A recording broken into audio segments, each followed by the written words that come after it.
Little bit of combat opping as the nade from Ultimate. Alley-oops himself for the double into the AK. 3 frags with 3 different tools. It's a quad.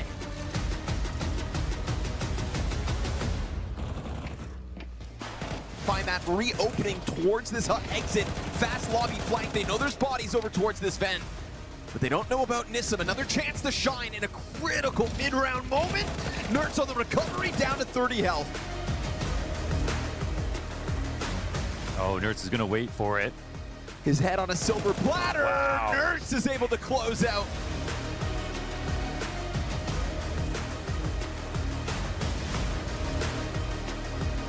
Uh-oh, missed that. It's all good. Just a pack of pistols. Easy farm for Fnatic. Quad kill from back plat.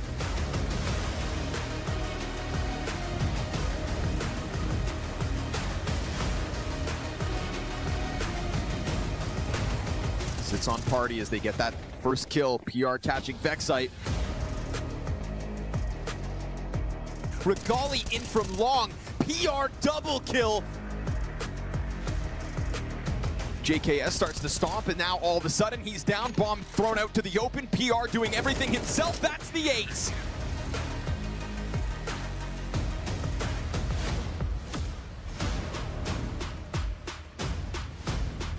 Nice flick here from Maka on the swing upwards. 30 seconds as the smoke goes down to the doors. Oh, what do you do now, Maka? Yeah, what do you do? Maka to make his move, and that is what you do. So although it's only a 1-player deficit in terms of numbers, it's the health. There's a massive problem here for 3D Max. Ecstasy's coming out. And this has got to be around the sword win, but that shot removes the AWPer's head. There's now Mutiris all of a sudden. No way! Exorcist is gonna turn. Yeah, finally things get a little bit loud. It's gonna be Fear jumping out of the window straight away. Jota gonna make sure he can't go further into the bomb site, but Play Mac taking one back here. Couldn't get the follow-up as Jota realizes no bullets were coming at him, so he's able to just stay composed.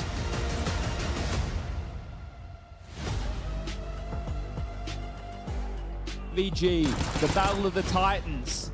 Guys, actually, this is getting... it's 25 seconds. They're overcooking the booch, Alex. The booch is cooked! The double orb connects. He hits both, and a third coming his way. Tracking the smell of him. He can find Big Uzera. Not having any of that. Alex puts another one down range. Ace from Alex.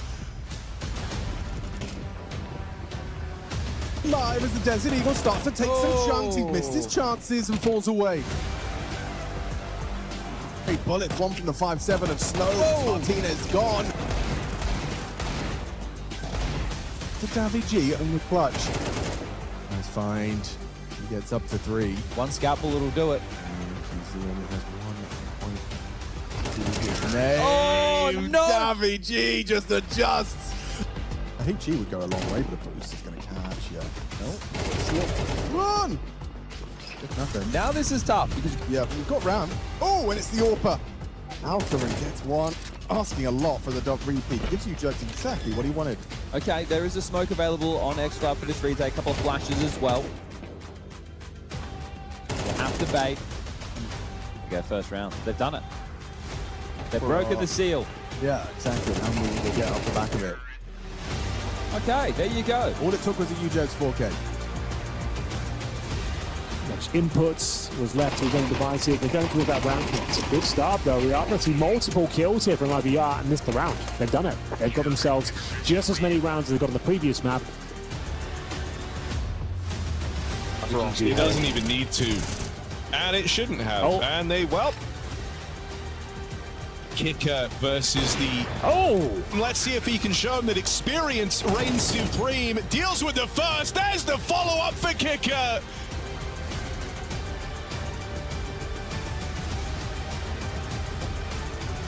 Either way, now we went straight back to the action. We're going for a fast A. And they might get enough more they can shoot here because Headtrick's here with the AWP. Not a bad way to start. Gifted that first. There's the follow-up. Only one left to find. Headtrick.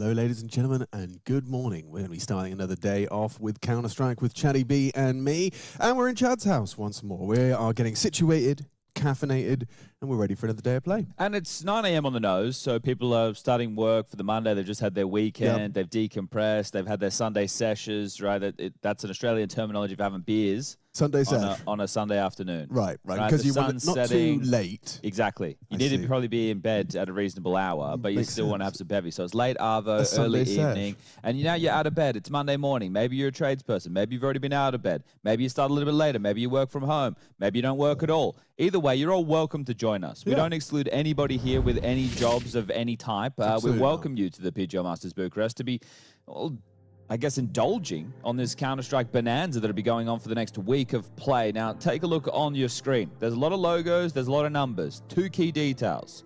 One, there's only 2 matches that went 3 maps yesterday. That was Legacy versus Liquid, and that's no surprise. Liquid got their number over in CAC, even though Legacy won the whole event. And the BetBoom has taken on MIBR. I said yesterday that Klim was back. Klim still has visa issues. Klim ain't back. They used this guy who was BRN $. So maybe inspired by BB No Money and Breno. Into a combination of both, yeah. But BetBoom getting across the line there. And then, obviously, the winners, they go up to the 1-0 basket, and the losers go down to the 0-1 basket. And the losers get to be with us on the B stream for Bonanza. So we'll be covering off Legacy versus Gentlemates, and then Saw versus the Ninjas in Pyjamas, which you should be out of by now. The day started, everybody. Well, you know, I want you to be dressed. It's acceptable. If you're having your, like, breakfast cereal, you know, in my mind, you're wearing your little feety pajamas, having a bowl of cereal. But it's a Monday morning, Alex. You got to be on it. You got to be a bit more pep in your, unless you're doing like a night shift. In which case, stay in your pajamas. Go back to bed. You're going to bed now. Yeah, it's bedtime. Yeah, I'm looking forward to that Fnatic FlyQuest game. Well, we're not doing it. I know. Do you think I could sneak into Henry's house next door and just like watch? Yeah, just get you a third mic. You can just shout and come words of encouragement. Nice. He could come here. It could work as well. That's true. Yeah, get him over, have a bit of a three-way, be Harry and Henry. I'm excited for that one. I'm also not so sold on what happened to Astralis versus Bait last night. I didn't catch the game, but a 2-0 Bait taking down Astralis. I thought this was going to be a tournament where they kind of dust themselves off, you know? Maybe Yanko wasn't too far off the mark calling Astralis a dead team. So look, we'll have to see if we get our eyes on them. We won't today, at least as far as the casting realms go. But against MIBR, who have a stand-in, you would hope that they put that one away, wouldn't you? Certainly. I think with our opening game, we'll start focusing in on the Spaniards. They're on your screen right now. Some names that you might be hearing an awful lot of throughout the cast. You've got Alex as the in-game leader, Martinez as the AWPer, Mopoz and Davy G. They're going to be role players within the team. And then Sosol, who is probably the fresher face, but he has been, he's been part of Spanish teams before. If you're just all remembering Movistar Riders, at least the successful one, you probably remember the one with Sampaias, which would have had Davy G, Alex, and Mopoz as well. Yeah. So, yeah. But I mean, pull one out for Sampaias one time. Eye test for Sorsol seems pretty damn good, actually, at least in that game we cast yesterday. As far as his individual mechanics, he's got the capacity and the aim for those multi-kills. Perhaps it's sometimes decision-making that's held him back, sometimes finding himself on the wrong side of the map and forced to save. Now, these are the Mustache Men, not to be confused with Mike's charity that he runs. It's weird, though, because Lato tried it. He tried it on for size, and now, he's taking it off. Buzzed his head and won an MVP. Yeah, there is a correlation there. Yeah, they have been saying that for years. Buzz cut, MVP, there's a correlation. But I think there's been a couple of buzz cuts in the ranks. Well, it didn't work out for Dev. Yeah, well, yeah. And look, Chucky's done it as well. Yeah, it's spreading. The Buzz Boys. The Buzz, to be fair, they are rocking it as well. Now, they did win the CAC for all of you playing at home, which is a pretty nice trophy for them to get in their back pocket. As far as the vetoes are concerned, GeneralMates will ban Dust 2. We likely get Legacy removing that of Overpass. The map choices will resemble, I don't know, GeneralMates might want to go with Ancient again, like they did yesterday as their pick.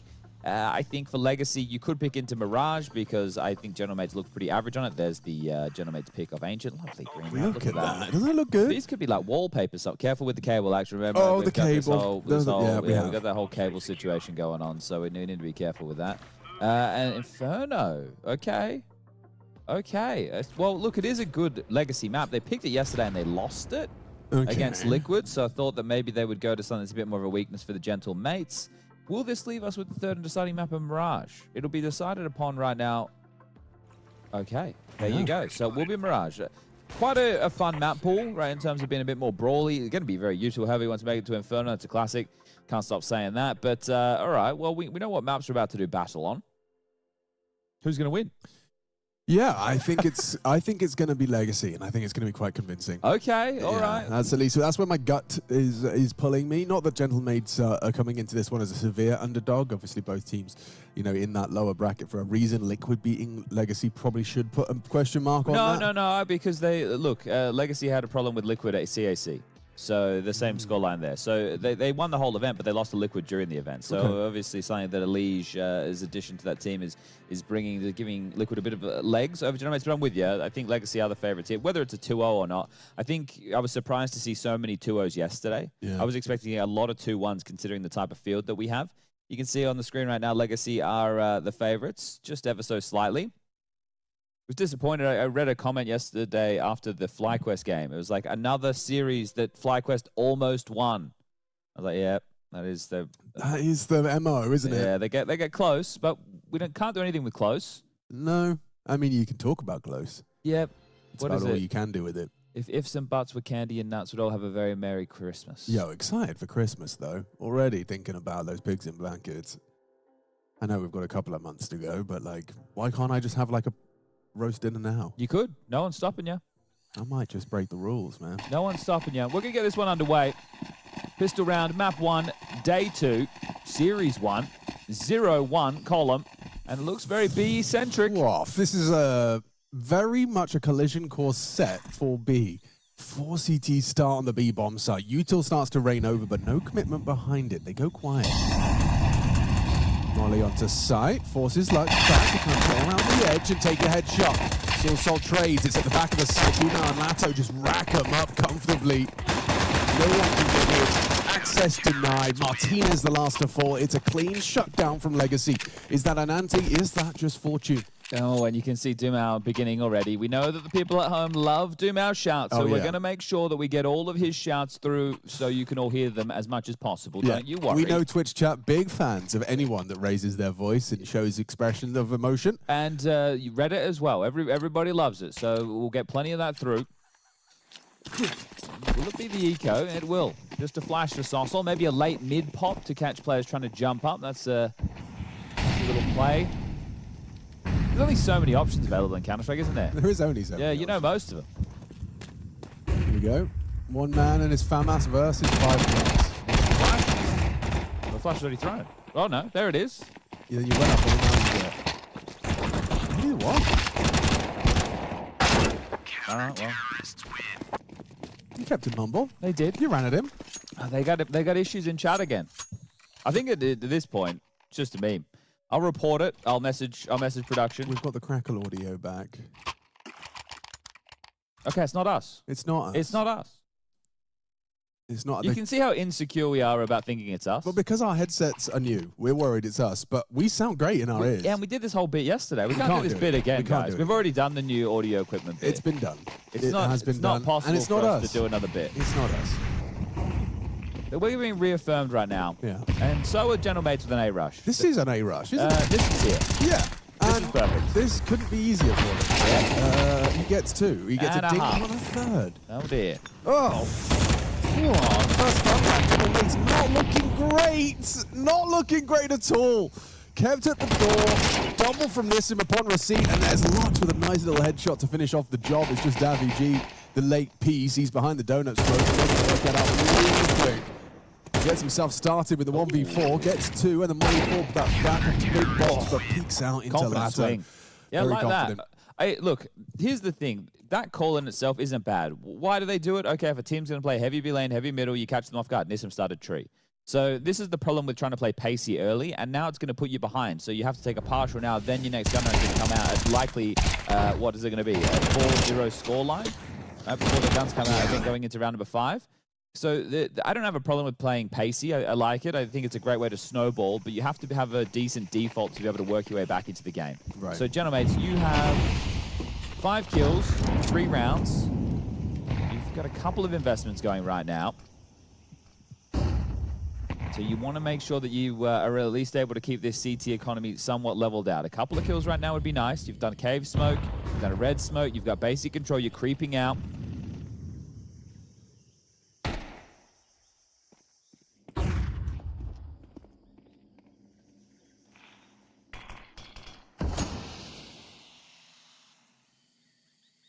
to have much fun here, but understandably going to try and cycle through the limited CT resources. It is just a single smoke, but you've got to get past the line here.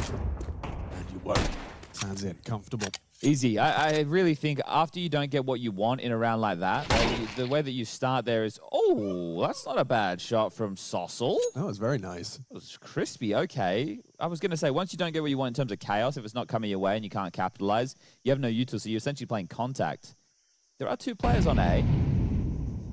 And that was the last of the block util. They have a good idea what's coming, but a gap will start to manifest. Sees the shadow, gets it first. It's up to him to get more. Sadzik does hit a quick wrist flick, and he's picked up the double by Nissim.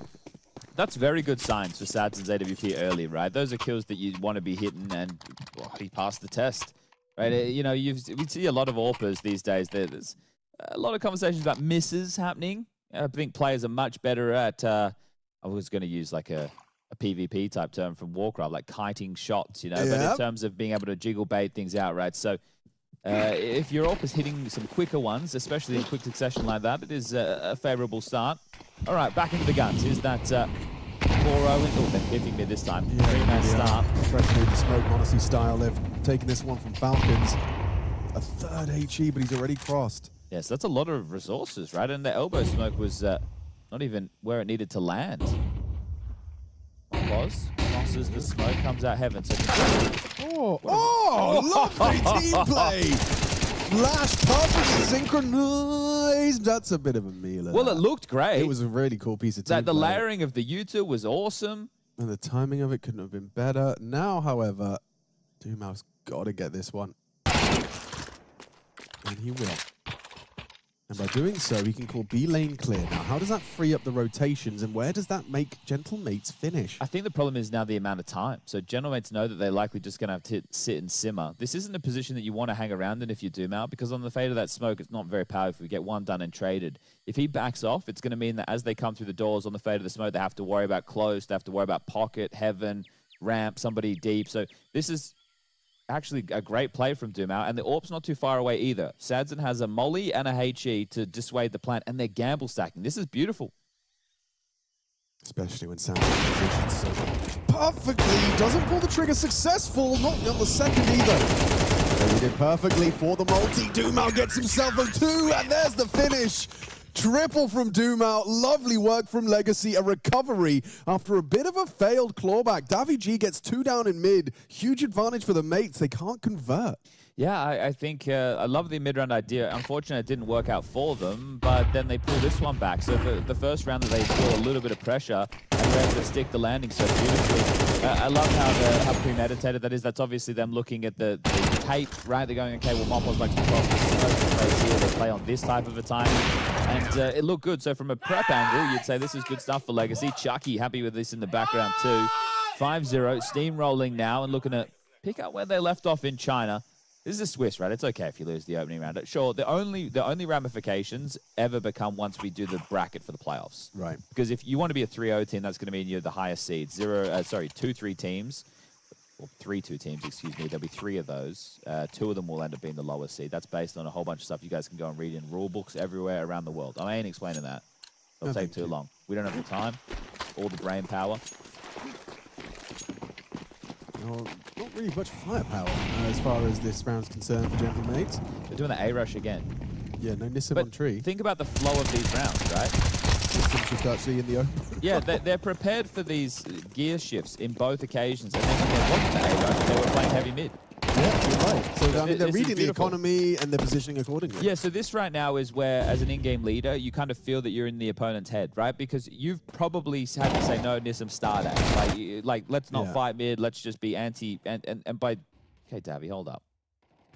I know you're not doing anything, but we need to get excited. There is a chance, and there was a couple of shots. But yeah, that's one of the better feelings as a leader, Yeah. right? So now let's take a look at what is the opening call. I'm more interested with the CTs, because the Ts right now, they're not on the board. They're not setting the tone. So I'm curious if the CTs want to continue to try and set the tone and have these... Well, it's not... They're not even setting the pace. Like, they're not taking the fight. It's just where they're hedging early within the rounds.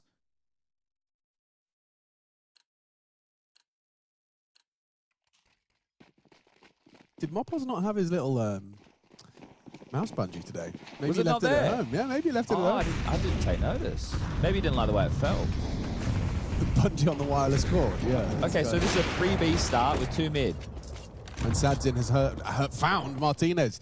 They were boosting him towards early B ramp. That's info in itself, and he actually chooses to bring the fight down. Mopos has removed Dumont. That's one of the B players gone. Puts a lot of pressure onto Sadzin's shoulders. Look at this angle. Nissim's working with again. Problem. Really inspiring stuff from the A anchor. You can't commit this. It's the bomb in A main, so you're going to have to back off. Okay. I think Lado trying to... I imagine you see the bomb on the radar, you think there might be a gap. Is he really just on his own after that initial kill in A main? Or pressed up, will be forced back. Still good weapon for the job.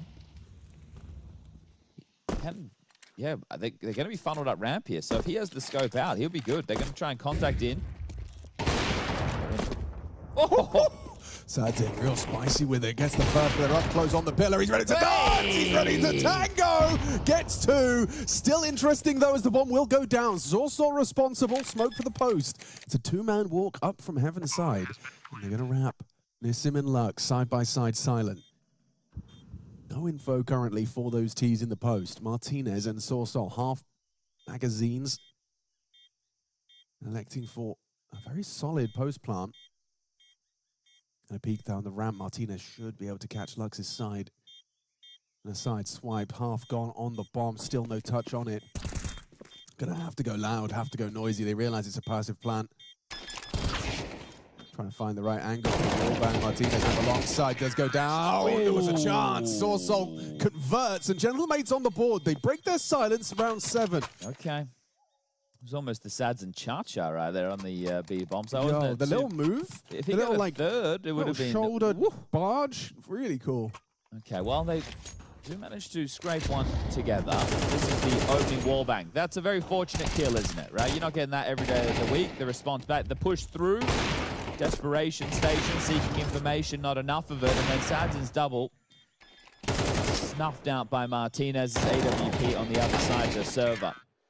Well, we're going to need another couple of those to break the finances, but on board and let out the Spanish roar, so we're back underway.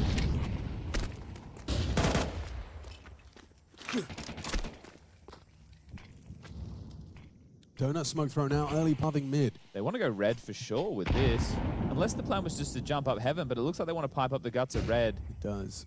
They've already used their HE on Donut, and Lux is very vulnerable.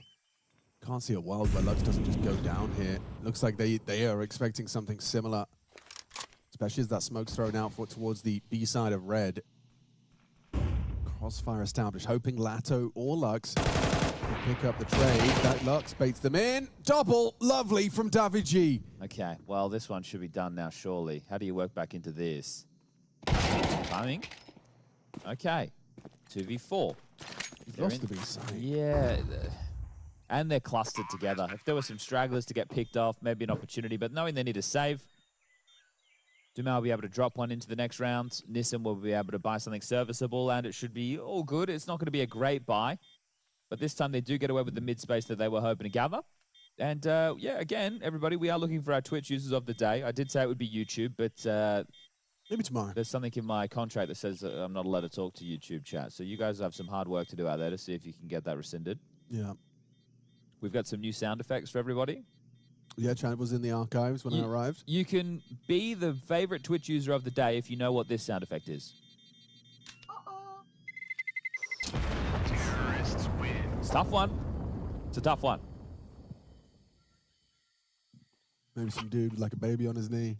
Yeah, or maybe even his grandchild, actually. Yeah. Let us know.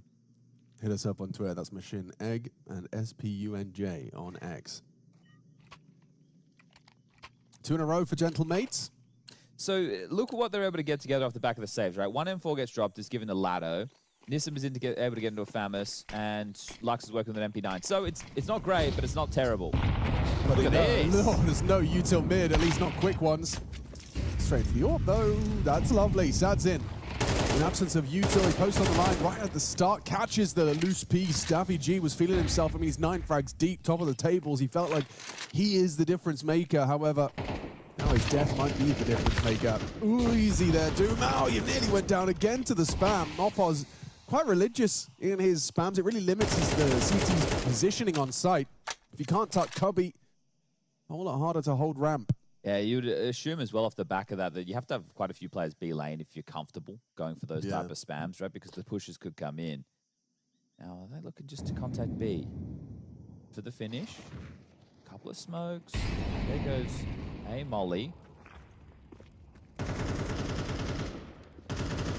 don't think there's follow through here. I think they're still trying to bait out nades or some form of reaction. Oh no, here they come. Short and smoke, long both dotted in, blocked. They have to brave it. They know there's two behind the long smoke. They heard him spamming.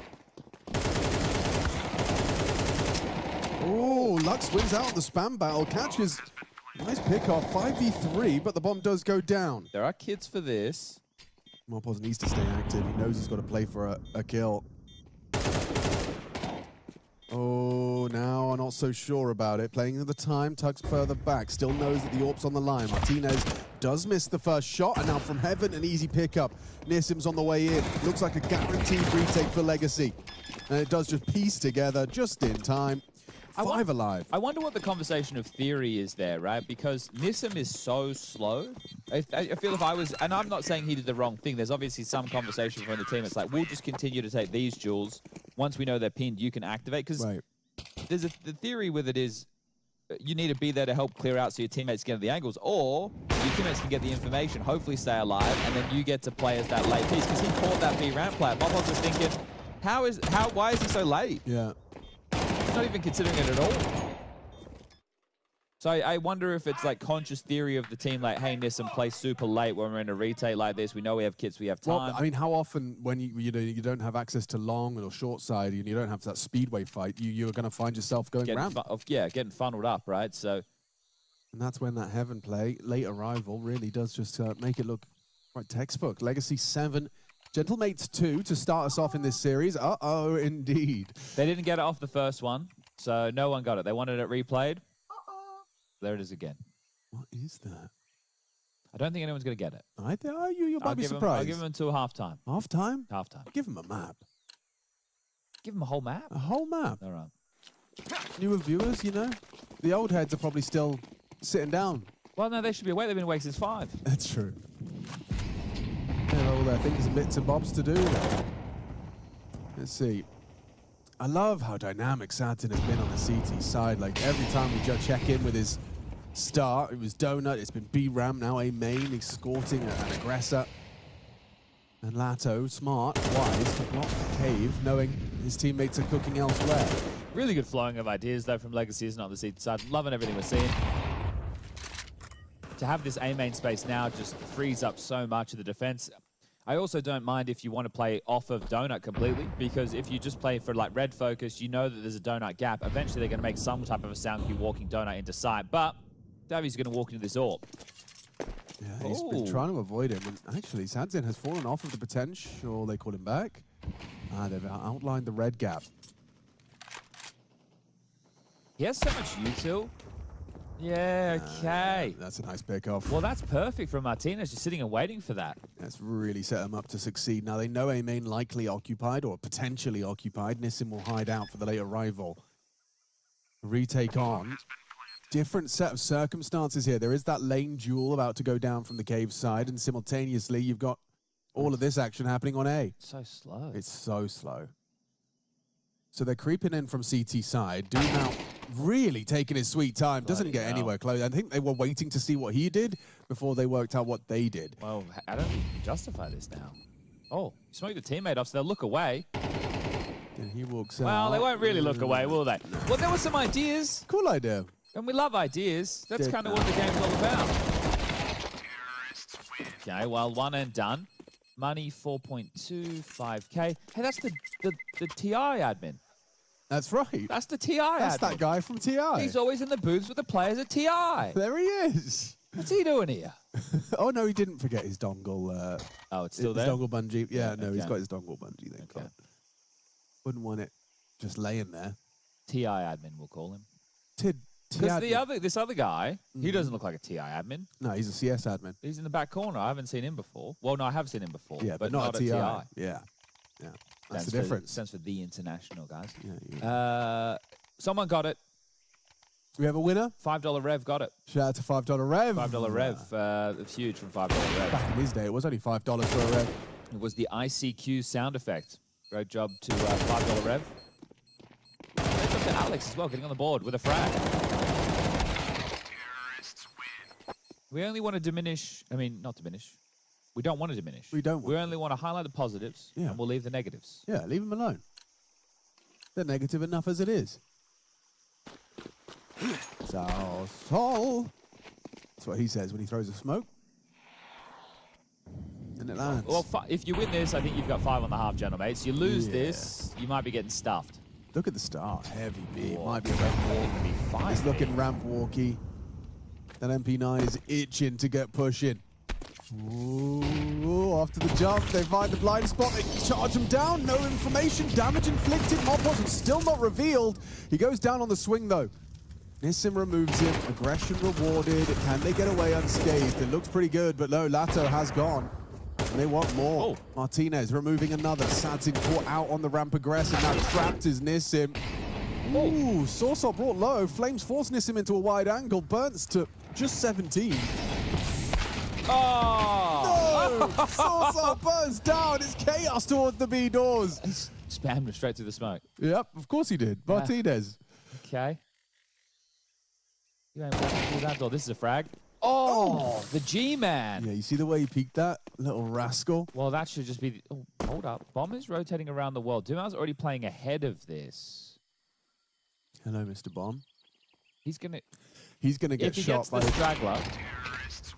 Never mind. He didn't even get the straggler. No straggler. Oh, Martinez. Dude, that was a very... I mean, it's rare to see an AWP deal with a B ramp push and get 3 kills. That's just not something that's dealt with by an AWP that often, that effectively. Because, like, Mopos, you'd think he was set for success given that he wasn't being pre-aimed by Dumal, but Nissim, a quick reaction shot. And this is Martinez. Lovely work, just holding on to the aggressors. This is a smoke shot as well. Got straight through. Yep, bye. And even hitting this third one as well. Bang. Wild kill from Davy, because he goes down. That's a 2v2. Yeah, look at the sauce on that hot dog. Yeah, we got some even crispy onions on that as well. They're really happy with that one. Okay. Well, it's money broken for the final round. Just have a tech issue. Oh, wait, hold up. Breaking news, live from Bucharest. Tech issue, small mic problem. Solving that now. Getting game back underway ASAP. More updates at 11.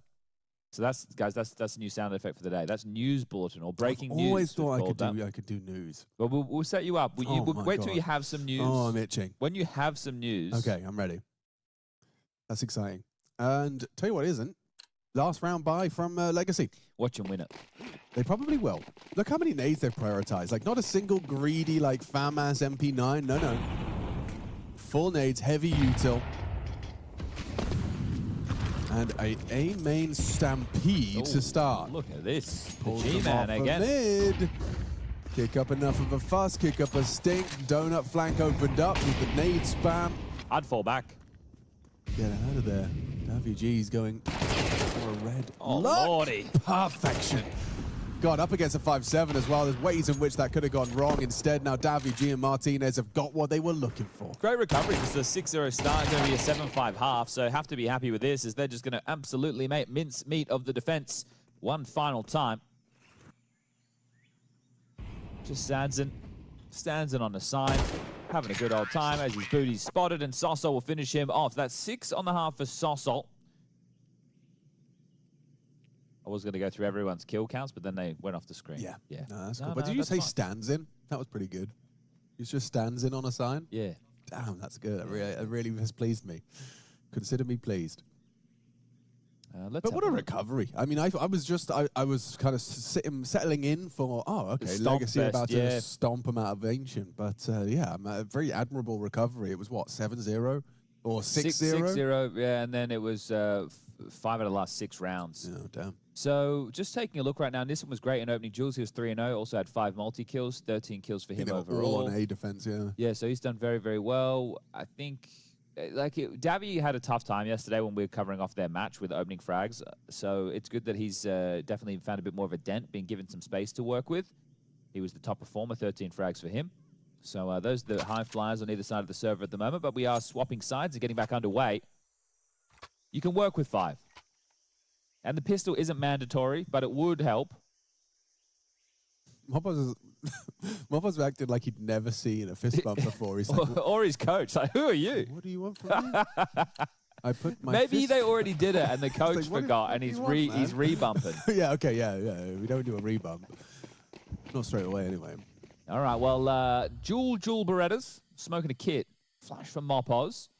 2 donut, 1. Quick this is. Yeah, this is quick. Behind you. He's behind you.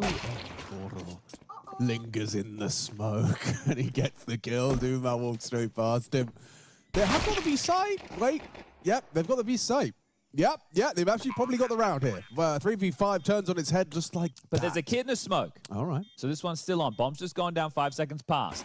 Oh, did Lado spot it? He did. He did now.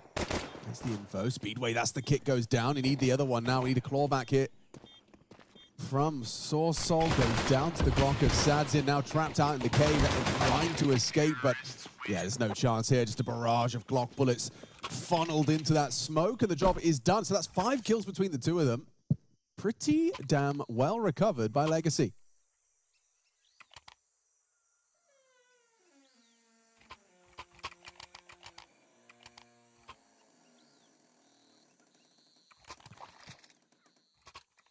That's the door closing on the comeback. I mean... It's a bit early to call it. It might be. I really just wanted to use the sound effect. But it's the creakiest door I wanted creepy because it's Halloween soon. Oh, so yes. yeah, this is the PGL Masters Bucharest Halloween extravaganza. Nissim taking off heads. I think Nissim might be my favorite player. He's ever? Ever. Just like, I always stand there. I never get 2 MP9s rushing me and I don't kill 2 of them. That's not how it works. I do think Nissim has good aim, but I think he has crispy aim. I just think he's always in like, he's always static and he's always put his crosshair in the right place. He's a bit of a tank. Yeah, he is. Oh, okay. Stand and deliver. He's not one of the, he's not a Davy G, you know? Yeah, he's moving, he's He's grooving. always moving and grooving. Slipping and sliding. He's one of those guys that's saying you don't have to counter-strafe anymore, you know? It's weird. Valorant hybrid player. Anti-counter-strafe propaganda that's spreading. Yeah, well. You've seen it. People are just saying, just run and keep shoot. strafing. Yeah, look, I consume all of it, whether it's right or wrong. I thought, you know, as an old head, that would make your toes curl, seeing people not counter-strafe before engaging in a fight. There's just so many concepts and principles that are so ingrained in my mind that You I didn't don't even know. think about them, right? Yeah. This could go wrong. It's Maybe not starting anymore. to look a little bit less wrong. Yeah, this is oh so right. If you're a Legacy Oh, fan, go for a little trick shot, Deagle. You know, swing into the ramp player, remove his head. Even a body shot would do it. someone asked what I'm going to dress up for at Halloween. I'm not going to dress up as anything. What's scary to Chad Sponge Bertram? There's this new game I was playing last night. Yeah. What's it called? RV there yet? Yeah, that's the one. I might dress up as one of the little guys from RV there. Yeah. Was it fun? It was fun enough. Fun enough. Well, you know, it's one of those games you play with. It was like a double date game. Okay. You play cool. with your significant other and maybe a friend and another significant other. Okay, so it's like a 4-man Well, I operation. think it's only 4. Okay. It might be more. We did it with 4. Okay, fun. And also, if you have some people who are incompetent, you can actually just pick them up and throw them where you need them to Now go. we're so when talking. you've got some people who are a bit slow, you can just pick them up and throw them around. Okay, so you can just kind of Batista bomb your friends. Yeah. Yeah. Play on the TV. That's good. All right, well, everybody, up next is your favorite round. And it's a chance for you to get activated in any chat of your choice right now. Even ICQ. I want you guys to just light up the chat boards. It's an eco. We're not talking, you know, W's in the chat. We're not talking one character. No glorps either. No glorps. Say what you feel. Really, let it out. Feel what you know, say. Get it off your chest. Use Twitter as well. Get activated. Don't stuff it down. What's the opposite of stuff it? Push it out. Yeah. I mean, let it flow. Let it flow. Open the dam. Open the dam. Legacy should have 10 rounds by the end of this one. Yeah, you would think so. You don't have to stress. It's exactly, right? Right now would be the perfect opportunity to maybe get up, nip to the fridge, make a coffee. We've got a question in chat. Who is casting this game? It's a good question. It's a great question. Now, my name is Henry Greer. It's HenryGreer. You can find me on Twitter at MachineGG. and I'm Anders Bloom. That's Anders Bloom. Anders Blume. Boom, baby. Actually, you were right. No stress. None at all. And if anybody was stressed, you don't have to be stressed all the time. I think sometimes you just need to accept your fate in certain scenarios and kind of just roll with the punches. Yeah, accept your fate. It's really, really important. Okay, so we had pistol round victory for Legacy. They were in a 3v5 disadvantage. They scraped that together. They then go up against the Force by General Mates. It's a B finish. There's a little bit of resistance, but they get the job done. Pistol upgrades, very light, essentially eco for General Mates. It's round number 3 of the half. They just get bowled over, don't get a single kill, no resistance. Now, round 16, we're into the buys. And this is where there's action, or is the door closing?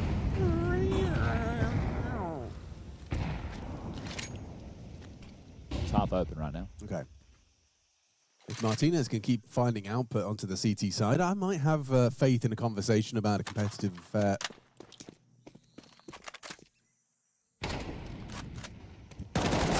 For Salt. No, it's not. Woof! Swings in, elects to bring the fight to him. He had so many nades and just backs his aim.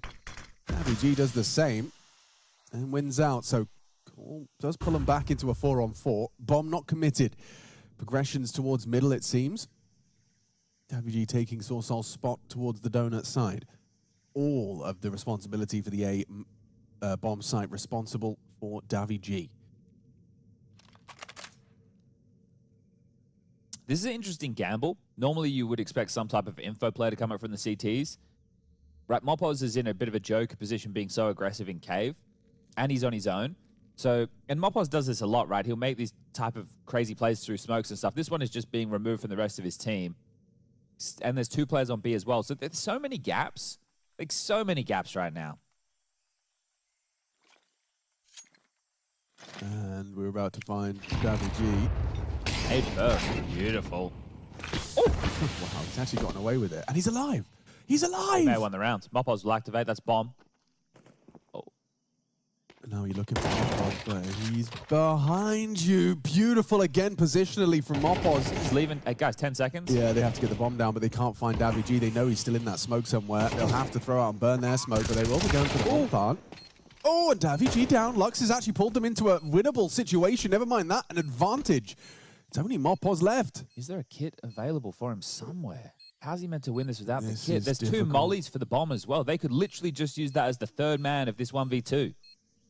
Just keep that bomb laden with flames, already half gone. There's almost no way for Mopos to win this now.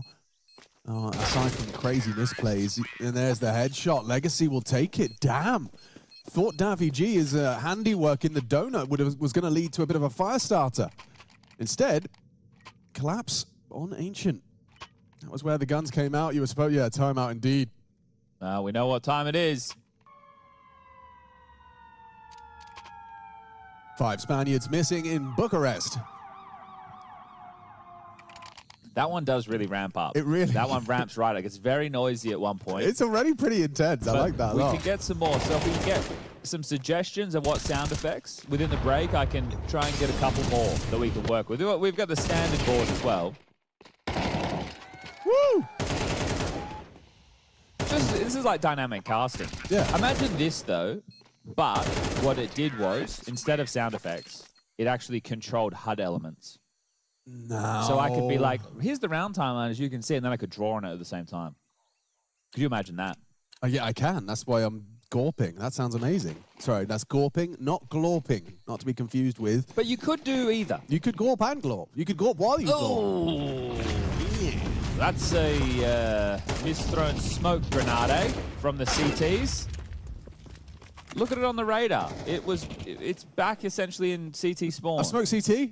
Yeah. Is that what you meant? I think he just got bumped by a teammate. So. Oh. That was a cool move. Yeah, and he darted through the smoke. That's like, now you see me. Yeah. With that Mark Zuckerberg guy. Yeah, the 3rd one is coming out soon.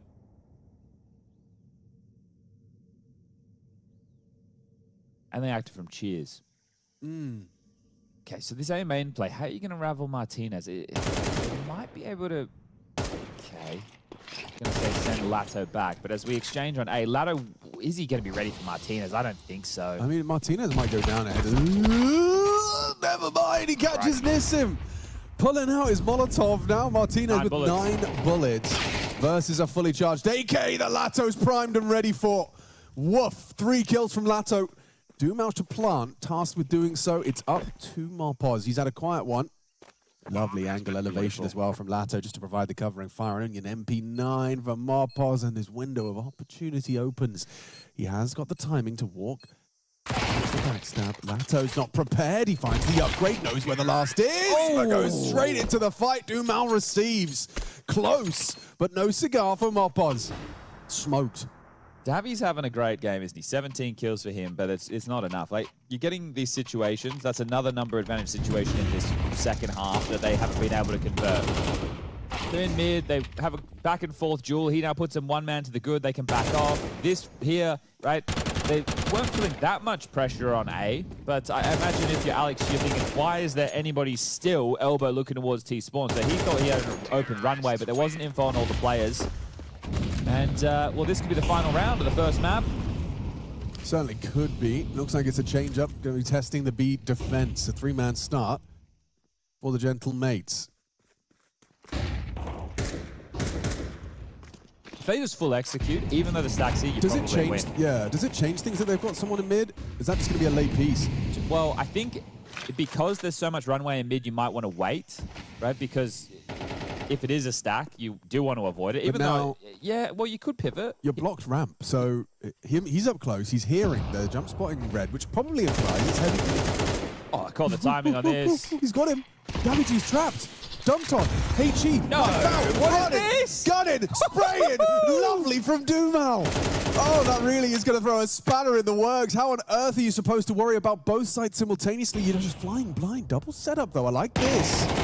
Alex takes that first engagement. Mopos chips in. Good wall bang back from Nissim. It's a 4-on-3. Mopos ready to stand and deliver. Nissim on the jump spot, tries to get the info. Mopos returns fire through the top, Paul in for damage. And Sossel is still looking for Dumal. Oh my god, yeah, they are. He is still looking for Dumal. Where the hell is this kid? Well, right there. Okay, hard clear 3v3. 30 seconds, you need to pick a side. Whoa! And it might have been picked for you. Nissim. His fights all over the map. Well observed. Now you go A. Okay, yes, Bomb needs to go A. Bomb needs to go A and fast, because Martinez now has worked it out. You know where he was. How fast can he get there? Interesting pathing. Elects to go donut as opposed to CT, and that might actually be the undoing of this 1v2. Lato and Sadzin. Martinez sweeping through. It's a good fight for Lato. Positionally sound. Gets the barrel info and gets him down. 13-5. Legacy, a flying start. Couldn't quite pull it across the line yesterday versus Liquid. Different story today. The ink's still wet. First map is theirs. Will they be able to stomp it out in 2, though? Yeah, so this is a map that is probably more towards the bottom of the map pool as far as like the win rate is concerned for Legacy. So the fact that they're able to get over it so quickly does set them up for a 2-0. I think when you look at the stats, Inferno up next, it's not a bad map for Gentlemates, but it's one of the maps that there's a lot of preference for in this Legacy squad. So this is priming us. Now, we had the same conversation yesterday, right? We were like, okay, when you find yourself in this situation, maybe, just maybe, if you're Gentlemates, you need the first to guarantee a 3-mapper of the series. I'm going to say the same thing again now. So some specky AWPing from Sads, and that wasn't really the highlight for me. I really like the team-based play, the CT kind of jigsaw puzzle constantly moving. All right, let's start 3 mid. Let's take aiming, main control. Let's start with a heavy B setup. I feel like they had a really good read on Gentlemates the majority of the time. The keys was Nissim starting A against 2A rushes. Yeah. And he completely snuffed them himself. So those are the difference makers throughout, I would say. Gentlemates in the second half had several man advantage situations that they had to scrap hard for that they can't convert. And that's the difference between a good team and just an average team, right? Those are rounds that like a team like FlyQuest struggle with. It's like, oh, they're in a 2v1 and they can't win that round, right? So those are the type of rounds that you need to be winning if you want to have any chance in a match like this, because essentially you were blown out of the water 13-5. This scoreline is not close, and it's your map pick again. So now you go in thinking, okay, well, now we have to do our best on Inferno to see if we can even extend play right now, or we're going to keep it the 2-0s. PGL Masters Bucharest Halloween special. Okay, I can't wait. It's spooky season, and the Counter-Strike hasn't spooked me yet. Do you have any sound effect requests? So when we're in the break, I can look them up. Do the people at home have any requests? Yeah, what kind of sound effects do we need? I wouldn't mind like a kind of an exaggerated scream for Halloween, you know, like a Okay, we've got 4 slots to fill. Okay. So we'll try and fill those 4 slots while we get ready for Inferno, and then third and deciding on Mirage. Also, you can check out the mainstream action too, everybody. That's Scrawny and Launders. They'll be bringing you the action of GamerLegion versus Pain. That's a winner's game. That's going on Nuke, Overpass, and Dust2, twitch.tv/PGL. Remember, that's dot, not tot. Twitch.tv/PGL. Happy? So, yeah, I'm happy with that. Everyone happy? Give us some sound effect suggestions in the chat. We're watching, we're looking, we're going to hydrate. You should do the same. We'll be right back. Peace. She said she loves you. But she can't love me. But I love you.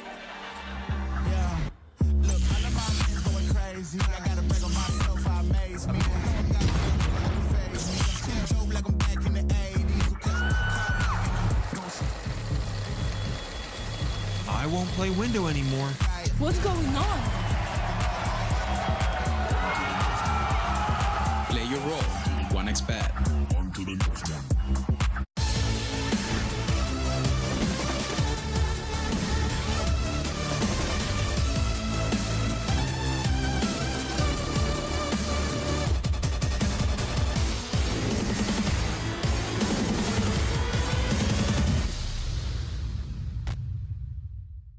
The human body was built to move.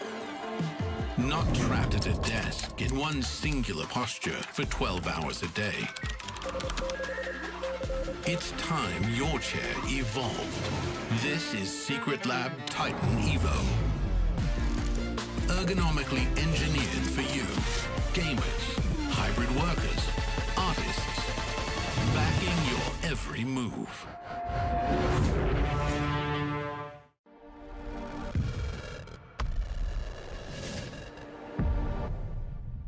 Hello everyone, Jackie Powers here, carrying on our interviews with the amazing teams that are here live at PGL Bucharest. This time around we've got Alex joining us from Gentlemates. Alex, it's a pleasure to have you here, bro. Always been enjoying your plays over the years. Excited to see how the team's going to play this event. Yeah, thank you, man. I want to ask you these questions are more kind of introspective and sort of how you look at what makes a good player. I want to know in your mind, what makes a good teammate? Work ethic, raw talent, communication, what stands out to you? I mean, for me, it should be like a bit of everything. For me, a good teammate is a guy who is hungry, who is working in their individual things, a guy who is putting the hours in the game. For example, when we end up a day of practice, he's watching or watching the demos or watching the games to see what he failed, and of course when the things are not going the way you want in a game, is a guy who is like supporting you. Is like, come on guys, basically a guy who is never giving up. Also, I think he has to have a good communication inside the game. Try also to command in their roles, try to be the best in their role, basically. Okay, that makes a lot of sense, that's fair. I want to ask as well, from your perspective, being inside the team, how would you describe the form of Gentlemates coming into the event? I think we have been in an ups and downs lately. The last event we have played, it was in Pro League. I think we did a really good job, at least in the first stage. And then the second one, I think we started playing good, but in the end it was kind of shaky because we couldn't win our map picks, and we have been working hard on that. So I would say like our form is better than before because I think we are gaining that experience, and we have now more experience than before, and I think we're in a good form, I would say. I was going to say, it's always been one of the backbones, it feels like, for Gentlemates. When you're playing well, you feed the hot hand, you get louder, you play better.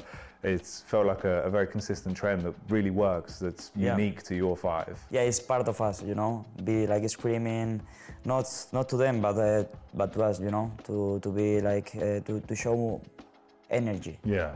I want to ask as well, being inside the team, obviously if I'm just a viewer, I'm watching the Gentlemates games, I don't know what's going on inside the dynamic of your 5 players and people behind you that make the team work the way it does. Do you feel like there's someone you wish got more sort of respect for the work they're doing that's maybe underappreciated by the community because they don't know what work's being put in? Everyone, apart from the team, like not the players, but the staff, the coach, the assistant coach, and the staff we have above, they are like also helping us, doing everything they can to help us just to think about CS and just to put the focus on CS. And maybe we don't realize some things that they did, or they do, sorry, and they are like trying to explain us like some stuff. Because as I said, it's not everything strat-based, it's not everything like you have to play 10 facets per day or 10 hours of the match. You have to also to take care of your mental, and I think they are doing it really good also. Thank you for joining me, bro. Thank Good you, luck man. at the event. Thank you, man.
Breaking news, a second map is about to start, PGL Masters Bucharest. The winners will likely pick up a win in Swiss.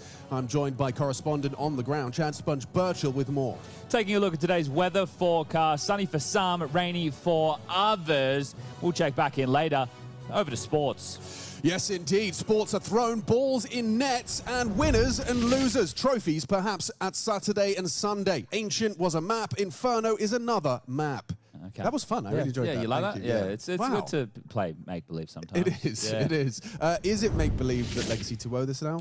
They just 13-5'd them on the Spanish pick. Now, if I was going to predict anything, that's what I would predict. Okay. Yeah, that would But you're be not. my I know you're official prediction. Anti-predictor. I'm a fence-sitter. Yeah. I'm only here because I don't want to ever be perceived as someone with a bias. You know, Unfortunately, mate, the ship has sailed on that one. I'm just here to narrate the action on the screen as I see it. Okay, I mean, you're right. Which could be different as to how you see it at home. But some of you might think I'm a bit of a clown. Did you get any more sound effects? We only got that one, unfortunately. I thought I got a couple. That's okay. More. I mean, we've got time. You know, this is the day is young. And for example, if you wanted to get your tickets to next year and see a Counter-Strike tournament in real life, IRL, real human beings, not on your screen. We were there. It was good. It was, and we sat and we saw some fans. We met some very cool people, and they just kept coming. I couldn't believe how many people wanted to say hello to us. Great energy there. Yeah, really cool. I think the entire Romanian Counter-Strike fan base just have been gagging for more Counter-Strike, and they're getting it. Yeah, I don't know if we can say if we'll be there. Well, maybe we can. You guys can assume. We might make some assumptions. Next year's just around the corner. This year coming to a close very soon. Legacy will be at the major. Gentlemates will not. No. That's not news. That's not breaking. That's nothing, really. More at 6 o'clock. What else did I get? I didn't. I got the screen, but I didn't add it. I thought I added it. Hold up. Didn't I add it? Well, I might be able to add it now. Well, maybe you can.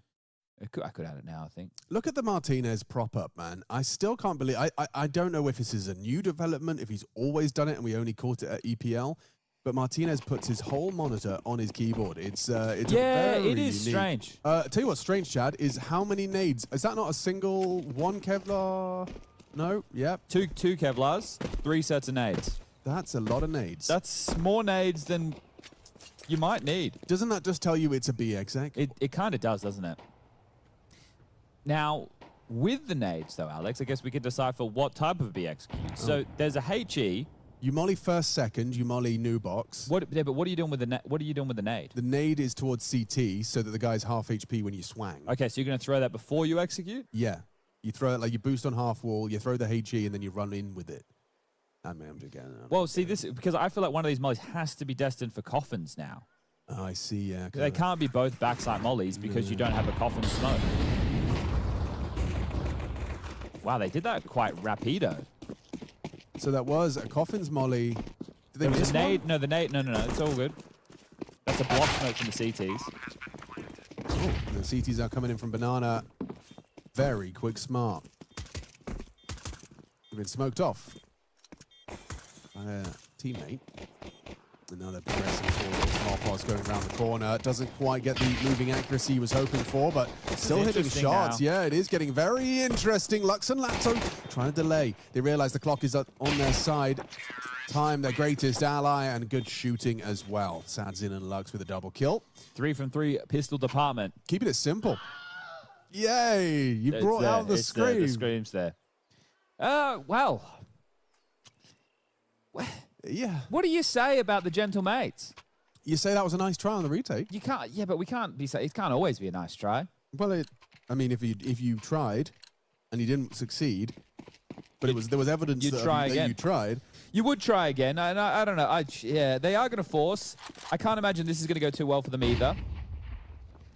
On the swang, off the flash, needs a shot. Martinez scoped up with the scout, and head pressed to the back wall. Too easy. You wanted that scout? You ain't getting that scout. Lux is now doubled up, and that should be the A site. Throw a moto smoke, get a molly back pit. You're going to have to worry about halls. Nissim can lurk through there late. I saw Woxy's got a nice little moto smoke lineup that you don't have to throw exposed to mid, so you can't, you can't die to any of those B banana pushes. Something you'd have to create. just so as to not be so exposed. They're actually sending a probe into B right now, so Doomau is going to investigate. They're just going to hit. It's good. It's good basics, right? You know. Well, we saw it on their CT side of Ancient, where it was like the team play was on display. It's very clear that like Legacy, they function like they are paying attention to how the world's best are playing and drawing inspiration, you know, trying to replicate. The thing for me is I think a lot of Counter-Strike players at the top end know what they should do. Oh, right. A lot of them don't do what they should do all the time. Even so, against their understanding of what they should do. Like they know what they should do, but they just don't do it's like, okay, in this situation, Alex, you're up against a lighter buy, right? And you were already 2-man to the group. It's a 3v5 situation. So in that scenario, people always get a little bit over peaky, right? You're like, all right, well, we're already at a 2-man advantage. I'm going to take this risk. I'm going to push here. I'm going to take this swing. Whereas in this situation, Legacy didn't. Nobody overstepped the mark. Everybody stuck to the call coming out of Lux's mouth, and nobody died, which is huge. That's going to set you up because now you go up against the eco, and you're very likely to keep 4 or 5 players again right now. So there's definitely the knowing of what you should do. Then there's the doing of the knowing of what you should do. And Legacy are definitely doing that. Everyone's on the same page. No one's making oversteps. It's nice. It is nice. What I loved so much about that was that they not only had that top mid control, obviously very early by virtue of killing the scout and Sorsol trying to retrieve it, but you simultaneously then just froze because you knew at some point Doomau was going to either say B's clear or we're going to get fights on A, and you got both. Yeah. You got both. Yeah. Really nice. Oh, Farm Fest for Doomau. Usually you say that and then he gets none. Yeah. See, look what you've done. Sorry, Look Doomau. what you've done. You've got to be careful with that, man. He farmed information. Oh, right? He farmed the information. That's right. I see now. Very good point out by someone in chat. Could have been Naresh even. I don't think this was the intended dynamic from Naresh, but someone brought it up. Oh, hold up. They're not quite speedy. I think that Molly's actually done a world of good. Yeah, forces the pandemonium. Wait, hold up. Yeah, there is a lot more to be said about this one. They still have a chance to get back into it. Sadzin, got to play for the time here. Not interested in giving that fight away to just Mopaz and Davy G. A P250 in a dream now. And smoking a Mac-10. He's equipped himself a little better for this endeavor, but there's no time. Dreaming small with a P250 and a Mac-10. Yeah. There you go. Well handled. It definitely got a lot sketchier than they'd have liked, but regardless, Legacy have weathered the storm. So what was pointed out is someone said, oh, is this the team that beat Vitality? And I'm assuming what they meant was Gentle Mates. But both Legacy and Gentle Mates beat Vitality. That's right. This is the Vitality Slayer squad. Yes, the one, yeah, squads. Yeah, the best of one demon. So I'd say Gentle Mates win probably means more being a best of 3, but it wasn't at a major. Legacy's was at a major, but it was in a best of 1. Ooh, which one's more impressive? That's great to weigh up. Yeah. Let's get the people's opinions at home. What do you reckon, Arash? 2-man app start with the AWP. Oh, love it. The camera shot, that is. Feels very Tarantino-esque, you know? Nissim only has a Galil. Oh! Bloody hell, Sorsol. That's awfully close. Yeah, lost control of the source bottle. I love the pressure to continue be there. They just need to get this bomb. Could be... Oh, it's full rotation. And then the lurk. Oh, it's so unintentional, but still naughty. Still oh so naughty. Go on, Lux. Hello. He's communicated the whole squad. The whole You've got no idea. Oh, they're coming B. Yep, why not? Lux is going to kill them all. Yep. Oh, it's beautiful. And then you get the lurk to catch the final piece. Stand still, Martinez. Lato's coming for you. He's taking a free up into the next round. This is stunning. Yeah, everything's working. You know what is nice there, right? Let's say that they thread the needle, they rotate full B, Lux stays, he just holds them at bay, they plan on A. Then the General Mate's probably safe. Here, you've just guaranteed no save. So he's going to have to just... What a shot. Damn, that is a nice shot. Rack shot up to Drally right there.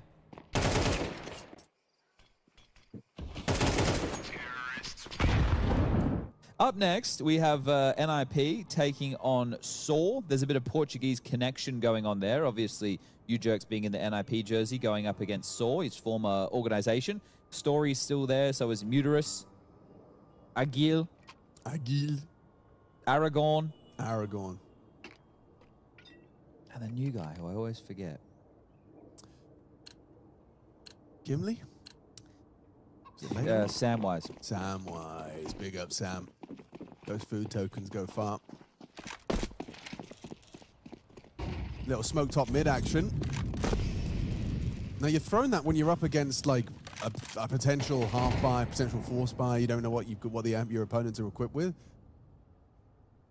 It is I think based off what you're saying there, yeah, it is a curious smoke to throw, but it also keeps, like, if you think about the angles that it opens, it keeps two players busy at a minimum, right? One has to be long, one has to be short because of the gaps. You wouldn't want to play through it, right? You bang on there because you don't want to play through it into a lighter buy. That would be nonsensical. Oh, I think he was trying to turn a flash there. Yeah, that was a bit of a weird one for Doomau. Yeah, so a bit of a miscomm. Still, I was going to say still can be executed, but the util's not really there for that. He just yoinked to HE as well, just scuttled forward, so... You'd see some housekeeping. That AWP not going to fall into enemy hands. They understand the state of affairs.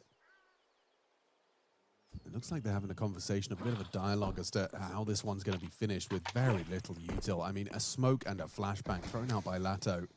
B does feel easier to be systematic, though, about the duels, right? Like, it does. I think they hope that Davi doesn't get cleared. Right. They're hoping Mopoz, like, overextends, goes wide, and then Davi gets multi. Sorsol reacts. It's a nice setup. It's a nice setup if it works, which it might. But it's not looking currently. Hang on, jumps over. Now Sorsol plays. Now Sorsol plays and only gets one. I mean, I really like that there was an idea there. Yeah. Like, I could very quickly see how that would have and could have worked. Didn't. As Martinez. I mean, first the monitor, and now this James Bondy bloody view model. Dang, dang, dang, dang, dang, dang, dang. Is that James Bond? Dang, dang, dang, dang, dang, dang, dang, dang, dang, dang. I think that is, yeah. Yeah, that is James Bond, yeah. That's the one. I had to think for a second there. Me too. I haven't watched it. Like, who's your Bond? Because mine was Pierce Brosnan. I grew up with mine Pierce too. Brosnan. We're of the same. Just checking. What was the one before Brosnan? Is that Connery? Yeah, Sean Connery, I think. Connery. Never watched. Bada bing. Huge damage, though. Yeah, it's not bad. How does it feel, though, when he has 13k left over and everyone can buy? He's an AWPer and he's got 9 kills and 0 deaths. This is another hot start from Legacy. The hottest.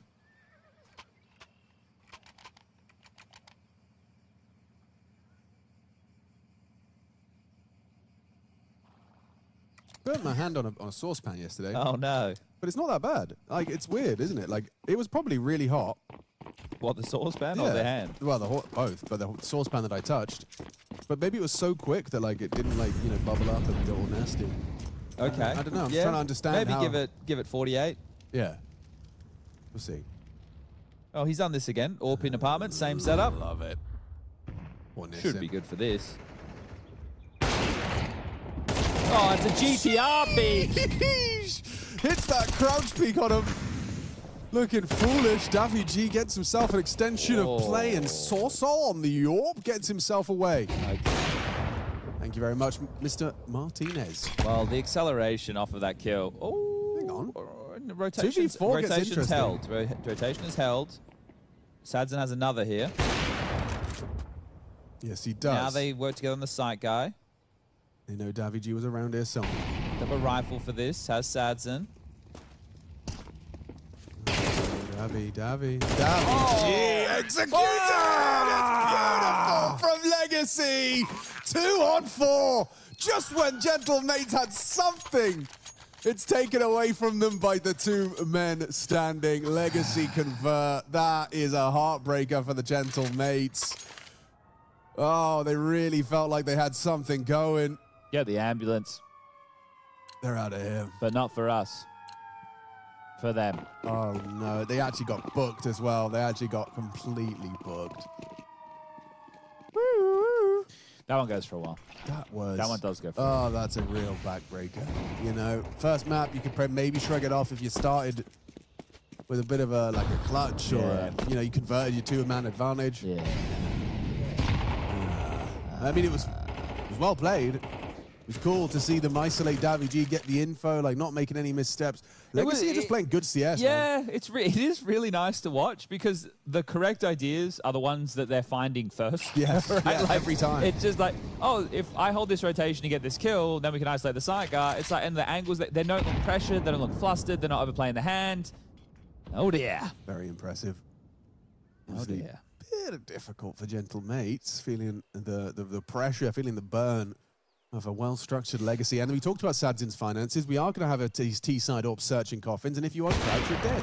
Bosh. You uncrouched. And you're dead. Far off the mark, and now they can just cancel, go back to A. They know there was two, because the smoke came in from CT, and they spotted a guy in the site. Where are you? So it's just going to be hide and seek on A against the G-Man. Yes, he's standing on top of the barrel. That's what I should have reared, of course. So, it's 7-0. I understand this is a T-side map, but how many gentlemen? Okay, I've actually solved it. I know what the problem is. Right. I know what the problem is. I've deciphered it. Great. Everybody, please pay attention. I just want to make sure everybody listen. Okay. Their team name is paradoxical when you think about what they're doing.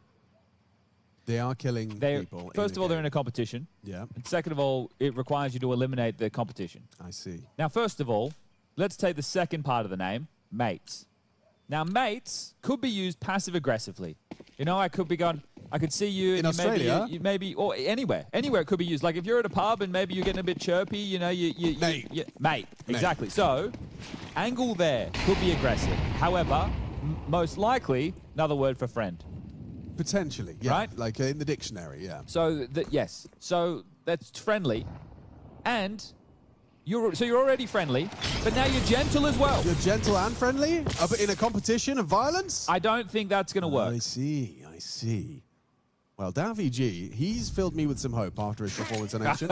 So let's see how. What about that missed flash? Aggressive. What do you think about that? I don't love you like that missed flash? No, I don't love it. You like that one? It's all part of selling it, right? Yeah, has sold it. He sold it. See? Baits him in. Davy G gets it. Profits from the Source Salt missed flash. Beautiful. It's structured. It's clever.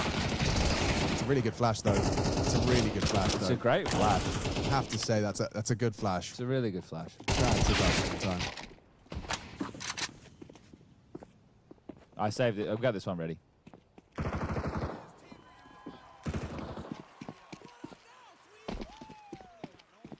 Oh, it's expanding. It's getting stronger. The library's got one thing left, but I guess we could add. Oh, we have more pages. Oh, there's more pages. There's more pages. Oh, good. I was worried that was. Yeah, you'd hate to run out of pages. What up now, Swain? Why is there a crossover between Counter-Strike and poker? There is, isn't there? Did Shaggy do some poker for a while? Yeah. So did PTR. PTR's do poker, yeah. We were talking about Doug Polk during the last last broadcast. Henry was saying he was up to something. I don't know what he was up to exactly. Who, Doug? Doug was up to something. I think if Henry's listening, he'll be able to remind me what what Doug's up to. But Doug was up to something, not in the poker realms. I'm not sure what he was up to. Guys, I don't know what to tell all y'all. It's a bit of a stomp, isn't it? The stompiest of stomps. This is about as stompy as it gets. What is it, 18 kills, I think, within 8 rounds of play. Not a lot of kills. Not a lot of resistance, not a lot of close rounds, not a lot of pistols, not a lot of opening kills. Not a lot of anything. A lot of timeouts. Yeah. Second one of those. That is about where the buck stops. Later on today, there are things. Other games. Saw Ninjas in Pyjamas. We're going to be bringing you the action for that one. And then even later in the day, Fnatic FlyQuest. Very excited for that one.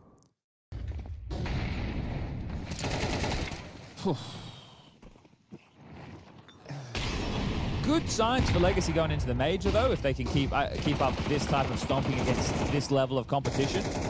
Because the major and the best of ones, that's where you have high variance because of low rounds, right? There's more things you have to account for in less time.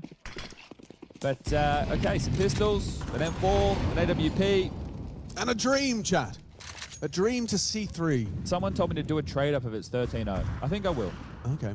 That sounds like fun. I will do a trade. Not on stream, obviously. We don't have that technology, but I will do one. I'll go to my PC and I will do a trade up. Good molly.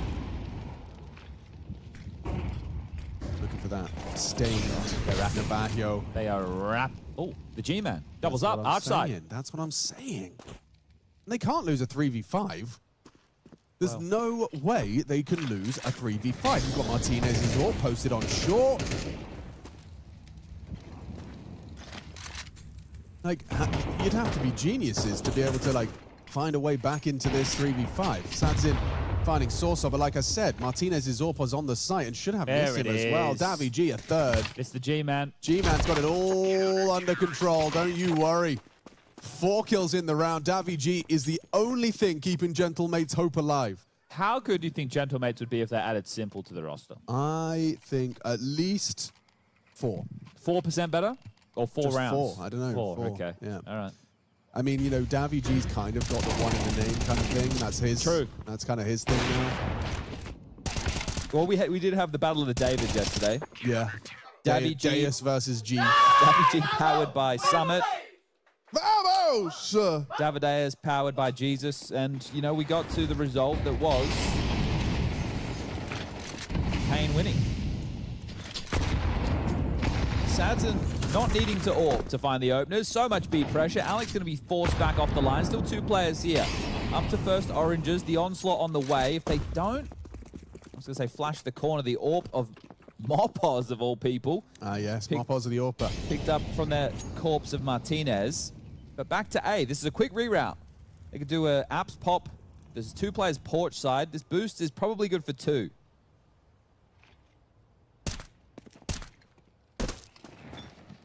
No, like, 2 bullets. Good for 2 bullets. Yeah, that's what he wanted to put down range. And Davi G and him are going to continue to be this kind of morphing, fluid CT setup. They're an amoeba right now. Exactly. Constantly morphing. Nissim, however, removing Davi G puts a lot of pressure on the shoulders of Sorsol. His position last noted towards the site. At the same time, in the same breath, you can see Lux. That smoke on B has just faded, and he likely will surge. Yeah, bomb's coming back, or at least it's over towards Chicken Pit for now. Util for the finish, just to smoke and a flash on Nissim. But I think they're going to fake A go B. What a classic. And they're toying with them. This is after having the opening kill in, what, the first 15 seconds of the round, and now they're doing this. They might just peel it apart completely. Sossol says hello with the double. Now it is Sossol and Mopos. It's too quiet. It's, yeah, a little bit. They're going to start realizing. He gets to CT. Oh, they fake plan as well. But they're really not messing about. They're not messing around. Okay, they're fishing right now. Okay, Rod in the water. Wow. Now they're jigging. Why are you downloading sound effects when you can make them? They're jigging the rod right now. Give it a jig. No bites. Still nothing. No fish in the water. It's quiet. Maybe we should pack up our tackle All right, box let's and go reel home. it in. Yeah. Reel it in. Take that AK, that AWP. Those are really nice things to get building. Both of them are. Oh, Sadzin. He is 17-1.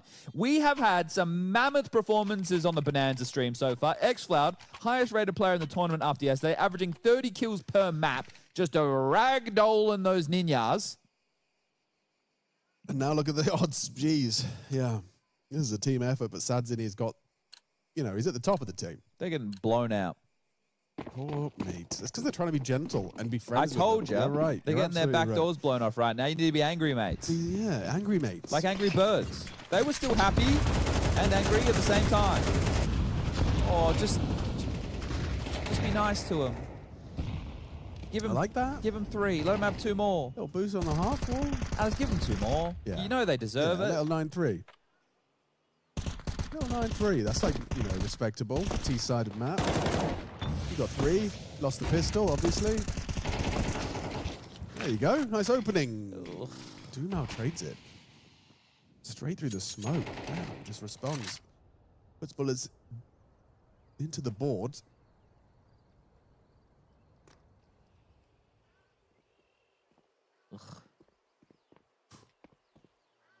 Mopos not to know. A lot of low HP players operating for Legacy here. Both Lux and Dumal brought low, and on the cross back, didn't choose to engage. Wow, okay. He wants to get the jump on him. Makes sense. He will. Backstab will connect from Here's the Mopos. frag. Oh, bro, take it. It's right there.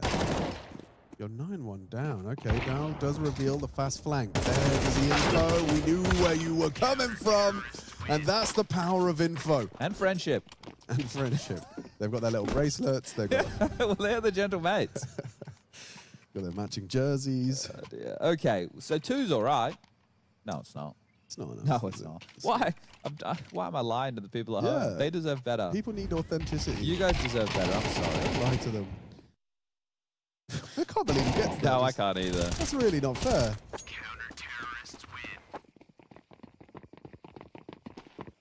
All right. You've actually got a distinct advantage here. What's the advantage? You've got 2 AK-47s and an AWP, and they've got no AWP and a Dumal's Galil. already low. Dumal's already... Dumal's dead. Okay, no trade potential this time. Alex got back-to-back openings. Alex could call his jets here. He's going to play the boards, and it works out for the multi. 2 sprayed down, no one ready, no one believing he'd stick around for more. Alex has done his job and then some, a triple kill. So I think he had 4 kills in the last 2 rounds of play. He was sitting at, what, 1 for 9? Yeah. So, impact, but very, very late impact, and maybe negligible. Might not have any real sway on the game at this point, especially if Legacy go 4 from 4 in the pistol department. And they aren't winning this one. There have been a couple of man disadvantage situations they have been able to scoop up, but that's a clean sweep to keep the sheet with a dodge of 3. So we're going to take a moment, a little bit of a halftime break to get some water, just to refocus and see if they've got it in them. I would say probably not. But now that it's not a 13-0, I don't have to open. You could still do it, though, if you wanted to. No. Okay. You haven't had much luck, have It's you? dangerous out there. Yeah, no, I'll let everybody know right now what I did unbox. Well, I didn't unbox, traded up to. Not unboxing, is it? No. Won't be doing much of that anymore. No boxes involved. What do we need here? Profile, inventory. Okay. So I got a Autotronic Bowie. Got That's the red and white one. Yeah, I got a vanilla Nomad knife. That's kind of cool. I don't know what the Nomad even looks like. Just looks like an average knife. Yeah. Nothing. Not very exciting. I did get a Gamma Doppler Bowie. Still, Bowie, no one wants that. No. They're just too big on the screen. Ursus Boreal Forest. Whoa. Looks like a bloody... That looks disgusting. That's terrible. Yeah. Oh. Has it always been upside down? You guys are blowing my mind right now. Pots. Why is it upside down? Dots. Were we upside down? Maybe we would. No, the car was the right way round. All right. Gentlemen, you need the pistol, or this is over in 2. That's the deal. It's not a B run. Oh, the counter flash was perfect. They can't catch a break. Sorry, that sounded like bias casting. What that was just kind of trying to... You wanted a competitive game. I wanted to express the Something to sink your teeth emotion into. as well that gentle mates are feeling when things like that have happened, so we can all kind of empathize. Well, they can win if Sads doesn't get a kill. Okay. The man who's 17-3 needs to not get a frag. Yeah. And There you go. So 3v4, retake on the A site, bomb planted now. There is a nade, there is no kit. This is tough to get back into for Legacy. That should be that necessary pistol. I was going to see it. Oh. Yoop. Hello. Jig's up now. Set up for success. Have to move, though. Yeah, they are going to make their move into the site. It's very hard to get back into this A-bomb site. Unrealistic, even. Look at the time. They need to be defusing like now. They're killing them. Davy G in the clutch. Defuse. It's not great. It's not going to be easy for Davy G to get him off the bomb, and they got off it. Yeah, there was no time. Even for the 10-second when they first had it? They were too late to it. They were too late to it. I think at the point they started defusing, maybe there was 7 seconds. So close. And also because it was the back site plant, they didn't find it immediately. When the call went to defuse after the frags came in, it wasn't like it was default or anything. It was back site. So, yeah, a little bit late to it. Okay, first pissed around for the gentle_mates. And now we're back online. And then An Australian would say something along the lines of, yeah, but it's MR12 here, Alex, so the gap can close quickly. That is exactly what I would say. And then I'd say, well, they have to win the second round for that to become a conversation. Mag 7 for Dumal. Does that excite you? It does. It really does. The Mag 7 is probably... He didn't get the half wall, though. No. Oh! It's not great. Marpaz is... It's got 30 HP, which is more than 0. Oh! Oh, it gets worse. They're fine, though. Oh! They'll be fine. They'll be fine. How? How will they be fine? They're going to be fine because they don't die to the boost. They're not ready for the boost, but they don't die to it. And then they're all bleeding out with 4 HP, 20 HP. They're just going to push through. Everyone jumps into the smoke. It's fine. Gentle Mates have dealt with it. In the chaos, in the pandemonium. 2 more frags come through. Look at them all. Ears bleeding. Limbs hanging off. But it's just Newsom and Sadzin's pistols left, and they're not really in a position to threaten. Gentle Mates have survived. There was probably 200 utility damage in that round from the CT side. Yeah. Oh, the economy, it can't take it. It can't handle it. No, Gentle Mates, they'll take the round. But Sadzin will take them down and take a Galil into the next. You're tempted to go again, aren't you? You got a guy sitting in a molly. You've got 2 guys behind half wall getting triple naded.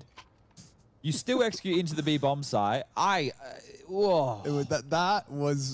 they got away with murder there. Uncomfortable Counter-Strike, you know, as far as the Gentle Mates are concerned. Like, you won, but you don't feel like you won. I think, like, this type of a game, because you pumped them in map 1, on the CT side, I know it's not recommended, but in this specific circumstance, I would have been tempted to go all in. Yeah, right? I'm sure if they did, Chucky would have been like, nah, time That's out. not how we play him. But I would have been tempted. I would have been real tempted.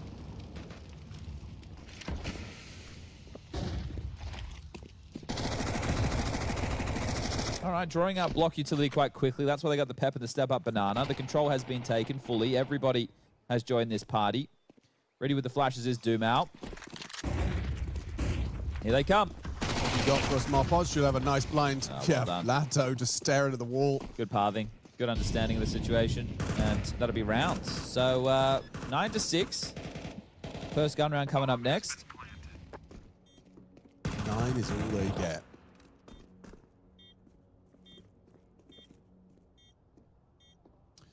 Oh, just got my TLDR newsletter for Counter-Strike. Okay, anything interesting in there? Let's have a look. Every Fnatic game is now a hate watch, it says. Oh, because of the Cypher news. Even if that means we have to cheer for Aussies. Or Assies. Yeah, I think that maybe they're trying to be funny. Okay. It's not very funny. It's not very funny. Aurora, Fnatic. Okay, so it's talking about this incredible tournament that's going on right now in Bucharest. It says there's a 1.25 million prize pool. Yep. The outliers are MIBR, Saw, and FlyQuest, who seem a few levels below the rest. Okay. The squads like Aurora, 3D Max, Astralis, Nip, and Pain, this is the perfect chance to grab their first big trophy. Putting Astralis in that mix is a bit of a crazy. stretch, isn't it? And NIP. And NIP. Well, yeah. And they didn't put GamerLegion in there. I know GamerLegion didn't have the best CAC or EPL, but I'd still put them above NIP and Astralis. That's all right. You're allowed to take some liberties. It's only a newsletter. We used to take them away from school and not show them to our parents.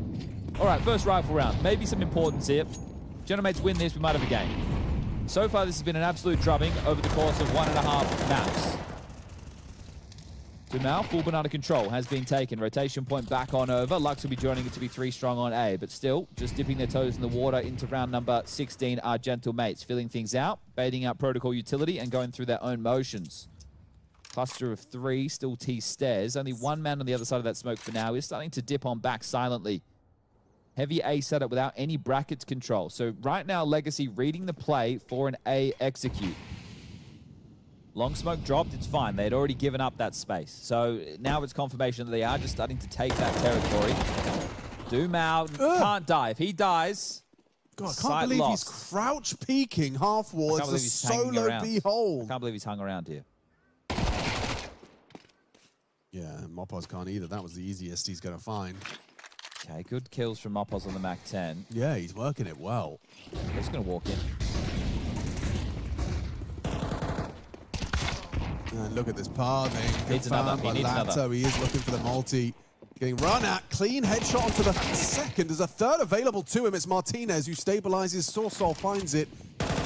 Should probably be the save. It should be. No, it's not very glamorous as far as the decision-making is concerned, but now there's a game. It's only a 2-round gap at this point. I think Dumao overcooked the pooch there, hung around a little bit too long. So just going to hold on to this M4 and the Galil. Take a note, Sadzen, by picking up that Galil in round number 3 of this second half, he didn't have to invest in a whole lot other than armor and utility. So he will be able to drop that across to one of his teammates. We are having the loss bonus starting to spill out now. So because of that third rifle guaranteed, I think we might see a buyback off of it. If it was not to be, then it probably would just be partials. But maybe it's a good time for Chucky to take a timeout as well. Just to get ahead of this. It's like, all right, boys, we might have to pull up our socks a little bit.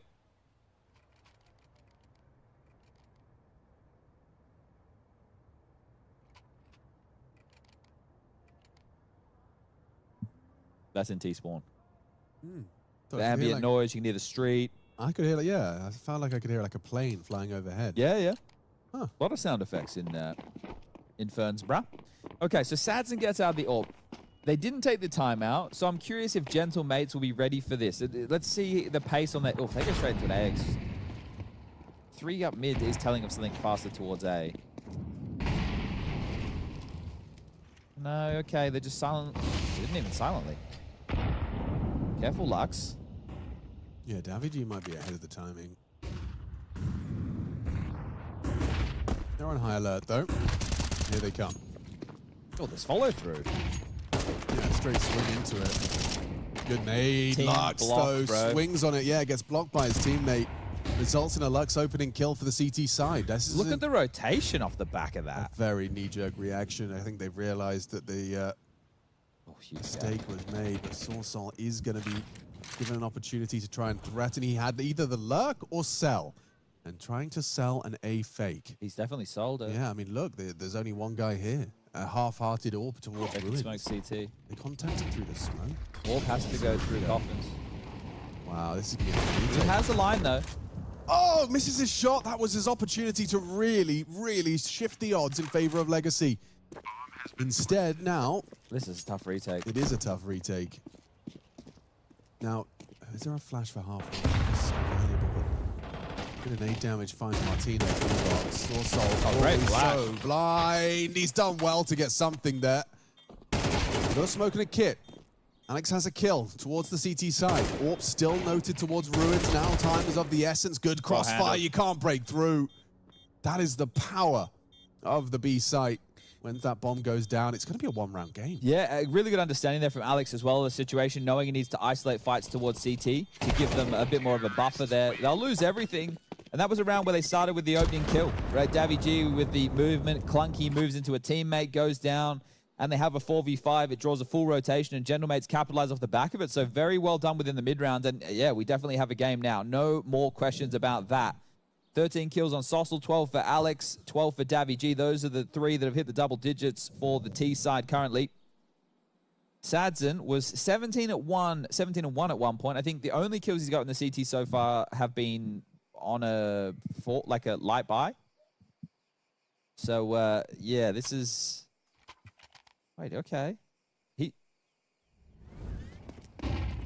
He's on all. Yeah, I saw that. And there's also an M4. Like, obviously, loss bonus is maxed. But they... See, maybe this is the same theory as the previous round in the sense of, oh, we're going to have an AWP and they're probably not ready for it. So, I don't know about this. Is everyone going to shove? This is a full buy.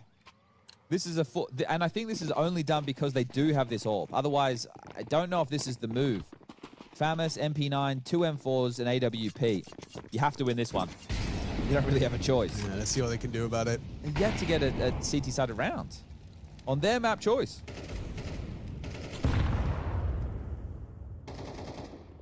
This is a risky move. Sadzin positions himself, hoping to catch the progressions of the app's crawl. No immediate boost. They are taking their time. Here we go. Action on Sadzin. Nice jiggles. Bait out the shot. Really nice. Okay, well, round at this point completely changes for General Mates now that they have understood there's an AWP in play and you know where it was. So you know it was quite an offensive setup over towards Halls and Boiler. I'm going to call it Hoiler. Hoiler. 3 stacking B, so they're putting a lot on this setup on A right now. Yeah, it doesn't look like it's the most difficult to avoid either if you were to path for like a long wrap. Are they wrap? Ooh, they are. The U2 is there for the wrap. Oh, but the timing works out. Sadzin gets to pick off apps, drops pit, ready to react, and he's got the swing. Smoke up. That's a CT smoke. Does that channel them into library? But now Lux has revealed his position there. Audible on his exit. Stacked up on long. You've lost your late piece. Alex is walking on the smoke. Might catch Lux's backside. That's huge. And now they can go B. Oh, the gentle mates have found a way to win the round.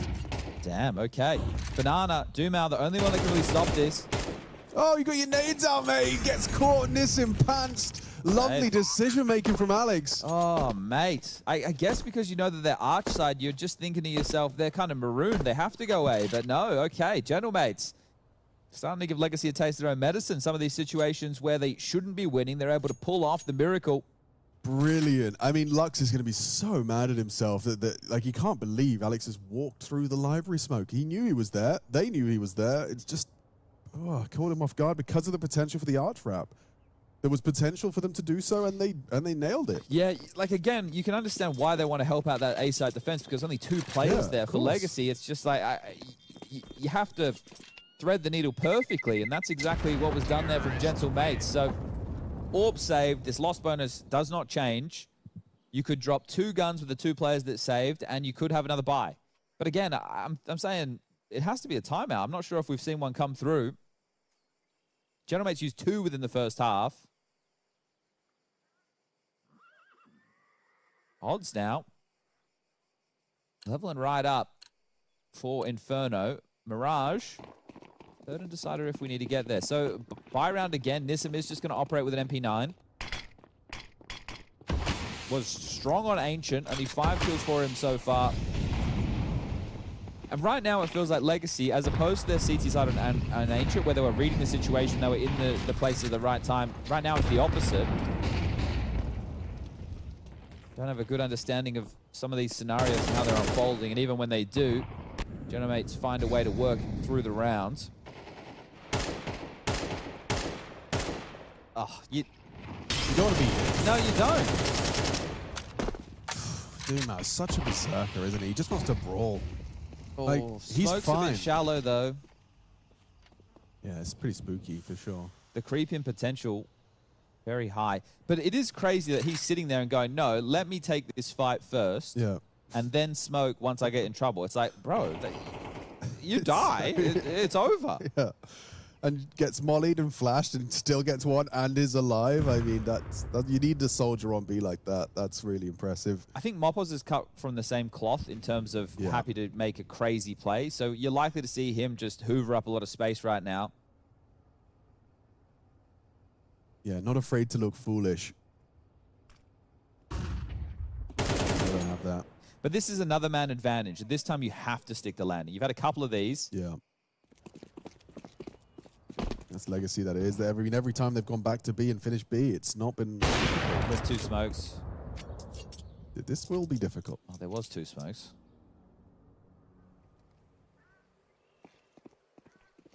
Here they come, 10 seconds. Dumao just has to deny the plant. That's just all he play has to for the do. plant. That's all you have to do. Oh, okay. There you go. Round over. Okay, so they have pulled their stocks up a bit. That was definitely kill him after time. Not going to matter too much. Plus 7K. Oh, okay. So everyone's in buy range right now. Sossel can get dropped a gun from Alex because Martinez is probably going to bring out the AWP again, unless Alex has a set piece that he wants to call where it's a bit better to have a rifle. We'll find out as these buys start to accrue. So Dumao 17 kills for him, starting to rack up a couple. Sadzen up to 21. Remember, a lot of the hard work for these guys was done within the first half. It was a 9-3 scoreline. That's the third of 3 tactical timeouts in regulation called from Gentlemates. It's hard because the rounds that you've won, especially the ones that were in disadvantage, or that like wrap round where you got marooned, that's not a call. That's people making moves that get you out of it. So it's like the opener wasn't good. Right. So what's the now? Exactly. So you don't really have like a call that you can return to in this moment. I think they'll probably go for banana fights again. I think they're going to say, listen, we can't allow Doomao to have full banana control. In the early stages when Gentlemates had economy control, they were just running up with Mopos on the Mac 10. And that was suffocating Legacy a whole lot more. So you might see them just charge up banana and take this fight head on. They've gone for this like really quite suffocating CT aggression move. It's resulted in early damage and the loss of life. Doomao. Lux is very low. Goes down. Lux brought very low from the double HE in apps. So loss bonus will have gone back to 2,900 for Legacy, right? So they lose this round. You have to take a look at what the cash is on the players who are alive. So Nissan will be able to buy, Lato will be able to buy, Sadzen will be able to buy. You're going to have 2 players without guns. That's the state of the finances right now. So if Legacy don't pull this off, Gentlemates are in a great position to take the lead. Ooh, he's done well to get something, but Nissim's down and the A side so lost. So we can tie this one up, 10-10. Yeah, they have to save, just based on what I was pointing out. So, okay, Legacy are making these financial decisions knowing that they have such a big lead that they can just go into buy round after buy round after buy round as long as they have a couple of saves. So that's definitely the thought process. Yeah, and getting double naded into a 4v5 at the first 10 seconds as you jump across apps is not a great way to start this pursuit of the last 3 rounds or winning one of those last 3. Yeah, if Gentlemates do bring this back, you have to kind of tip your hat to them. Mate. More because of the amount of rifle rounds they've been up against. Or just the flow of the game. And obviously, if Legacy aren't going for retakes, surely don't lose the ult. Okay, well, that one's for the stats. That one's got no impact on it whatsoever. That is literally just a number in a column. Yeah, and that's, you know, only reinforces the conversation about stats, not necessarily always telling the whole story. Yeah, like you can't even get in the conversation of, oh, it might break their money. Like, what are we talking about here? You know, they've got multiple players who can drop guns, so they're not in any qualms. That one's just to retain his weaponry. That's the most important part of that kill, the fact that he didn't die. And it did feel light on for tactical timeouts in the Legacy department. This will be only their second use so far, so they definitely kept them in their pocket for a rainy day, and it's starting to pour out there. They only have 1 round on their CT side of their map choice. Which is not enough. Mates managed 3.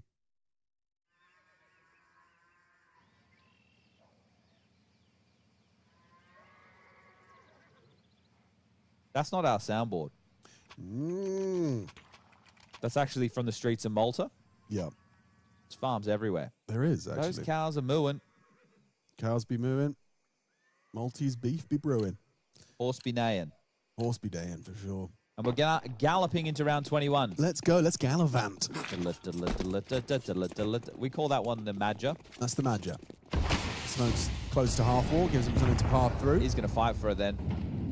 Looks like he wants to, and the CT's having absolutely none of it on B. But this is the banana control that was helping them out earlier on within the half, so this is great. Oh, he's dead. No, he's not. Davi G with the covering fire was hit tucked behind a half wall. Now they're just going to accelerate.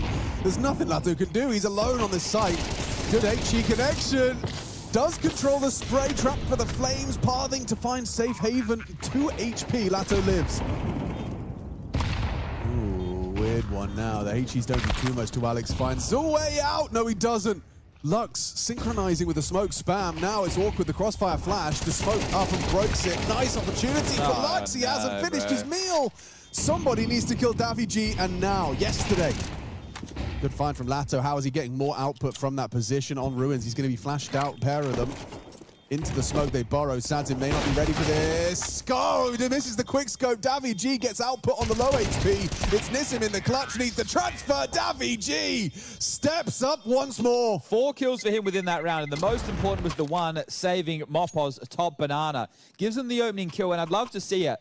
It looked like it was a smoke kill according to the kill feed, but was he in it? Was he on the cusp of it? Was it just a blind spam knowing that push was possible? Either way, that's the important frag that puts them now in the driver's seat.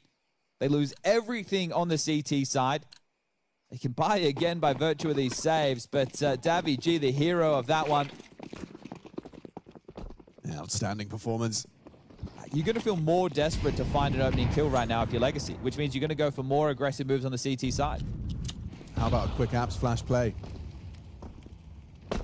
Being lined up now. Starting with a 3-2 division of defensive labor. Sorsol has been set up to succeed. However, a CT smoke for him to be concerned about might slow his crawl and progressions. The crazy thing is, if you're Legacy, it's still just 3 more rounds. Yeah. Like, sure, you lose this one, the conversation does shift dramatically, but at the moment, it's still just 3 more rounds. And sure, the momentum's being completely taken away from you. It was 9-3, and 2 of those 3 came at the tail end of the half. So the momentum has shifted completely. We're talking 10 out of the last probably 12 or 13 rounds of play that have gone in favor of Gentlemates. Also, however, it is evidence that you can win the CT rounds late, you know? Sure. Gentlemates proved it. Can Legacy match it? It's a T-sided map, but it's not meant to be this T-sided. Yeah, this is a bit of an outlier. Looks like it might be the A finish. Player in trash. Yeah, Lux. I'm clearing him. Clearing. Okay, good trade. Davy G doing it all. Flash the AWP off the line. Get the info. Molly him out. Catch him on the swing. Oh. It's textbook.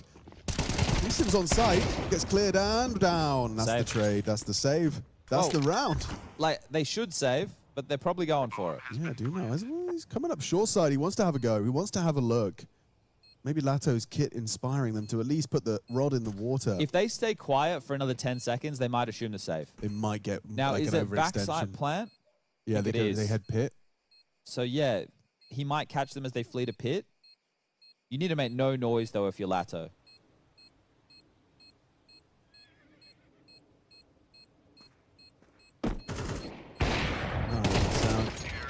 A little too much sound, a little bit of a step. They was just starting to see movement. I think as well, even if you all died right to the bomb, you still would have had enough money to buy in the next round anyway. Right. So, like, they're probably just going, we have no reason to exit or give them a way in. Let's just stick to this. So, Legacy from 9-3. Oh. All right, Mr. T.I. He's out to play. He's having a look under the table. He's seen this before. It ain't his first rodeo. Right, you might not see him at all the Counter-Strike events, but he works with the international. He works with the Dota professionals. And those guys, they don't mess about over there. Yeah. Except he still can't understand this.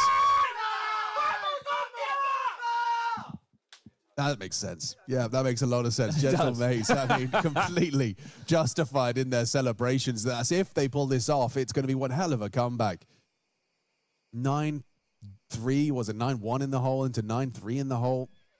You dig yourself out now 12-10. Really impressive.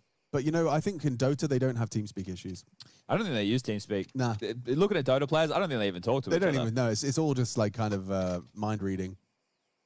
Oh, they do? Oh, okay. Well, I thought they were still using Mumble. Yeah, they're probably on something else. Ventrilo. Communicating game. How's the... Are we still paused? Yeah, let me check. Let's see how the A-Stream game is trending. Wow, what did it look like when we last checked in? It was one... Oh, no, wait. They hadn't even finished the first map, GamerLegion Pain. Oh. But they probably have now. Yeah, they have 13-10 first map for GamerLegion over Pain. Second map... oh, wow. Second map, quite a one-sided first half. I will say that much. Okay. Potentially the final round. All of the buy rounds have come down to this. Ooh.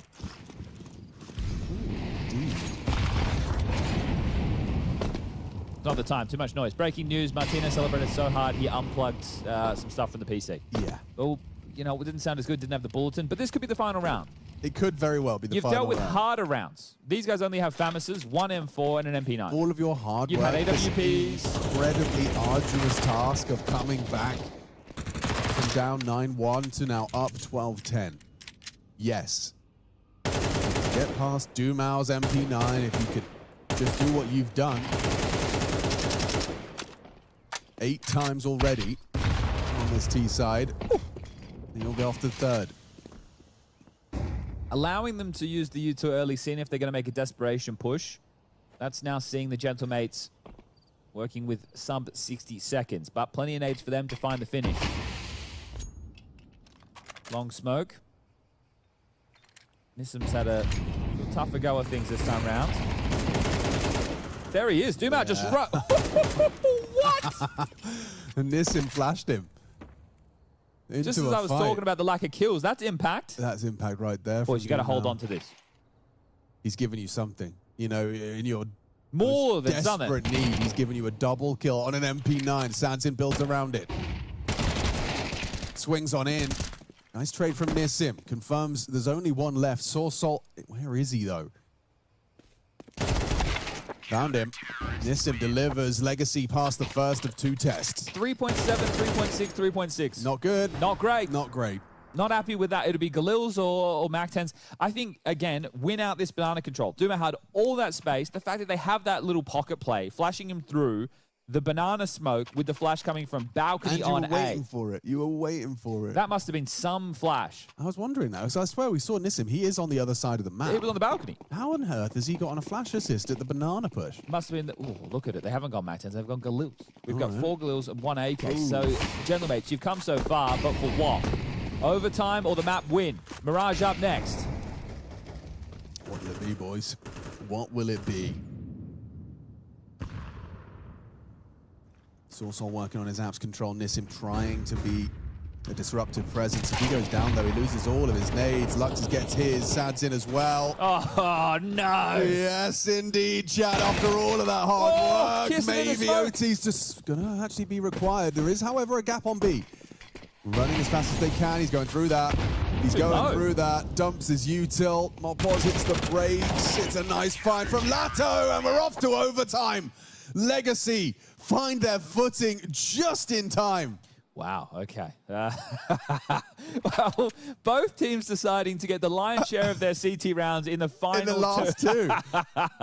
Okay, well, I'm sure we get something crazy now where both teams just go 3-0 on their CT sides. This is a bit of a funny state of affairs to have these rounds in this fashion. How bizarre. It's been a funky one for sure on Inferno, but overtime, more rounds, bonus rounds, and it does mean we're going to see that early Martinez sniper rifle. Same for Sadsin. I think you must have a grasp on it now, though, Legacy, right? Like, you've kind of pieced it together late. I understand that one of those 2 rounds was a bit more of a gimmick. It was with the flash, the banana push, but the final one was everybody just kind of standing up and delivering. So, yeah. Oh, indeed, Chad, because they line up for Sadzin's AWP. Nissim was the second piece, and they line up for a collat. 26 frags and counting. That's a hope lateral. Yeah, it really is. Legacy CT side, they've been struggling to find CT rounds other than right at the tail end. How about starting overtime with a win? Gentle mates, they've got to dig themselves out of this 2-man discrepancy. It's going to be the B finish. It's the right call. Yeah, and look at the radar. The fact that you have 4 players towards A with all this space, somebody should surely be freed up to rotate. He's peeking mid now, so we are going to see a move. Duo needs 1. He definitely needs 1. Gets awkward if he didn't. Gets his kill, moves Martinez's sniper. A 2v4 post plant on B, it's not impossible. It has to be played perfectly, though. You get the bomb down, you position your teammate Nubox. Sadson has to stay here.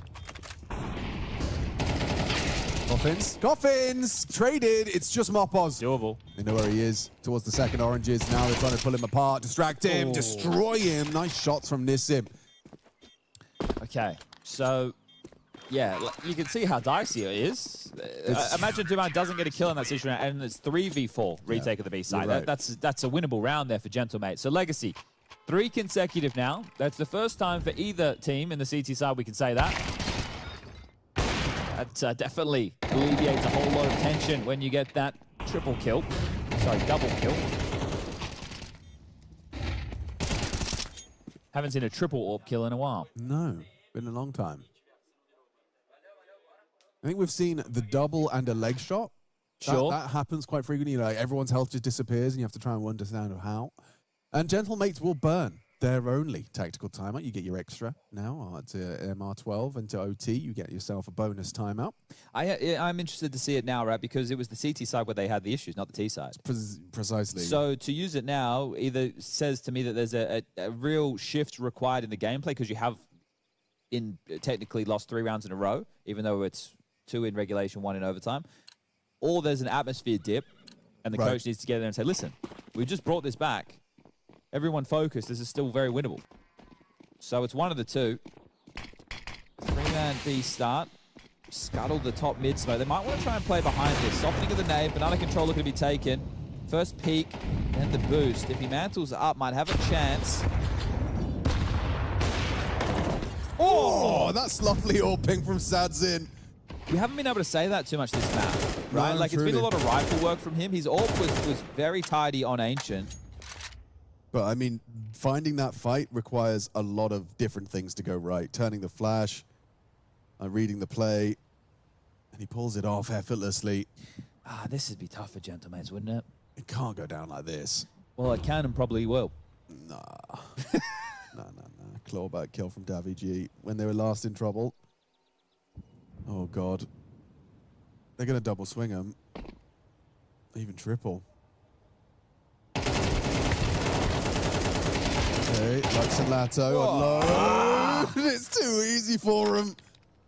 You cannot cross. You shall not pass. Alex, the 1v5. When you put it like that, really insured with 14. When you put it like that, it's pretty damn doable. Okay.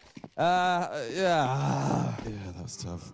I mean, you just round that corner and suddenly 60 bullets are unloaded towards the wall. There's no swinging. No. You're down a man. You feel desperate, like you have to go for the fight. Yesterday, they went overtime as well on Ancient, I'm pretty sure.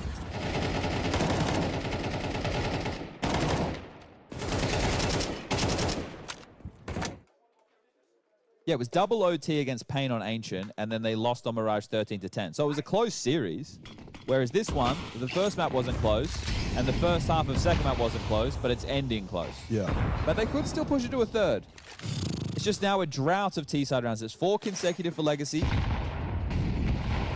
Oh, did he see him swing ahead of it? Yeah. That explains the emergency smokes. What a crazy push. Lux was essentially in their spawn 20 seconds into the round. Yes, he was. 30 seconds into the round, but...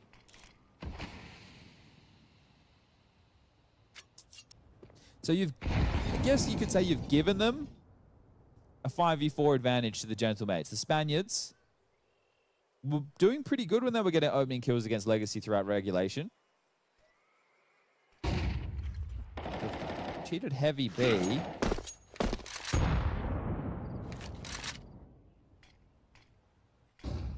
Okay, so you are going to have to go absolutely wicked sick right now. This has to be like device level stuff. And that's not how it starts. Well, they're going to go for it. It's the final round of the first half of overtime number 1. Yeah, but if I was making a list of 3v5 disadvantaged CT retakes of the A site on Inferno at professional Counter-Strike level, it would be a short list. Yeah. I think retaking B is pretty hard as well on Dust 2. It's up there. Anubis was always very good for retakes on either side. And that's because Anubis was a good man. And that was a good round from Gentlemates. 5 alive. I mean, there you go. You call a timeout, you get your round, you get something at the very least. Just to bring through and make sure that this comeback isn't seen as like, going to overtime was not a loss. You didn't lose. Your hard work was not in vain. Just have to finish off the job right here. So we now have to kind of all go back in time to what the first half of this game was offering up. And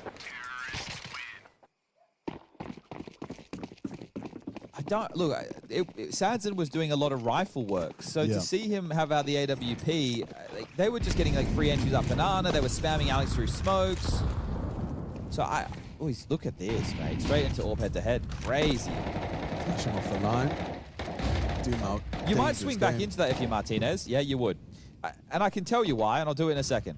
Yeah, because right now I think Dumao's jump must have been heard by Alex. Right? Guys? Alex is going to work it out. Guys! Alex is going to work it out first. Whoa! What?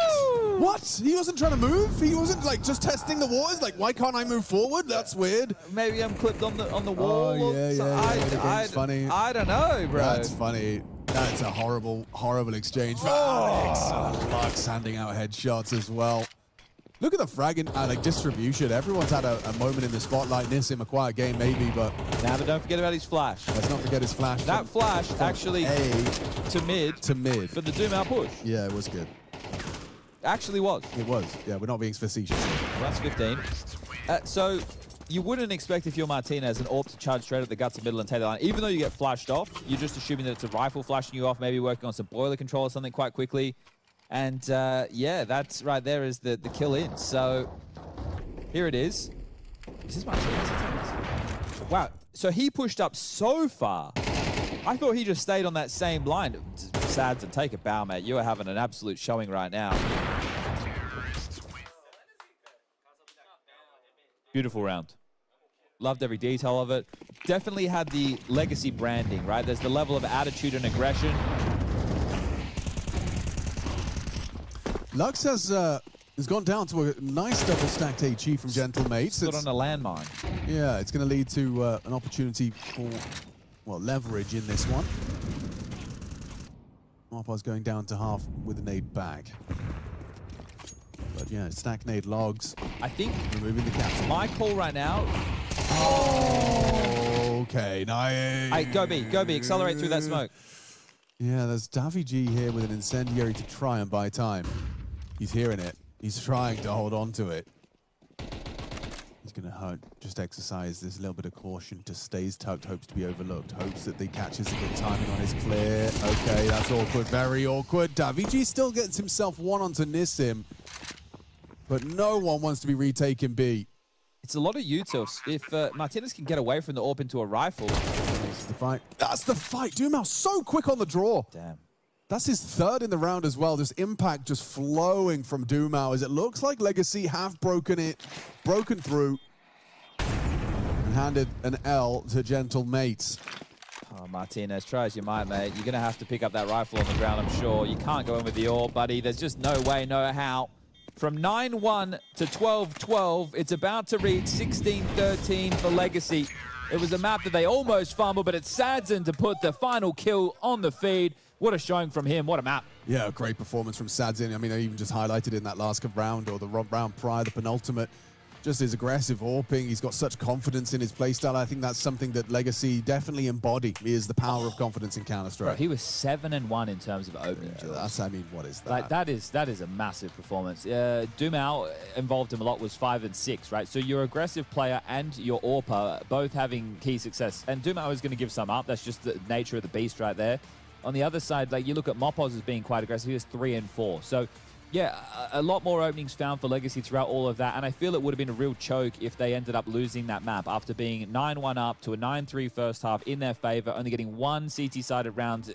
Like that was, it was, I guess, poor CT sides from both teams into overtime, essentially. Yeah, no, I agree. I think it's for Gentlemates, it's going to be a little bit feeling like a bit hard done by, given how well you managed to kind of recover from what should have been just an open and shut case after that first half. So there's something to be admired. I just think it's going to be hard for you to find that silver lining when you find yourself 0-2 down at PGL Masters Bucharest. Yeah, it's another 2-0. So just taking a look, yesterday, as mentioned, there was only 2 series out of the 8 in the day that went 2-1. Yeah. Right? There were 3 map games. I think that's also happening now in the GamerLegion Pain series, so you guys can go and check that out on the main stream if you want to just jump from action to action. We will be bringing you Saw versus NIP shortly, so don't go too far. That one will be kicking off. We do an accelerated schedule around here, right? So there will be a bit of a break, but we will be coming back in about 15 minutes. So yeah, we keep the action flowing. This is one of the things, PGL, no halftime breaks and rolling schedule. So as soon as you're watching the Counter-Strike, it doesn't stop. And that's probably what you need on your Monday, unless you're a GamerLegion fan. In which case, you know, it's not how you want to start your week. No, there have been better weeks. Yeah, for sure. So there's going to be in the 0-2 column now. That's what I was about to ask. Who else is a likely candidate? So probably FlyQuest. Yeah, that's fair. Probably Saw. Yeah, that's fair. And then what is it? It'll be the Astralis. No, they're the winners games. Who are Astralis playing? Astralis MIBR, probably MIBR. MIBR. So if it's like GamerLegion, MIBR, Saw, FlyQuest, There you go. there's a winnable game in there for GamerLegion somewhere. I mean, 2 teams will win. Yeah, it's guaranteed. Yeah. It's guaranteed. That's how it works. So yeah, that's when we are at the bottom of the barrel. MIBR, I would be surprised if they beat Astralis, especially with a stand-in in the AWPing position. Klim having some visa troubles. Fnatic have they had this whole Cypher Jacasma situation going on, and then there was Cypher Jacasma Krim situation, but I feel like Fnatic are strong favorites, and they just have a lot more reps in. I have to take a look at how the map pool lines up. But yeah, I think match of the day is Aurora versus Liquid. That'll be going down on the A stream as the 3rd match. That, for me, is going to be game of the day. Just to really see what the progression of Liquid has been like since Alicia's rejoined Team Liquid. Obviously, a completely different roster. Nertz had some positive things to say in an interview he did, so him and Alicia see the game in the same way. Or I'm paraphrasing right there. But here's the lay of the land, everybody.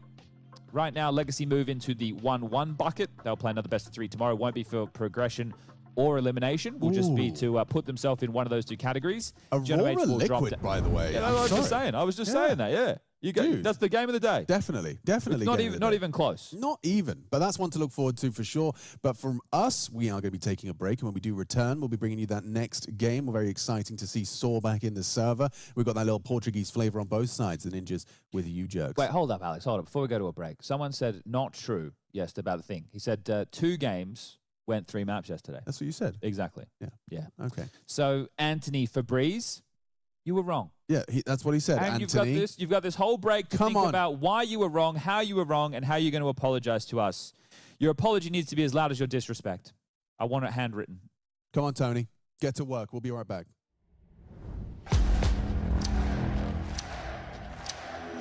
We will shake these walls. We will raise this roof. We will roar.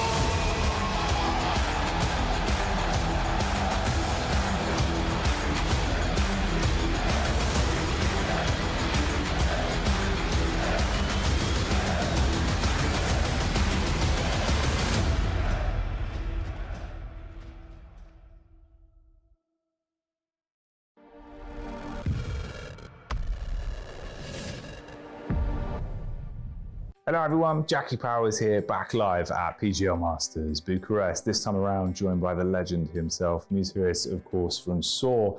Bro, really nice to have you here. You've been around the block for quite some time now and still absolutely killing it. How you doing? I'm very good, and thank you for the words. So yeah, I'm pretty good. I'm happy to be here. Awesome. I wanted to ask you initially, when it comes to looking for a player, someone you might be scoping out for a team or just hypothetically, what is it that you look for? Is it kind of raw talent, maybe the way they approach the game, or even just sort of the energy they have? It's always different what we are looking for, but most of the times we just look at the talent and we try to teach them the rest of the things. But yeah, most of the times it's talent, because when you want to play in a decent level, you need to have very good players individually. And do you think as well, with your experience, that's something you can help with even just life experience as well? Or if it's a younger player, if they have that talent, you can correct some of the issues and try to guide them to be able to have a longer or better career? Sometimes I try to teach some things. I try not to... I don't like to try hard a lot, because I don't want to put that pressure on people, because what I always say is that if you are here, it's because you did something good before. So I try to give some tips, and most of the times it depends a lot on the players if they develop on the right way. Mm-hmm. And of course, some things it's a lot of individual, like if you really want to become a great player, you need to sacrifice a lot. And I think right now that's the hard part to find players, it's that they need to sacrifice basically their life to become great players. In terms of your opinion, obviously being in the team around everyone every day, how would you describe Saw's form coming into this event? What we are lacking right now, it's consistency. It's really hard to be, I'm gonna say, good in 6 maps right now. So that's the only part that it feels bad to come to the tournaments and you know that you don't have 6 maps and you can't go to a game and just say, okay, let's pick this, and to another game, I'm gonna pick this map because it's the worst map from the other team. So we are kind of limited on that, but I mean, we worked a lot. We're gonna try our best, but I mean, it's not the best feeling in the world, but we are pretty confident. Let's talk a little bit then about some of the other teams that are here in terms of the other squads. Is there anyone you'd love to play against in the Swiss, or perhaps a team you'd rather play when we get to playoffs? We are just here to play. We want to show a good CS, because what I learned with experience is that if you are playing good, you have the chance to win against anyone. But if you are playing bad, it doesn't matter who is on the other side, you're gonna suffer. So, say hypothetically, if something was to go wrong mid-round or mid-event, how do you approach that in terms of kind of unpacking the bag and fixing these issues so it doesn't bleed over? It depends a lot, but when things are going wrong, what I try to understand is that if we, for example, if we have a plan and nothing is working, I kind of, okay, I don't want this plan, and I'm gonna call my feeling. And sometimes what happens is that, for example, as this side, you play 1 or 2 gun rounds and people are just dying. What you try to do is, okay, let's do this and play together, and we trade each other. So it's kind of, instead of everyone it's doing a default, we're gonna be more in pack.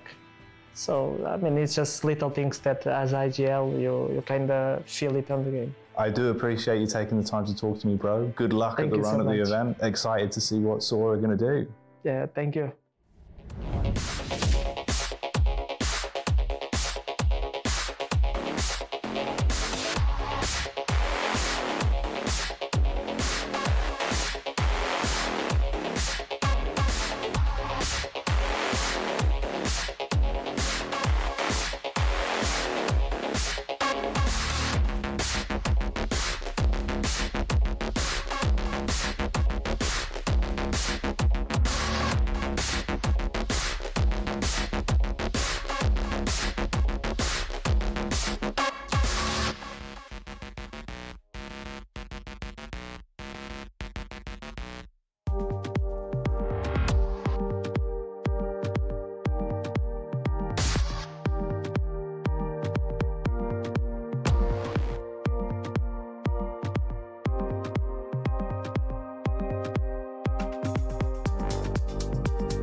So, Chad, in Portugal, they have various sayings.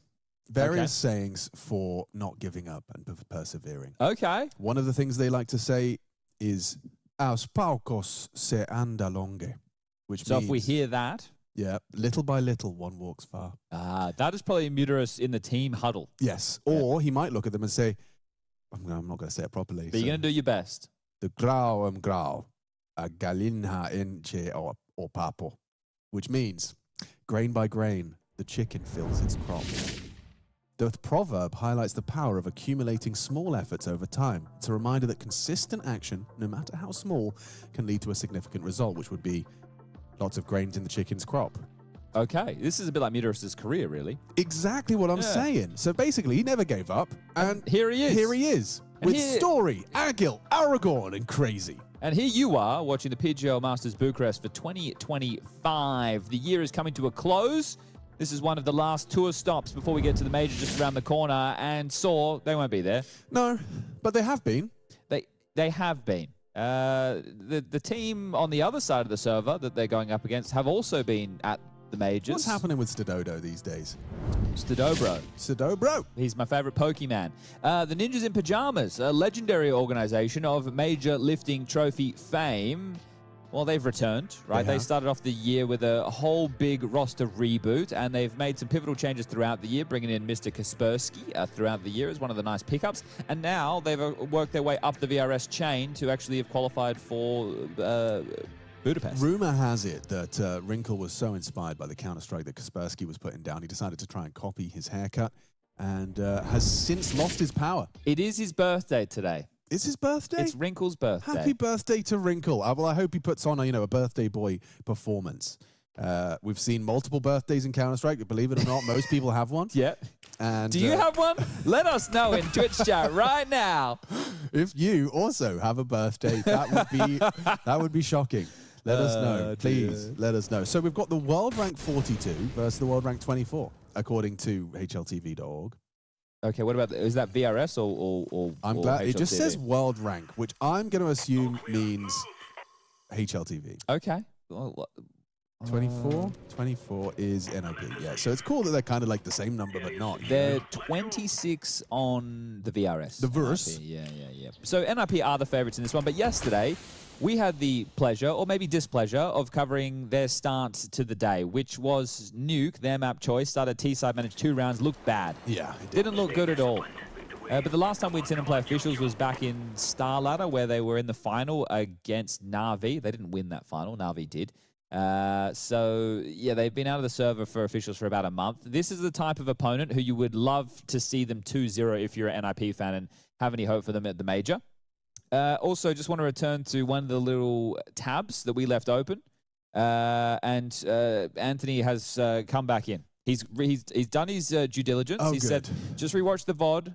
I openly apologize to Sponge for the unthinkable mistake I made, but I do not have to apologize to him because I'm watching B stream over the A stream, which shows how much I appreciate him and his expertise over the A stream. He says, sorry, master. Now, I don't need that. Well, now come on. I don't need that. Seems a bit facetious. Yeah, that did seem a little facetious there. But I'm glad that you have proven me correct. Thank you, Anthony, and I appreciate you for playing ball, and I appreciate all of you for hanging out here at the B Stream Bonanza. We are ready to get the party started. Saw take to the CT side, NIP on the attack, and it doesn't look like it's going to be too complicated. I see a smoke, I see 2 flashes, and I see 4 dudes with armor who want to be flashed in. Heavy fight, though. And already, Crazy has tapped away at Kaspersky. Doesn't get anything done. They'll channel up the ramp. And nothing for the dual Berettas. Aragorn flashed by Snappy. They'll flood towards the back of the site, and there's collision course set here for Agil.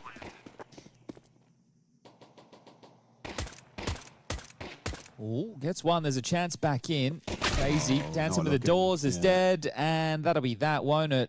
Muterus. He has a look. Saunters in. Gets a quick tap on the short player. There's a conversation to be had, but he's lost his teammates now, and time too far gone for Muterus. I mean, keep it simple, stupid, right? The KISS method, we do call it that. Yeah, and it makes sense. Yeah, some people have the AC/DC method, the KISS method. Always close, don't choke. Yeah. Yeah. So, I'm going to say a thing. And it's going to upset some people. Okay. I believe this will be an NIP 2-0. Oh, I mean, knowing the power you possess, I think that's really brave. Really brave of you. Now, the reason I say that is because NIP picking Ancient, when yesterday they picked Nuke. Now, we know Snappy's a Nuke guy. But picking Nuke is always a bit of a mare. Now, because they didn't pick it and it's the second map, it means they get to start on the CT side. So they're winning. So they're winning 2-0. Yeah. Now, I don't want to get anyone who's at NIP's fans' hopes up. That wasn't my intention. It's just my prediction based on the veto. Right. Veto-driven analysis. And that is why Anthony's here. Yeah. Shout out to Anthony one more time. One more time. And with the Febreze, I bet his room smells beautiful. Oh, yeah. Odor deletion. I Doom once said Saw can win this, so I don't think he agrees with my... Thank you for joining the chat, man. Thank you for playing a part in this. Costa the Costa says, I really doubt it. So there is a dialogue right now. It's fun to have that dialogue. You know, there is some people that believe this could be a 2-0, Chad being one of them. And that's because of the veto. You see, he's crunched the numbers. Yes. But that's just my opinion. And that's just his. He's entitled to his as much as you're entitled to yours. Don't need to tell you what's happened. You've watched it. And if you didn't, for our audio-only listeners, in the second round, Saw took a full eco. They stacked towards the B bomb site. NIP executed in and then executed them out of the round with all 5 staying alive. First gun round. That is exactly what happened. There you go. Man, I did a bit of audio-only listening last night. How was it? Yeah, it was good. I thought Jason and Dinko sounded really good. Don't say that. Dinko's head will get too big. He sounded great. Barely fits in the door as it is, that tall man. Like, I don't watch sports, but sometimes it felt like I was listening to sports. Okay, the radio's on. Yeah, exactly. It's kind of like more sporty, more radio. Here's what sports Counter-Strike commentary would sound like. Aragon.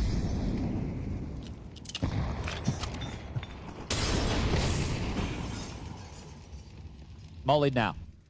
Yeah, exactly. Okay. Shush. Creeping. Dead now. Down to crazy. Ujug search towards the A site. Smoke molly combo. Pressure applied. Reaction. Donut occupied. Big fight for Story. Traded out by Wrinkle. 3-on-3. Trapped and overrun. Looking good now for Saw's first gun round conversion. 60 seconds. 2v3 number disadvantage for NIP on the attack. Ujug's working his path towards the donut position. Shadow spotted. Shadow noted. Flank connected.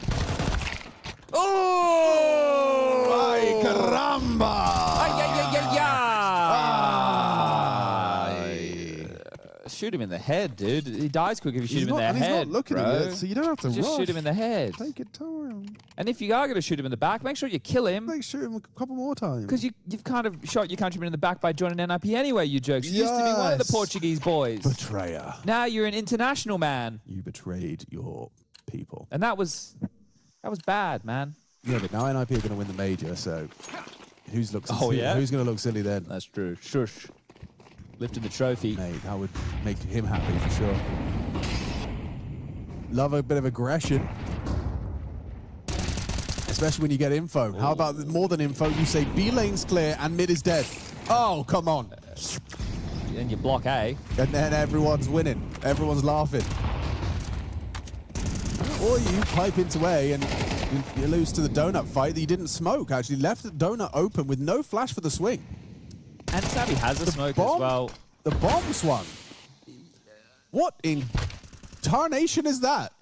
It was all quite curious, right? I think that you're pointing out some key details here. The fact that the A site execute wasn't even really an execute, even though it was called off the rip.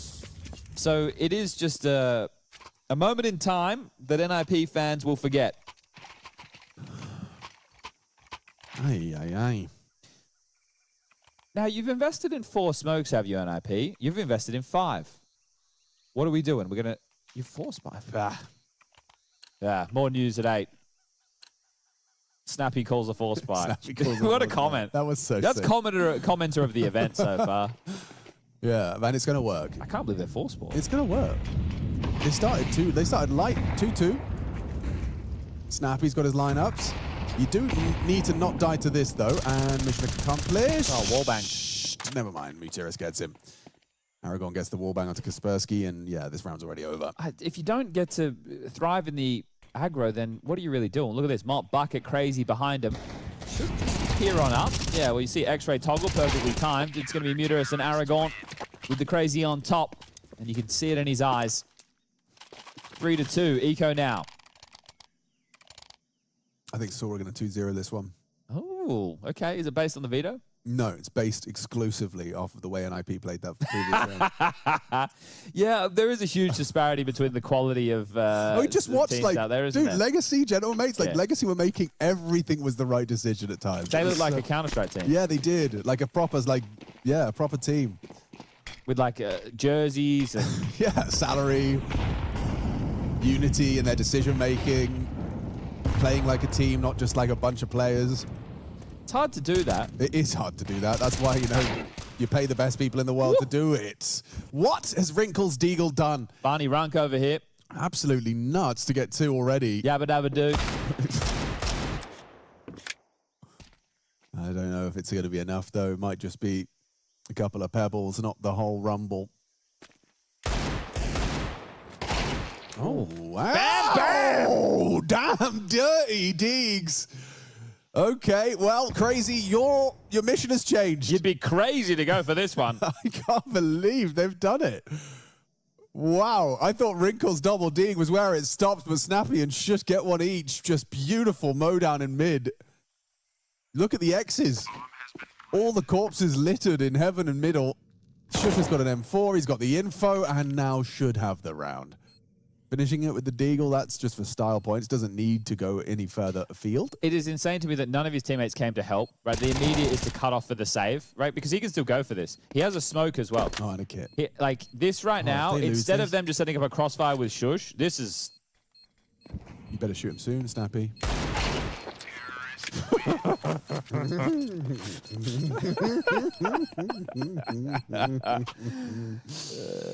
That would have been a frothy cappuccino. Oh, mate, that would have been enough. It's a bottle of Listerine. Yeah, full Listerine face. Oh, he's just spamming too. Dude. Yeah. Cowabunga. Could have been such a sketchy round. The Yeah, but smoke they was got on the guns bomb. they got guns and nades again. All right, so this would be a quick 5 alive for Sort. It's all in. It's a 3-man pipe on middle. Oh, just harass nades. No elbow smoke? It missed? It missed.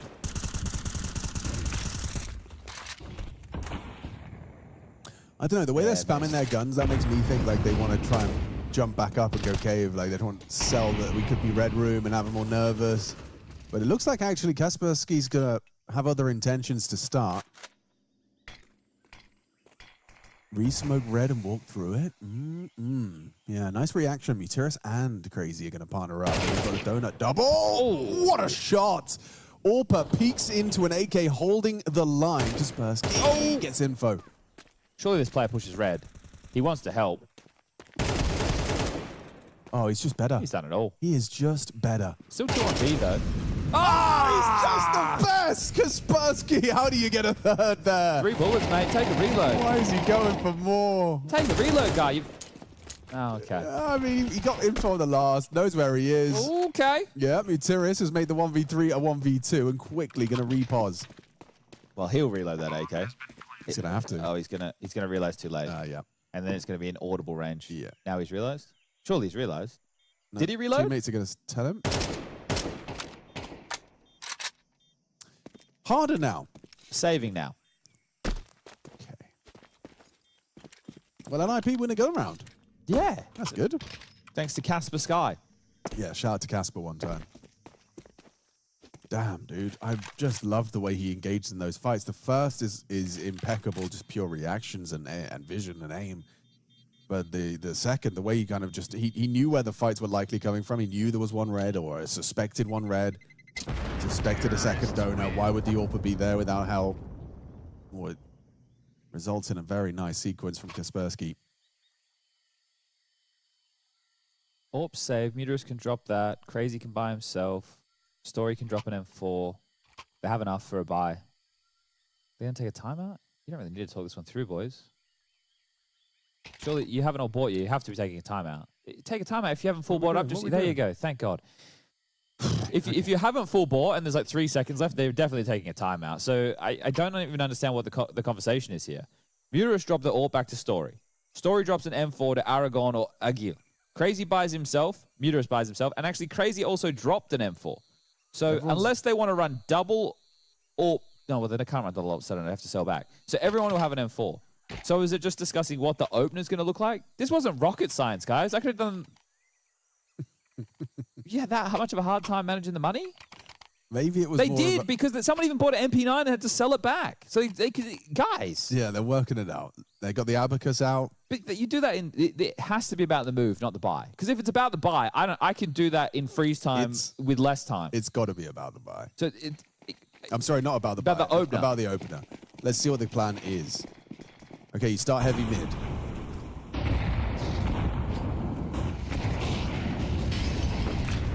Stories or finds a nice opener. Started off, cuts down the early ventures of Kaspersky. Oh, timing on that. Oh, he got the fight he wanted. He got exactly what he wanted. Doesn't matter though, Aragon wins the duel. Shout out to translating bot one time, as we do find ourselves in a 3v5. Quite low HP on 4 of the 5.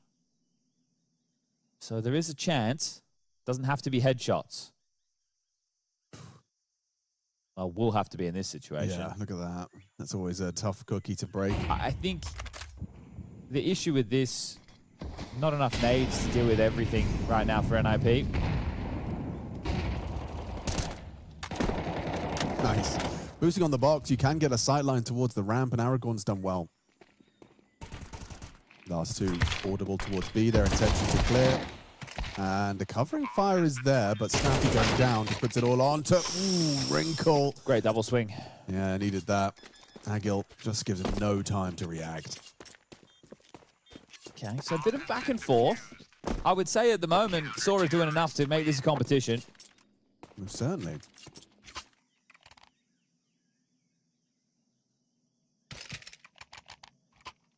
Is that like wrist wrap? Do you reckon he's injured his wrist there? It also the way that the wrists are taking a lot of pressure with the way that Muterus plays. I think it is pretty just. It's like elbow elevation at like a 45 into wrists down. So there would be a lot of weight being put on those wrists a lot of the time. Yeah, it doesn't feel comfortable. As opposed to the case already where he lets the table take all the weight. B rush. Why not? When in doubt, rush it out. There's 3 on the screen. It's over. That's a quickie. Quickest round of the day so far, perhaps. Well, it's always going to be that way with Snappy's shock and all calling in the server. Really needs his individuals to be finding those gaps and timings. Muterus is 8 kills to the good right now, 9 for Crazy. So between the two of them and Aragon, 9 for him as well. They have been laying down the law, and I don't think Ujex checks this. No. And Muterus knows that he saw one slipping into a cave. He saw Snappy. So just locking the door, informing his troops. Look at the setup. Full retake, but with the AWP posted on the cave exit. So they do have nades, right? Do you use them? Smoke looks long. like you will. Yeah, well that's... Oh, deep molly. Doesn't spread, though. Story still on the line.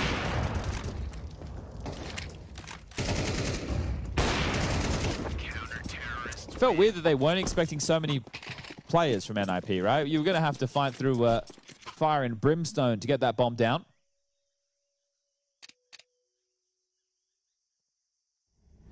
Oh, Paul's back. The guy who made the comment about Snappy Cole's force buy. He's back. Paul Blum's back. He's at 8 o'clock. NIP, the time has come, NIP. I don't know what that means. Does he mean for a victory? Do you reckon Paul is an NIP fan? It would make sense. All right, Wrinkle. What are you getting for your birthday, mate? Is it a victory or is it a 3-mapper? Well, right now you're on an eco, and you've got a dig, and you were on this box a few rounds ago, taking off heads. Can we do it again? Well, Aragon's just found a double, as easy as you like, so 2 players dead. Yeah. Wrinkle's dig down, and what will now be the 6th round for Saw on their CT side. That came very easily, and it should do against an eco like this. Let's take a look at some of NIP's more recent results, shall we? Because I do see people in the chat a little bit interested in the dialogue around them. So as we touched upon, VRS ranking 26, world ranking 24.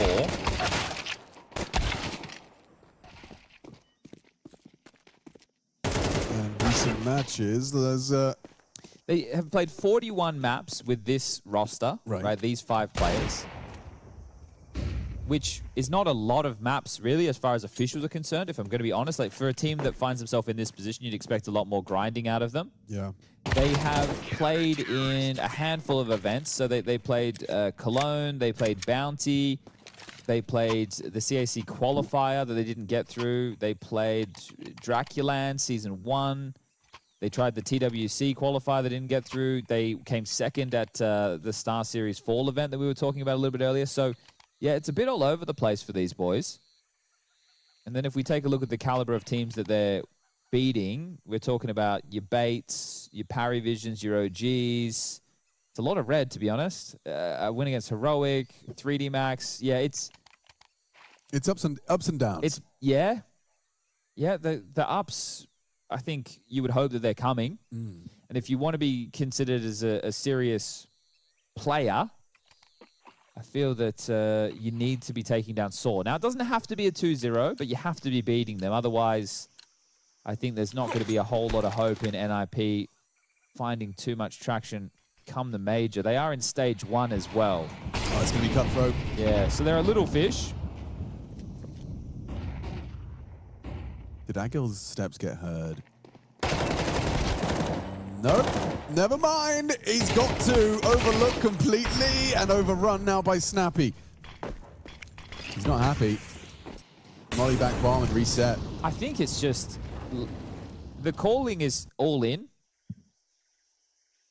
Right? It wasn't a default. It wasn't like well thought out map control. This was the call. This is what we're hoping to get away with based off of their setup. And they're just getting rinsed right now. Like Sora making you look very foolish. Nice shot there for Aragon. Oh, it's actually it tastes aniseed. Yeah. You know? No. I don't want it. It's like licorice. Yeah, no. Not for me. Thank you. Maybe for others, not for me. Well, there's no absence of the salt from NIP if they lose this one. Still, if they can grab the final round before the break, it's 7-5, it's fine. Even 8-4 is fine with CT Pistol. He's not going to be deterred. A quick cave push. Oh, wow. Very nice output from Wrinkles Mac 10, but it actually boils down to a 43. How fast has this half been? The quickest. Like, everything had a flavor of pace to it. And to be honest, Sora have handled it in stride. Like, they've really been comfortable. You're just testing anti-rush protocol at that point. Yeah. Right? You just, how good are you at mollies? What do we do if they extinguish this? What if they do if they throw this smoke early? Who's anti-flash? Who has the counter-flash? Someone in chat saying this is what all snappy teams look like. It's true, right? That's what ENCE was like, right? They were very pedal to the metal, quite fast. They would use momentum, quite snowbally. It is going to be 8-4 on the half, so it's going to have to be a much better looking CT side. The best round of this half for NIP was Kaspersky getting a triple kill in middle. Yep. That was the best round. And the second best round was Wrinkle getting 2 with the Deagle and Snappy and Shush getting 1. Yeah. That's it. Really? And they and they won the pistol. And they won a pistol. Doesn't feel like it. We just spoke about the 2 gun rounds that they won, and one of them wasn't a gun round. Yeah. So it was pistol, eco, 1 gun round from Kaspersky, and a Deagle round. And that's the end of the half at 8-4. Ooh, okay. Pretty high bar set. Saw have come to play today.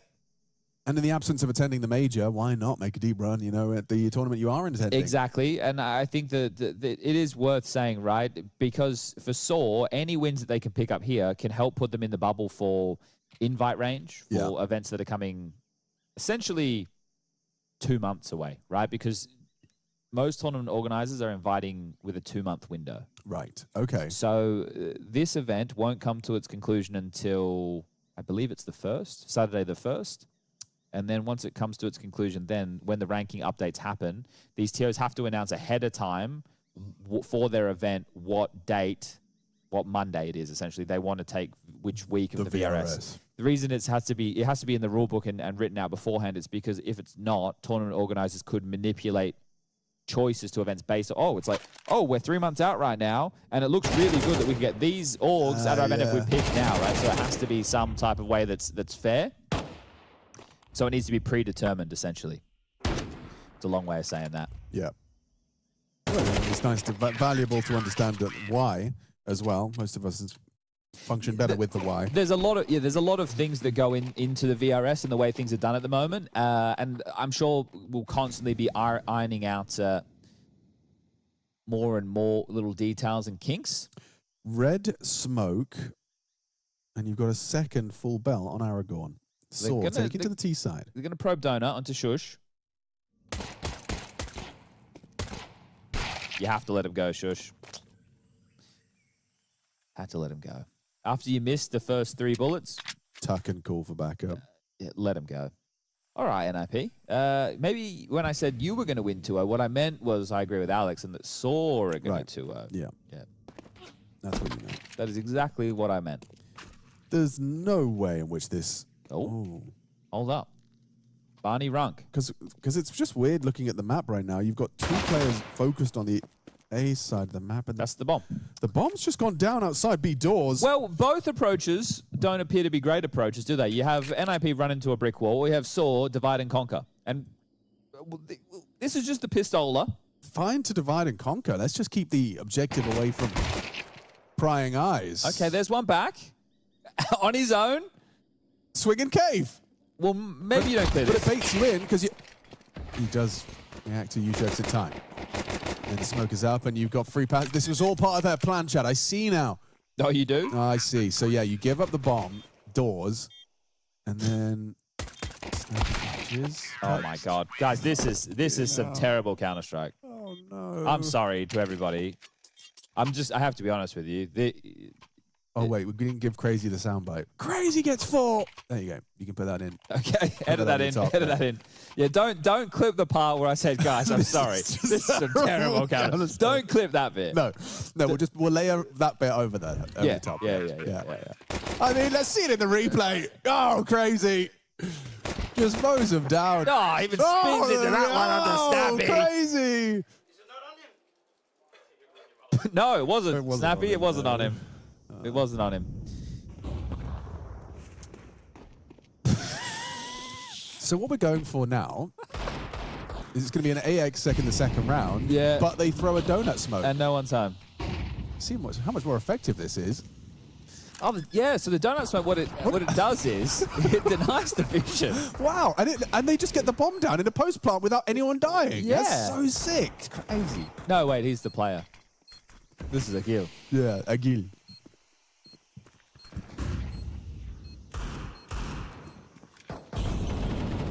Well, they look like they're happy to lose everything on the Force by lingering around. They have no kit. They've still in a 5v5. The bomb is over halfway gone, and now they back off. Okay. I mean, it's cool. He got the cool rare inspect. Snappy, unlucky, and he had Crazy dead to rights there.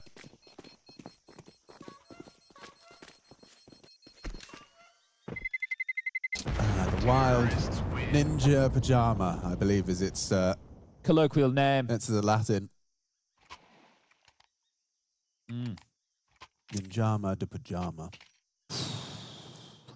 10-4. And that's what military people say when they are confirming good things. buddy. Yep. 10-4, good buddy. 10-4. Okay, yeah. Marker. Well, No, not force buying. No, probably not. Probably the right decision. Second bite of the cherry, though. Apparently, it's the sweetest.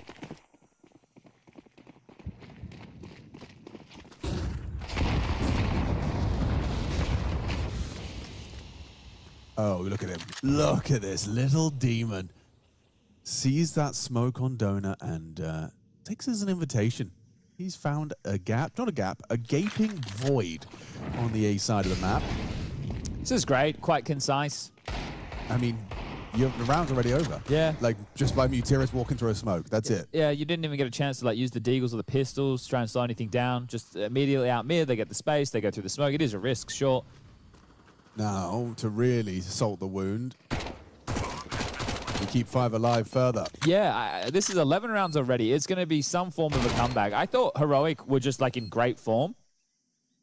Yeah, no idea. I understand. You know what I mean? Yeah, Like, yeah, Heroic looked, it's like, wow, look at X-Flat. He's absolutely owning these guys. Like, NIP, they can shoot. They're in the major. It's like, I don't know. Maybe NIP just, they ain't it. Maybe they don't. This was NIP's pick. Yeah, they do have Newcomb next. They get to start CT side. Which is probably what they wanted to pick. You know, I mean, that's what they picked yesterday anyway. 11-4. Aragorn. It's the first kind of Lord of the Rings name we've had. We haven't had any. We have a Smeagol. We have a Legolas. We have Thorin. Oh, yeah. Oh, yeah. Yeah, that is... He did that first, to be fair.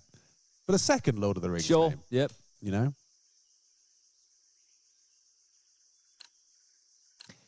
I am baffled at the lack of cohesiveness from NIP. Mm-hmm. It is bizarre. Right, it like is really bizarre. What are they? I know Snappy's they probably haven't been practicing a lot, and I think there's meant to be a stand-in for him instead.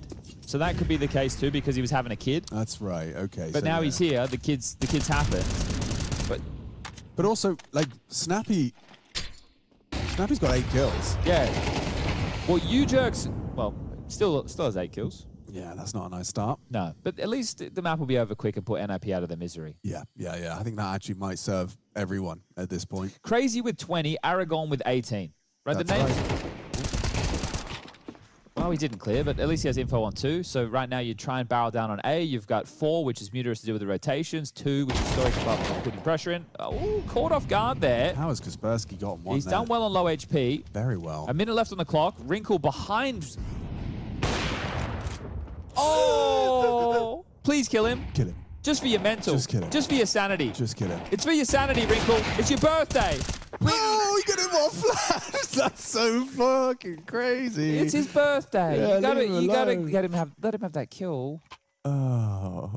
U-Jerk's got 2 frags though. Yeah. And the comeback begins now. And here we go. This is what we're all This is where we need like the waiting for. Oh. Ladies and gentlemen. Too jazzy. Too jazzy. I was going for like a jazzy radio, like NIP, live and direct. If they put him on eco, maybe we can can start that. All right. Start that there. Well, that's an if.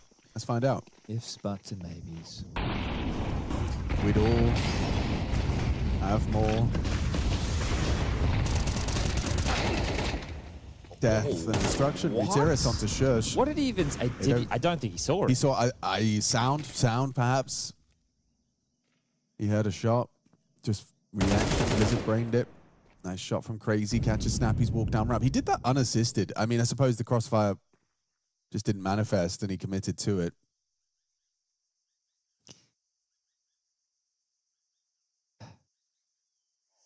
You got that? It's just...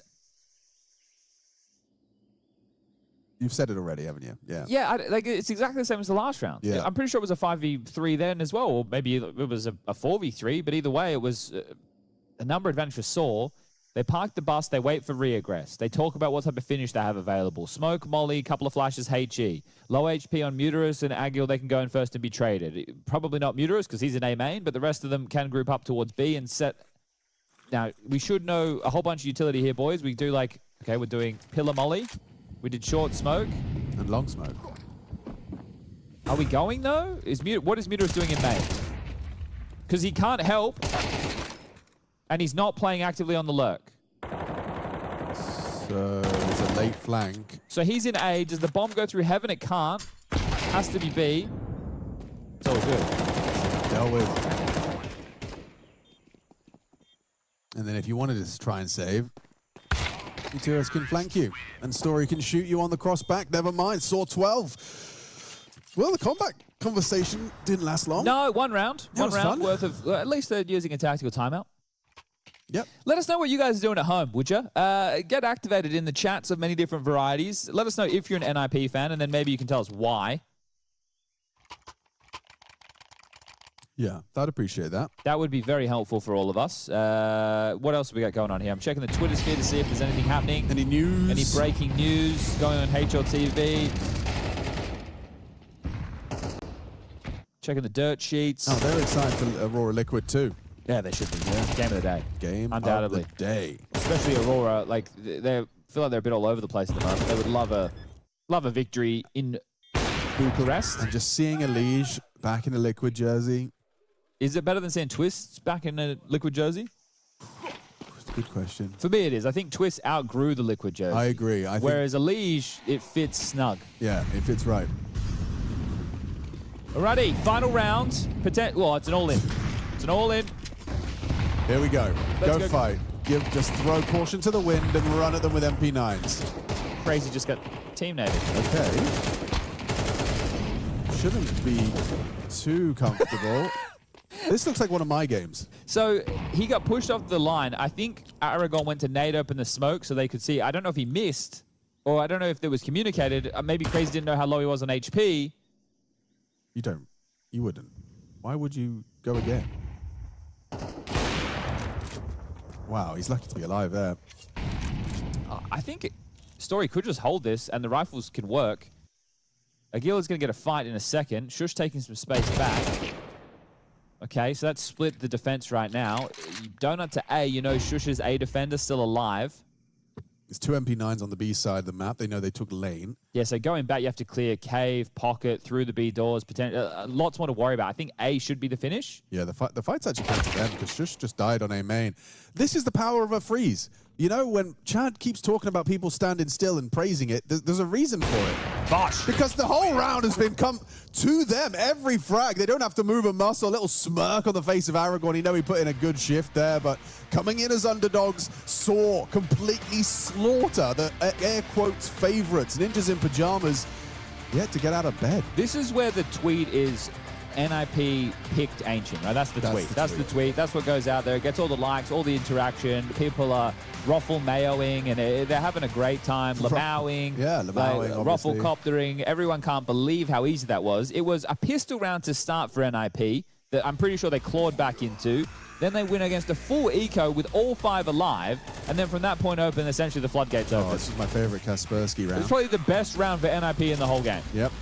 And it was one guy getting a triple kill that looked beautiful. The rest was fast, heads-up Counter-Strike. There was some weird force spies. It was all pacey, getting denied, not being able to crack in. But we've just seen evidence of what happens when Kaspersky's set up in like a mid-round situation. Exactly. Why don't we get him there more often? Yeah, well, this is like the get thing. him some space. Like let's just do those. Like who's that team that always do this? You know, the donut red smoke, and they just park like someone towards Cubby or Red. Oh, Navi do that a lot. Yeah, then you can play. Yeah, then you can really pull the strings. It doesn't look like a team that picked the map. Yeah, that's the headline. Right. Yeah. So now they get to start CT side of Nuke. They played Nuke yesterday against Heroic. They picked it. It was the first map of the series. They lost the first half. Oh, someone's gone back to the menu.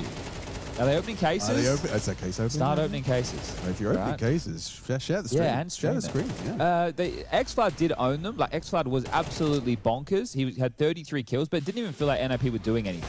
Right? Like they were fast. It was essentially skill checking Heroic's top rush protocols, right? Yeah. That's what it felt like to me. And then when they didn't work, X-Flood bailed them out. So within that game, they got 7 rounds, and 5 of them came on the CT side. So we are going to be getting there next. This one is it's 2 maps. Look at 9, 9, 9, 8, 5. Like nobody got going, bro. Yeah. It's a non-starter. 999 indeed. Yeah, they need to call the ambulance. It's not good. It is not pretty. This is kind of Ninjas in Pyjamas where they're supposed to be kind of getting some hair on their chest, you know, getting ready for the major. Like, oh, we'll just take down a couple of these lesser teams, the likes of Saw, a quick breeze. Maybe there is a reasonable explanation there, right? There's the potential that they weren't cracking too much with snapping the lead up, right? But still, the bigger issue I have, these are your map choices. If that was the scoreline on your opponent's map choice, okay. I'd be fair. Right? And then now if you're relatively competitive on the next one, so, okay, yeah, all good. But the fact that they're getting blown out like that, I don't know. I just think the way Counter-Strike works, though, is we are going to end up on train. You think it's going to go to a third? I don't know. Even what indication there do you see that NIP? Absolutely They don't even have hands, bro. But the only indication I have is that I have watched a lot of Counter-Strike. Okay. And when a team comes in looking like they aren't themselves and they've forgotten how to play, they don't have, you know, all of the hands and fingers that they need, then they just like play. You think they're bouncing back? I think there's certainly grounds for there to be a third here, and we end up on train. All right, 1's in chat if you think NIP are bouncing back. 2 if it's going to be over 2-0, or 3 if you don't know what day it is. We'll be right back. This is the PGL Masters Bucharest 2025, and we're back with map number 2 in a second.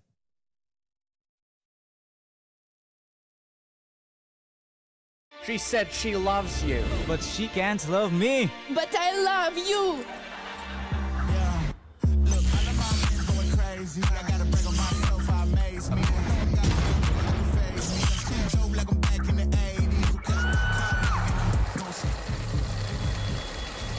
I won't play window anymore. What's going on? Play your role. 1xBet. On to the next one.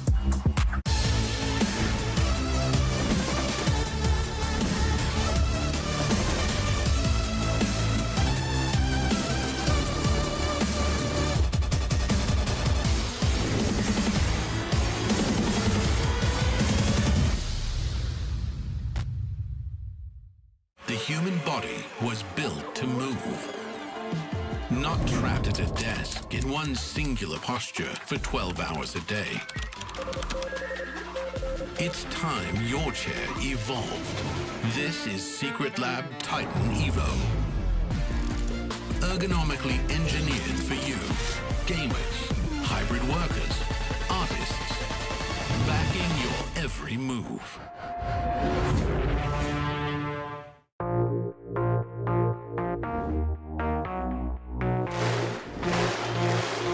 Astana, are you ready? Counter-Strike!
afternoon, everybody. At least if you're on the European continent. It's about to be 12 o'clock. I think so. Yeah, I think it's It is. 12. Good afternoon. Yeah, you were bang on. You were bang on. Chatty B and me, we're in Chad's house. And we got a second map of our second series of our second day of play at PGL Bucharest Masters. Just a reminder for you and everybody else in this area of Malta, tomorrow is Black Bin Day.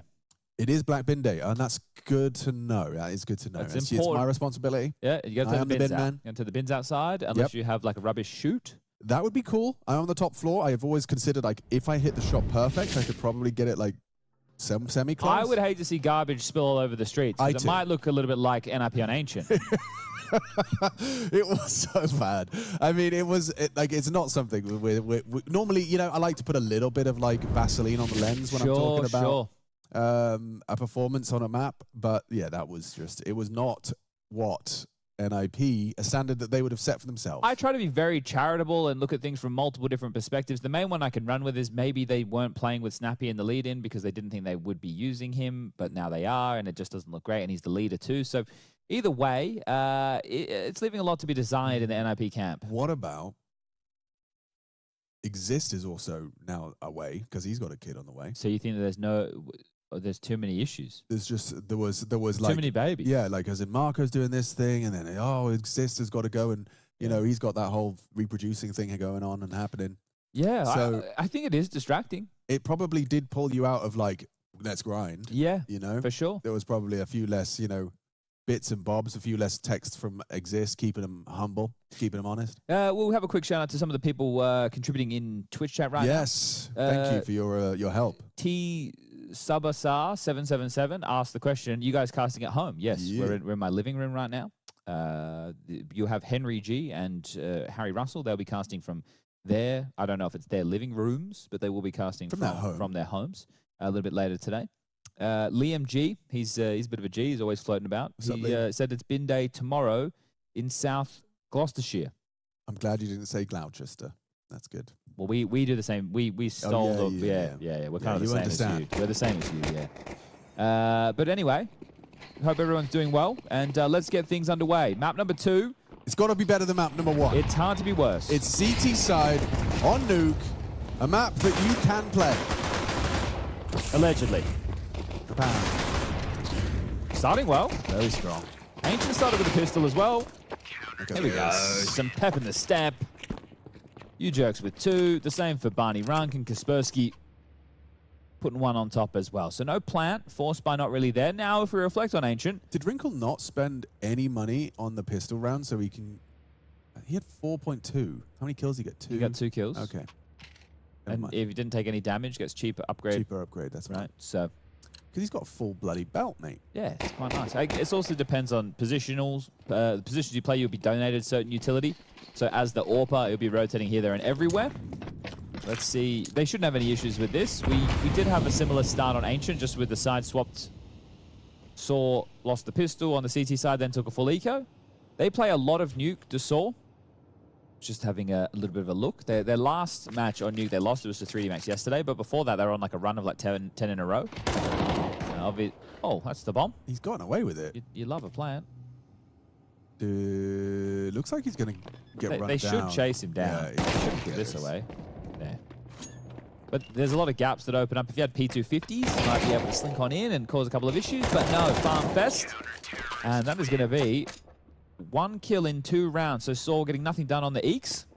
Have to do it the hard way. No, moving to the rifles.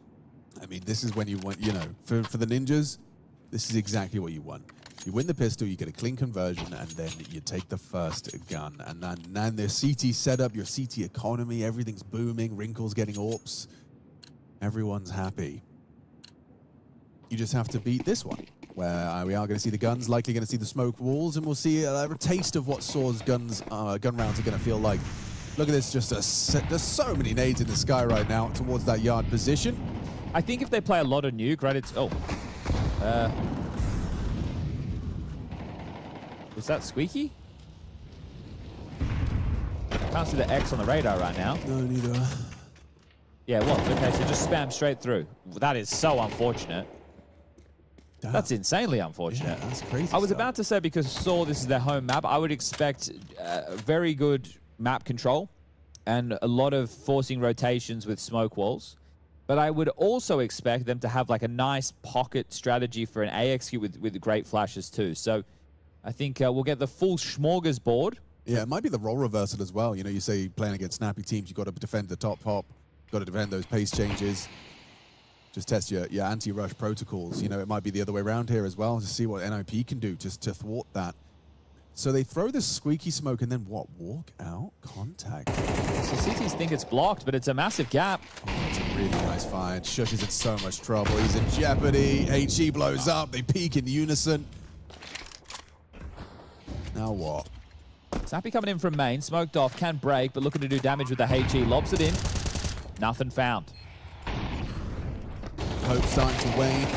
Swing on heaven, reignites a little. Ujugs gets down Aragorn before Story finds him. I think as Snappy missed his flash, it actually forced the turn.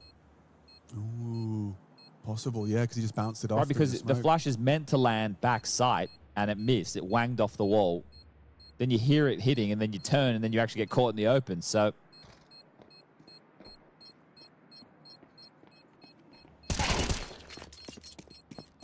good damage. They will be able to buy again into the next. Don't you worry about that. Snappy just backing off Warehouse. So bomb goes off. Round posted for Saw. The Portuguese. Can't stop thinking it now every time I say Portuguese.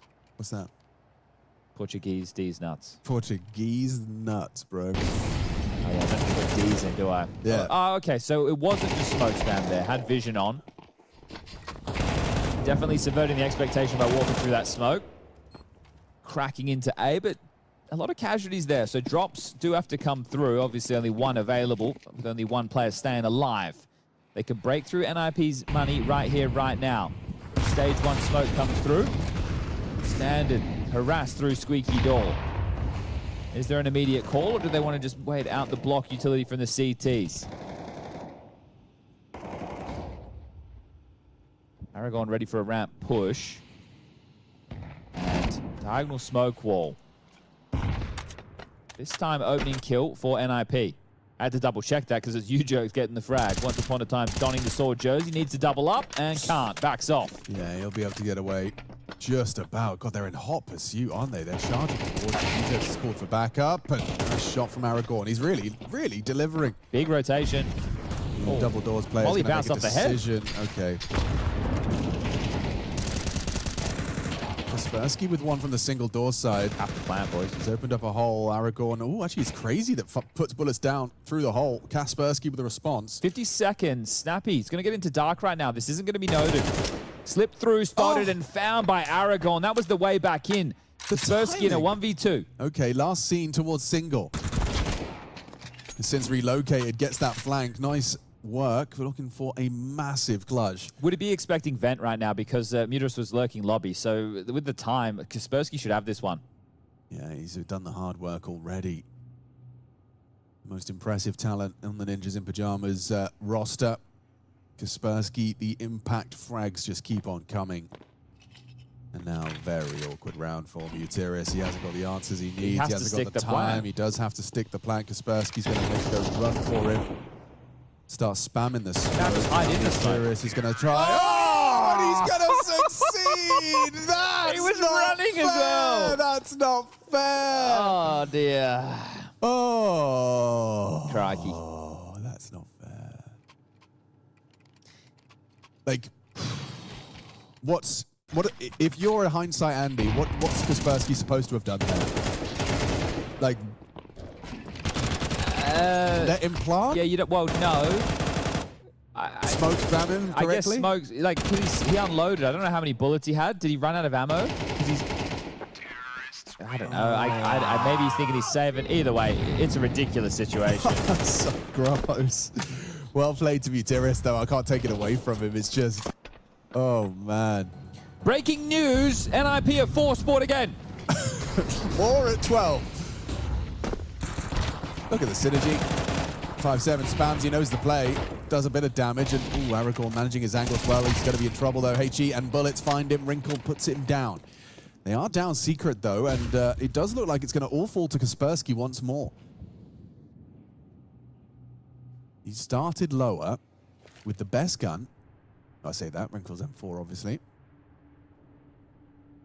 And they contact walk him in. Go single. So nice, I guess. If you got a smoke, which you do. Story's in the vent with the ult. Classic. Yeah, well, it's essentially a shotgun at that range. Agil missed the secret flank. Yes, so that is a wide open doorway to cause a bit of disruption. Bomb is getting planted down B, and he's been found. Crazy goes down. Bomb didn't get planted. Kills coming in all over the shop. Yeah, Story's vent hold is now the only dude left standing, and he realizes he's got to do it with the rifle. Finds a Galil on the floor. This is the fight. That's the kill. Shush nails him, pins him to the wall. Kaspersky early B. It was Shush with 2. And that's a convincing one to see from the NIP defense. And the force buy pays off. So they're able to scoop themselves up with some lovely upgrades. The pressure now will fall back onto Muterus and his calling. Their money not great after 2 rounds on the trot. Do they just take the... No, they should be forcing here. So this is where I was saying before, they should have some good pocket strats, right? Like a good top pop with good flashes or a bit of a gimmick, maybe a vent drop. Don't really have too much utility to make much of that a possibility right now. 2 smokes, HE, which has just been used on door.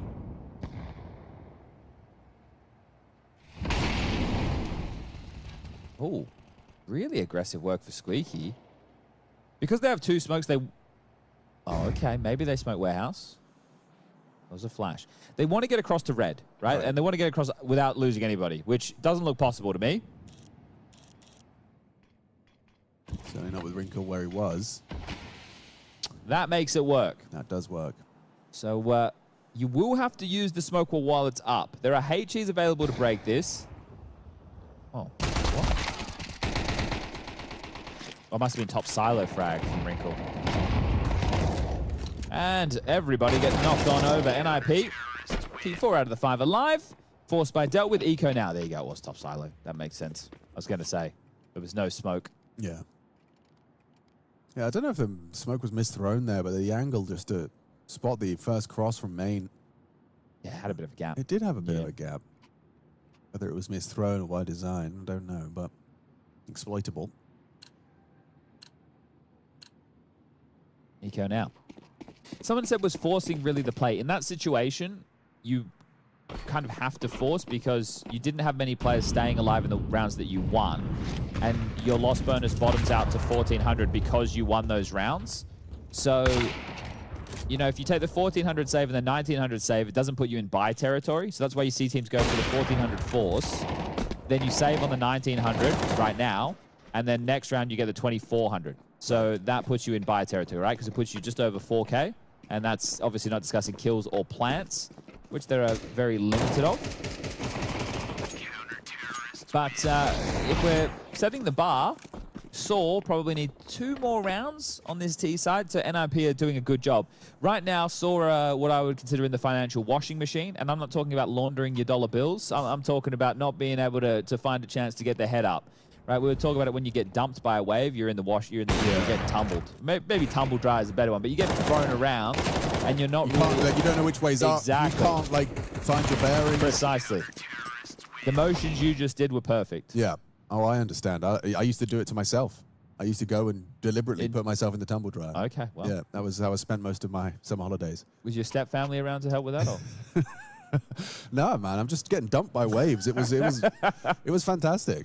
Yeah. You know, as a kid, you can entertain yourself for hours. Yeah, the thing with kids, the bravery level is insane. It's like they don't know what pain feels like at that point. So they'll throw... When you see little kids, like 5-year-olds skiing down a mountain at full pelt, you're like... Pizza! Yeah. Pizza! They're just launching. Let's see what happens into our 8th round as Chad is kind of set a very attainable benchmark for Saw's CT side comeback. Requires 2 more on this T side. Now, it's certainly not all the bells and whistles, but it's enough. Let's see if there is a page to the strat book. Saw's map picked, despite being a strength of NIP's. Already, NIP have managed to show more of resistance than they did on their pick of Ancient. They're not going outside, and it's slightly problematic because there's an aggressive maneuver from Snappy out towards red, so he's calling this clear. That smoke wall that you see up starting to fade is clear. Now they pop in the top. Oh, is it a vent drop? Okay, it's vent drop ramp play. Snappy's actually going to push outside, so the timing on this might get caught. Will. Good find. Story, knife out running. It got too quiet to continue the push. Yeah. Because you know that maybe one player got down vent, but you can't really think about too much more. So 5v4 for Saw. But you still have to think about this all the time, right? That you're the presence of that guild down blue. You have to account for it. Nice catch on Story. Okay, so Wrinkle's AWP position noted.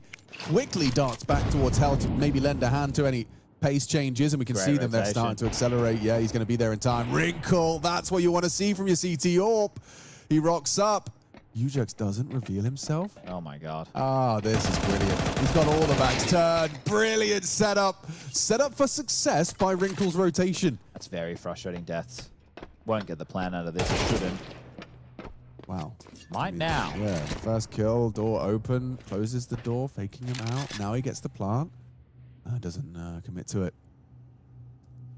Well, he should still get it down. Wrinkle's only got one bullet as well. So if he misses, he can get flustered. He doesn't miss. Right. Big Gil. Hoped he rerouted. So we're partial by territory again for Saw. And then gun run into the follower. So 6 rounds now for NIP. Looking much better on Nuke, obviously, with the CT side start than they did yesterday. The context is very, very important. It's, Diffuse comes through. U2 has been scooped. And money starting to build very, very nicely now. Wrinkle finds himself a kit and a T-side Molotov in the meantime. Maybe they thought the AWP was ramped the whole time. That's why they didn't go initially after they got the vent drop. Right? Okay, yeah, logically. I don't understand what after this kill, there's really no more need to keep searching outside. Just regroup. Yeah. That's what you want to be seeing from Wrinkle. More of that.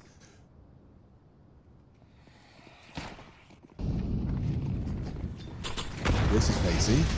Oh, they've bought. Nade door, force, and spam on the smoke. Agil, woof, gets very lucky to get away. 9 HP. Thought for sure they'd take a partial. So a couple of Galils in the mix instead. Util's already light on. It was light from the start with the investment. That's what I don't understand. Like, Nuke is a map where you need the nade. So I thought for certain it was going to be a partial buy. It looks cumbersome. Doesn't look comfortable. Really, yeah, it's going to be uncomfortable, especially looking at where the CTs have gotten so comfortably. You've got a secret stairs position from Kaspersky. That's going to be really problematic, especially when the outside smokes. Like, if this is about deception, they ain't going to buy it. Snappy finds an opener, finishes off with handy work. There's Meteorus wrapping in. Shushbacker's sight is such a nuisance. You can't get him down without a multi. Vent drop. Okay, sure, but Kaspersky's here. This is the kill. Oh, this round is on now. Opened up the round, a 2v4. Giving himself something to work with there. Rotation in through ramp. Walking up close, the Astralis corner occupied. Smoke for the bomb. Occupado. Smoke gone now. Nice work, Story. Manufactured hole on the door. Needed that from Aragorn. Gets his on Ujux. Windows might not be broken. Yeah, they're not. That's the play he wanted to make. He's just going to sit it. He's just going to sit it. Oh, no! Oh, denied just in time. Story runs him down. There's always that moment where you see like the player is asking his teammate, like, where did you plant? Yep. Where is it planted? Oh. Oh. Can I see it? And the answer is, I don't know. You don't want that. If you use your eyes. Yeah. Yeah, okay. So they do edge one out there. That was a 2v4. That's a story. You know, it's a great output. Great output. I think Kaspersky made like a couple of steps, which really was the undoing. Despite Shush's best efforts on A as well. This is great. I mean, we've all died to that. Nothing more frustrating. You can't even see him. And you even heard him. Like, you probably heard him spam the door and you didn't process what that meant. Yeah, you're thinking, why is he... What the flip? Double back. Okay, 3-on-3. The round has just begun. Look how low they are. Everyone's in trouble. But Aragorn's alive. We all know the true King of Gondor can do anything.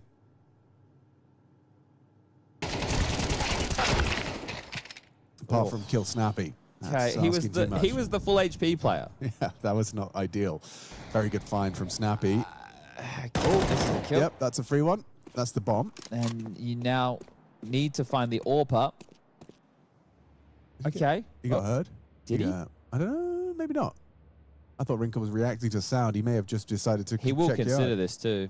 Oh, no. Okay. Okay. Hang on. Yeah, but the penny will have to start dropping, surely. It's like, well... He's got somewhere. Don't throw your nades. He's throwing his nades. Yeah, but he doesn't know. He doesn't know. He doesn't know. Can't believe the call was ramp rush.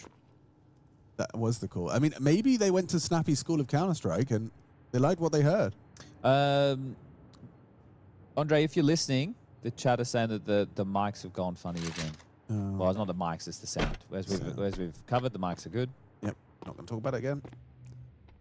And this is why the back of the site is a very annoying angle. Just sits there, waiting. How dare he? Making the game easy for himself? Yeah, I know, right? Why didn't he just stand in the open and swing and run around? And why didn't he do that? Why did they ramp rush? That's a great question. Like, that's what's going to happen. You judge with a nice demonstration. All right, well. Surely this is a half buy. Okay, it is a half buy. So with these teams, I don't know. They have keep you gap guessing in their smoke. Or is it a three-piecer? It's the bent elbow. Woof! I'm telling you, Aragorn's got it. Snappy's in trouble. Yes. What an annoying sound to hear. With as an NIP with no one down. You have got someone ramped. Ujux has announced that. Made that very clear. Abundantly clear. Goes for the craziest of sprays. Inflicts good damage onto Story. Then they might be able to finish off the job. Big output from Ujux. He's put his big boy pants on now, and he's taken down his fellow countrymen one by one. Utiris, he's dead. Flanked by Snappy. That's an NIP 8th. And that's what you want to be seeing from Ujux. Your team had been caught off. They called upon you. B is vulnerable. What can you do? He can do it all. Okay, so you said it was going to be a Saw 2-0. I said it was going to be an NIP 2-0. Now, what I said is not possible anymore. What you said still is. Yeah. Do you still think it's going to happen, or do you think we're destined for train third? I mean, I kind of pivoted at the end of map 2. Oh, you did. You did. At the end You're of map right. 1. You did. You did pivot to a 3-map effect. I said Counter-Strike's just one of those silly games where when one team gets blown out, the other team starts to do the same. Sure, okay. So if Saw can salvage this round right now and they win the pistol, they're back in it. Yeah, you're right. That's a true statement. True. But can only be proven true if they don't give up the opening kill. Okay, smoke on top. Waterfall doesn't land. Ooh, wait, why would he do that alone? Yep, that's a nice free frag. Make it 2. They have the man advantage. They still keep pushing the issue there. Snappy's trying this outside push again. He's been caught by once. Might get caught off again. Just the timing never seems to favor him, does it? Oh, dink and ditch. Yeah, rung that doorbell. Okay, well, 3 players very low. 14, 11, and 20 HP between Agil, Story, and Crazy. Snappy's coming for you. He's reading you like a book. And you're not ready for that. Beautiful timing on the engagement as well. Snappy is very comfortable here on Nuke. It's a 2v2 though. Hard to see this go wrong. It is. Oh. It's gone wrong. Ujux surely wins this. Yeah. That's a Doppler flip knife. Full Portuguese 1v2. Easy. Easy. The bomb's gone down. Now it really gets infinitely more difficult for Ujux, especially as he breaks his legs, burns in the flame, and puts himself down to 33. Okay, does he get away from backside? No, he's... Yeah, now it gets really awkward for Agil. This is what Ujux wanted the speed for. This is why he paid such a heavy price. If he mollies deep single, he can't swing it. If he mollies deep single, he's one that... Yeah. Oh, he's not defusing. Oh, and now the... But he's dead now. He has to peek. Go, go, go, you have go, to peek. Go. Ujux will take it. That's a nasty one to finish on. Yo. Oh, crikey. We've had some fun today. It's been some fun Counter-Strike, everybody. Oh, gosh. I mean, you're low HP, aren't you? You're pretty terrified. Yeah. Yeah. Some players get crazy output. I can't remember who it was. I used to count I just saw him. As soon as he got dinked, he'd lock in. Oh, so you should start like knifing him in the back as he leaves spawn or something. As soon as his HP's low, he just plays with extra confidence somehow.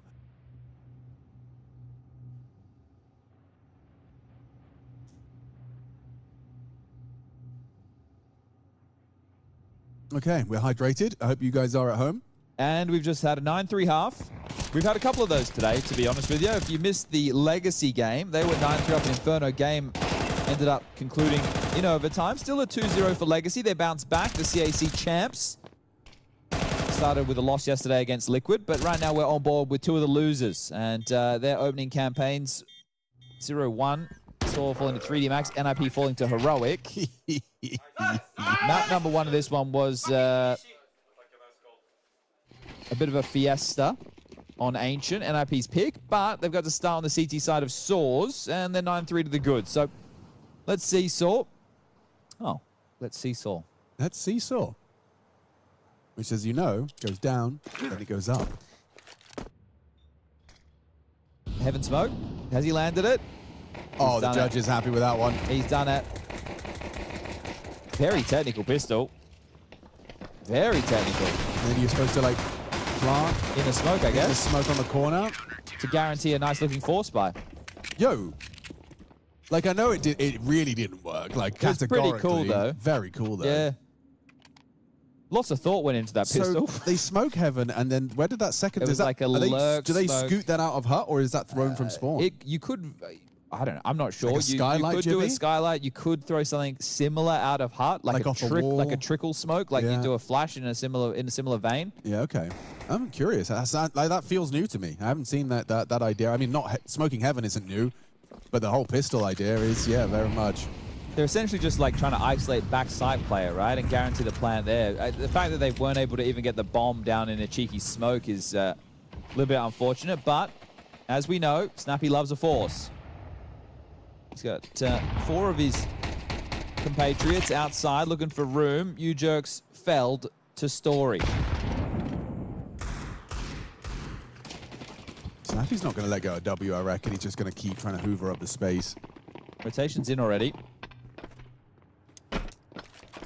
Crazy reacts as well. His teammate already down here. It's Aragorn, and Aragorn has not let off the gas. I think it's a good choice to play single door. It's pretty unorthodox. And the reason I say good choice is because if they do have like one smoke left and they want to do the single door like smoke trickle for backside flood, you stop it. Yeah, nice. It's true. But it is, you could be fighting 3 players, right? So it can be a tough one, but this is going to be 2 consecutive. And if Shush goes down without a frag, that is no kills in the first 2 rounds of the second half. So a clean sheet. Muterus has a Bowie knife. You see? All the cool guys have them. You've got one They're in not there. really cool though, are they? Not very cool. They're big. They are a bit big. You know, it looks like, it's like the guys in the big trucks. It's like, Yeah. why do you? Feels like overcompensating. You don't need. I've got 3 of them. Okay, so I don't even want them. I know. I just wanted like a butterfly. What if Doppler you or could something. imagine you could like trade up 3 Bowies for 1 good knife? Yeah, for 1 butterfly of any variety. Any variety. I'd do it. Oh, Muteris has done Kaspersky Day. Why am I casting an eco?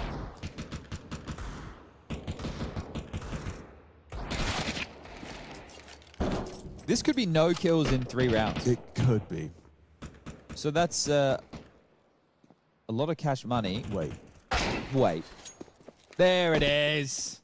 Lucky we waited. Thank God we waited. If we didn't wait, we would have missed this. Yeah, we saw that. They got a kill. Honestly, if NIP ever get to the point where they're good and Shush is in the team, right, and they're in the arena and there's a heap of NIP fans, every time Shush gets a kill, everyone from the NIP cheering squad just needs to go put their hand to their lips, like as if he's shushing someone. Shh. Like every time imagine that. Or he That does would be like a sick. massive 1v3, the whole crowd just goes shh. Like that would be awesome. It would be sick, actually. So yeah, you get the can do a Shush lot with fan that. club We can started, do a lot with especially that. because if he sticks around until NIP are good again, he'll be like the reign of the ninjas in pajamas. True, you know? yeah. Like he needs to get his flowers for sticking around when the times were tough. Aragon kills orcs when he wins a round. Obviously. Man, we've seen this fight a lot. What happened there? Oh, he was in secret. He Oh, was I in thought- secret. okay. I missed that. I was like, what? Me No, too. So we've gone 1 for 1 immediate. Agil's a really awkward timing. Perfect timing from Kaspersky and Wrinkle pushing in. Just a little pace change. That is Snappy's calling 101. Save Muterus and Story. Hold on to your goods. I understand that you only had 1 casualty in the first 3 rounds, but you still... Want to make sure that you're primed and ready for the stretch. So save right now. NIP get their first round and first rifle round in the second half. And they will back off.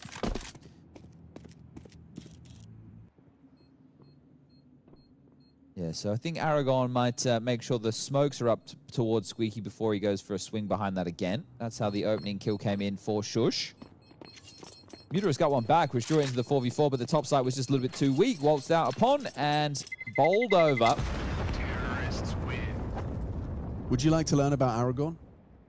I know he's in Lord of the Rings. That's about all I know. So did you know that he is a direct descendant of the man that chopped the finger and the ring off of Sauron? Wow. That's why he's the true king.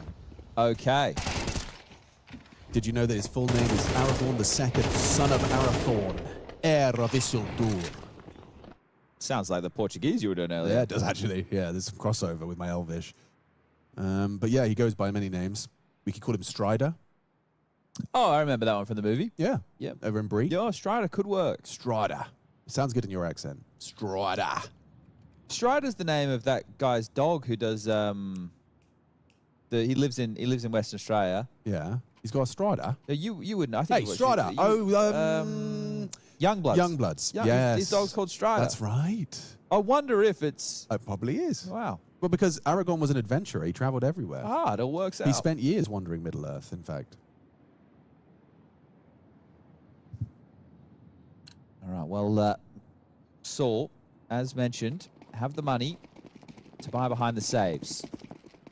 NIP went with the flip side smokes to get down secret. Let's see if they go for it again. No. Diagonal. You gotta be careful, Easy, Aragorn. boy. You're up against Shush. He's a master of this position, mate. He really is.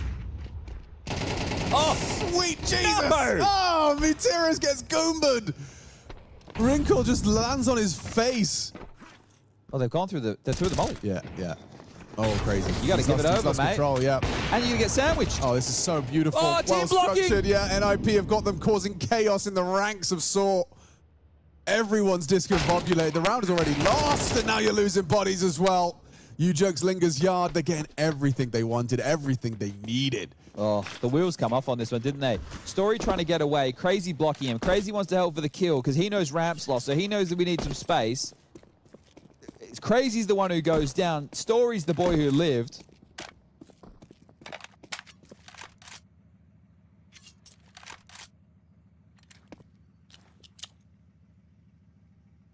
And that'll be the 11th for NIP. As we all expected, you know. NIP blown out on their map pick, win their opponents, just like we all expected. Just like we did.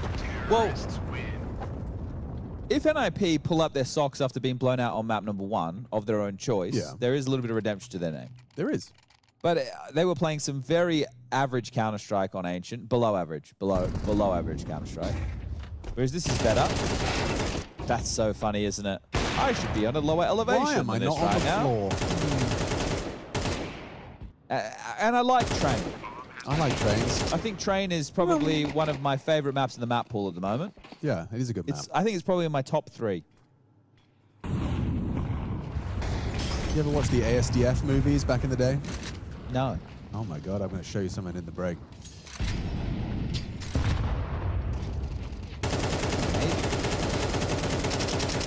Flies by a Shush, puts some bullets down range. One player taking outside space, the rest of the nucleus for NIP in lobby. Plenty of util if they want to go for any variation of top pop. You've got mollies for Hut as well as backside. You could go for Mustang. You've got a smoke for main. Flashes are plenty, but right now we're on board with U-Jerks, who is down secret, looking for any form of resistance right now. I'm always curious what you're supposed to do when the clear intent is you just go work and tell us what you find. Then we make a call, because he's got to make a sound cue, right? So, yeah, well, one of the things, if you turtle up, you could even give them that control. Just how many bodies do you think are down there? Well, you know there was at least 2 players towards lobby because of the spam that was coming through. Right. So it's how scared are of you of this. And the other ways is that you're going to have to both break open the glass at the same time. They're ramp pushing right now. He's still down B, and the ramp push just activates. Can't get the double. Story's getting run at, and it's an easy pick off onto Wrinkle. Had his knife out in his hands. Kaspersky can't chase him down, uses the HE to slow them. Now the ramp player goes down to Story. He is showing off, styling on the ninjas. It's only Shush and Kaspersky. Running at the AWPer. Nice shot from Kaspersky. His movement, look at him, he's like a demon on the screen of Story. He can plant. Oh no, hold up. He can, He's but been he's gonna allowed to. die. Where is Shush during all of this? Yeah, I was wondering the same. Where did he go? Got sidetracked. At least the bomb was planted by Kaspersky, so he set Shush up in a winnable scenario. It's just about the shots and Aragorn. Precise as you'd hope. Damn, okay. Well, Diffuse will come through. Crazy's been having a tougher go of things. He was very good on map number 1 alongside of Aragorn, the two of them, I think, as well as Muterus. Story is getting some traction now. Looked like there were multiple moments there where he might get caught off guard, running back with a nade in his hand, the player pushing up from ramp, but they hold on and they'll get their 7th. But you're going to need another one of those to break the money. Maybe even 2. But you're way back in, it's still very, very tough. So that's what Crazy gets for his troubles. Then Story appears, bang, knife in the hand, Wrinkle caught, deals with the slip. You jerks down. Really good shot there from Kaspersky, damn. And I can't believe he was given the good graces to get the bomb down. This was a pretty weird 2v2, but good shooting to finish it off, and back underway we go. Wrinkle's AWP is out, Stories is salvaged. It's real just getting each other's way at the moment. Yeah. I think they both wanted to make a play. Story tried. It's just a little flash. Oh, the spam read like a book. You said it. Shush knows what he's doing. Story's retreating, and this is Shush just winning a round without leaving the lobby. Well, this has to be 12. It has to be. I mean, he's just killed the 2 A defenders without seeing a single one of them. Good team effort from NIP as well, right? The scoreboard reads 15 the high end for Kaspersky, 14 apiece for Wrinkle and U-Jerks, 13 for Shush, and 12 for Snappy. So everyone contributing. You need a double Muterus if you want a round here, mate. Oh, see, here's the thing. If you killed Snappy, you'd then be ready for the second of U-Jerks, right? Because he's the guy who takes the space. The rest of the fights might just come their way. We're only a handful of kills away from map number 3 now. Choo, get your tickets for train. Clean. Beautiful. Very well done. This is more like it. I think I had higher expectations for NIP than what's been shown. I wouldn't agree with the TLDR in terms of winning the trophy, but in terms of being competitive. Absolutely. And Saw was the team that I thought they should handle, so... Oh. All right. He's seen enough. Yeah, I think I'll hold on to my ult. Snappy's got you covered. And it ties him up, so everyone's, within a couple of kills of one another. All right, well, Force Buy has to be here for Saw. Goes without saying, it's the final round, or should very well be. It's crazy that he just got 2. But the thing is, you are spamming back, and he has more cover, I guess. Yeah, he can play with that box much easier than you can. I also think they were trying to harass the door, right? Because they did the double mollies in there, and they were really trying to dissuade them from that space, but... Oh, let me play some tac pause music. We don't have any of that. I can look for some. I'll work on it. Hang on. What about... You got to hit it on the board. What about this one? It's pretty good. It's pretty good. Not great, is it? We'll work on it in the break. Yeah, okay, yeah, cool. We'll try and get some of the break. No, that's too jazzy. It has to be more like boom, boom. Thinking music. Yeah. I'll search thinking music. Thinking music. Okay. Cool. And we do need something with a bit more pep on the way back. And also, you know what else we need is we need like a sound effect for like calm, just calm us down. So like down. Meditation. Like a little like trickling stream, perhaps, just to kind of stabilize.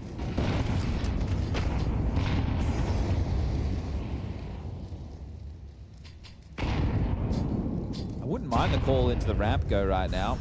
The AWP's not there. They're not to know that. Not even to know that there is an AWP, to be honest with you.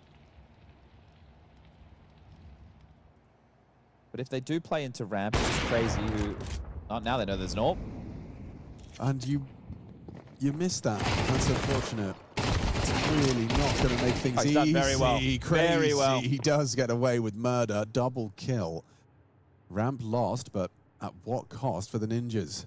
Snappy, 40 HP to work with. You've got Wrinkles AWP and Muterus on the reaggress. Advances up the ramp, timing seems favorable. We'll have an opportunity for violence and removing Wrinkles, a big step in that direction. Snappy now, one bullet would do it onto him, and he's brought down by the USP of Story. Rotate through. Ujax was last seen in yard and has maneuvered his way forward towards the squeaky door, but just enough bullets for the first. On the reload, though, he's found by Aragorn. Delivers an upgrade to their front door, so not going to get that 13th. Not going to be the final round of play, despite forced in with pistols. Snappy can drop one for Kaspersky, and they're all good. Everyone will be fine. So NIP lose this one. The score will be 12-9, and then they'll have to take an eco or a partial.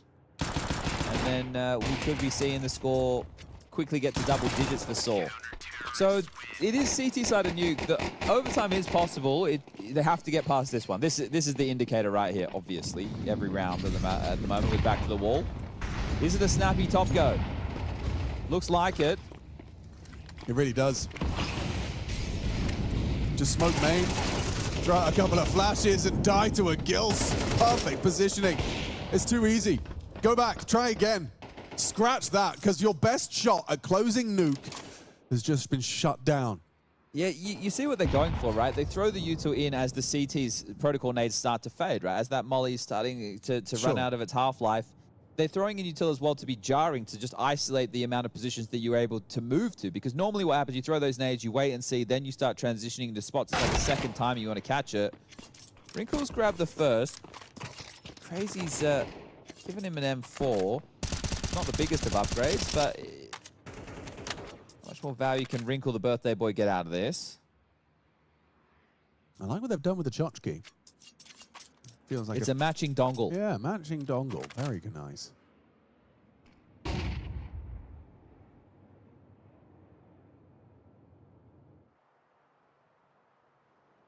Type 1 in chat now if you think this is going to OT.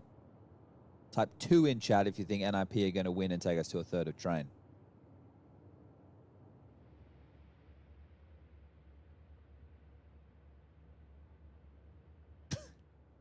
See, Twitch chat's funny. They are. Because they typed eco, and they definitely weren't ecoed. But it's like, you know, it's just a funny thing to say. Yeah. It's like, I think I'd eco. Like being like deliberately spreading misinformation on the internet. That is the internet. It is now, yeah. We're all going to go back to just pencils and pigeons, man. I'm telling you. I hope so. I want an owl. Oh, okay. You'd have an owl. I'd have like an army of pigeons. I'd be the pigeon guy. You know, like the lady in Home Alone? Pigeons? Is there a lady in Home Alone? There is the pigeon lady in the park. Yeah. Yeah, okay, cool. Yeah, in New York. I'd be the pigeon guy. Ban. I want the mod to ban anyone who said 3. Yeah, that's 3 not was funny. not an offered number. Guys, you're breaking the rules. 3 was the previous option. There was an option 3. You only had 1 and 2. Someone said both can be true. Well, that's why we're playing this game. We want to know what your opinion is. Okay, saved M4. Some very, very light investments behind it. So your entire round essentially hedges on Wrinkle being able to get a kill and getting a rifle into the hands of Kaspersky or Ujerks who have armor. Oh, they're mantling up. Yeah, it might clear it. I don't know if they will. They heard it. Still, I mean, in a way, Wrinkle helped. It's 2 guns. Yeah. Yeah, and it's with the players who have Kevlar, don't have head armor, sure. Oh, you'd have loved to get Kaspersky out of there. He gets picked off by Story. So a man advantage for Saw in this pursuit of a comeback.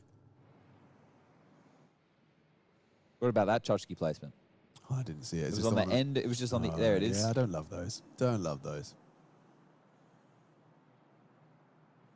It's obscuring the view. Yeah, it's like extra. That one's okay. Yeah, it's fine. It's not in the way. No, that's just kind of like an earring. Yeah, exactly. Just a little dangly. Little dangler. 2 down B. No one there. Looks like a plant. Oh, wait. No. Crazy's changed my mind. Not comfortable. No. He's done very well to get something from Story. That's such a stressful situation when it should feel very. And Story was low as well. That shouldn't have been so tense, gents. Yeah, they made it look difficult. Okay, so now it's gun round back out, but because Wrinkle saved the M4, his loss bonus didn't come through in that round. So look at his money right now, 2.9K. So you went from having 1 gun to now just 4. So he wanted to go out on Thursday as well as Friday, but he knew that the boys were going out on Saturday, and now he doesn't have enough money. Brutal. So now he's like, I can't go and have bevies with the boys, and he might have to stay at home and watch a new series on Netflix. Maybe he could save his pennies on Saturday and just have a Sunday sesh. I think he's got a bit of like a sugar daddy though in Snappy, who might say, "Listen, we love it when you're out with the boys having some beers. Yeah. You know, take my AK." Oh, that would be. You know sweet. what I mean? Yeah. Like I got you this week, you get me next week. Yeah. Even though you know that Wrinkles. Oh, he's down to a deagle. Oh. I thought Snappy would spring his boy. All right, well, 2 more rounds for overtime. 12-10 scoreline in favor of NIP. Source map pick, second of the series, 0-1 bucket. PGL Masters Bucharest, Swiss, day 2.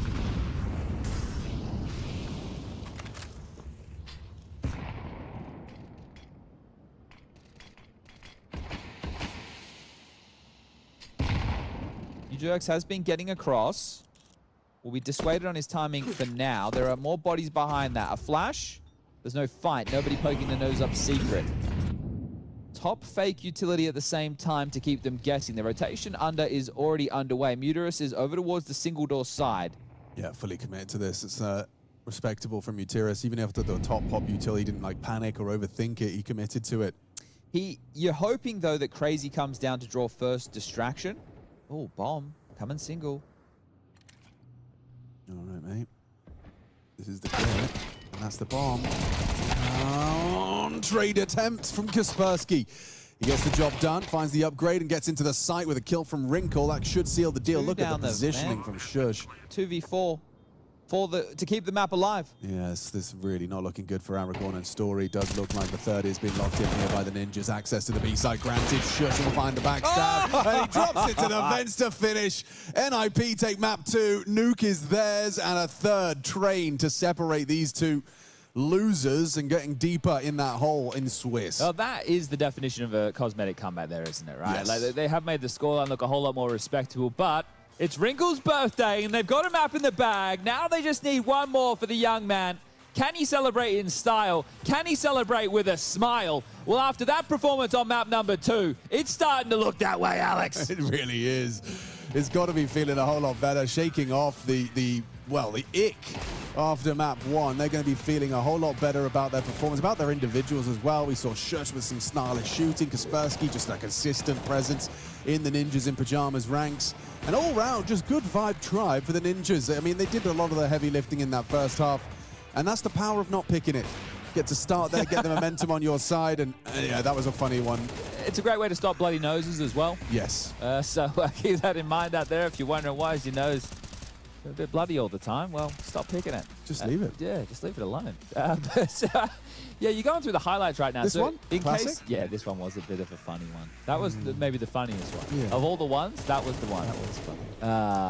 Yeah, damn. Right. It's like reliving, you know, the adventure we've all been on together. Yeah, if you wanted to watch the game within, I don't know, 3 minutes, this would be the best way. This is the best way to do it. You're essentially getting the highlight of all the frags. There was that was a nice cool. shot. It was a good shot. This was for 12. This was when they lost the game. Yes. Yeah. And you didn't need it to go down that way, but it did.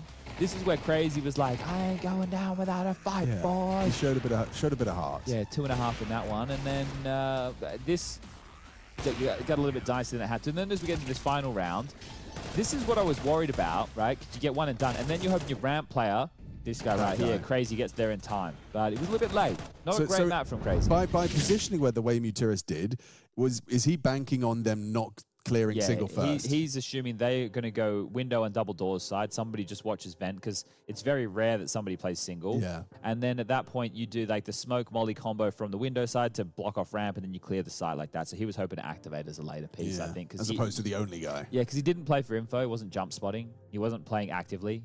So there you have it, everybody. It's a much better team performance from NIP this time round. Top heavy for Saw with Story doing his best, but here's the scores on the doors of the round timeline. A great little flow of how things unfolded with all of that. And we are going to go into the break and take a look at some more sound effects, probably drink some water, and I'm going to go to the bathroom. Yeah, I think we should do all of those things. And probably not in that order. What was the sound effect list we had? Tack timeout music. Tack timeout music, and then like meditation kind of, you know. Okay. And I want something a bit poppier, something with a bit more. Yeah. There was pianos involved. I'm not sure. Oh, Spice Girls. Spice yeah, Girls, I a could do some suggestion. 90s. We could look into some 90s. We'll see what we can what's find. available out there. But that's map 2. We're going to map 3. Choo Choo Train up next. Chugga Chugga. I choose map 3. She said she loves you. But she can't love me. But I love you.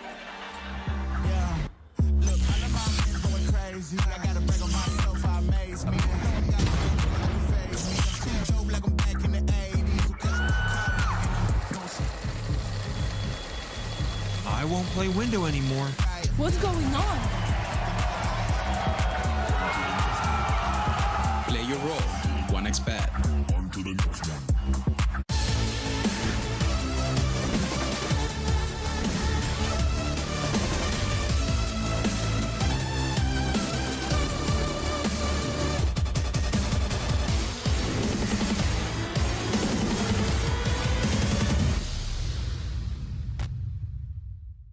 The human body was built to move. Not trapped at a desk in one singular posture for 12 hours a day. It's time your chair evolved. This is Secret Lab Titan Evo. Ergonomically engineered for you. Gamers, hybrid workers, artists. Backing your every move.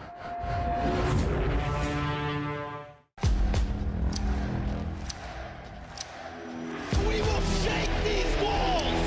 We will raise this roof! We will roar!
Namaste.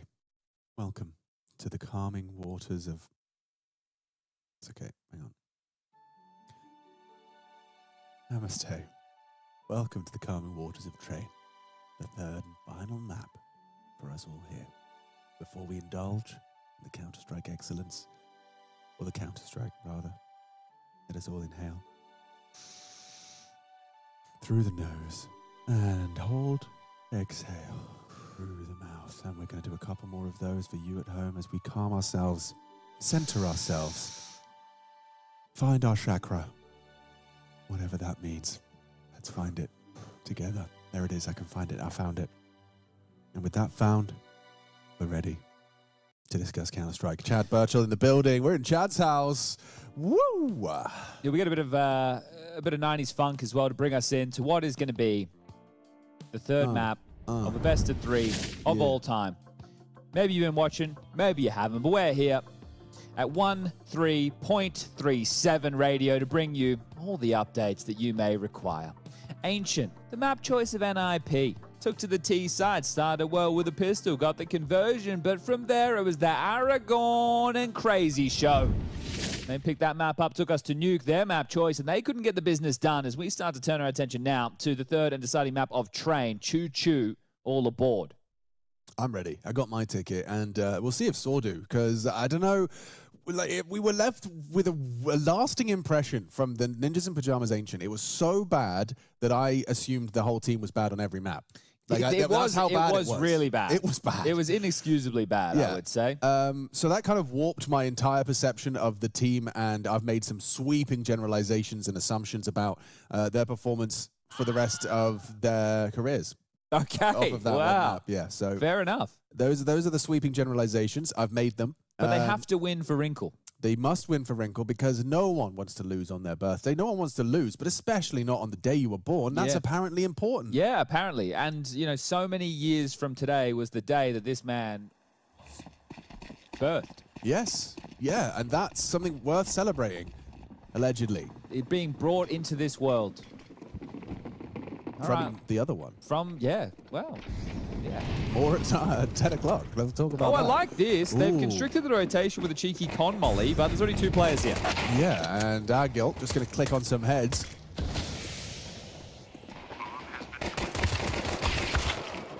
Okay, it's going to be a bit chaotic on the retake back in. They lose bodies, but Story's still on the way. Has that smoke grenade. And you hear that smoke, you will panic. Yeah, I think get that on the bomb as quick as you can. Identify where it's planted. So now, just sit it. No, wins the fight. Fight it. Ah, Mutiris is running at him. He's got to win the duel. Snappy's going to be upset. The 10-second defuse comes through. Mutiris, have you got this? He's got it. Oh, mate, that's a real horrible, bitter pill to swallow to start off proceedings on Train. Not what you want to see. Not what you want to hear. A smoke grenade plumes. You've set yourselves up for success, and it's a catastrophe. I did like the idea, right, with the con smoke that came in to constrict the rotations. Crazy grabbing that first was really good. They're able to find themselves entrenched within the site, for sure. But this 2v2, then that smoke coming in clutch late. Very, very well done.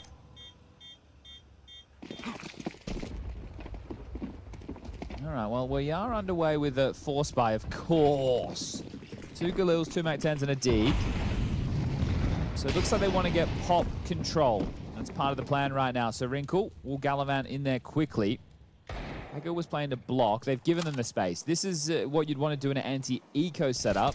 This is anti-force. So will it net them the same result they were looking for? Smoke, 2 flashes, molly flash. Let's try and work this one out, shall we? You jerks. Number 8. Currently on the bin, watching Ivy push. So he could do the smoke that lands front bomb / con. It looks like he's lining up. The flashes can also land above pop. So you're going to see 3 players come out pop. The molly from Kaspersky. Where is that bad boy going? Maybe back bomb? No, E-box. It's connected. You can see Aragorn's options limited. Same for Snappy, though. He's kind of trapped between the flames, and he's losing teammates. Wrinkle's gone down. Ujex brings the bomb out main. Safe passage, not assured. He's got the cross. Nice shot. Finishes off Story at range with the SMG. NIP looking to pull this one off. He's not far off from denying if he could just find the angle underneath the bomb. Might have caught a little bit. I think Bucharest has got to accept his fate here. I'm surprised they got so much value out of that, right? You can see the plan, right? Get that smoke front, bomb, and con. It removes those sight lines. The Molly E-box it felt like an insurance policy, right? And there was nobody home. You could have gone down from range to those M4s, playing over towards camera and new box, but not the case. No harm, no foul. And the round is theirs. So nice one there from NIP. This is the one we got for tack timeouts.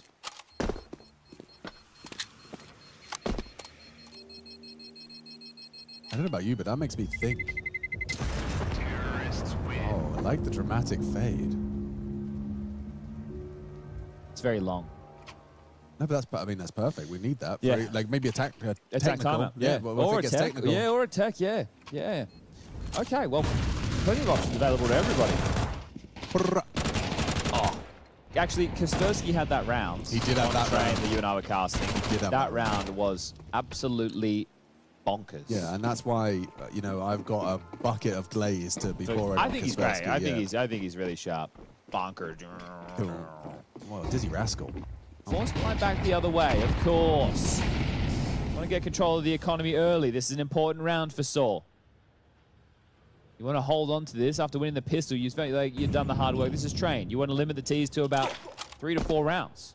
NIPs will start spilling over if you lose this one. Resistance. Is it futile? Does it even exist? Set up for BXQ, perfect. And look at the positions they're playing. Right? They're not going to be able to stuff you in the choke point. If this now on the back of the barrels, if it's a con molly, might not spread. Oh, good find. Oh. How does Agil get 2? He's on the FAMAS. They're the ones running in. And he manages to dispatch of the double.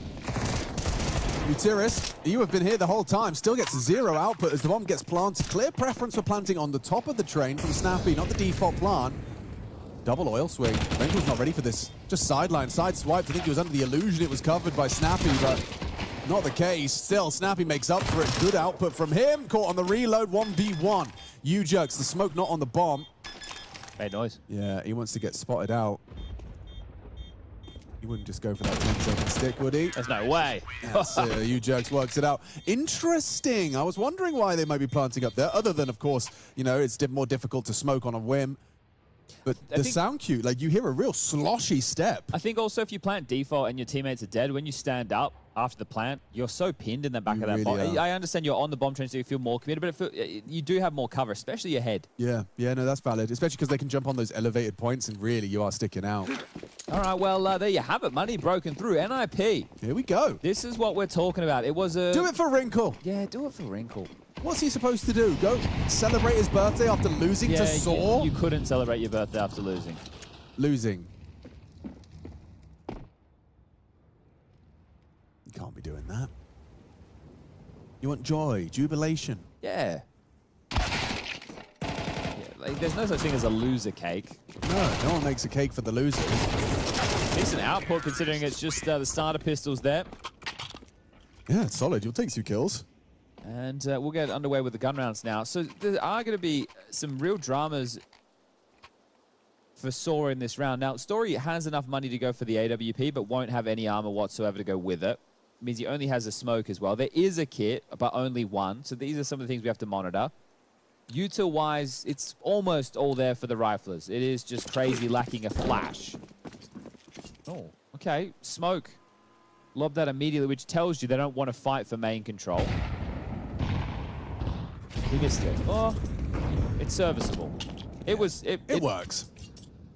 It looked like he... It could be a bit lurky, Yeah. It's got its vulnerabilities. It definitely is walk-throughable. Yeah, most smokes are. They're coming? They are. Gil can't believe his luck. He's really looking comfortable in this B anchor role. Truly. Like, I mean, it's not a fun role. It's not an easy one. You can't play too passive. You can't play too aggressive. Well, there's the lurk smoke out mid. Gil trying to re-aggress into this. Might actually catch a nice timing. Oh, he didn't see the barrel. He didn't see the barrel at Gil. There you go. Oh, just about. Yeah, he's had some good moments so far. You talked about not playing too aggressive. I think he's found the perfect balance there. Little re-aggress. You're not expecting the B anchor to be moving forward. catches you on the squeaky progressions, and now NIP, they are really going to need Kaspersky to do something. The fact he slipped this far down. Oh, did he catch a whiff? He did. Agil gets info off the ladder. He's playing this well. I think Kaspersky's in hot pursuit, though. Yo, he gets away with it. Agil's doing very well. everything for Saw. Could be off the ace. He certainly could be. Denied by U-Jerks. Well, not really, but Bucharest goes down either way. And shout out to Agil one time. Story's only just come to put them into the round, as opposed to Agil, who really did it. Triple kill. Yeah, I think as well with the famous moment that he had too a couple of rounds ago, that they weren't able to capitalize off the back of that is a little bit disappointing. But Kaspersky with the opener there on a crazy, but it's all about Agil. Had a lot to worry about, didn't he? And when you see these 3 fights, they all come at different moments within the round.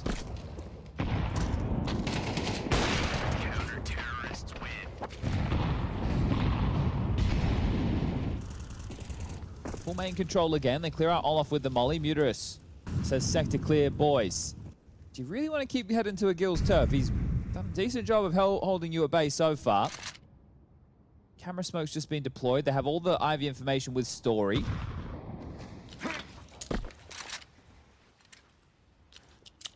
Lurk smoke dropped out. On both sides of the map, actually. They are going to execute. His support is far away. What have you got? Again, Agil gets something. Story with a chip in. You can't get into his sight without paying the price. Wow. Wrinkle responds, saves up an NIP into a 2v2. Now he's got to do it all, though. He doesn't have the health for this. Surely not. Yeah, Crazy will find him. That is a brilliant pass of the test from Agil once more. Should change his name to a Bill.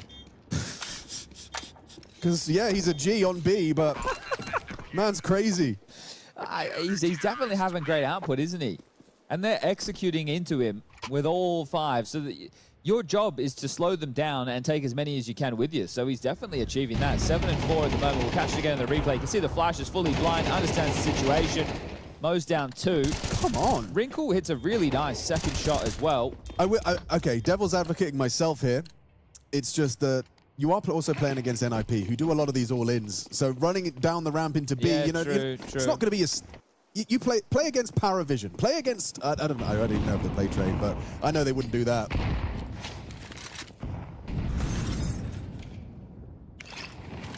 They're going again for another BXAC. If he holds up again, All right. If Agil does it one more time, I'm starting an Agil stat account. So he dribbles a smoke, blocks the ramp, and now what? Wait? You have to clear pops so you don't get flanked. But you've kind of all committed to this play. Yeah, well, I think that they need to condition this B pop. And they're probably frustrated. It's like, we're getting in and we're getting the bomb down.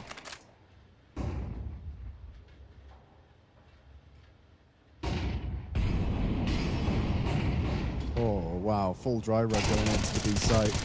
Oh, but they're just lining up for Agil! He gets another multi! Get out of my bomb site! Oh. Stop trying. Try something else. Snappy is. He's obliged. Agil is on for the ace. Oh, again. He's been on for the ace twice. This time he was closer. This time he had 4. Bomb site alone. Dude, he's doing a great job, isn't he? Isn't he? Like, that was it's going to be an eco now. Yo. That was an eco, wasn't it?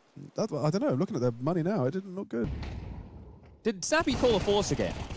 Yeah, they had Kev. Oh. The last 2 players... had Tech 9s. Okay, well, all right. Water is wet? Yeah, I should have known, of course, it was a buy. Yeah, is he stuck in the past? That's a question for another time. Well, I think this is the thing, right? The snowball calling can work. And when it does, it works well. Yeah, you just need your players absolutely smashing it.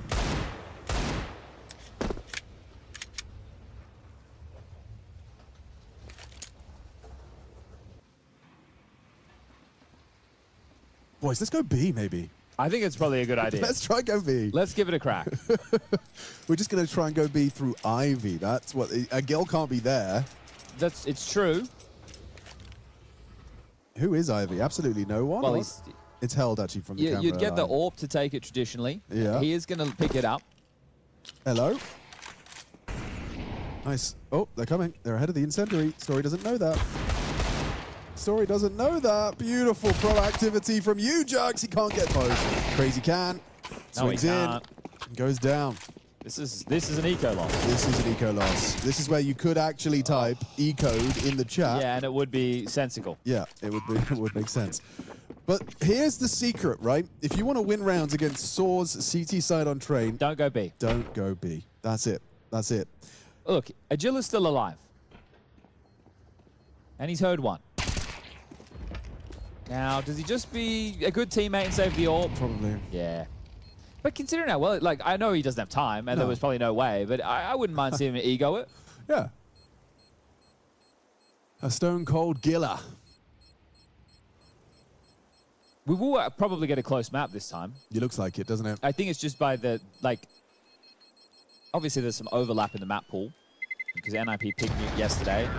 Saw picked Nuke into NIP today, right? So I think it was definitely much more positive for NIP to get to start on the CT side.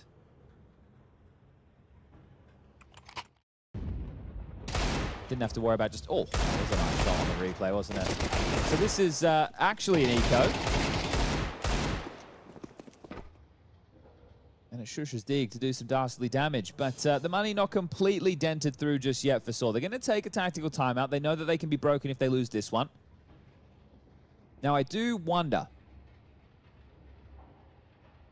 if you're not feeling confident in your B executes, because their rotations have been good too. Agil hasn't really been alone in too many of those situations. Most of the time there's been a second player to help him, which does help with the aggro for sure. And if he gets the double, there's someone there to pick up the pieces.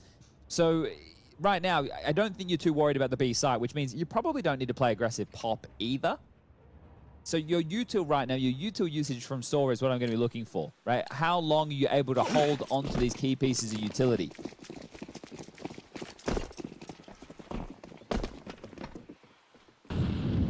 Oh, double Sambo smoke. Okay. A little bit of miscom out of spawn there. Yeah, that's not ideal.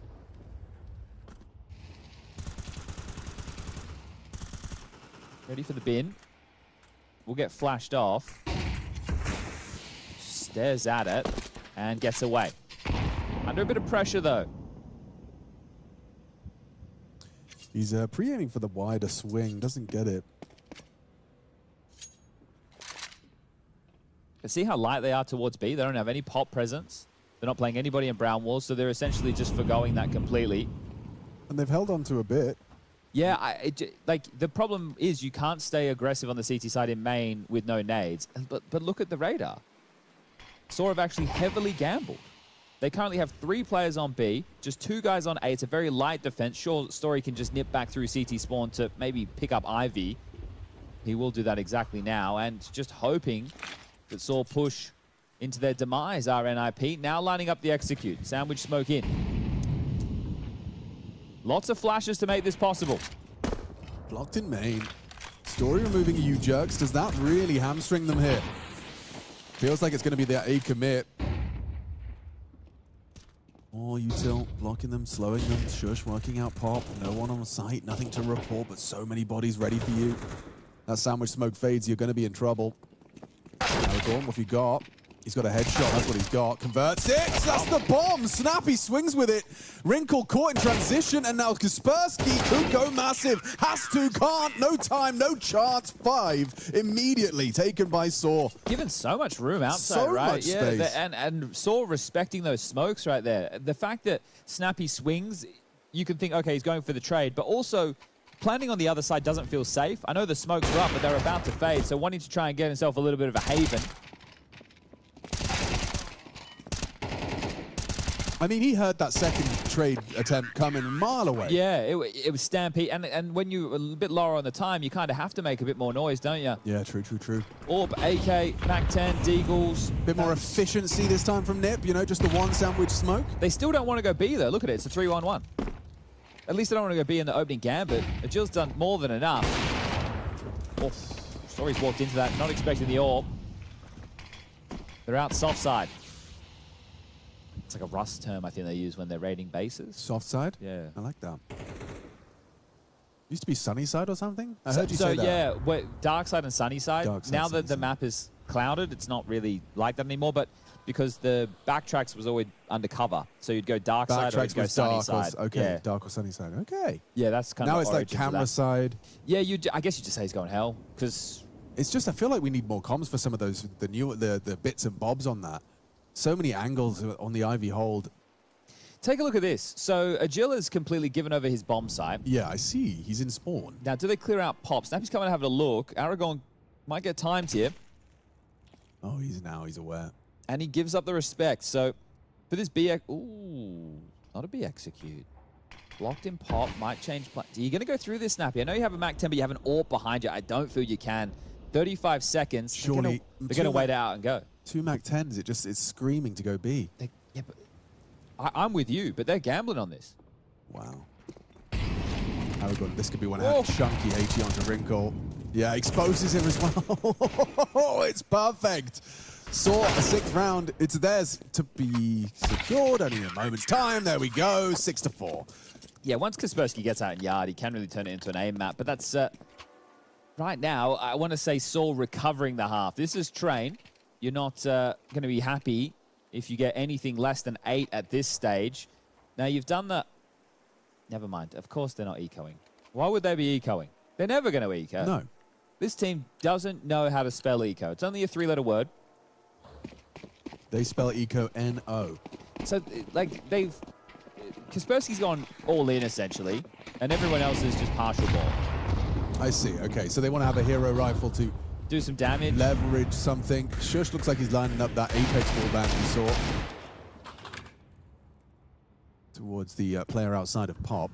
First time they played aggro Pop as well here.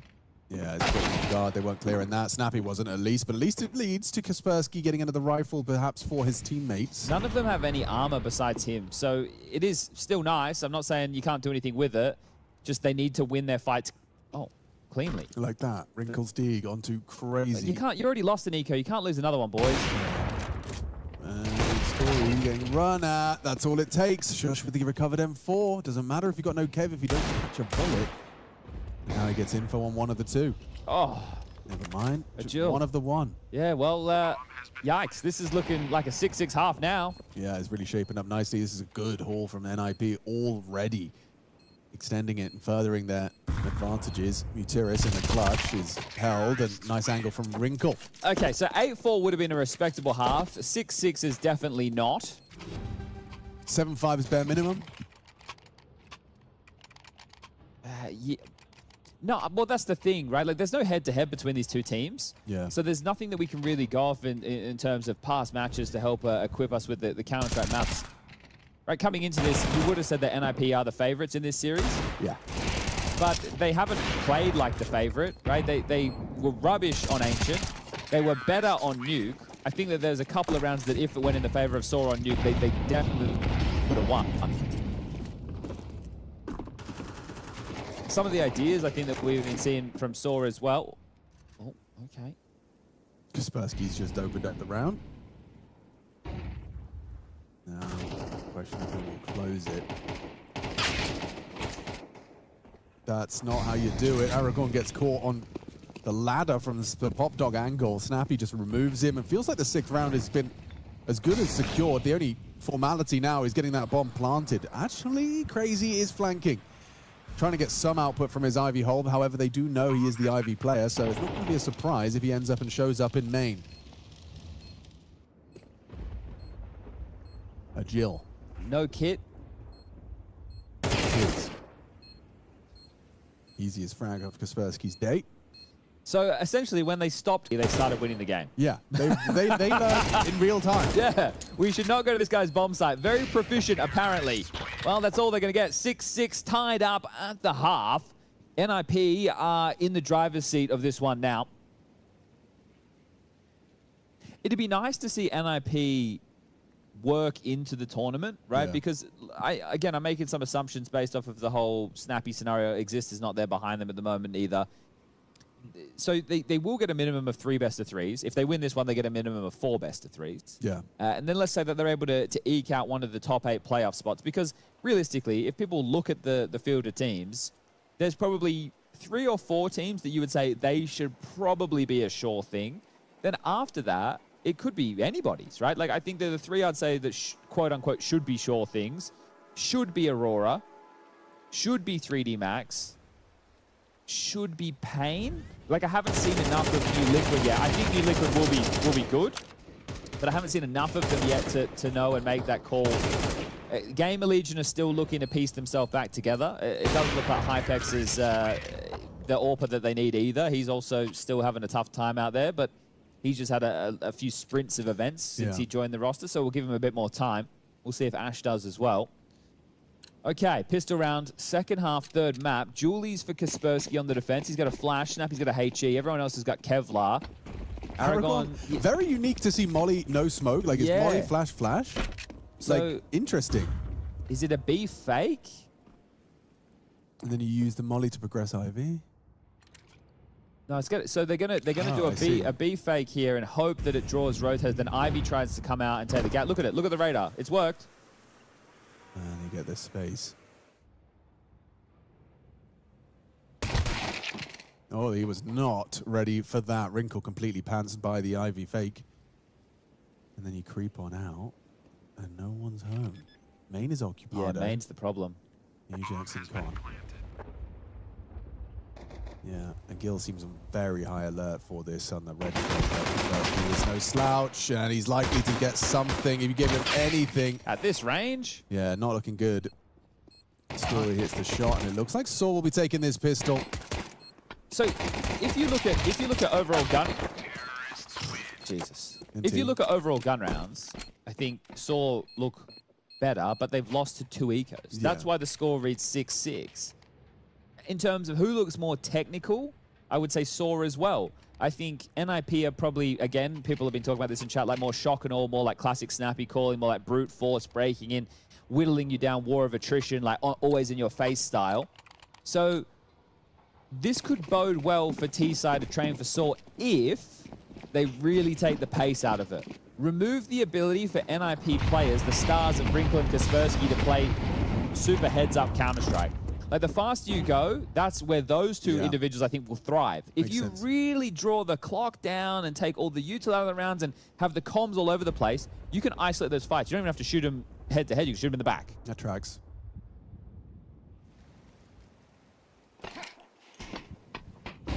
Flash and aggress. Aragorn. Evasive maneuvers adopted, trying to keep a Gil safe, and he's done very good. Well, wow, I mean, that's impressive. Still in trouble. Oh, okay. A third added to the list. Aragorn, limited capacity in the mag, still gets it done. Good save. And for sure, yeah, I don't know. He'd like to find something better than a Deagle if he is going to try and bring it through. Yeah, well, there's that little dongle again that he's got hanging off the end. What's that agent called? No idea, bro. Me neither. That's one of the other things. The Counter-Strike law? Yeah. Well, our game will never be as popular as Valorant until we get lore. Yeah, I mean, characters. They do say lore is bore, but Lore is bore. that's what they say. Say that to Tolkien. Here's some Counter-Strike lore. Look at that.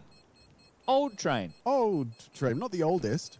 Not the oldest, but no. an old train. An old version of train. Terrorists win. Now they will have to eco. This is it. They will have to There's eco. no denying that this is an economical. If this isn't an eco, that would be a mistake. Wouldn't it? But we like a plan. I like a plan on an eco. Triple nade main, rotate back to B. Smoke main. Or smoke main. So not triple nade Maybe. main. Smoke He's lining up the smoke for main, and yeah. Then you do like... Where are you triple nading? Yeah, that's the question. That is the question. Are you holding them? Are you throwing them? So they're just going to throw them main. They're just throwing it. Yeah, you're right. Okay, a couple of deep ones in there. Well, that's info on 3 HEs. Yeah, that's a lot of info. It's going to inform your troops towards the halls.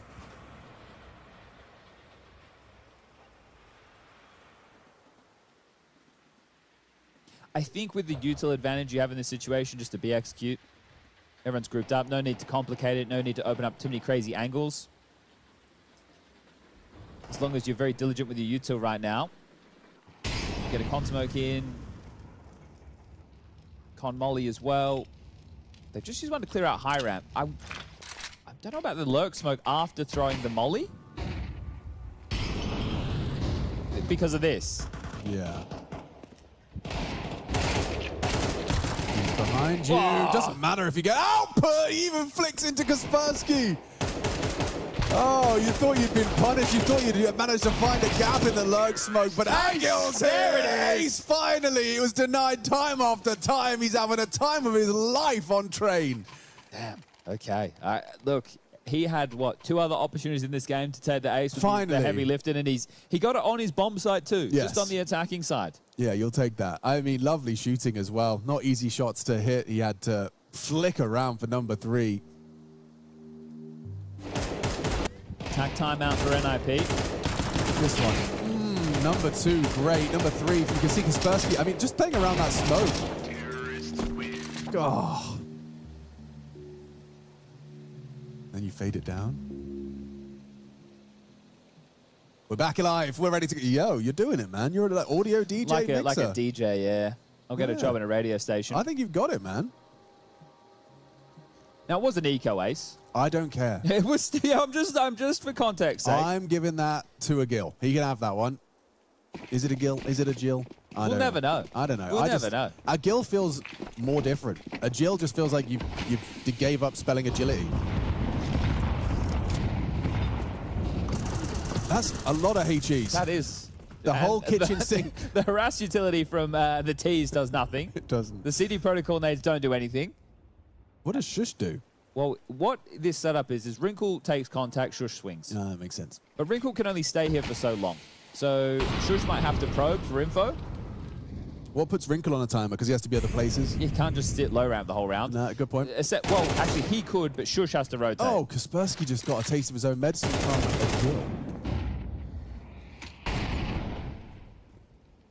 Real, just a wide swang.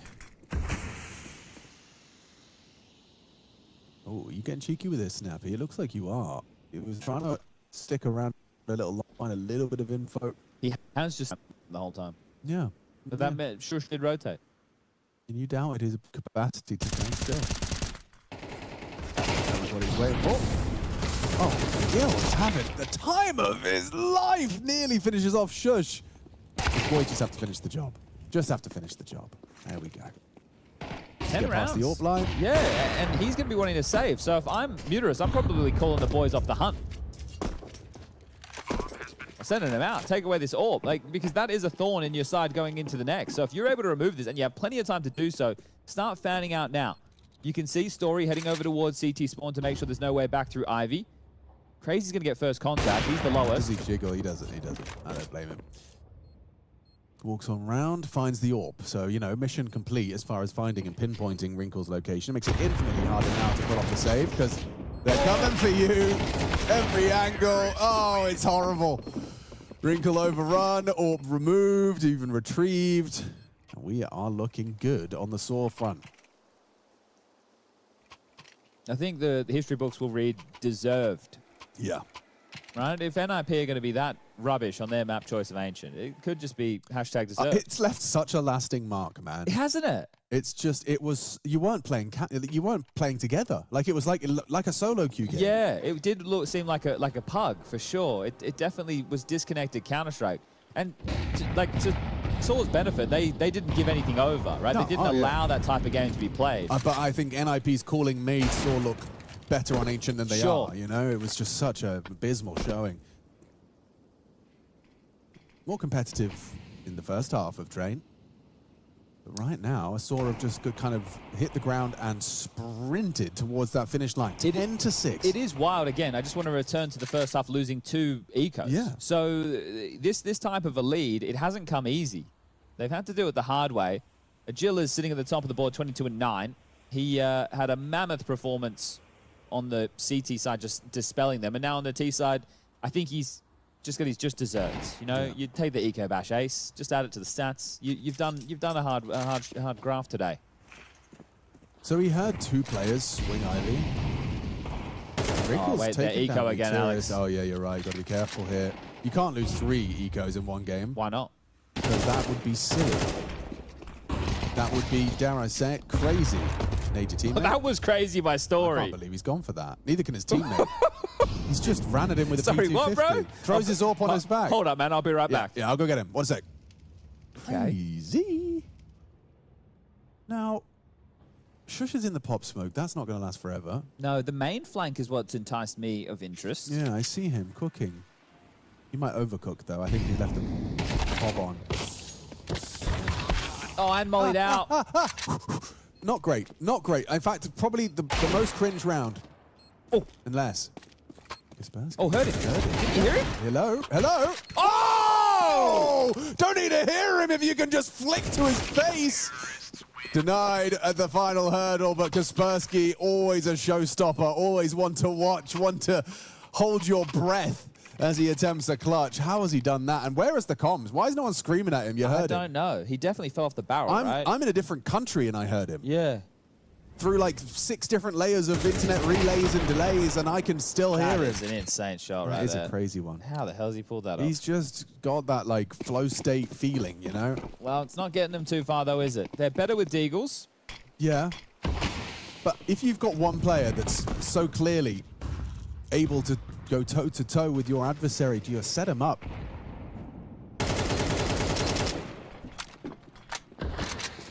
See what you've done? Rops in your geeky lineups. Now everyone's doing them.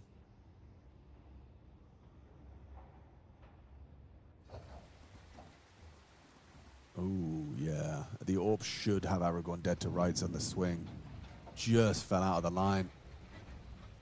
Wrinkle will remain vigilant. Ooh, a little flash, a little cheeky flash. Missed shot info. AWP is miles away from the B-bomb site. Could not be further away. Commitment towards A. He's actually going to set himself up, blows it open, dips away. Does the leg shot onto Aragorn through some sort of additional wall. Wrinkle connects the second time, and it's all falling into place with a Kaspersky double. Okay. 5 staying alive. Is this the dead cat bounce, as they're calling it, or is this a real resuscitation? NIP finally get their first CT side round on the board. They do it with all 5 staying alive. They've done some damage in their previous eco.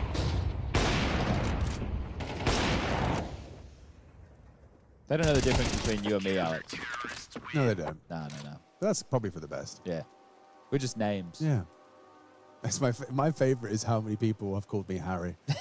Like, we could not look any further far apart. It is insane to me that people somehow manage to confuse you and Harry, which is insane.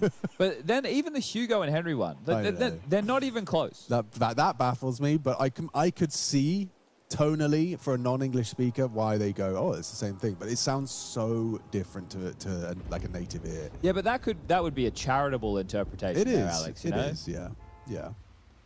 But you know how, like, I mean, for me, when I'm hearing like French or Spanish spoken just conversationally, it doesn't sound like words. Sure, right. I can't differentiate this. It's just. It's a good point.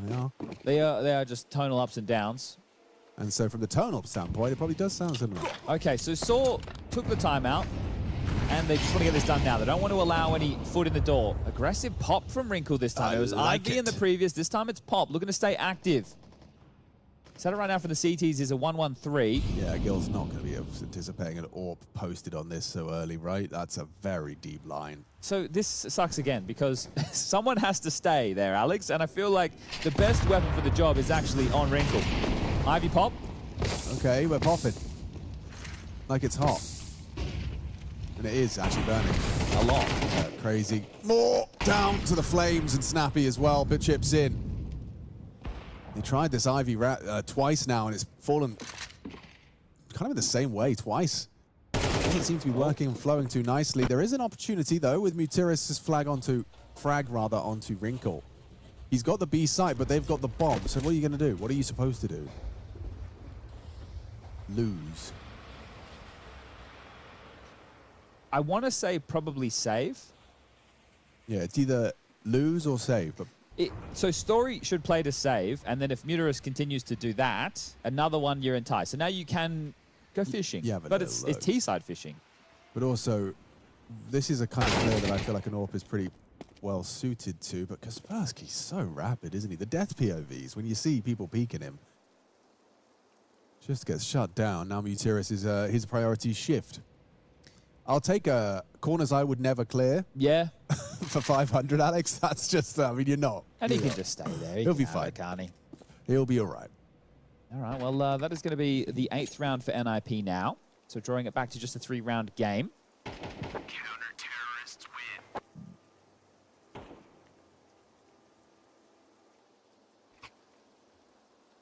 They have to, like, so look at the money now. Muterus can't drop an AK, could drop a Galil.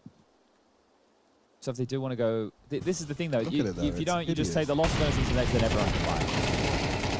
Well, you only need 2 rounds. I think that would be my that should priority. be the call. Snappy would probably call it for. Yeah, he would. Yeah, damn. Kaspersky, they're not even on your screen yet, mate. Take a second before you click on them. Nug smoke, sandwich smoke. It's just going to keep them enticed as they do a B. There's going to be a smoke for this molly. No molly. Okay. That smoke's usually thrown from the back of B. Yeah, and it's not. It feels obviously it's jarring because of the timings that it opens, right? You turn one corridor into multiple different options, but they need to allow this AK for Muterus to work. There's no point going down just running into your deaths. And if you're NIP, you just cycle through your block util. You can see Kaspersky's got that actually in his hands. You reckon he's looking main or pop or both? I want, like, my eyes are drawn way more to main because it's just so visible, but pop's probably the priority right now. Maybe it's he just gets info on both and drops off. There we go. He's just better than you. He is just better than you. I mean, it's an economical. It is. I understand that. But Someone's got to get him. He just made that look really good. Little quick reactions from Kaspersky. Gets himself 3. And NIP are holding on by their fingertips. Otherwise, it's elimination stations tomorrow. Yeah, it happens quick, doesn't it? But it is 3 best-of-3s. It's more than we ever got back in the day. So, you should count your lucky stars. You get a best of 1 on Cobblestone against the world #1. That's all you get. And you'll be happy with it. Yeah, and they get map choice and side. Yes. Yeah. And you arrived yesterday. In fact, this morning. And there's no prac pieces. No, you'll be going straight in. Good pace on this, coming out main. Oh, yeah, we're rare to see these days. Second timing, but you're up against Kaspersky. You've got to get up extra early to catch him off. That's another one for his troubles as well. Like he's kind of like the Agile, but of the A bomb side. He kind of is like, you know, he's a little bit like the Agile, but of the A bomb side. He's the Agile of A. I see that. Now we have a 2v2 because Wrinkle searched. Imagine they lose a round, but Kaspersky just killed 3 people. And Agile is on his bomb side now, Alex. Yeah, so they can't win. It's unwinnable. This is 12. I don't know. I actually like the shush timing. If like the Z player could like be loud and threatening. No one's looking. No one's looking. It's a free frag. It's a free double. Okay. Perfect from Shush. That's what you wanted to see. Yeah, he did find the perfect timing on the flank there, didn't he? Okay, between Shush and Kaspersky, that'll be 10 rounds, double digits now. One more to draw this one up. Sharpening his knife there. That train is that's the train sharp. Yeah, playing close to the train. The flash is not doing an awful lot there on that second time in pop out. And this is as easy as it likes. Just strafing out. Crazy tries to get the trade. Denied.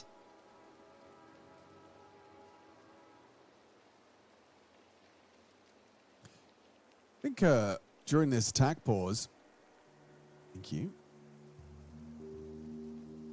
The conversation is, it's going to be a bleak one for Saw. The realization that they are running out of opportunities. That gap has closed dramatically, and you find yourselves with not enough funds for the gunny. Call this 11. NIP going to be tying this one up, pulling us into the closest affair. More of a cosmetic comeback on Nuke, but here on Train, it's yet to be seen if NIP can make it into more than just the cosmetic. saw flying start T side. It was a dead even half on the first attempt, NIP's T side. Some Tech 9s and a dream. It's armored. There's util. There's a conversation to be had about a pacey run to Ivy, and then you just push straight through. You underhand a flash, you get crazy, and then you run it straight into the headshot of Snappy. That's going to be problematic. That's going to be the end of the dream. They're into B, though. Yeah, I mean, a plant, but I mean, not around. Angil's got himself some extra cash. Tech 9 railgun in his hand as well. Gets himself an extra kill. Now, Mutiris is not going to be in a good position. No. Back turn. Hello. What's going on, Dan? Give it a go. I mean, Try and win it. Sure. It's planted for you, but there's an Orpa on the other side who's transitioning for some reason. Wrinkle's on the move. Ujek sticks it. It's fine. He calls the bluff. Oh, my goodness. That's one way to make a round, a guaranteed round, not so guaranteed. That was hectic. Yeah, okay. That felt... Kaspersky would have watched through his fingers if that went wrong. Yeah. Wrinkle dying as well. My God. He's thinking, what is this guy doing, mate? What is this guy? You would be having a couple of words right there into the mic after you died. You would never expect it to get that close either, but here we go. 11-11, round 23. This is the round. This is the round where everything is determined. Well, not everything. Obviously, there is another round, but a lot of things are determined here in the sense that Wrinkle gets one opening, Sour's chances dwindle, Aragorn claws something out of it, gets shushed down, knows there's an Orpa there, but it's this push from the pop just as he's preparing his pre-aim. It would have felt like NIP were massive failures today, themselves, yes, right? If you had come into train 6-6.5 T side, two of those rounds are ecos, and you're still not able to win. Right now, it's just crazy left in a 1v3 situation. The coach is genuinely clapping. Yeah. Like, he knows what this round means. It's the first moment in the game where you actually feel like the tension is somewhat released. Because Ancient, you got ragdolled. Nuke, especially after yesterday, you're thinking this might not go well. Had some touch-and-go moments. Train has been a back-and-forth affair. Now you're on the front foot, finally. 12 for NIP. Just one wall will do it. Saw some shortcomings on their defense, like you've highlighted those eco victories from NIP. Are they going to haunt them? Will Wrinkle celebrate a victory on his birthday? Kaspersky's certainly trying as hard as he can to secure it. Well, this is it. Lighter on util for this final round. Sandwich smoke. Block utility towards B. Standard openings, but what's the call? Bomb late. 2 through pop, maybe. Oh, they found the opener. Mutiris is out. Stretching his legs crazy. Spamming smokes and finds Snappy. Look at the push and the flash play. Yeah, Ujux was set up for the first, but he can't seem to find the loose piece. Mutiris has disappeared, and everyone's starting to just evacuate the A finish. Right now, if you can block outside and then gamble, right, and hope that they're coming. They're coming. The rotation's here. Yeah, well, you got Kush. An opportunity to succeed. But it's up against the Gill. That's Ujux! Puts down the Portuguese. Shuts down his countryman for the Ninjas. 4 kills in the round. It's all Ujux. This is the guy that found the opener. He might get the kill on Ujux. Okay, hang on. Denying the ace. That would be huge, but gets away with his tail between his legs and with just 13 points of health. Wrinkle has the info to work with. Full reroute. How does Mutiris handle this clutch? Otherwise, it's a 0-2 condemnation. What a crazy position. Ujux on the back of bomb. Tip ahead. Yeah, spotted and tapped. Mutiris has been given an opportunity to come up clutch. Now panicking. Bomb's low ramp. It's likely held by the AWP, right? He's thinking of, okay, problem solving. If Wrinkle knew where the bomb was, where would the AWP be? Top of the ramp is the answer. 28 seconds. How does Mutiris handle the remaining retrieval of the bomb? Oh, what a miss! That's outrageous! Clutches and keeps us going! Oh, I can't believe that right there. The AWP, one job to hit that shot, not expecting Mutiris to jump with that type of pathing, and you'd hate to watch that from Wrinkle's perspective. Mutiris, the captain, comes up clutch, and that's after Ujux gets a massive 4K. Well, we're all tied up, baby. We're going to overtime. This is the opening 2 come through. Ujokes braves the smoke, knows he needs something back. He does that. He snuffs them out. Rotates, perfect time, double kill. Turn that into the quad. Oh, and Wrinkle, the birthday boy, his candles have been blown out for him. Yeah, that's a tough one. Will they run with momentum? Could have even let him get the bomb. Right? Like, he could have even let him get the bomb. Yeah, you're right. You're absolutely right. Didn't he need to be active on the angle. Just listen to the retrieve. There was no time. He had no bullets. A slower one. Probably good. Everyone gets to settle into overtime. Can I have the meditation music for a minute, just so I can calm myself after that?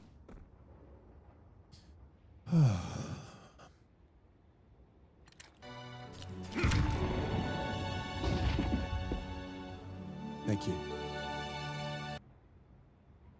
Okay. Everyone's back and locked in. Con smoke lined up. B execute. Shush with 2 rotators now, ready to defend. Wrinkle's ready for the upper. Bucharest has opened up onto Shush with the flames, combined with the bullets of Aragorn.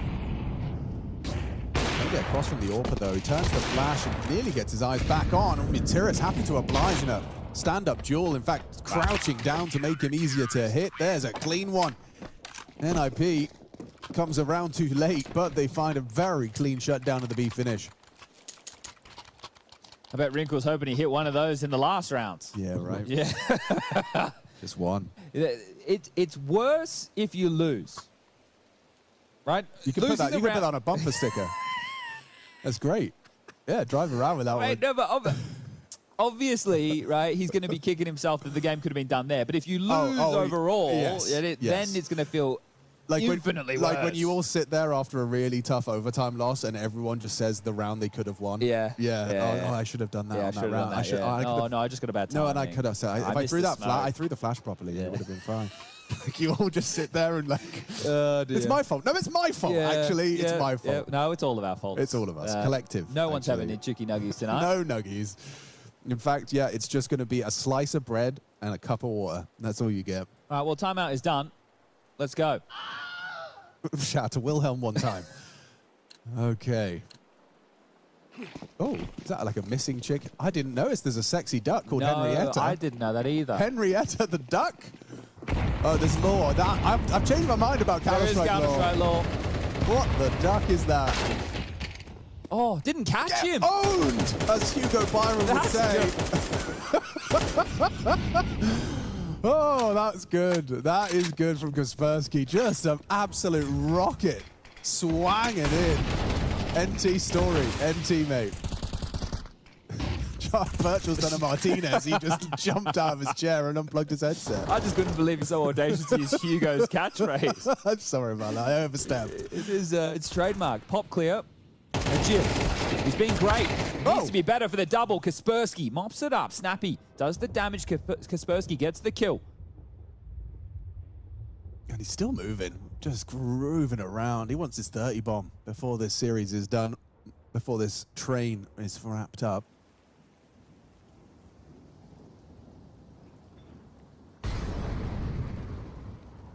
You contacting it? Kaspersky in the best spot. Like, you'll allow them to throw nades. They probably don't. Oh, no, they clear. He's handled it again. Kaspersky just dancing with his prey. Playing with them. He's having the best time! Oh, and the ace denied by Mutiris for the 900th time, but it doesn't matter. Kaspersky. Kaspersky. That's how you could say it if you wanted to. Mutiris, in the meantime, has tried his hand at a little bit of a clutch. Wow. He's just really good at the game. That's my analysis. That's my understanding. I think he's the real deal, and I hope he's under lock and key at NIP. Yeah, they need to definitely make sure that his buyout's quite high. He essentially had, what, 4 1v1s? So this was a 1v2 in his favor, but essentially, they were all 1v1s. Yeah, it's not a great look. Yeah, he essentially had 5 1v1s, really. Yeah. Not a great look from Saw, as far as giving him the opportunity to isolate those fights. Double sandwich. Sandwich. Yep. Okay, Agil, I like the pep in your step. So does Wrinkle. So does Wrinkle. 2 down, NIP, they've found their footing. Won't be replaying that AWP miss in the final round of regulation. Will you? Wow, punish the jump spot. I like this from Ujugs. Throws out the smoke. It implies he might be progressing, playing around the new box, elevated up on yellow. Those are all options. And in the meantime, they know that slink away. Yeah, they know that Shush is the B holder. And they're actually rotating very quickly. Shush, he's not going to be there in time. They'll be in. He's going to have to play retake on this. Swings in and destroyed by Story. That's a crispy one. Yeah, you needed this if you're Saw. Despite Wrinkle's double opening, a 3v5 quickly returns to the favor of Saw. And the clutch denied. Ujugs down. Okay, they've got something to work with. You need a T round. In MR3, you've got to be finding at least something on your attack. And so they do. They demonstrate that they can convert a round. And now the bar's set at 1 for the Ninjas attack. Don't go B. It was working so much better when you didn't go B. Or just by Deagles. Oh, yeah, that worked too, twice. Yeah, maybe you're right. Maybe just Deagles. Now, we've renamed the B bomb sign on this map to Agil. Yeah. So don't go Agil. Don't go Agil. Agil holds Agil really well. Agil is the best Agil holder. Yeah. No one holds Agil like Agil does. In this game right now. No one in this server right now holds Agil better than Agil does. That's right. That's true. Real and true. So if I'm Snappy, seasoned veteran game leader.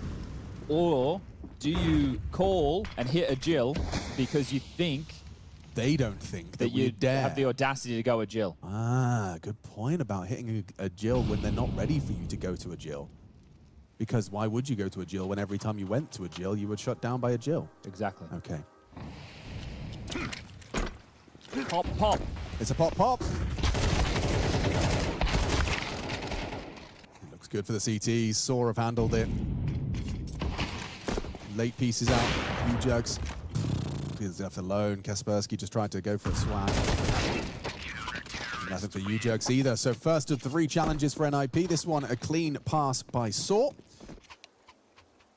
29 and counting. It's just a battle of who can carry harder, Agil or Kaspersky. Yeah, and there's some marks that are going to be left after that first half of overtime, right? It was so good for NIP. Then they lose a 3v5 after Wrinkle gets a double kill in Pop, and now it's tied up 14-14. And they've had to take this tactical timeout, do some thinking, really make sure that... hey, these T rounds are going to go so quick, because if you want to play really, really slow, fine, right? But then you're going to have to make sure that everybody's on that same page. If you want to play shock and awe, your opportunities to do so are running out. You probably don't... Wow, opening is... Was that 6 and 12 in terms of opening exchanges for Kaspersky? 6 and 12?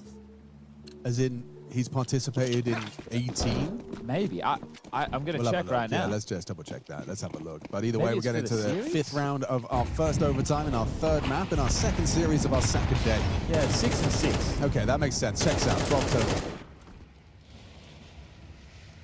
Are they going to go run boost? Ooh, fun challenge for Story. Probably doesn't feel too fun right now. In fact, focused on the objective of not wasting your hard graph through Ancient.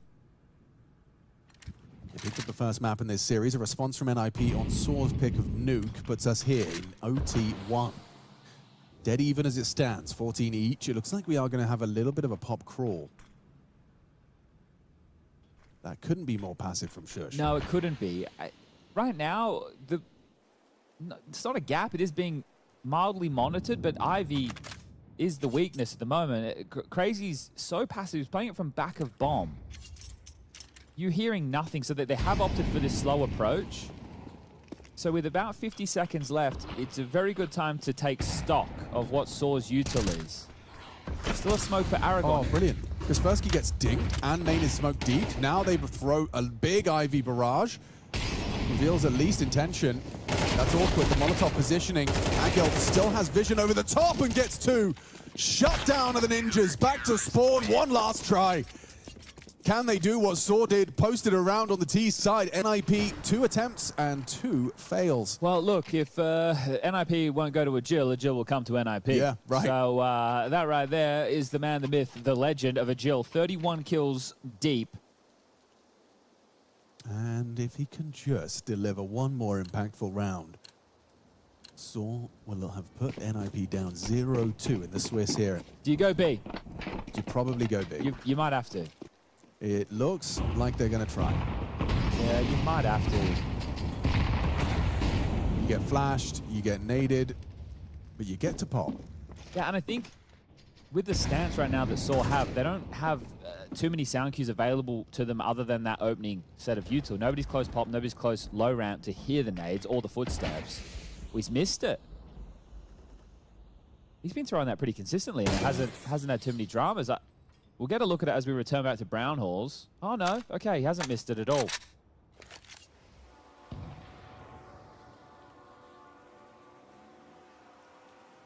Did Snappy just give his AK to the lower HP Shush so that he could go kill while Snappy throws nades? I guess. Snappy's doing the util, so he wants, yeah, makes sense. But what is the play here? The bomb is still main? Bomb is main. So is it a B? Pop main split? It has to be outside. The play has to be A.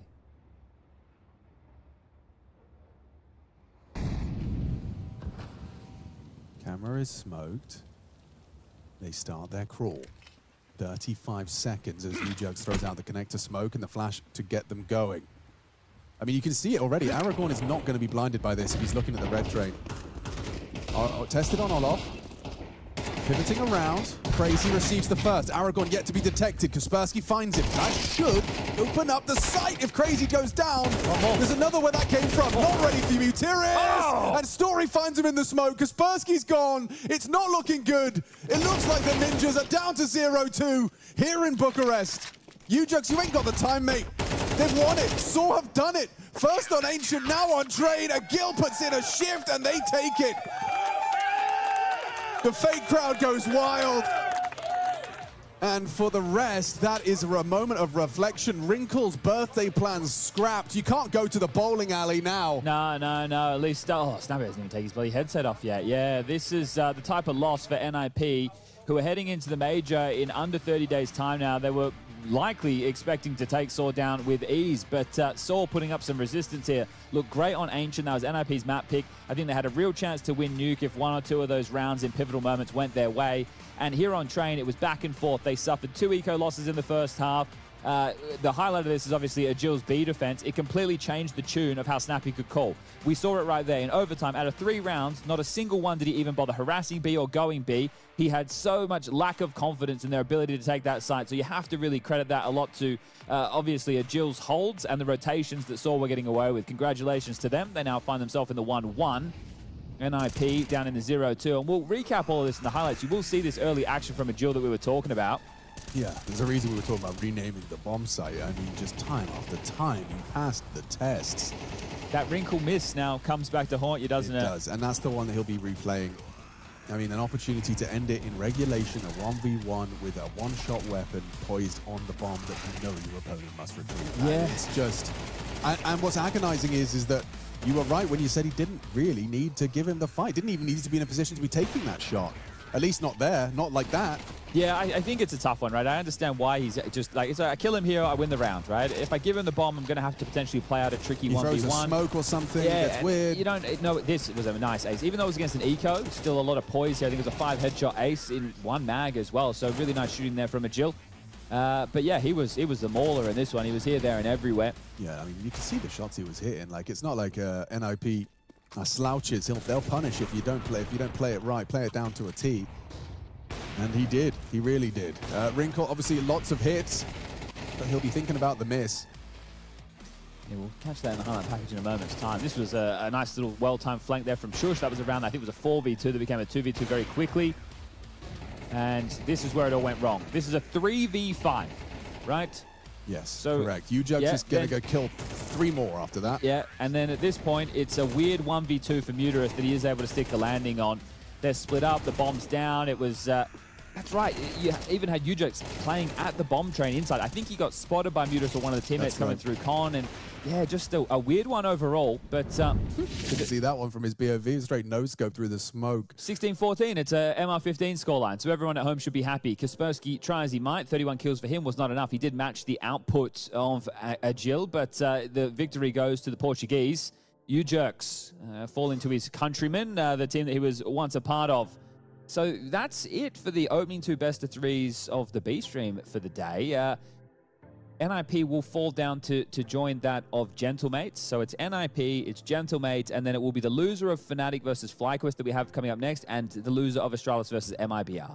So if you go with the favorites in that situation, it would be FlyQuest and MIBR, with the losses joining the likes of Saw and, of course, Gentlemates. So, well, if this is anything to go by, you know, you don't know. You clearly don't know. I think the problem for MIBR is obviously the stand-in situation again, which they're having to play with. So they don't have their star AWPer of Klim, so that is going to hurt them a lot. Yeah. But here it is. Here's the scores on the doors for everybody to see. You do have Heroic versus BetBoom going on the mainstream right now, and then what we are titling Match of the Day, I think everybody in the Counter-Strike world would be Aurora versus Liquid as your third one on that mainstream. That's twitch.tv/PGL. But yeah, I think all in all, we got a 3-mapper. Yeah. We hadn't had one yet. That was nice. Yep. Enjoyed that. I had a lot of fun today. I think my biggest takeaway is that I need to work on pronouncing a Jill correctly, but it just feels right. It just feels right. I can't explain it. What's a Jill backwards? Liga. Liga, like football. Yeah, we could call him football. Or I could just not read it how I see it. Like I Yeah, see it. but I see it how I say. I say it how I see it. I say whatever I want.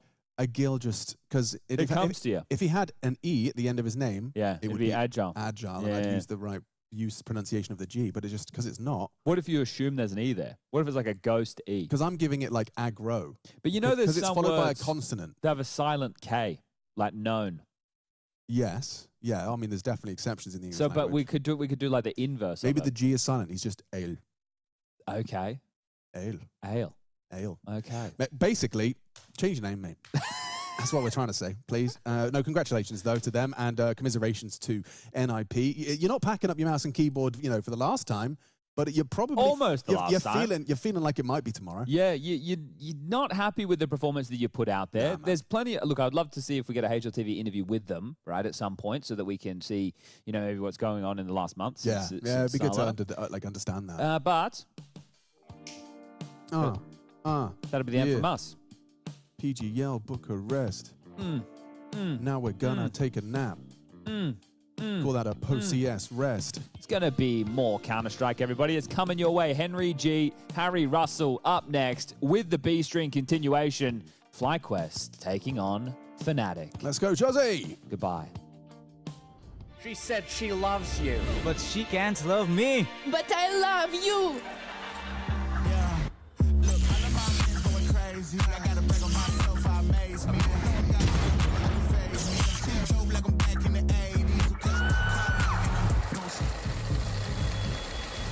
I won't play window anymore. What's going on? Play your role. 1xBet. On to the next one.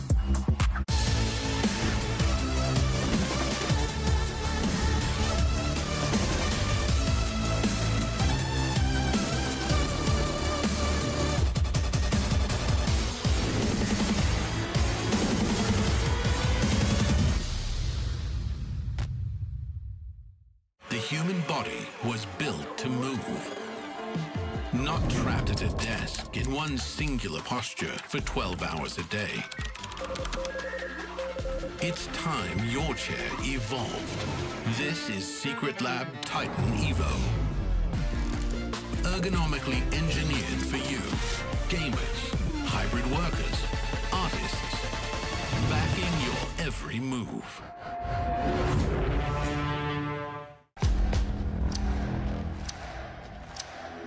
We will shake these walls! We will raise this roof! We will roar!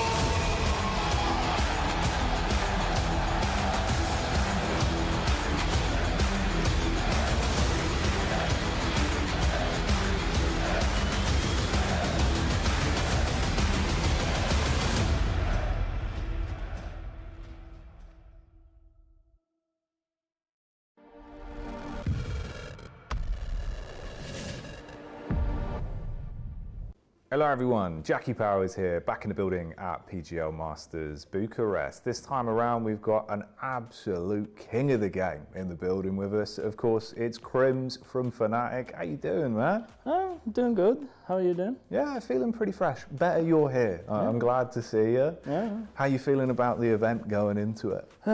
Just looking forward to it. First game, second big event for us this year. So it's been a bit smaller one, so it's a big change for that cause. Just getting back to the good events and just looking forward to play some good, so yeah. Yeah. All right, hell yeah.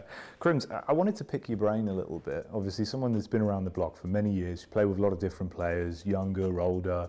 What, in your mind, is it that makes a good teammate? Communication, raw skill, what sticks out? I think obvious answers for sure, like you need to be on good comms and stuff, but I think what's really important, I think, is be open mind. I think because I worked with a lot of different players throughout the years, like more stubborn people. I feel like they're not advancing enough and fast enough. And I think if you're just open-minded from start, I think it just becomes way easier. You learn faster and it's more enjoyable. It's just stuck in stubborn, go in one direction. It's just so boring to play the game, and for everybody else in the team as well. I suppose it makes it harder as well, or if it's someone like you that has the life experience even to be able to help, if someone doesn't want to listen, it's not going to help. Same for me as well. Like I learn a lot from these young guns. I mean, it's a totally different game and the meta is changing all the time. So it's very good to be open-minded and learn that the hard way as well. So I've been stubborn as well, but yeah. All about just being open, making sure everyone feels they can communicate what's best for the team. Okay, yeah, that's fair enough. Obviously, I want to ask as well, just in terms of your individual opinion, from your point of view, being inside of the team, what's the form like for Fnatic coming into PGL? I think what sticks out now is that I think confidence. I think we lacked a lot before, like the start of the year and like a few months in. I think we lacked a lot of confidence and we just like question ourselves, like how should we proceed forward and stuff. But now I think we finally start to find our own identity in the game and outside. Then I think that's very, very important. Just have fun and find your identity. It's not just work. If it's just work, it's just so boring and you're not going to advance. And just, I think confidence and having a good time. All right, nice. That sounds good. That bodes like it's kind of you're finding a form then where everyone feels like they mentally can sort of just play their best CS. Let's sort of get into a bit of a more of a hypothetical one here then. Let's say either at a round, pointing around, or at an event, something's gone wrong. The comms have all gone messy, things just aren't working, right? There's a bit of a breakdown. How does Fnatic approach kind of resetting from that, where you unpack the bag and fix things so it doesn't bleed over? I think we're very straightforward with that part. We've been very open to each other and from the start, like if stuff like that happens, just take a pause. Time to step the fuck up, boys. Sorry, it's a family show.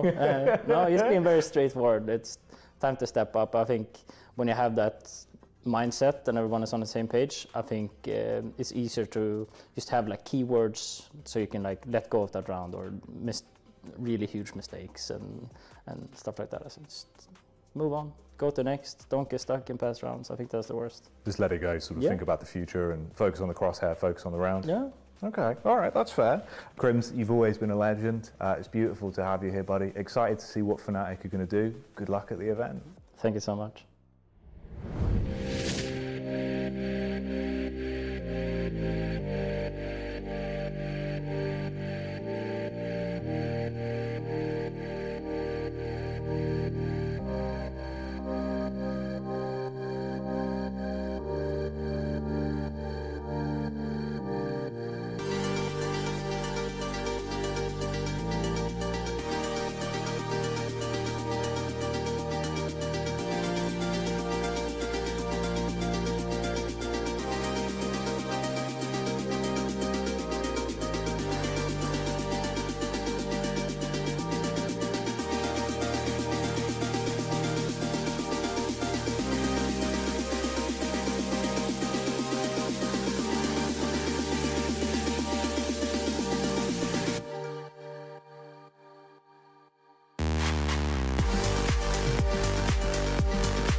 What up, people? How's it going? It's a good vibe ting today. We've got everything. Oh, yes. We got Henry G on his sofa. It's becoming an iconic shot, I think, this one, Hank. I like it. It you like the says a lighting lot. behind me as well? Kind of like angelic vibes, you know? Yeah, kind of it's like you're coming out through an angel hole. I don't know what that is, but... I'd love to see your angel hole one day, Harry. Also, we have a prop dog in the background. It's a real dog, but any streamer with their dog in the background, it's a prop. Okay. So what kind that's of color good. you got on that thing? Oh, dude, I learned from Hassan. I have it on a molecular level. I put a chip inside that singes the DNA. It's that specific, and it just melts away. So whenever she misbehaves, I'll push the button. It's over here. You'll see me lean in for it every now and again. It's a PSA. He is joking. Yeah. We like to have fun here. It is the B stream. We have made up for our sins yesterday, Harry. There's going to be no technical issues today. It's going to be a very smooth and kind of consistent stream throughout the entire day. And we've got some great games coming up. Why don't you walk us through them? Yeah, well, you know, we've already had some great games go down. The Saw Nip one that just happened, a bit of a banger going all 3 maps. A real rager of a game with a nice little OT to close. But I want to start talking about our stuff, Henry. We got Fnatic FlyQuest. We like this one because we like to hate watch Fnatic, and we're a big fan of FlyQuest. Then Astralis versus MIBR. We actually got to see both of these teams. There's the whole stand-in situation for MIBR, but Astralis barely look like they're regular, not regular. They barely look like their regular selves yesterday. Okay, I'm going to jump in here with Fnatic on screen. Why we hate watching? Because of the whole Cypher situation? Because of the whole Cypher situation, but it's Henry. big business, it's big money, and they felt like it was the right decision, although we love Kai. We want to see him do well, and we feel sorry for him. I don't think we can hate Fnatic for their choice. If they think that's the better move, the players co-signed it as well, Harry. Surely, we just have to see how it goes. Yeah, you know, that's the official story anyway. Here we are, FlyQuest as well. These guys, you know, you want to see a bit of output from them. This feels like the type of event. And yeah, you want their feet out, you want the dogs out, you want the dogs in them. You got to believe they got the dog in them, right? And you want them to start winning some damn games. That's all I want. I like this team. They've got JKS now. Them.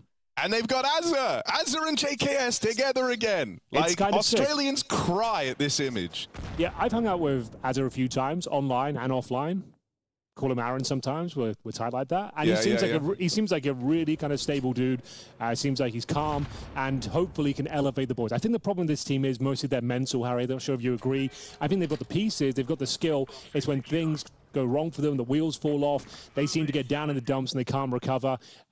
We really need to see them keep their head in the game today. I think Azza can sort them out in that department. Not sure if you share those sentiments. If anyone could fix the mental of this broken, shattered bunch of Australians, it's Aaron Ward. That's Azza, all right? We can call him like that, Henry. We know the guy.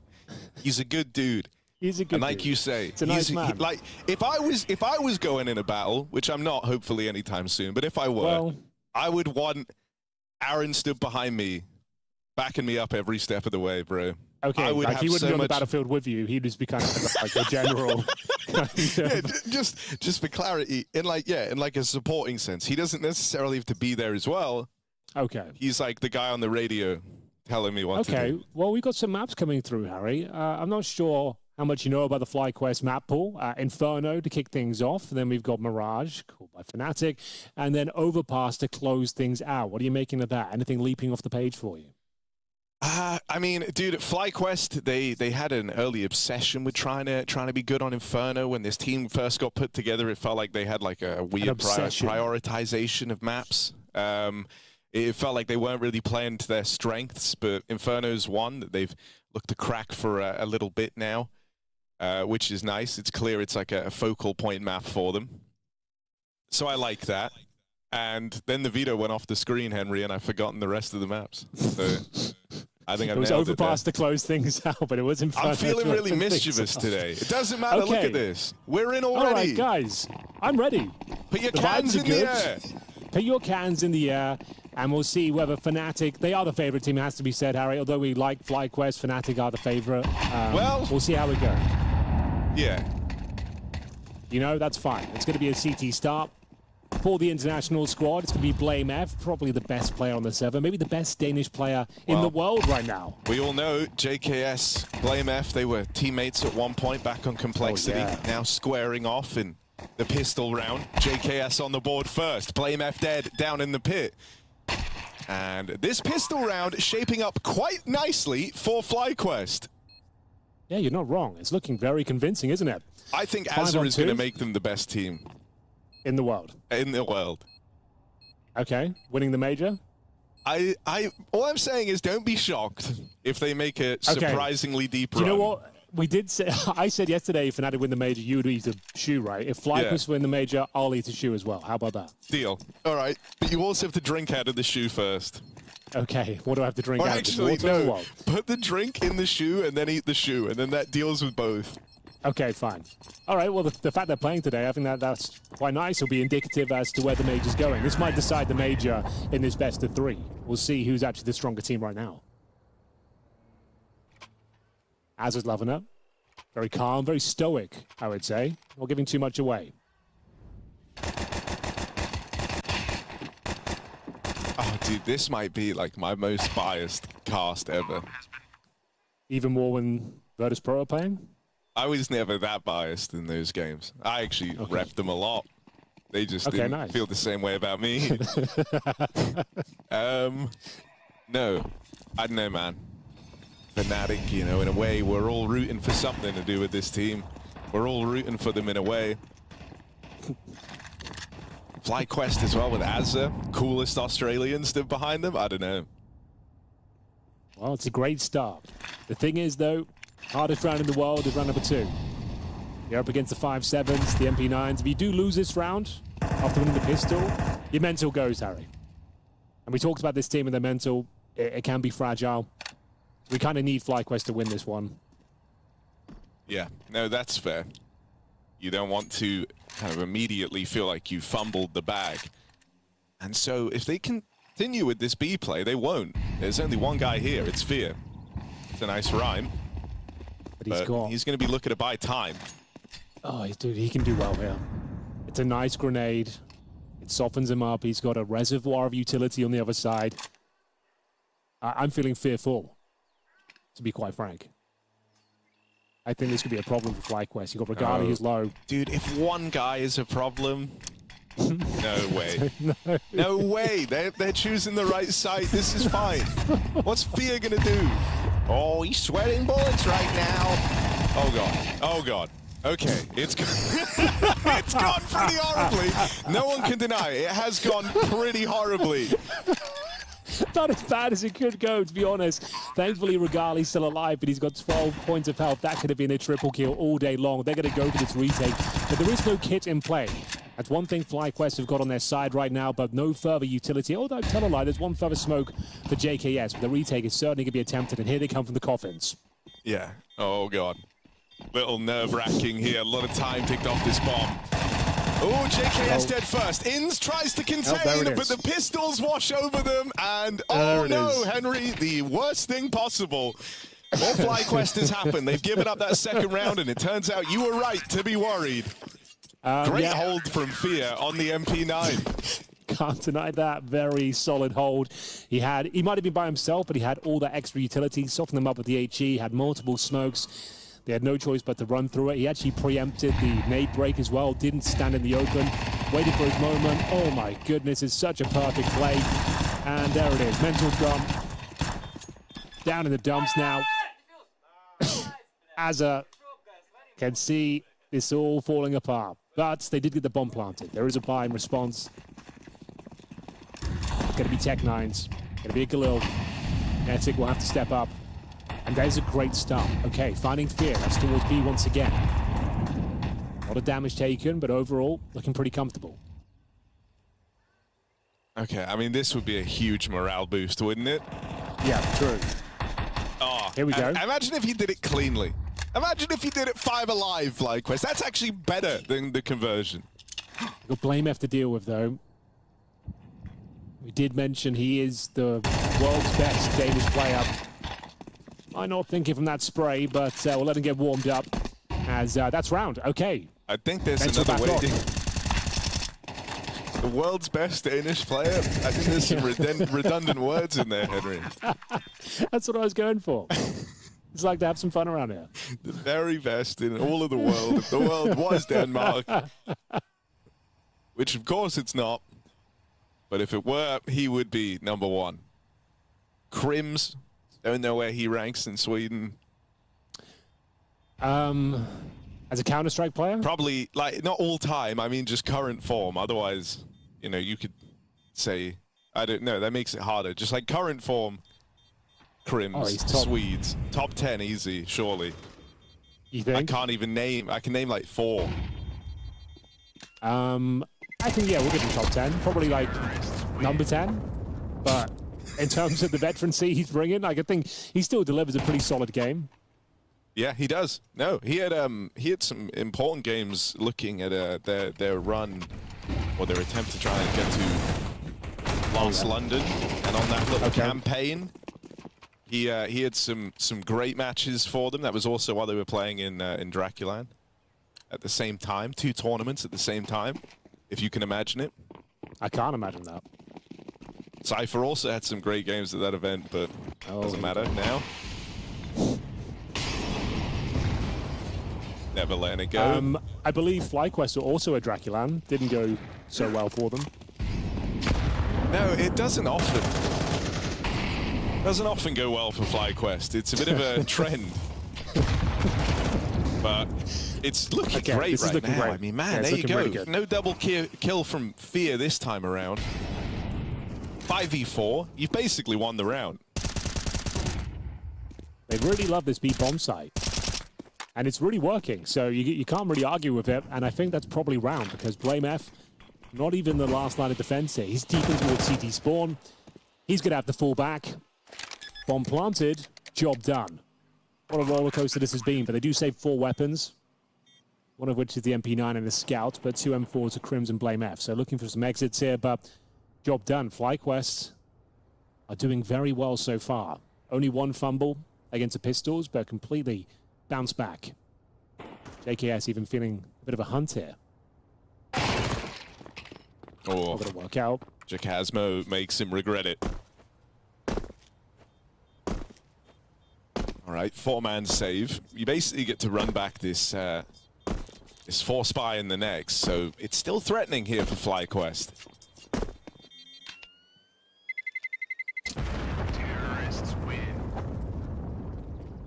Thus far, they've set a real precedent of going towards this B site, Henry. They have really been looking to take B.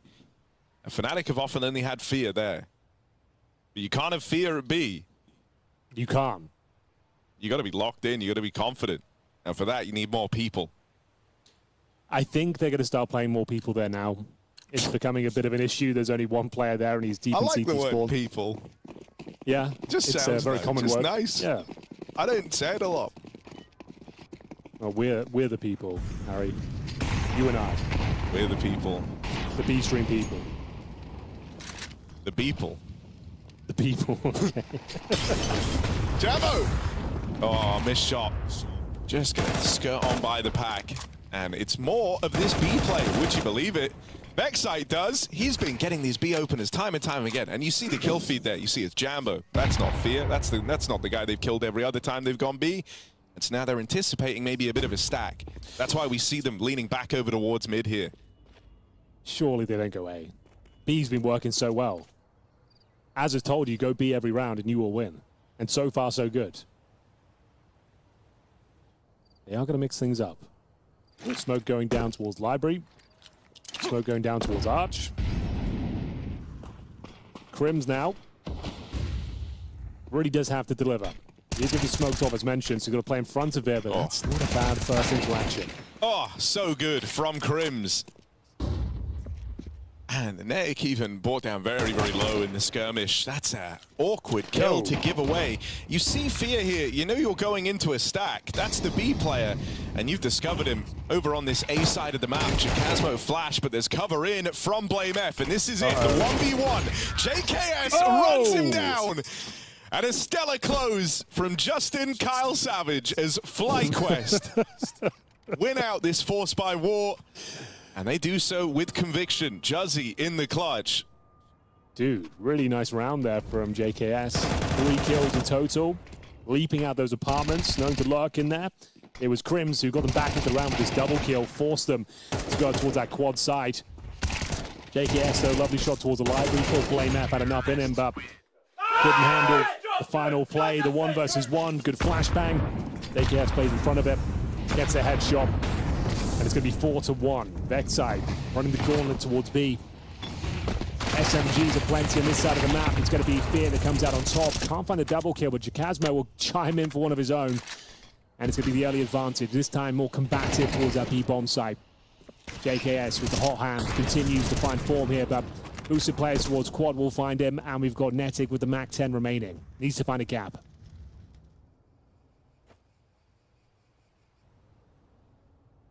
Well, has time to work with. That's about it. Bomb dropped over towards T stairs. I mean, time is the greatest resource. It is, and it's quickly getting away from him. Now, if he could get down there and maybe hotwire that moped, maybe this round still has legs on it. He will have the drop on Jambo.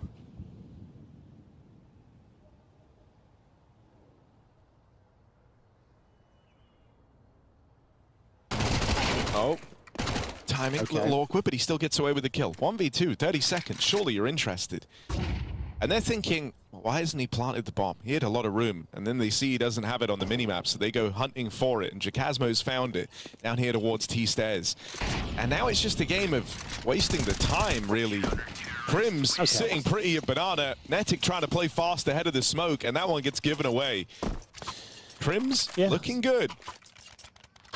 Like, he's never going to get the flashiest kills, but he gets the ones that really matter. Good positioning, giving himself the best possible chance to win out on the duel. Let's have a chance there, but ultimately shut down with the position of the bomb. And we get a second round for Fnatic here. No moped, apparently, today. That will not be used, as we do see... Shame. We have got another full investment here from FlyQuest. Regali on the Galil, and aggression from BlameF. He bloody loves it. He wants to get stuck in. Yeah. He's probably still thinking about that lost clutch. Wanting to kind of have a bit of revenge now and aggression down through middle. And Vexite dealt with. I mean, Vexite's been... Ooh, JKS has got his number, man! Clean headshot to find BlameF. Chance, but... Grim's able to skirt on past in an awkward jump at the rails. It saves his life. 4-on-4, what's it going to be, FlyQuest?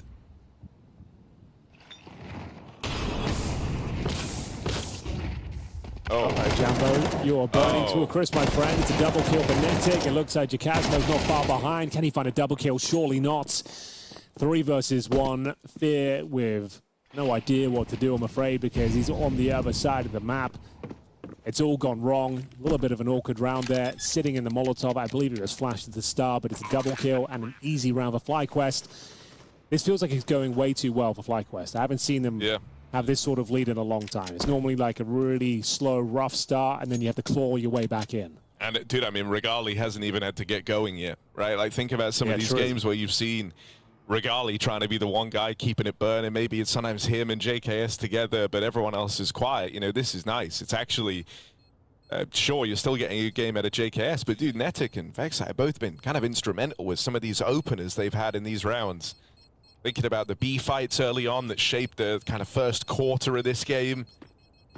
And even there, lovely double entry from Fnatic. Sure, a bit of it's down to, we'll call it some light trolling from Jambo. Well, we all enjoy a bit of light trolling every now and then. 1/5 off. And the fire came in and he just couldn't help himself. Look.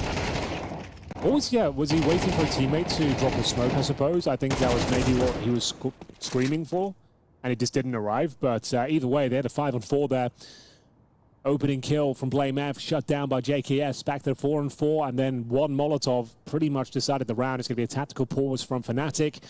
We go 5-2. FlyQuest are soaring right now. Dude, if FlyQuest is suddenly really good, which, guys, they could be, it's Azza. It's Aaron Ward. One of the GOATs. Genuinely one of the GOATs. Maybe not of CS players, but of like just people in general. Of Australian men, one of the GOATs. He does have a good eye for the game.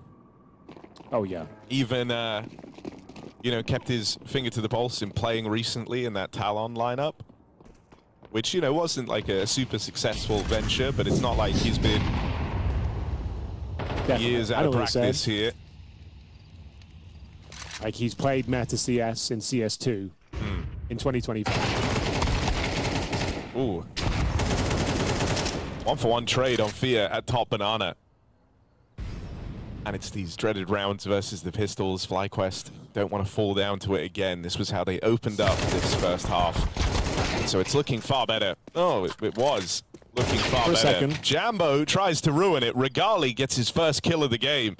And it's an important one, stopping that AK from getting anything weird rolling in this round.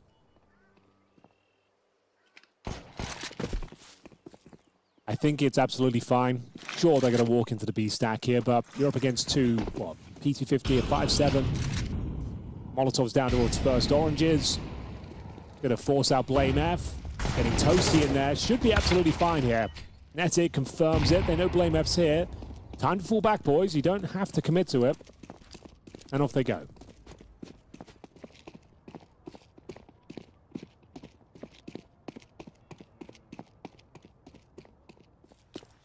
He's tried to play this fast. Rather than taking any time to go and retrieve guns, Blame F has opted for speed. And so here quickly and quietly, sure, but he's got to hope that that element of surprise nets a kill, and it won't. Regali with eyes on the prize shuts him out of top mid. FlyQuest keep racking them up, and now even Regali's getting going with 2 kills in that round. This is a change out of Fnatic. Jambo AWP. Could be just what the doctor ordered. Is it going to be a tactical timeout? Doesn't look to be the case. We are off to the races once again. Round number 9. FlyQuest doing very well. Bear in mind it is a T-sided map, but still a great start. Recovering from that nightmare situation of losing the second round after winning the pistol. Look pretty good. Regali's got his AWP as well, so a chance for him to really get going. Smoke down towards Arch. Banana control garnered by Fnatic. Happy with their control. Actually going to fall back. You can park one player up, and they're going to rotate a few more players back in towards A, leaving Jacasmo by himself.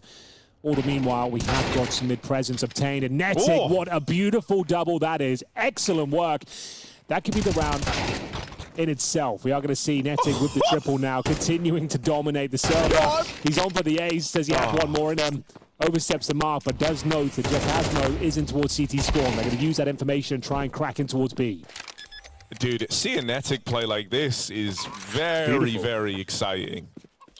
He's someone, you know, we were kind of looking at Fnatic for a little while now. He's meant to be one of the next big things from the region, was supposed to be someone who could help bring Oz Counter-Strike back to the menu. And he's had a string of like rough games, rough tournaments where it just feels like he's kind of been under-delivering. Right now, he's looking super switched on. Well, now he's got Azza. So what did you expect? Yeah, honestly, well, I think it would make sense if he was in his head. Both in London and Blast Bounty, he had some woeful games, and I'm talking really quite bad. And so it kind of felt, you know, like the confidence had left him a little bit. For someone who was supposed to be like a high output player, really wasn't marrying up to that, just looked kind of uncomfortable in all of his spots. And so feeling refreshed right now is Fnatic. 10 and 7, top in the charts, and they've all been like super high impact opening kills. Well, yeah, there was 3 of them right there. And once again, Fnatic spiraling in the finances, going for a partial buy. Jambo still has the AWP. They've gone for another banana stack here with 3 players at the start. Vexite more than happy to help himself towards Banana here, pushing through the smoke. Flashbang delivered, and the Molotov towards Sandbags. Going to take a swing here. blind, and it will be Blame left to open things up, but he can't hold on. Could Chasmo find another 1D? Not going to happen. And it's a B bomb side. It's been a real nuisance here for Fnatic. And FlyQuest once again dominating in round number 10. It's going to be 8 on the board.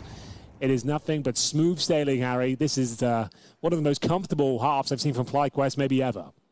It's looking too good.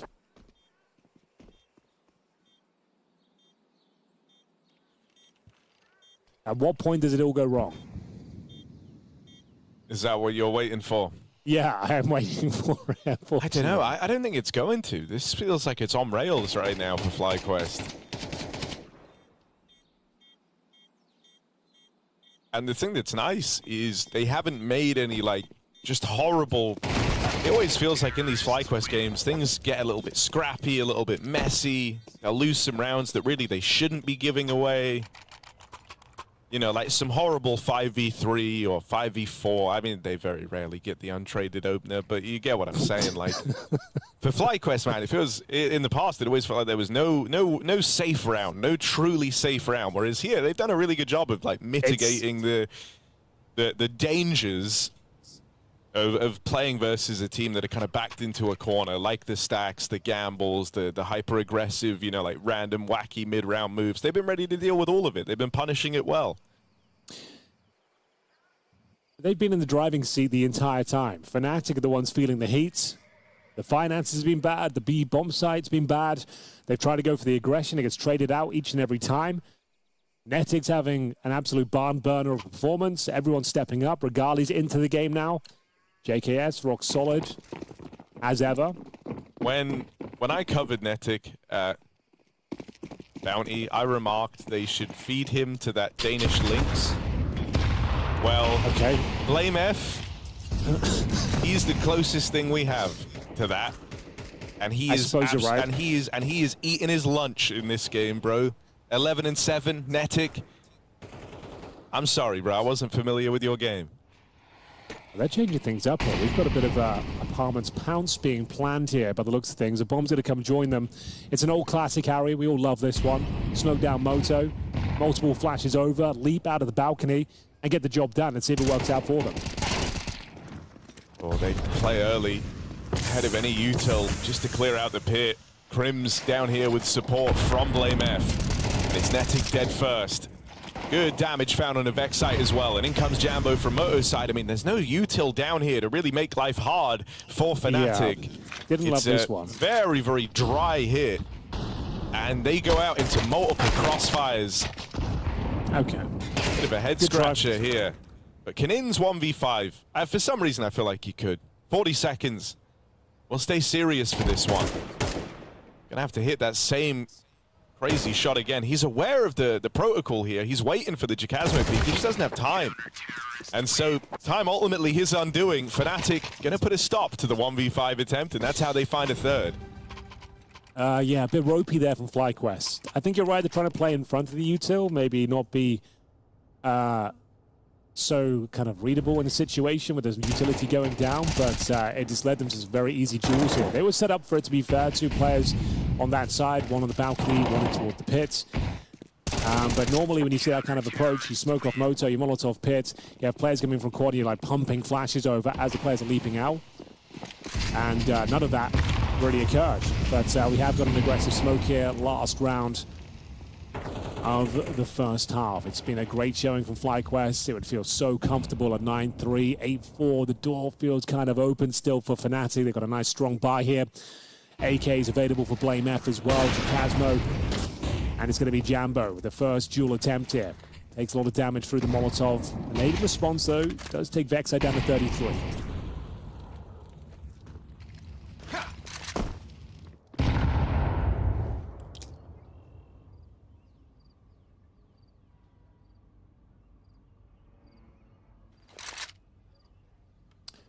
Might have to go for the BXQ here. We'll see where they can readjust. Taking the vision away from the CTs at the very least. Are going to walk back in towards middle. Still with a couple of smokes here. Let's go for the contact play towards top of middle, knowing the AWPs over towards B. That would make sense. One smoke down towards Banana. Baits out one from the CTs here. And yeah, it's going to be the contact play. Smoke down Moto, and See where they want to go for a banana split here. It's pretty simple as far as the round goes, but it's had the desired effect at least. Pulled Jacasmo out of position for a second. And given a bit of room to Vexite over here on long, who now looks to squeeze in through the back. It's a clean find on Blame F. The guy that the rest of Fnatic were kind of teeing up to try and do serious damage in the round, and it's cancelled by that late lurk from Vexite over on long. Last of the half here, so Fnatic are going to give this 2v5 a go. FlyQuest could find themselves a little nervous just because they have a bunch of low players.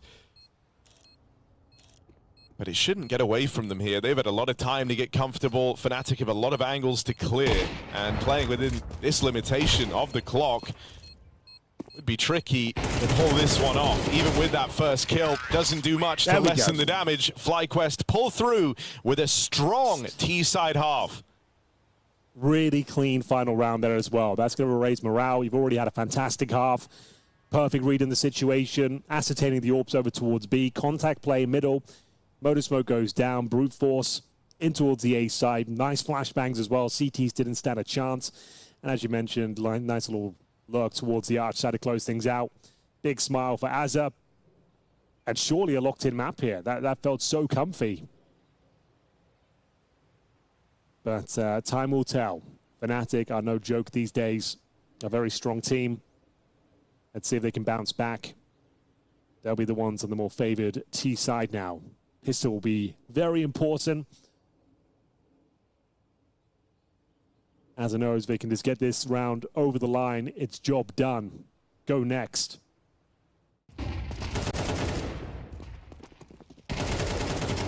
Well, this is that final round. In's cracking things open.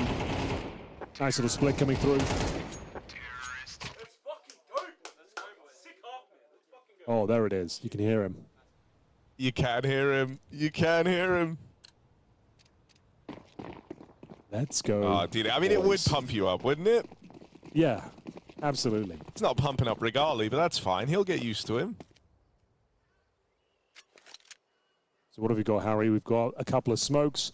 A Molotov looks like the perfect setup for a B attack here. Dropping that decoy round to flush out the half wall. No one home. It's time to find out, is Vexite that guy? Because he's about to find himself 1v5. Now, he will have a fast flank. And so Vexite's kind of whole job here is see if you can get one while the smokes are coming down. And if you can, that's great. Then we'll play the 5v4. The flank's been spotted. They come. And so that's going to pressure them forward, right into Vexite. He plays ahead with this smoke dropped, and so actually trying to delay a little bit. Jacasmo deals with him cleanly, and now it's down to this four-man flank out through Banana. There's no util left to block this, so a very pacey retake available to FlyQuest. Netic really took his time lining that up, but it works. Another one back for Regali. Inns now pressuring Blame F, who's only good for the first. And this retake looking good for FlyQuest. Crim's next in the crosshair. Oh, he's quickly changed the tune. Regali might have to have a round here. 3 kills deep after a quiet game. He's got 1 bullet left. And as it sails past Beer, fresh mag put in. Is there a kit anywhere? No. Regali doesn't have the time for this. And so Fnatic, thanks to longing it out, are able to secure the pistol. Well, there we have it. Vexite, I think he would have been better off just securing the ruins, making sure they couldn't take that prime bit of real estate in the retake. He drops the defensive smoke, tries to play around it. I think he gets flashed off as well, and you can see, he actually doesn't, but they just swarm him. That's such an all-in maneuver. Staying alive there, I think, was preferable, but still a very solid attempt at the retake there. Regali getting 4. He's going to have a lot of cash going forward there. He survived as well with Kevlar. Well, so, you know, also, he's now moved on to, like, the better AWPing half, right? So you're very, very happy that he starts off strong in the pistol, builds up a little bit of a hot hand, and gets all this extra cash. He's actually going to get a hero M4 out here as a result. Okay. Tucks himself in towards the pits. Very close round. It was FlyQuest that won the pistol in the first half, lost the second round, forced by. Knows they could dish out equal punishment here. Gali would have to do the heavy lifting as we make our way towards that B bomb site once again. No one really home. Vexite Alone once again. I'm sure he's got a few more grenades waiting for him in CT spawn. Initial utility about to be exchanged. CT defensive smoke towards top of banana. BlameF with the speculative spam. Nice grenade from good Vexite. Really good work. Util coming in, and you need Vexite to get out with a bunch, really, if you want to even consider this round. He'll give it a go. Not bad. Holy. Deals with one, and there was a chance for more if Thea hadn't already slipped in behind him. And I don't think that will be enough to get FlyQuest over. They're all rooted in place here, looking for the save.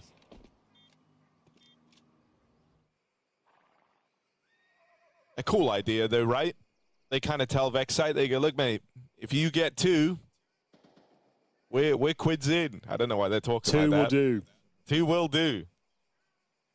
Yeah, it would have done. I think you're dead on. If you got a couple of frags there, they definitely give it a look in, but no dice, I'm afraid. He did very well, locked him out for as long as he could.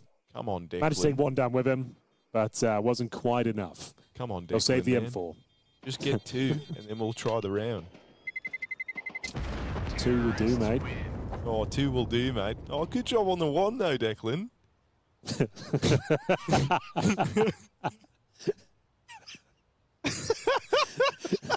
Nice try, mate. Oh, Right. bloody good go at it, man. Don't worry. We saved 4. We'll get him this round. Okay. They did save 4, and they do have a chance, as a result, to get them this round. Oh, Thea. He's only got a USP, Henry. What do you make of that?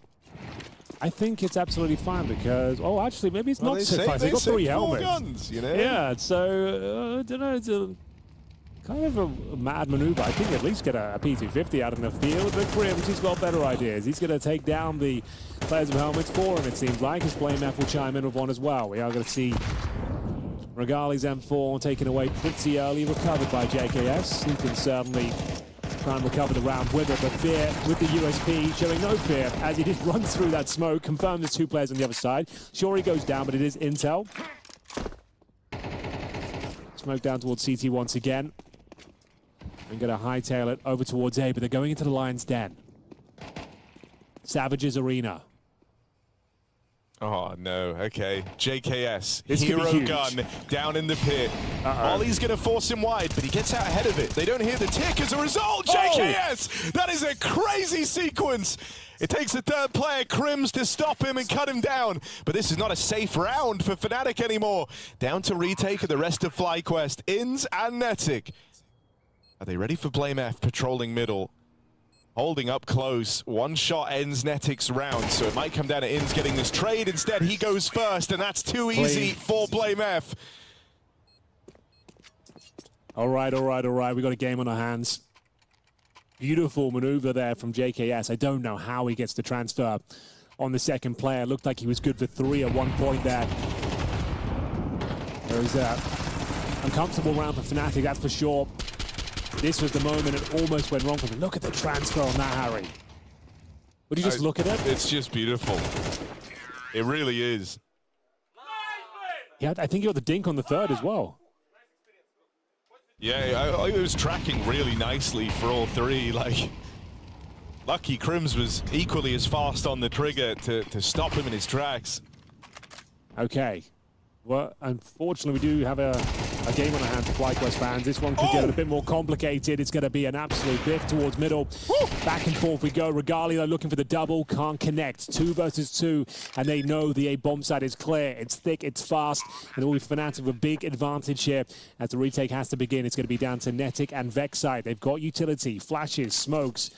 And they have not got a kit, but I'm sure there's one in play. One thing that's awkward here is for both teams, this happened very, very quickly. So you still have a lot of util left heading into this round. Oh, nice. It's used to try and displace this orb, but Vexite still sacrificed on the altar of Jambo and that AWP.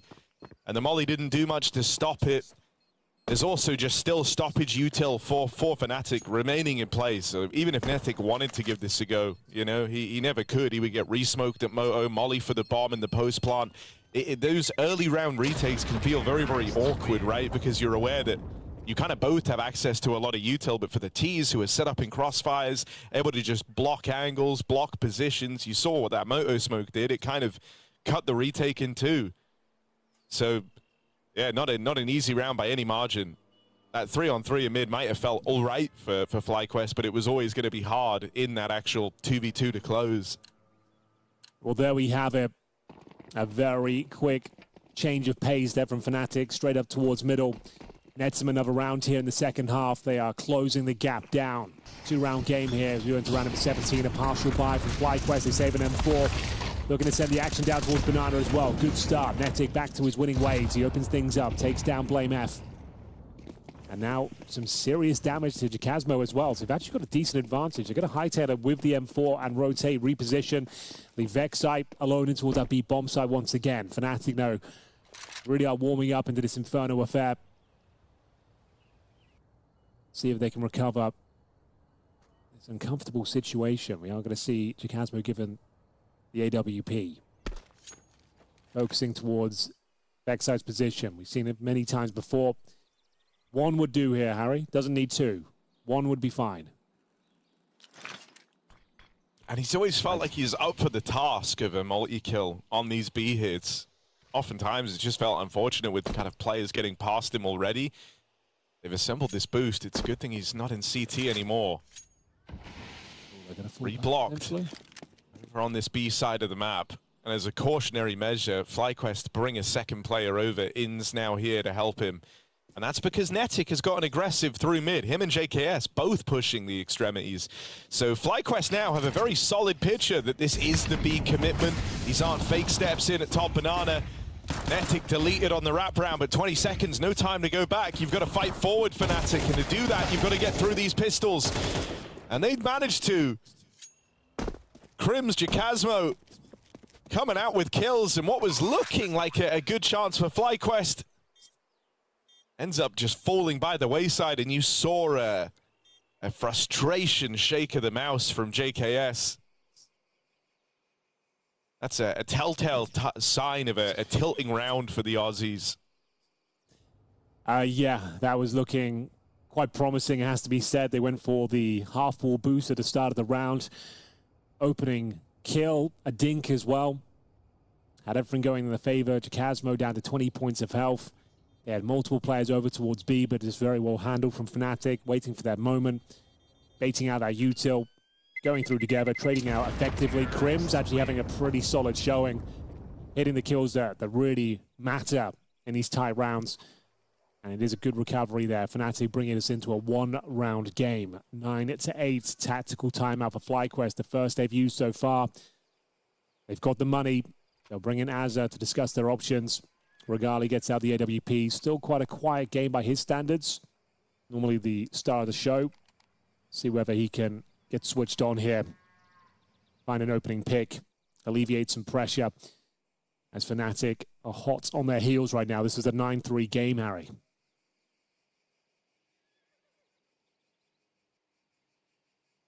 Yeah, you don't want to feel like you fully let them back in, but the chance to kind of change that is here and now.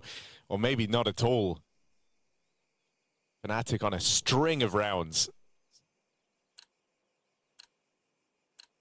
I mean, the thing that's felt kind of frustrating for FlyQuest is they've been getting into reasonably good positions as well. You know, it's not like, oh, double mid-smoke.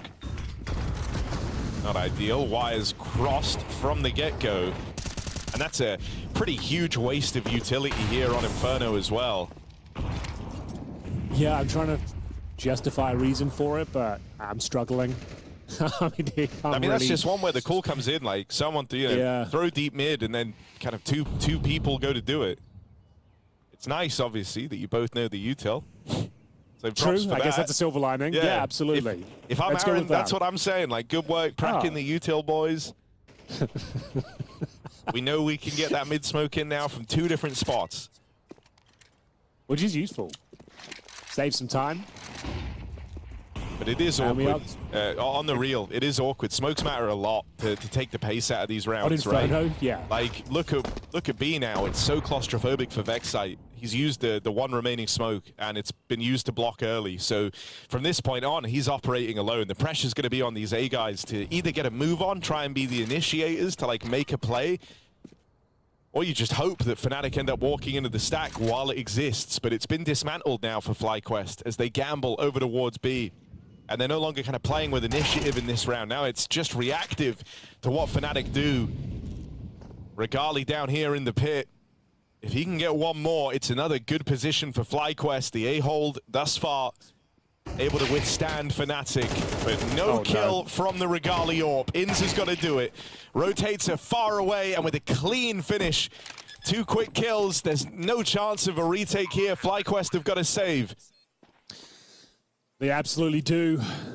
They get the opening pick, taking down Crims towards the apartments, but that's all they get. Regali had to find one, Harry. There's no two ways about it. It didn't seem like he was under much pressure at all, just missed a shot.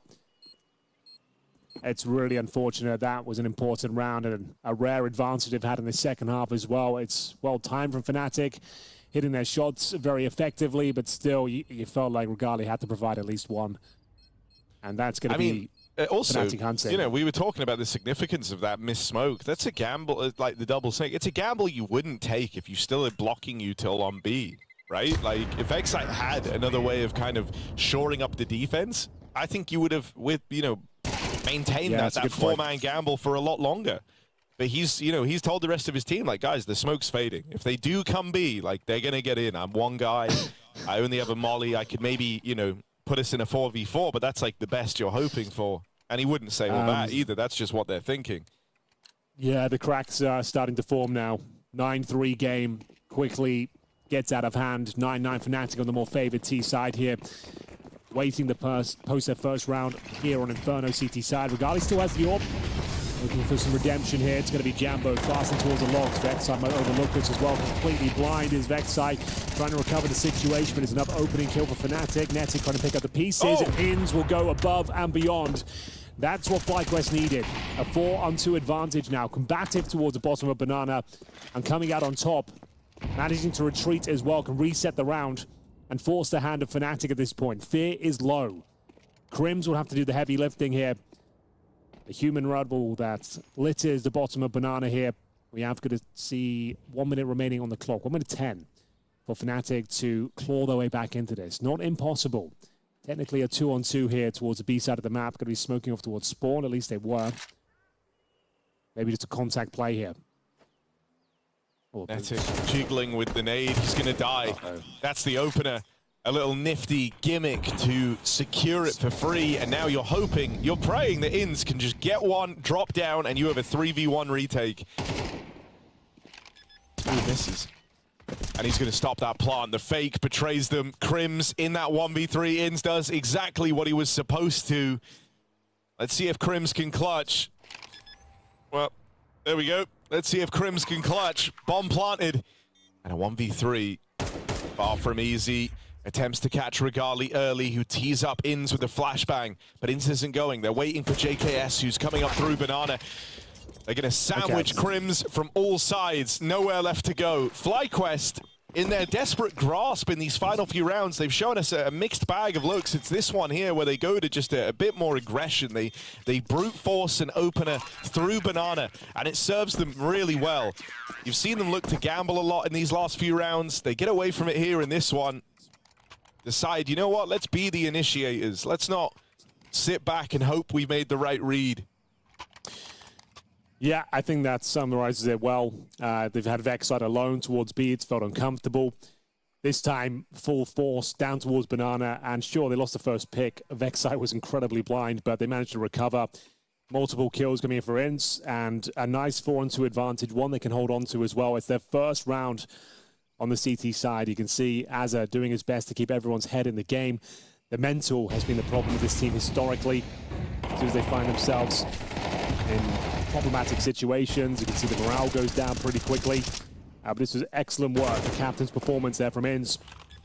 Will be Crims to try and fight back into it. They did pre-fire the boost as well. There was some grounds to win that one in the 4-on-2, but thankfully JK has to close things out. And we do get double digits first for FlyQuest. So, one smoke down towards the bottom of Banana. Yeah, it's the coming to life now. banana half swing. You can break this as well with a nade to peek on through, but instead it's the boost over the top. A return to the banana aggression. They liked having the earlier access to info. They liked owning more of the map, and so they go back to it. Gonna leave Vexite here once they've got the control. Bring a fourth player over to A. And it's nice, you know, you win that one round, you kind of shake the dust off a little bit. Now no longer fearful of making your own plays. And you want to feel like even if you do lose this game, you do it on your own dime, on your own say-so. JKS, he doesn't want to lose anything. That's a keen double. And a 5v3 now for FlyQuest. No excuses here. Okay. We thought that missed shot from Regali could have cost him a lot, but JKS picking up the pieces. Round reset. Fnatic will recover some flashbangs in towards T-spawn. Back we go towards B, hoping to catch Vexite out by himself, but surely can justify a rotation. Here comes Netic. Good smoke. This is perfectly played, but nice grenade in response, doing significant damage now. Both players trying to establish a crossfire on the bomb side. We're in here with the God Flash as well. It should be fine. I can't see a world where FlyQuest lose this round, Harry.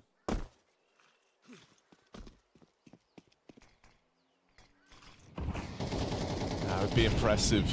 You got a three-man hold, three-man stack. You want to believe that you can just trade your way to a round win. Netic has been cut off, fighting alone. But he still lives up to his part of the bargain and buys enough time. There's Regali to seal the deal with that AWP. And 11 rounds secured for FlyQuest. It felt like they were choking that 9-3 lead. Yeah, right. But breaking through down the tail end here of Inferno, and now the money called into question on this Fnatic squad. They've got some awkward decisions to make here as they try and cobble a purchase together. Thanks to Crims having some extra cash, they should be able to do it, but this is the last of their money, Henry. Yeah, this is a massive opportunity for FlyQuest to go up in the series here, one round away from map point. It's their map pick. JKS saves the day here. Huge miss once again from Regali, but swinging out from the apartments, gets the double. Very well read over towards B. They establish the trifecta of doom. 3 players ready with flashbangs, grenades, smokes going down. No chance of losing the round. Regali does hit an important shot. Needs to find his form in the series. But 1 round away now. The money is tight, but not broken. Fnatic do have 2 Galil, sure, but they got full belts of util here. On the T side of Inferno, yet to get the map point off FlyQuest. We'll see what Regali's got up his sleeve this time. Goes towards top and middle.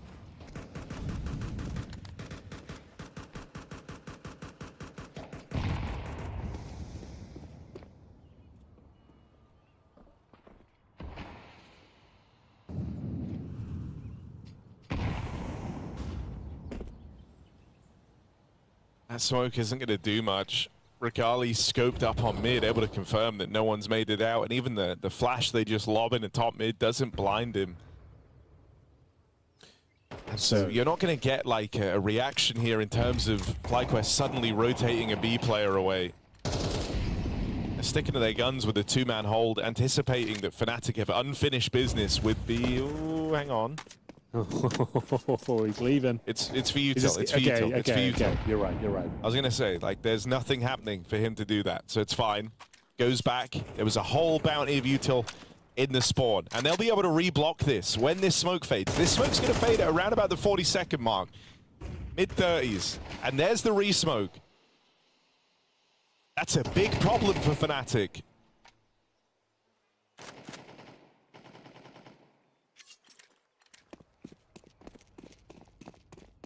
Launching the exec. Here we go. Ollie now to slow them down even more so. You hear the tag. You're going to start scrambling bodies over if you're FlyQuest, the 3rd player en route. Awkward team flash. Vexite with the cover, though. And Netic goes swinging out. Golden opportunity for a lineup. They were all in a row. But BlameF and Jacasmo break through. They know the Vexite's here somewhere, and they'll locate him. BlameF rips his head off. Oh, it was looking so good for a second. They all lined up, but BlameF goes absolutely massive. Huge double kill. It's Regali with the AWP.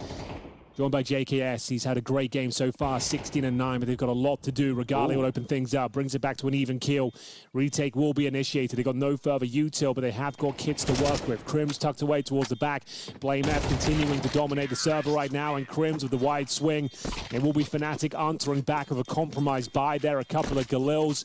Awkward exchange towards the bottom of Banana, but they'd come out on top with the execute. Blame F does the heavy lifting in more ways than one. That is great work from him with the AK-47. It looked like a round where they were just about to get sprayed down completely. This moment here, Vexite opened things up, and you feel like Fnatic was going to get multiple kills, but Blame F cracks open the site. Beautiful sequence here. What a shot on Vexite as well. Gets himself the triple kill. Crims, well positioned, well timed. The old master steps up when they need him most, and it's a one-round game. Yeah, dude, I mean, that was a really, really nice Blame F round, and then it couldn't have come at a better moment. That was all in for Fnatic. They had to find success there if they want a hope of closing out, of winning this map and stealing it from FlyQuest. And Blame F has just delivered it. It's more of this aggression. FlyQuest, it's been their go-to since it... Whoa, the timing, Jambo! Oh, that's frustrating. That could have been a 5v4, would have been an untraded man advantage, and you would have had to work very little to get it. But just as Vexite walked through, Jambo, quick switch. And FlyQuest are counting their lucky stars. Absolutely. Okay, we still got a 5-on-5. Round is still wide open. Fnatic, this time the one who's alone over towards B. Oh, there's no util. Oh, is there no more? Okay, that's a bit rough. And he's gone down. No. Double nade. And I mean, that scrambles, rotates. Obviously it does. You don't know what's happening over at B. And that's now teeing up Fnatic to move into a weakened bomb site. FlyQuest, they're a jack of all trades here. They're a master of nothing. And now they're starting to feel that too. They're bringing a third player over. They just haven't had the read on Fnatic in this game. It's got to be Regali, or else Fnatic are going to tie this up, and he's dead straight away down in the pit. Rotates peel in. JKS, the only one dedicated to it. It's a save. They can't go for this. Pulled around the map at the whim of Fnatic. Oh no, the double HE combo, Harry. It's very meta right now. You can throw them from the half wall. You juggle grenades up to that player. It's a very easy lineup as well. It does massive damage and it catches him off. Fnatic gets absolutely rocked by the nades. And as we mentioned, he was the only player over there. And you're right, as soon as that player goes down, you have to rotate players over. You have to scramble over, and they overcooked it. 3 leave the A bomb side, leaving Regali, who was not having a great game, alone to his own devices. Needed multiple frags once again, only good for 1. And it's Fnatic tying things up. This was a 9-3 game in favor of FlyQuest, and now it's 11-11. Money's going to be in a compromised spot. Thankfully, they do save 3 weapons, so this will be tactical timeout territory. You'd think this is a chance for Azure to come and calm everyone down. Things are going to be chaotic on the comms right now. Disappointing round, but excellent work from Fnatic there. The double nades. Set up Blame F for an opening kill. It's a caller's dream at that stage. You know you've got them discombobulated. And it's going to be Azure, indeed, calling that timeout. This round could decide it all. Their money's a breaking point. They will have enough to bring out 5 guns with the saved weapons, but another frustrating round, another chaotic one there.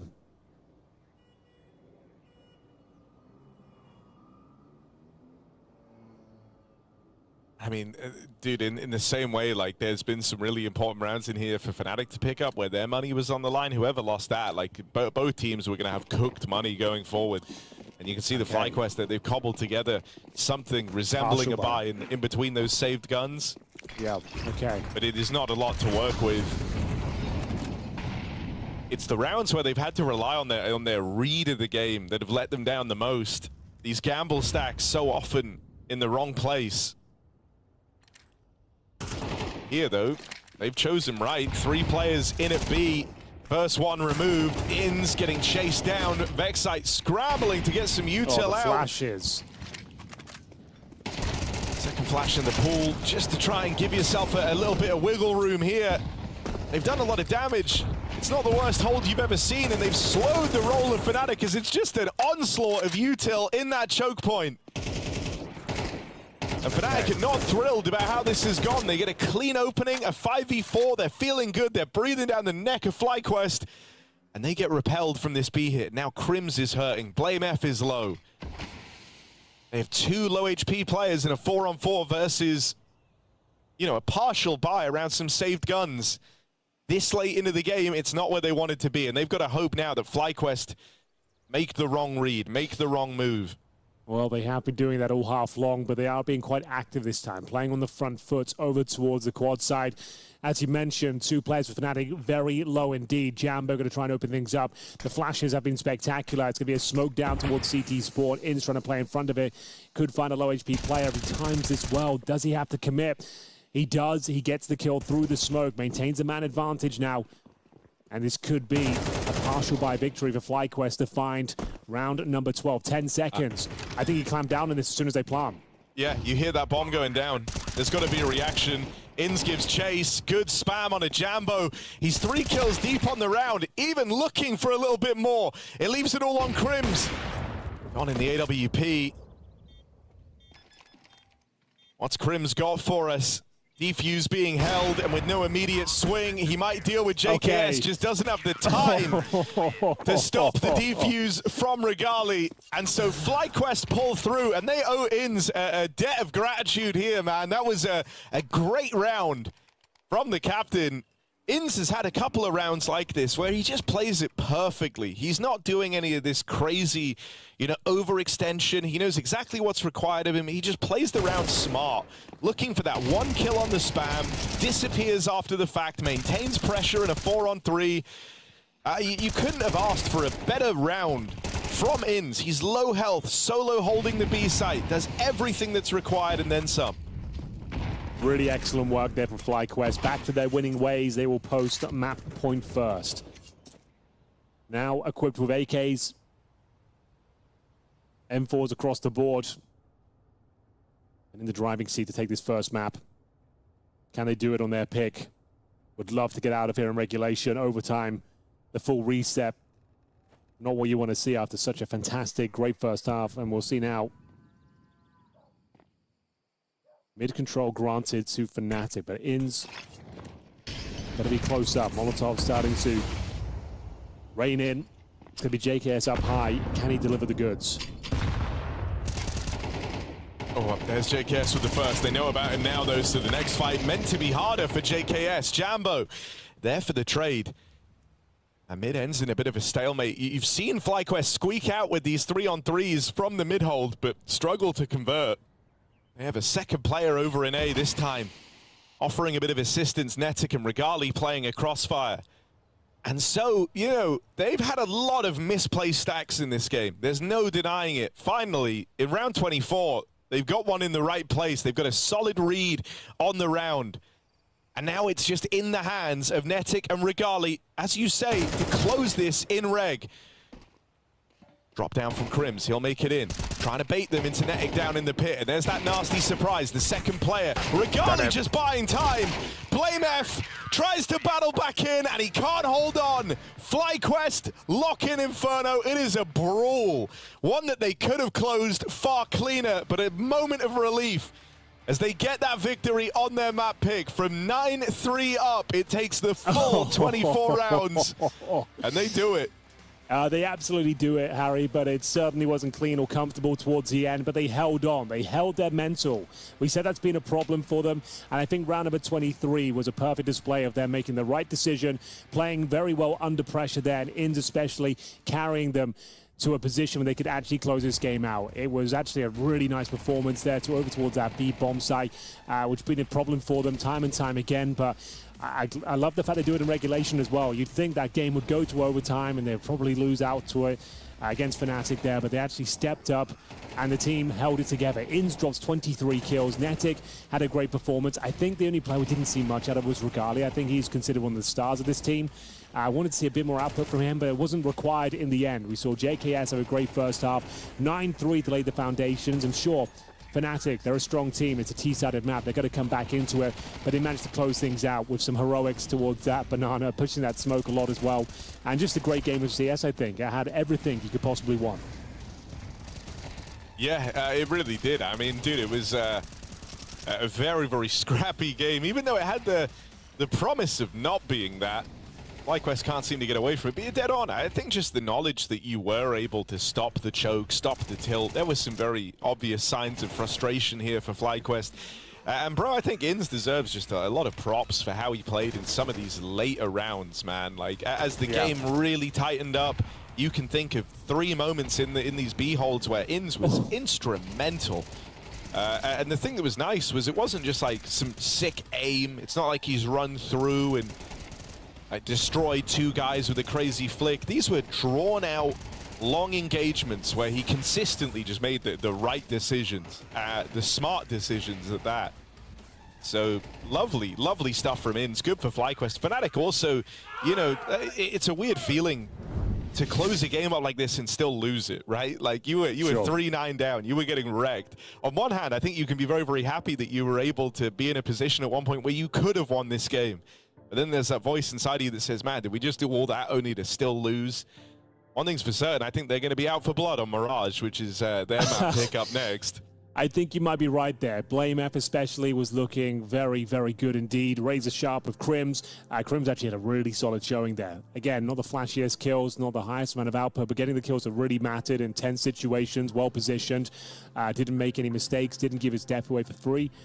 So yeah, I think this just sets up for a really interesting series going forward. I think we'll go the distance here. Fnatic definitely looking to bounce back on their map pick of Mirage. And then whether we need overpass is yet to be seen, but love this play from Inns overall. I think he had some fantastic moments. 23 kills, 13 deaths, and yeah, no blowouts here, Harry. Even with a 9-3 first half, we got all 24 rounds. You got to love to see that. Yeah, you really do. I mean, dude, we want close competitive games, right? We felt so weird day one, Henry. You remember the MIBR game, 13-1, our first cast. It's a weird tone. What do you even do with that? They are going to be back on the B stream later, I believe. I hope so. I hope we get them back. No, they are. They are back here.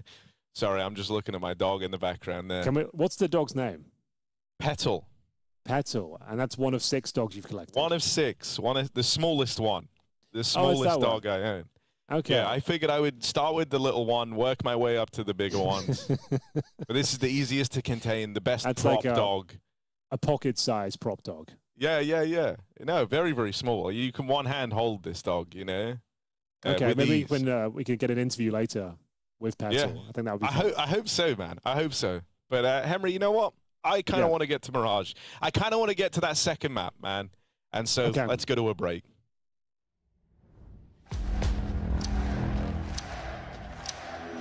We will shake these walls. We will raise this roof. We will roar.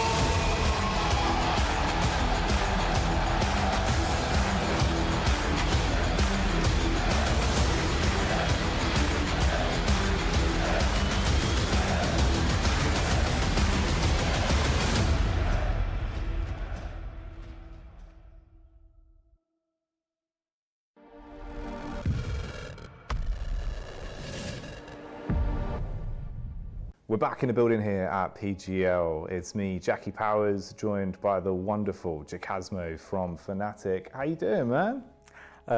Pretty good. Second tournament in Tier 1. Feeling great. Yeah, it's been going well. It's good to see you here. I'm glad. I'm looking forward to seeing your plays on the server. Yeah. I want to pick your brains a little bit. Now, first question, in your mind, Jacasmo, when it comes to finding an ideal teammate, someone you'd want to play with, what sticks out to you as the best traits? Kind of work ethic, raw talent? What for you makes a good teammate?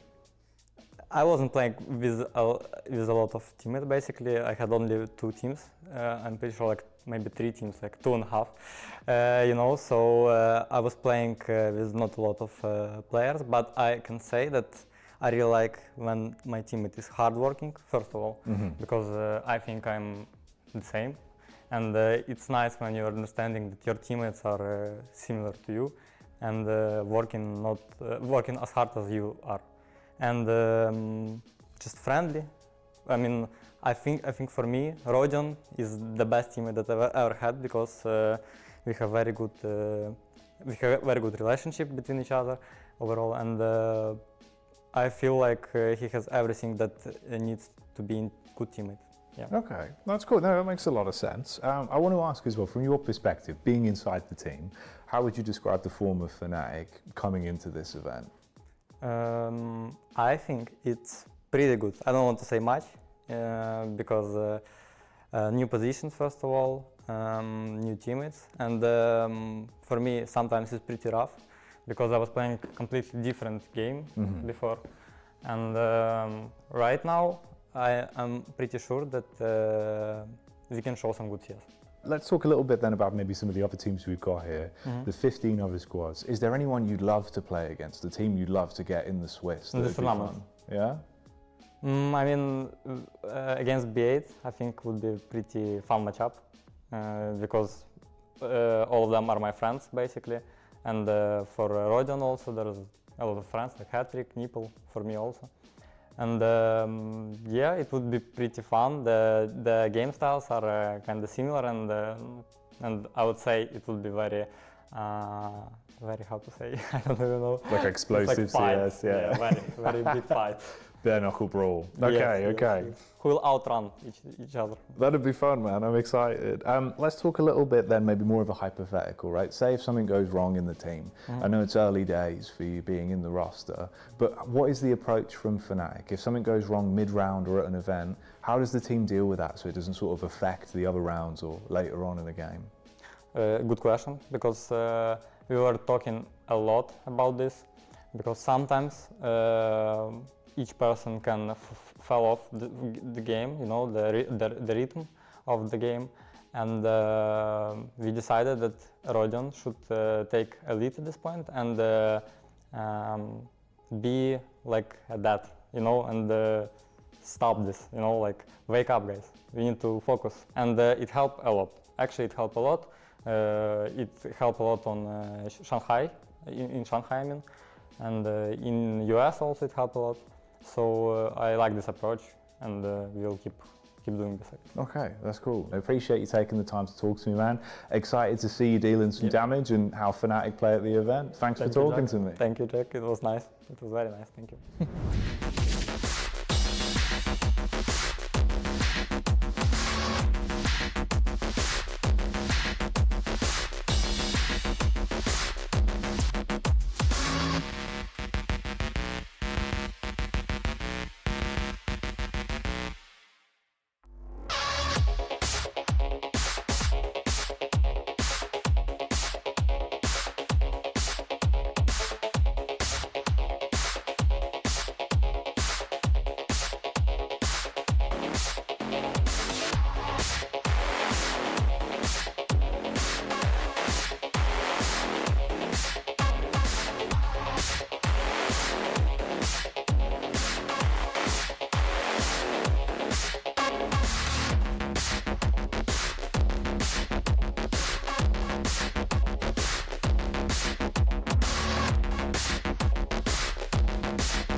What's up, gamers? You're watching PGL Masters Bucharest 2025. This is the B stream, and we've got a bit of Fnatic versus FlyQuest. Believe it or not, the Aussies put their best foot forward, and they've won the opening map. Their pick of Inferno.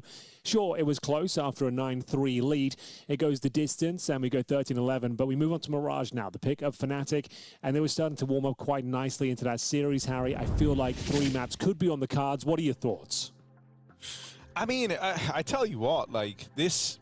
In theory, right, like, this is Fnatic's map pick. I think they are the favorites on Mirage, but they have a lot of reps, right? That's why they would be favorites here. They play this map a hell of a lot. It's the one they've looked to make their home map.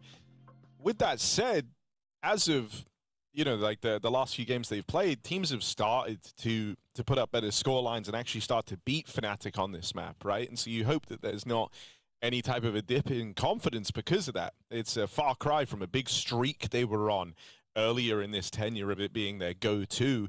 And for FlyQuest, even though this, I wouldn't say is like a strong map for them, it's by no means crazy weak either.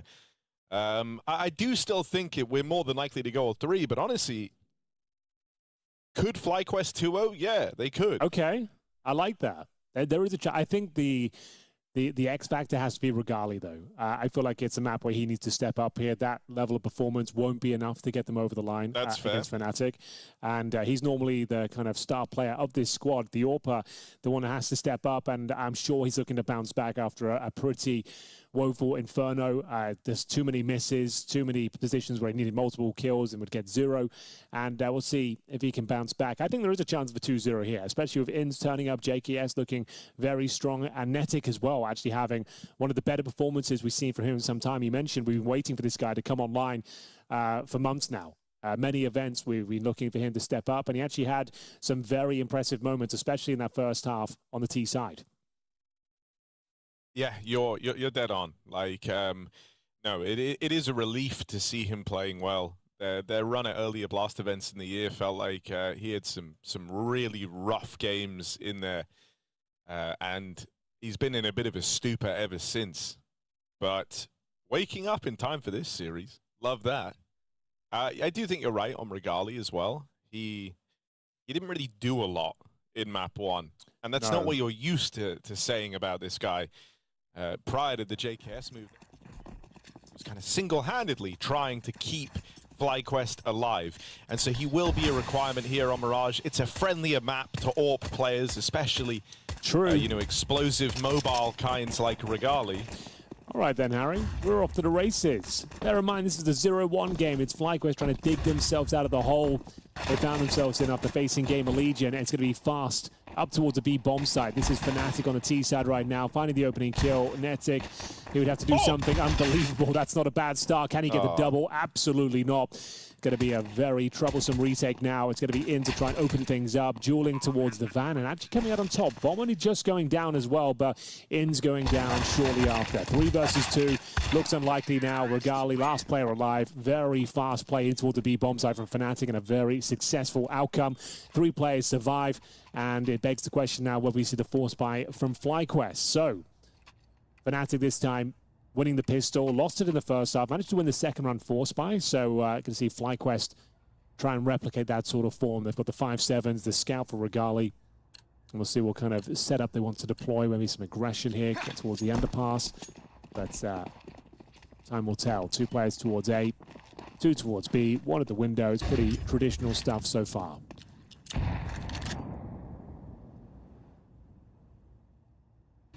Okay, here's the aggression. And they'll have this room. There's no one watching it. Krim's, the one guy who was kind of floating around, is already departed.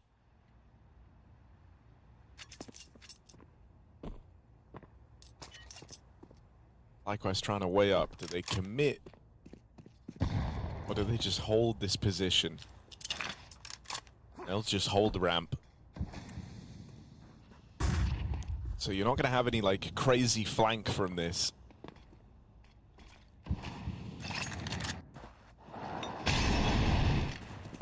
Bit of pressure put on at A with the util, but it is a B follow through. And so into the stack they'll go. Fnatic and Regali suddenly just down to the 2-man hold with Vexite getting cleaned up. Fear, even through the window, has been found and dealt with by Inns, and that does kind of pressure them to have to just commit to B. They've got info that there's 2 players on the other side of the map. So you fight the demon you know here if you're Fnatic. Oh, lovely shot for Regali. Does he have any more in him like that? He's going to have to. Low on health. Oh, another from the Regali scout. But he needed a whole sequence. 2 won't cut it, even though they're impressive shots. And if that's a sign of things to come, a good look for FlyQuest. Still, it's a Fnatic round when all is said and done. It absolutely is. JKS, sure, one of the best clutches on the squad, but just doesn't have any resources, no HP, MP9, bomb down, and it is going to be a Fnatic round. But definitely some good signs of life there from Regali. That is more like it. That's the kind of output we need to see from this young man. BlameF and Jambo won't have much to do here. Just confirming the round is over. You can assume there'll be no kid in play, so they'll start to vacate the bomb side right now, but still close, a little bit uncomfortable there for Fnatic. JKS will save an MP9. They can't really invest much into the next round. JKS, if we can get one more, that would be great, but I don't think they'll be knocking on his door.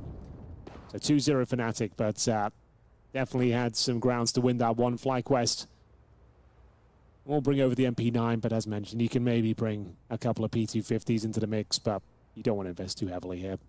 What's your thoughts on eating a stack of pepperoni? Well, snack. Stack of pepperoni? Well, like I said, there's some. They're small. They're little pepperoni. Are we talking like pepperami, like the brand? Okay, this is straight up pepperoni. Are you using a knife or just biting into it? Just bite. They're small ones, you know, like thumb size. Okay, yeah, dude, I've got those in my fridge right now. I eat those like for snacks. Yeah. I know exactly the ones you mean. They come in a little plastic container, and there's like 5 or 6 of them. You just take a little line. Yeah, then eat some pepperoni.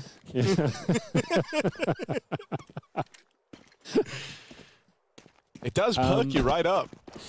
Yeah, I've got some in the fridge. You know what? After this map, I'll go grab some as well. Oh, dude, you've earned it. You have. They taste so good, man. You get the first one, and you're like, because you're kind of looking at them, you'll have one, you're like, maybe. You eat the first one, oh my god. All of a sudden, 1-2. And then once I have 2 pepperonis. Let's get into the round then, shall we? B-Stack here. You mentioned it a few times. FlyQuest haven't really been reading the game too well in terms of their gamble stacks. This is the Nico. Not really much you can read. Just hope for the best, really. But definitely was a common trend on Inferno. They were getting pulled around the map left and right. And to find enough form to close out the map in regulation. Fear, don't overlook this, and it's not the great weapon for the job, but Inns will find the kill with the USP. Try and make this round as expensive as possible. That's the aim of the game. You're not going to be winning it, but they are making it very complicated for Fnatic. Very complicated. And you say they're not winning it. Well, they could. Honestly, they've done a lot. I mean, you're right. Crims down low. There's this backstab as well. JKS, the one guy who saved an MP9 and armor. True. I don't know. Inns. I just think he might just be the smartest. Okay. And from the region. Okay. And with JKS, the quickest, question mark? This could happen. Oh God. Let's kill for JKS. Chasing down the ramp player. Jacasmo dead as well. It's only Jambo. They're on the defuse, but he's got uncleared. Oh no! FlyQuest! Good duel. They nearly won the impossible round. They gave it a damn good go. It's maximum damage inflicted on Fnatic as everyone dies versus the Eco. I mean, I don't think there was even time on the defuse, but either way, it's denied. A very good try. Some money farm there for JKS as well. He gets a couple of kills on the MP9. I think that allows him to buy the AWP in his first gun round. So that's pretty massive. But still, yeah. That's going to raise the spirits of FlyQuest. It's like, okay, win this game. So to win this first gun round, we won't have the advantages. Good stuff from Jambo. Shuts the round down. But he does get dropped at the same time. There should be some Galils in the mixer. Only one, that's a fear. Fnatic feeling himself. He had a really good showing on Inferno. One of the best I can recall in recent times. Some great sequences, fantastic AK work, and we'll see whether he can keep it up. Confidence shown towards shore. Not the best spray from Jambo, but he does stick the landing. It's going to be Fnatic to find him, though, from shore. Yeah, keeps it even. Slows the roll of Fnatic in this round. Look at what's happening there. What's happening with Jambo's body? He's gyrating. He's trying to come back for round 2. Being resurrected. Look at this. Yeah, they're doing. He's trying to go again, bro. Sit down, Jambo. Walking mid. Jagasmo dead. Shot. Jambo's still just twitching away. Let me back in. Oh. Nice mid work. is closed.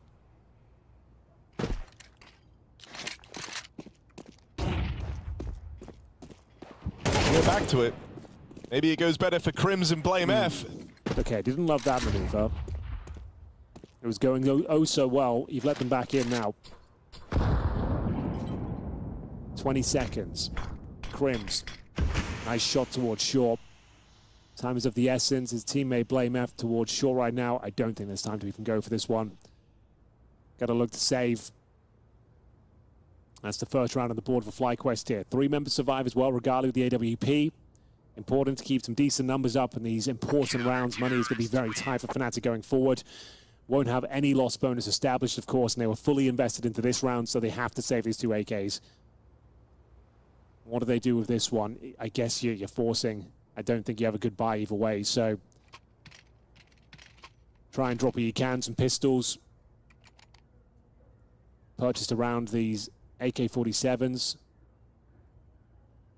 So Fear gets dropped to Deagle. He buys Kevlar, so he doesn't go all in. So I'll take a tactical pause. It's a very complicated, nuanced round here because the money is all over the place. See whether they do go all in. Slowly but surely investing in the utility. But an important round here for both teams. As a Noza, they can hold on here. They could go onto a bit of a streak. 2 AK saved. But you have to deal with some Tech 9s and some util here. Normally it's where the pocket strats get deployed, Harry. You set pieces in towards A usually. I think that's where we're heading. Yeah, quick one. I hope the AKs can just get through while the Tech 9s cause chaos. The cannon fodder. Next side, full blind, full flashed, JKS. Lovely Huge. little sequence there, and it's a clean hold. Oof. Only Blame F remains. They're not making life easy for him. An onslaught, a util, AWP with a missed shot gives Blame F a second chance. And you know better to write off a 1v5 from ramp, but oh, Blame F! Okay, give it a convincing case for it. What are we doing? Off after the first 3. FlyQuest are quaking in their boots.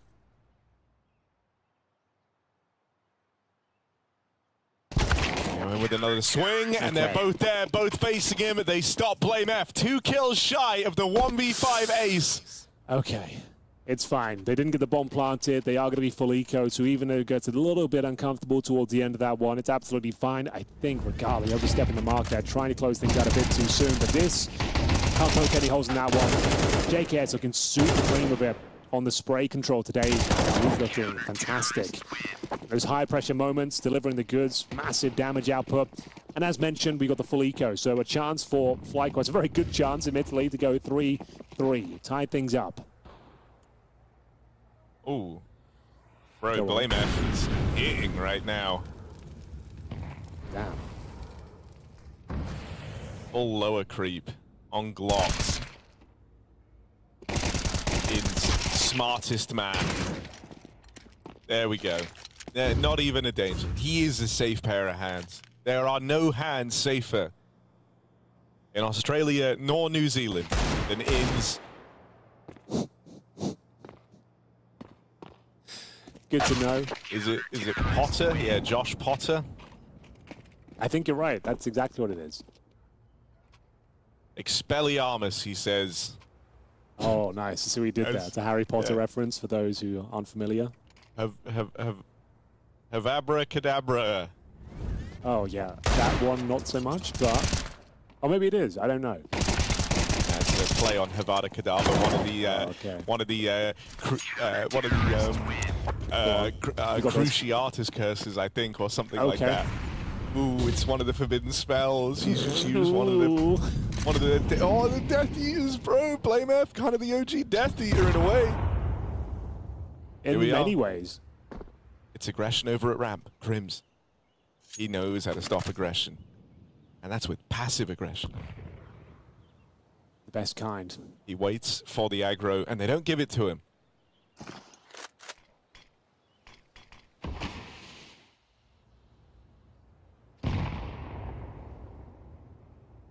Okay. More subdued round here. Back to the guns for Fnatic. FlyQuest building their way back into this second map of Mirage to pick up Fnatic. If you're just joining us, this is the 0-1 brackets here in the Swiss system. Going down 0-2 feels like a death sentence. You want to avoid it at all costs. Especially day 2 of the tournament. It's going to be BlameF to open things up here. Jambo finds a second kill. Looks like it's enough to win the round here. Swarming the defense. It's going to be Regali remaining. 4 versus 1. Nothing he can really do. They'll make their way in towards B. The round is secure. The round is locked down. They're going to try and hunt him, though. They know he's got that AWP. The hunt will be called. Might even delay the bomb plan here, just so he can get in position. You can see Crims making his way in towards T-spawn, trying to lock him in. Close the door behind him. Does he make it, Harry? That's the question. I don't know. He's being hunted by Crims and Big Benjamin Bremer. But it's looking pretty good. It's looking pretty good. Crims and BlameF don't overextend. That's the type of players they are. True, actually. I agree with that. So you might actually be safe as houses. Safe houses, safe hands. And there we have it. Fast hands towards middle for BlameF, though. Excellent work to crack things open. A swing coming in from FlyQuest, trying to find the oppressing T-side mid-push, but shut down BlameF with some very crispy shots. He seems to be part of the Wolfpack these days. Part of the action crew, the fragging unit. Hits his shots and finds him a very convincing round there. Money somewhat compromised. Netty will be down to the MP9. And the initial Molotov to stop any underpass presence. I don't hear Henry anymore.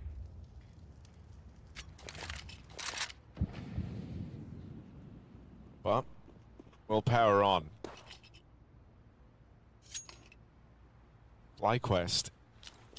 I don't like the way that these last couple of rounds have felt. And so, ready for Fnatic to try their hand at something faster in towards this A site. That's a lovely double from Vexite. I mean, him and JKS have been solid on this side of the map. I'm going to keep going. I'm not sure if Harry's still with us, as we will see FlyQuest managing to hold on to this A bomb site. It's going to be JKS mowing them down. Successful A hold there. We are going to try and find Harry Russell. Hello. Here he is. You hear me? I couldn't hear you either. Okay, what happened?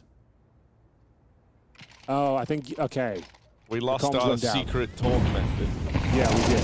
But we're back now, which is fine. We lost contact with each other, man. That's what I felt lost for a second. That's how fragile life can be, Harry. But we're back now. I hope you're back. I'm back. Okay, cool. I'm so back. Okay, lock in. Jimbo, Jambo, Jongo. Here he is on a push out in the mid. So mid control taken. Fnatic.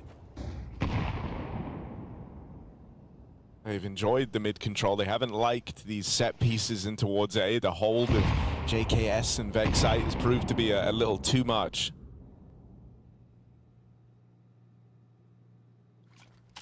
So going back to mid.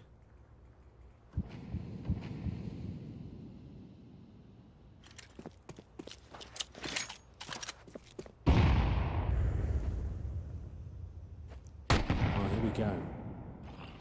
Money back and forth.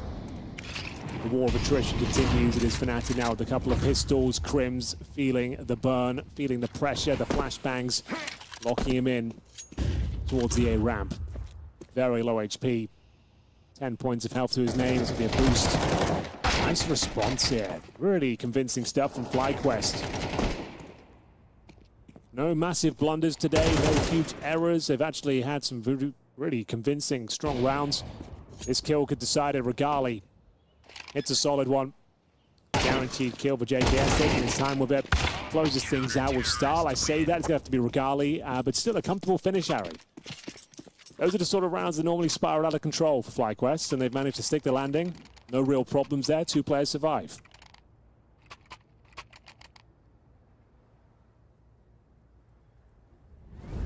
Yeah, and now, you know, you have control over the money as well. So a very strong place to be if you're FlyQuest.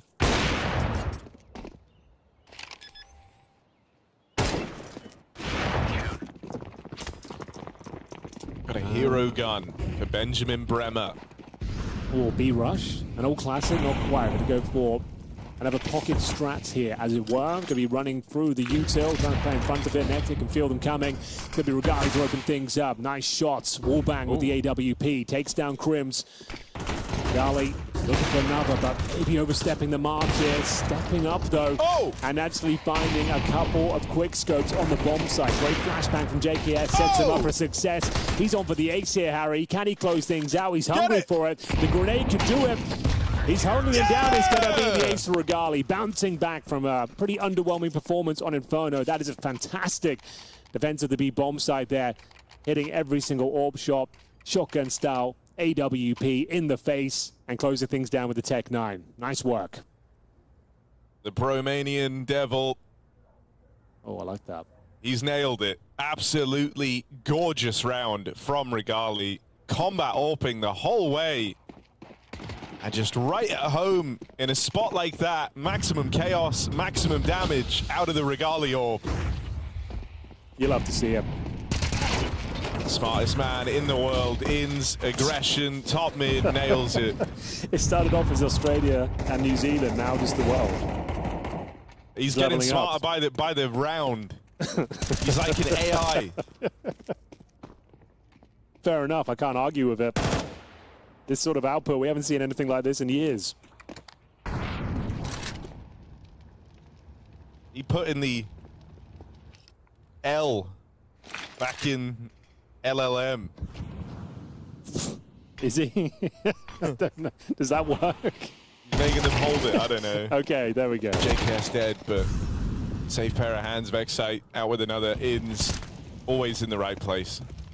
Oh, hang on. Oh, hang on. It's out in the open. Oh, and just perfect. Beautiful. Dude, put him on Who Wants to Be a Millionaire tonight. Because he would win the whole damn thing. The true IQ test. Who wants to be a millionaire? Jeremy Clarkson asking the questions. A general knowledge quiz. That would decide it. Oh, jokes aside, beautiful round from him. My God. You said all the right places, but the wrong time with the smoke in his hand. Recovers the situation, though. Gets the last kill as well. He had a fantastic output on Inferno, 23 kills. And this was a 3-0 deficit against FlyQuest here, and they have recovered this half admirably. Can they keep it going? Can they find 8-4 here? Managed to post 9 rounds in the first half of Inferno. Regali started to feel himself. We said we wanted to see more output from him. We're certainly getting it, but unfortunately won't be with us for the final round of play. No, horrible way to go. Spam to death. Death by 1,000 cuts down in lower. I mean, come on now. Look at the brain on this guy. He's in such solid positioning throughout this series. Done exactly what he has to at the perfect moments. It's kind of a nothing sentence, but that's the only way I can talk about Ins right now. It feels like he's doing everything right. Never overextending, never getting too hungry. Just making very, very safe rounds happen for FlyQuest, and he's put himself in the right place again. Fnatic to open.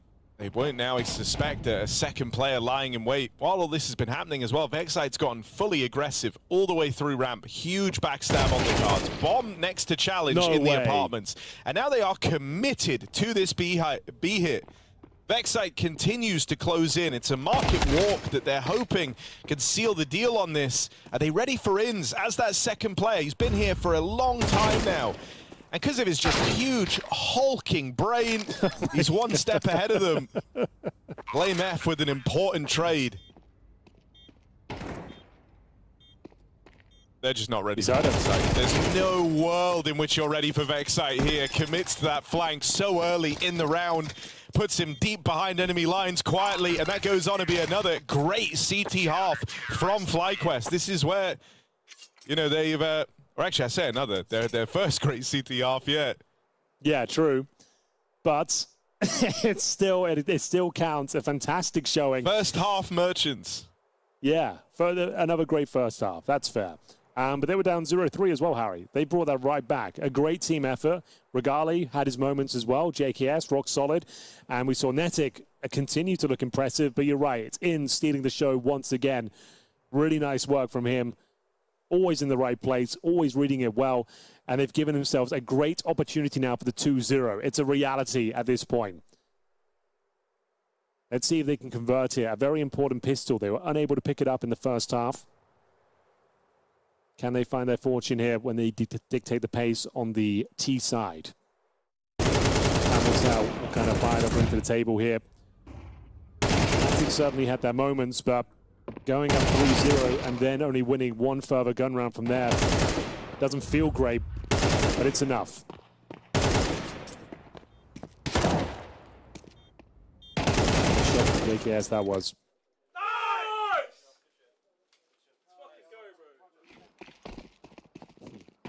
Azza there. I love him. Rallying the troops. I love him, man. How wouldn't you be hyped up hearing Azza talk I'm like hyped up just listening let's to it. fucking go, bro. You're right. It's perfect. It's exactly what they need. They're going to become the best, and it's because they finally got Azza. Well, if they win the major, there is a shoe on the line. I will eat a shoe. So A shoe filled with liquor. Yes. It could happen. Boost up. Vexite. Ready to face Blame F? Yes, Holy. he is. Clean opening secured. One more man, but he's hopped right over him. Goodbye, Fear. I don't want to play with you right now, says Vexite.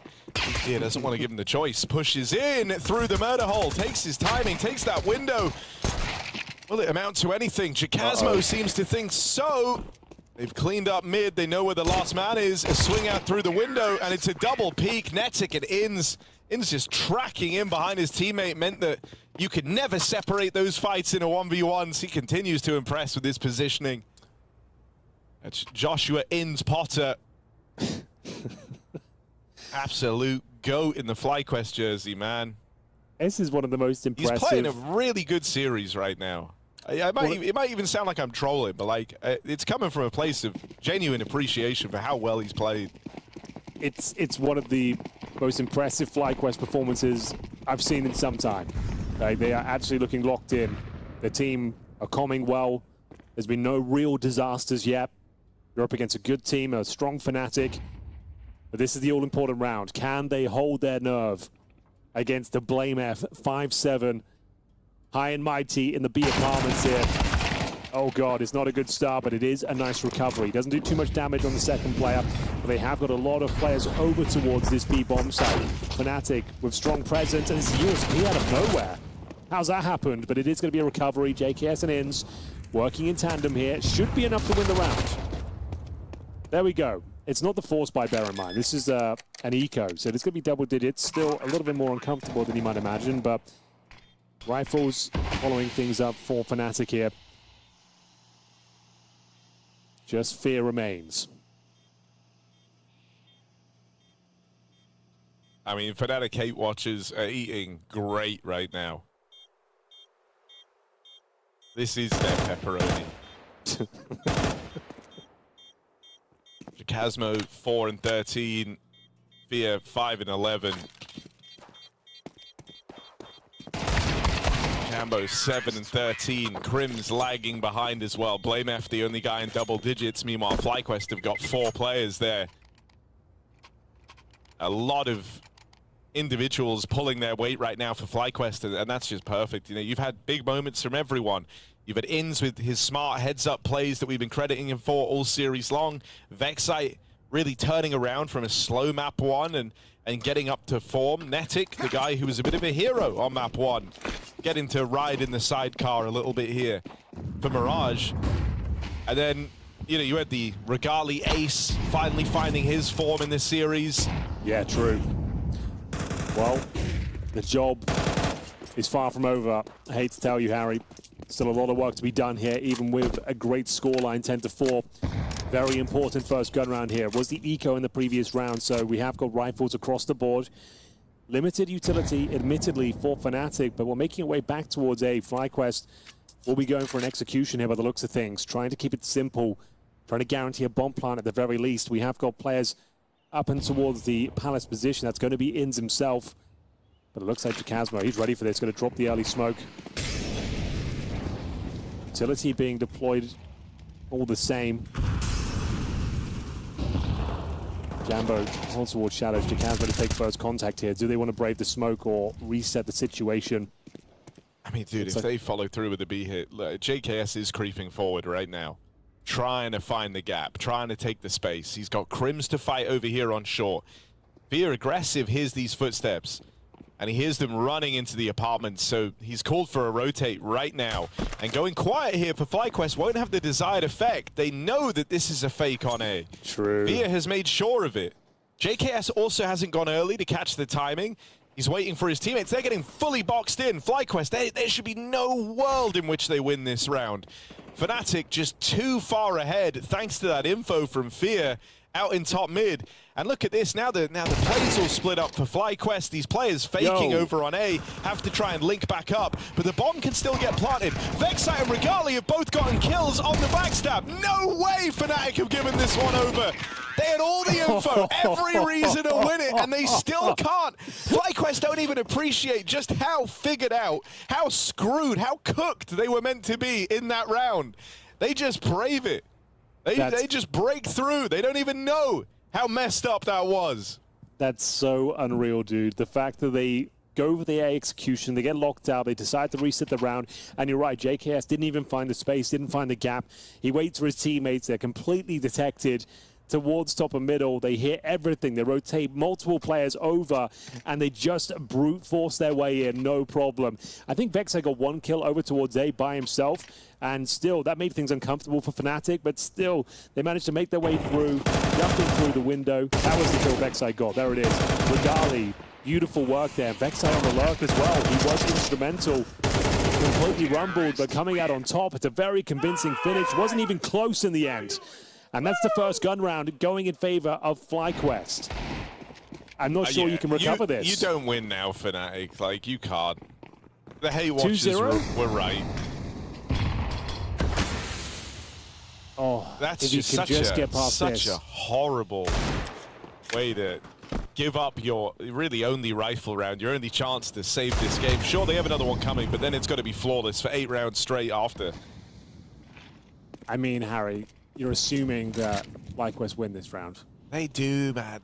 No, if you have the mental fortitude to come back on this round after the last round.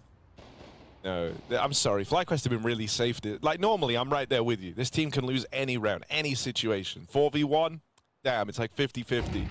But, but like, they played a really solid game today. They didn't lose this. Okay. Time will indeed tell. Going to be smoked down towards window. Vexite. Tip of the spear here, trying to get the intel. Fear. First opportunity. Inns goes down. Captain dropped. Oh. Regali will follow. It's not looking great. It's not looking great. But definitely not. It could be worse. They could have already lost. They could still win this. 2 versus 4. Sun always sets at nighttime, or whatever the saying is. JKS. Oh, no. Oh, no. FlyQuest! We How do they do it every time? Okay, it's fine. Presumably. I'm not even going to attempt to color the bias anymore. Come on, FlyQuest. You got this, boys. Just lock in! Inns, you're meant to be the smartest guy in the world. What was that? We did warn you, Harry. First time?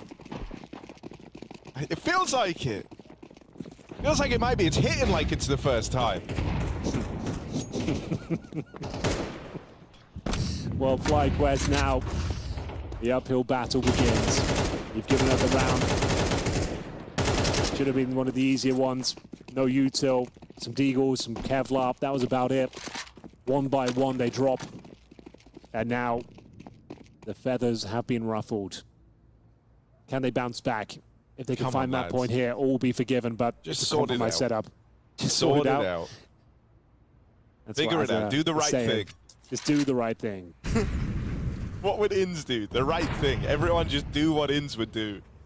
Oh, fear. Getting a ton of intel. Middle is clear. Arcing their units over towards A, rotating them in. A execution. They've actually found some space at least. Can they get the openers? CTs are giving nothing away. Come on. Someone make a move. You can't all wait for JKS. They're giving him some time. He gets his one. That should be enough. There we go. Regali, another. They've done it. They've done it. They've broken through. Jambo, nice try. Good effort, bro. But come on. Good duel. FlyQuest, absolutely nail it. Full faith, whole time. And I said earlier, 4v1s are like 50-50. But not this one. It's Blame It's Blame F, actually. He's kind of the go clutches, you know. No. Don't give this one away. Come on, boys. No. Just lock in. Lock the hell in. Juzzy, where are you? They need help. They're dying like dogs, bro. You gotta help them. There you go. JKS comes over, stops Blame F in the clutch. No worries, no sweat. FlyQuest fully in control. Some sweat, quite a lot. Squeaky bum time, I think you call that. But they have done enough to alleviate a lot of pressure. Bouncing back to losing the pistol. The problem is, though, Harry, the money's still going to be good. Fnatic winning with the half buy. They've got plenty of cash going into this one. Once again, the job is not complete. 2-0 looking great, looking promising. It would be Fnatic if they lose the next round, going 0-2 here at PGL Masters Bucharest.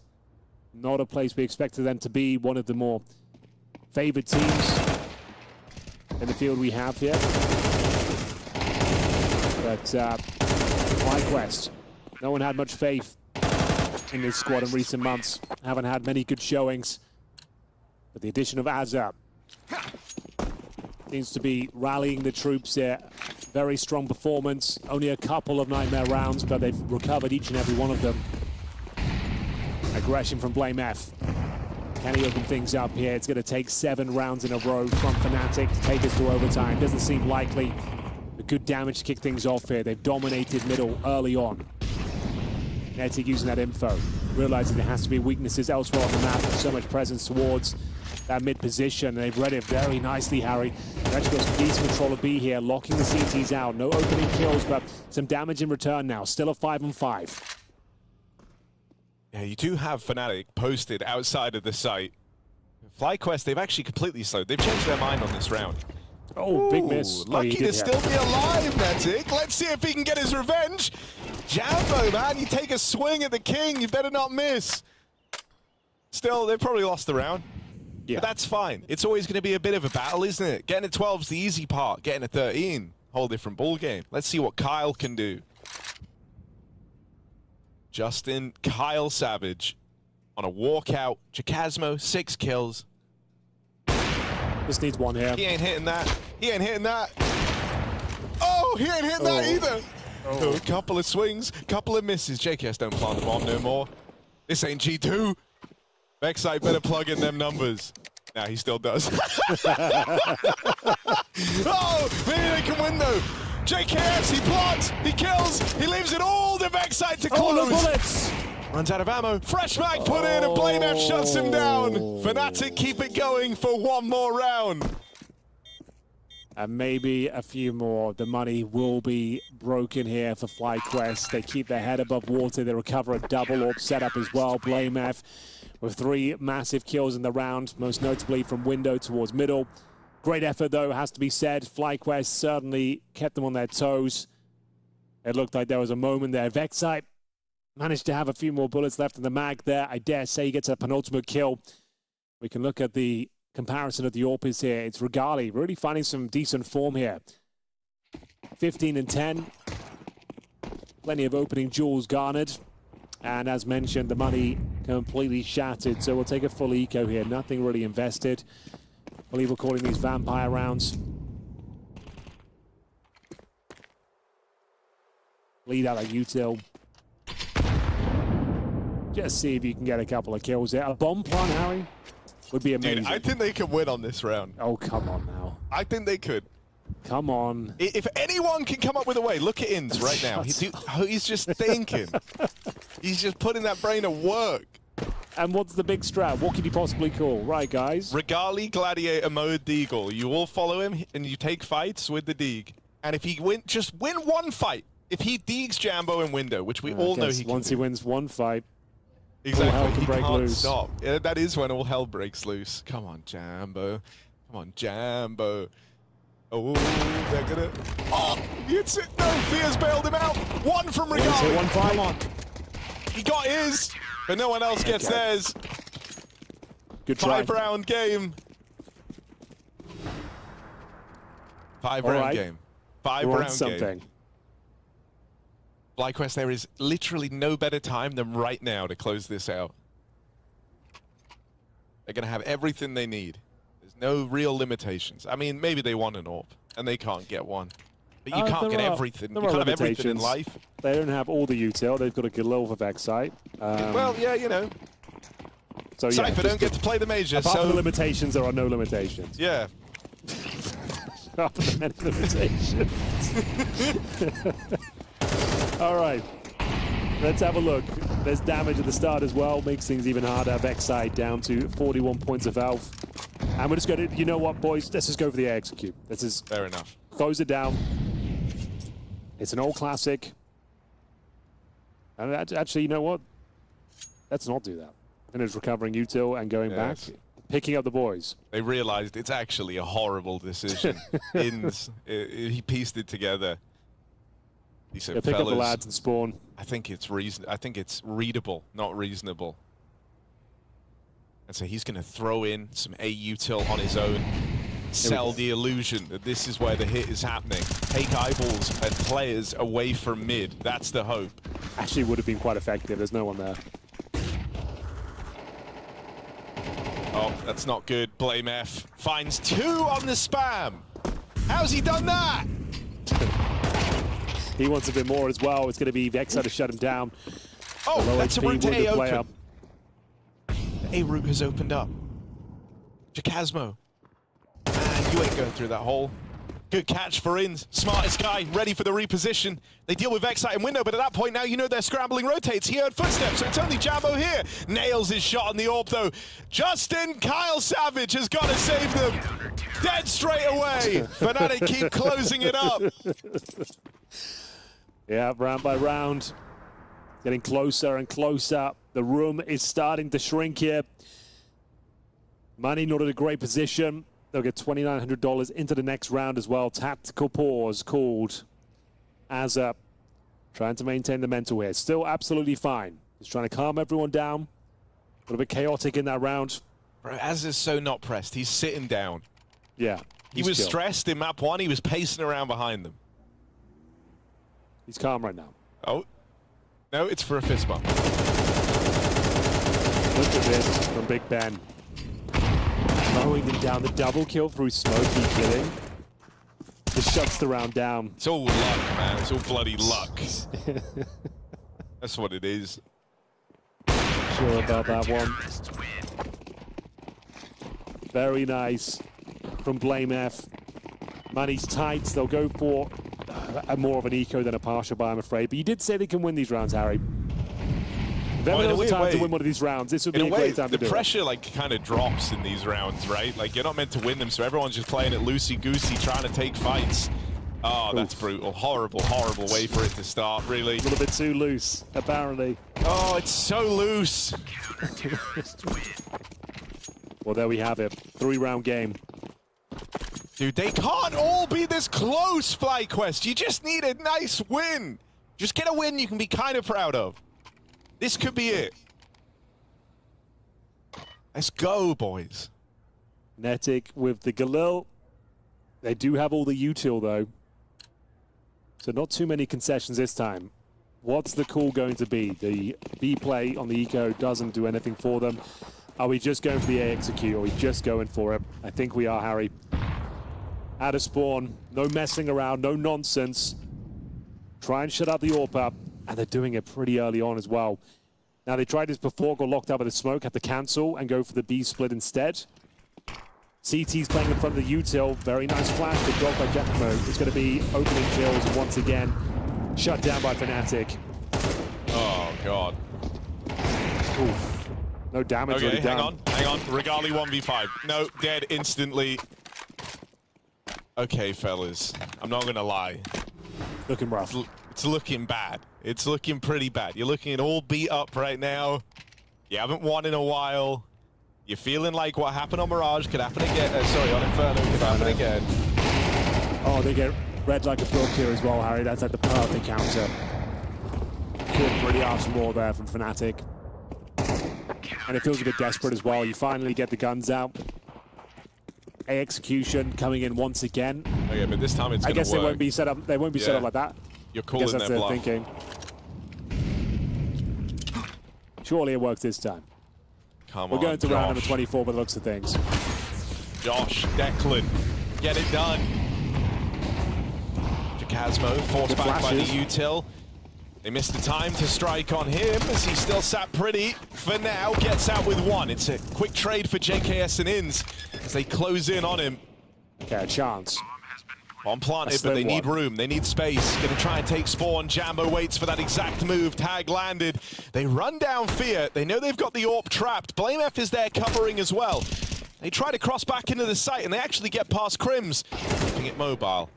JKS dead out in no man's land, and Inns has got to do this all alone. He's retrieved a bit of extra util, trying to buy a few more seconds, but now they know where he is. That smoke has given up his position. He'll slide right through it on the bomb. They're sticking this, and it's a good try from Inns, but not meant to be. BlameF clamping down on FlyQuest with a huge 4K round. We're going the distance once again. Can they deny overtime? It felt like such a locked-in game. At 1.126 to the good. FlyQuest now. Another tactical timeout. They get the plant. The money will be strong. That's two back-to-back A executions here. Surely they don't call it again, Harry. Surely he wouldn't just go, oh, they won't expect this. But what's the knockout blow? How do you get there? How do you land the haymaker here? I just think FlyQuest loves CS more than other teams. They want to play as much as possible, as many rounds as physically is allowed.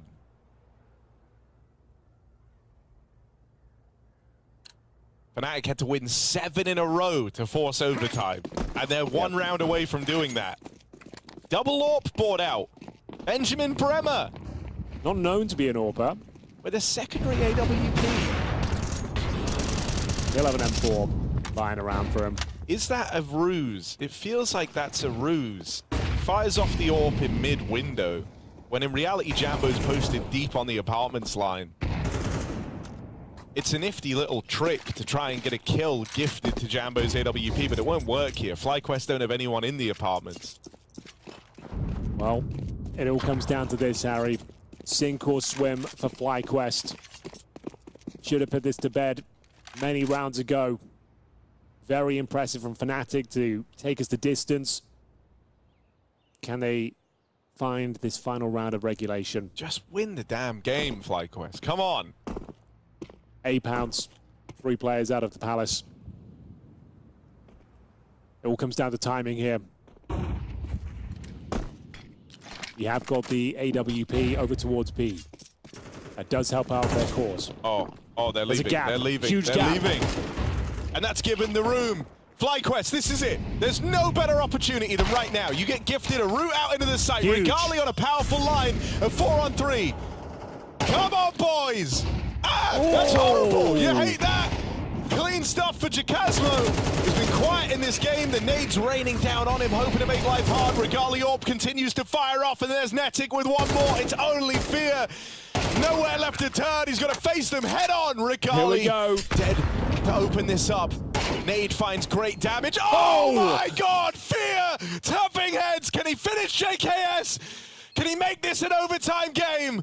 One bullet can end his round. Oh, and Juzzy lands it. FlyQuest with the close. It's 2 full 24-round games. Back to back. Full regulation, and FlyQuest close it both times over for the 2-0 finish. Bloody hell. What up now, Swedes? Woo! It feels like a bit of a hollow victory there. They had so many opportunities to close it out. It comes down to round number 24. JKS 1v1 clutch, but they get the job done. Sure, it's a 2-0, but still a sigh of relief more than anything. Not much celebration going on there, but they managed to get the win here today, Harry. That's all that matters. They held their nerve. They found a way out. It felt like we were destined for overtime there, but the AWP going over towards the B bomb side, they found the gap. JKS to open things up and to close them down there.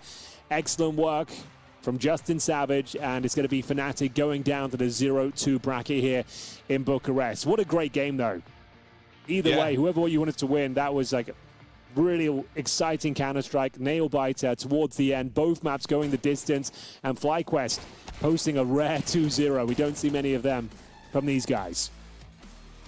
Yeah, mate, they should be happy with this. Sure, it was a horrible, grueling best of 3 that they ended 2, and they barely survived. But honestly, that's a great result for this team. Yeah, just winning. You'll just take a win, you know? Be happy about the win. It's a move in the right direction. It was a game that was closing up. It was a game that was getting away from them on both maps. One where they had huge leads and had to stop the choke, and they did it twice over. What more proof do you need? Aaron Azza Ward is the FlyQuest whisperer. This guy knows how to keep them locked in. Old FlyQuest would have lost both of these maps. It would have been a heartbreaking 0-2 game where you're left saying, well, if just one round had gone different in overtime, this could have been theirs. But that's not what happened, Henry. They closed it both times in reg. You're absolutely right. I think Azza is a big part of that as well.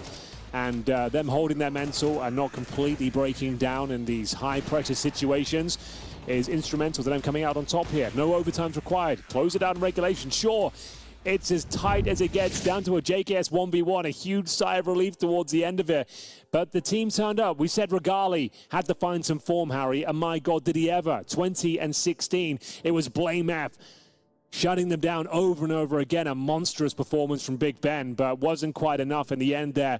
A scary presence on the server, but wasn't quite enough today. Everyone on FlyQuest showed up. They had their moments. Another fantastic first half.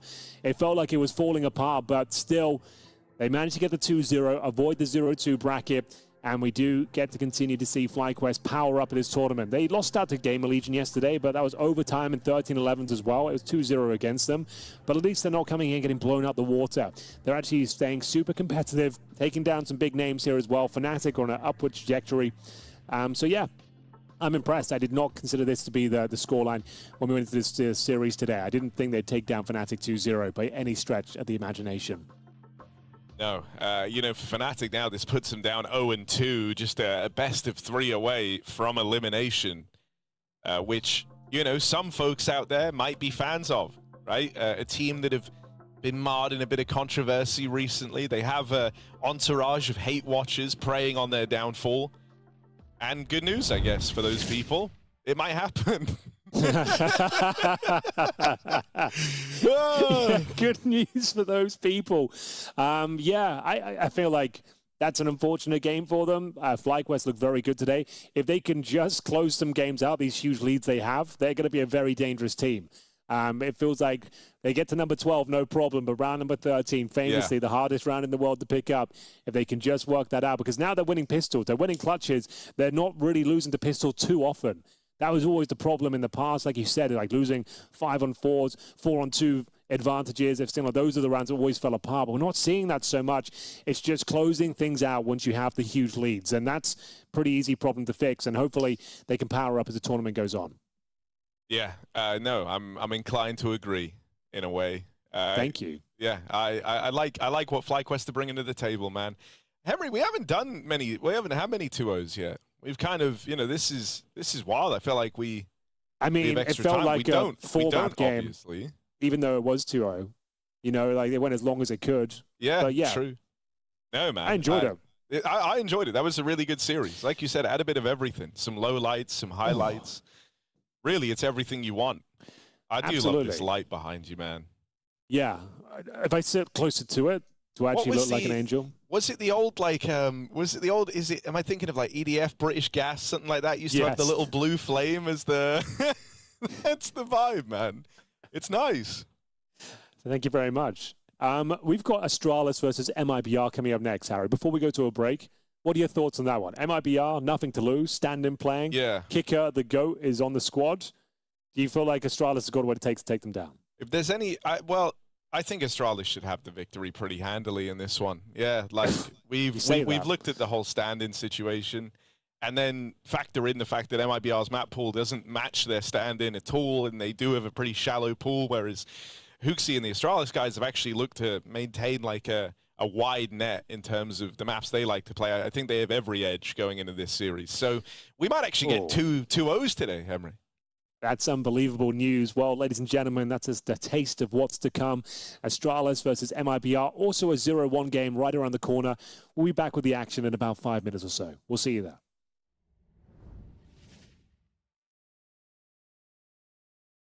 She said she loves you. But she can't love me. But I love you.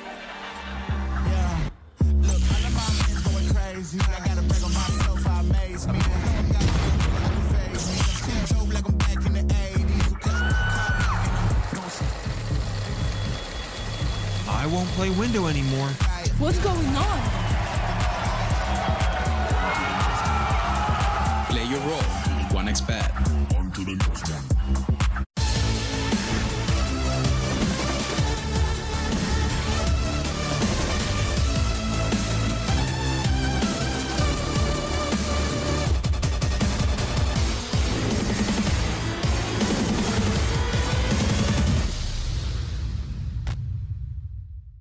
The human body was built to move. Not trapped at a desk in one singular posture for 12 hours a day. It's time your chair evolved. This is Secret Lab Titan Evo. Ergonomically engineered for you. Gamers, hybrid workers, artists. Backing your every move.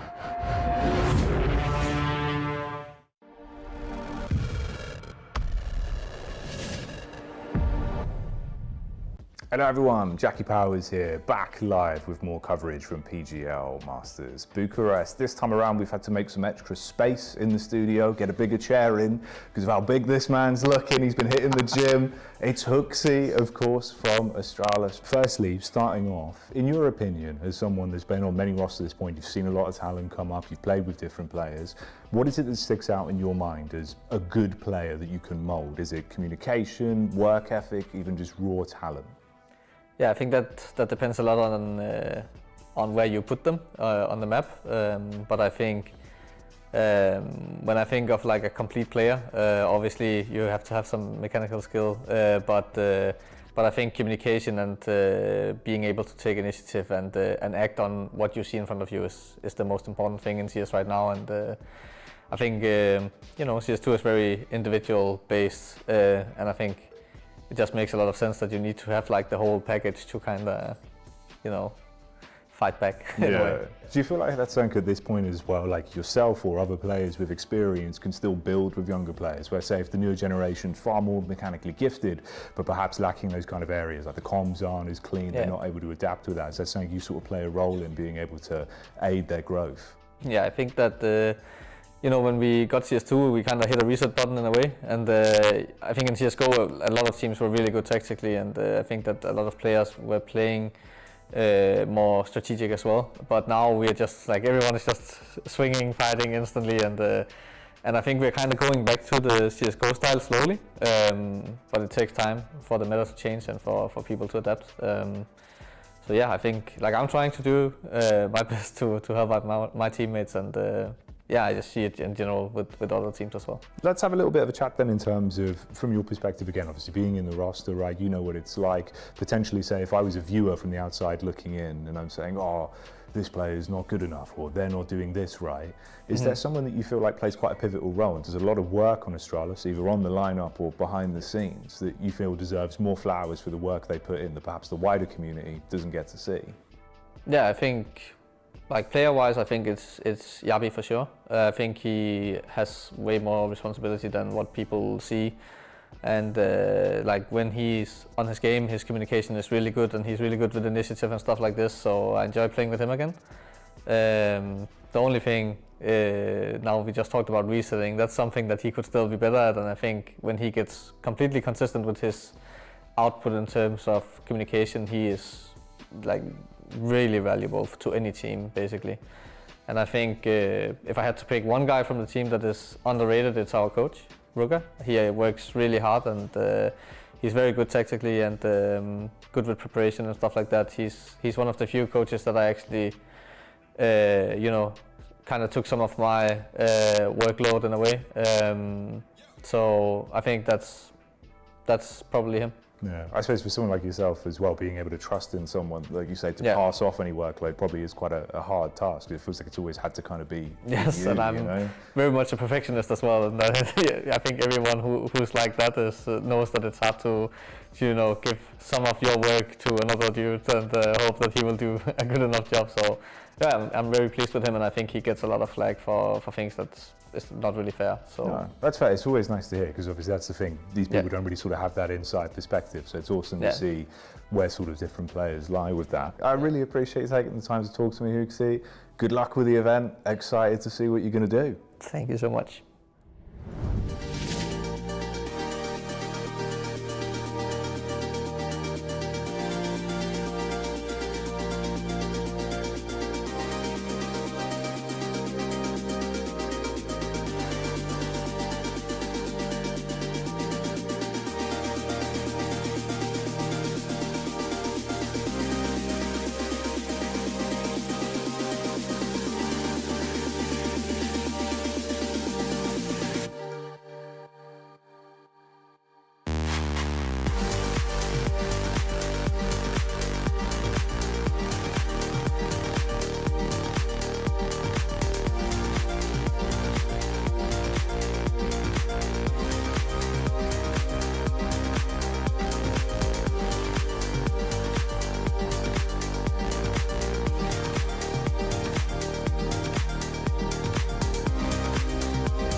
Another loser game for your delight and delectation. Ladies and gentlemen, we've got Astralis taking on MIBR here. And as we mentioned in the pre-game, or post-game, I suppose, of the previous series, MIBR with a stand-in. We've got Bruno stepping in for Klim, and we've got Kicker, the Lurk Master. Not a great showing from yesterday, Harry. It was a pretty underwhelming one. Bruno doing his best. He came from the academy team. He wasn't good. He wasn't necessarily bad. But overall, the team looked pretty weak. Yeah, it was a bit of a weird one. They started off rough on their map pick, right? And that kind of put the series on a bad and awkward note from the get-go. 13-1 to open up the run, and then they go on to try and turn it around, admittedly, with like some better CS in there on the remaining maps, it's safe to say. They still made it competitive versus BetBoom, taking them down on Nuke, 13-7 finish on Ancient, ended up getting away from them pretty handedly on that map.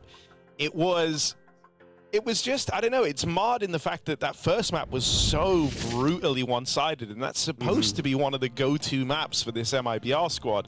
And that's where you're left wondering, you know, was kind of the whole standard situation weighing down a little bit on them there on that map, especially when we learned that Bruno doesn't actually play Overpass in the Academy team.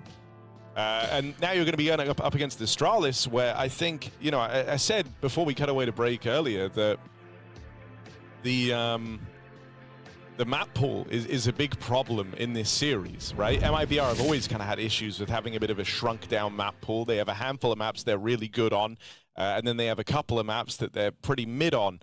And really, there's kind of two that they would like to dodge, if possible, in the veto. Well, the problem is, Astralis, they've got a 7-map pool.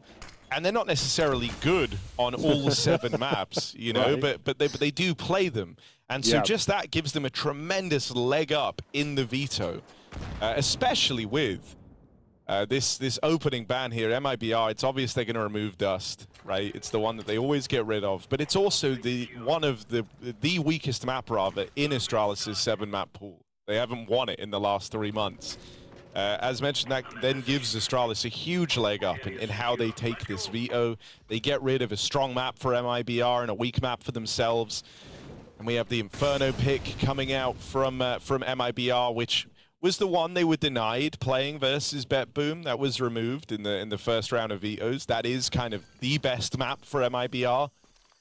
Up there alongside their Overpass, and that's one that Bruno from their Academy team plays as well, so they've at least done well on map 1. The Nuke pick from Astralis is interesting. It's a map they love, sure, but this was also the one that MIBR picked up yesterday versus BetBoom, rather shockingly, if you remember.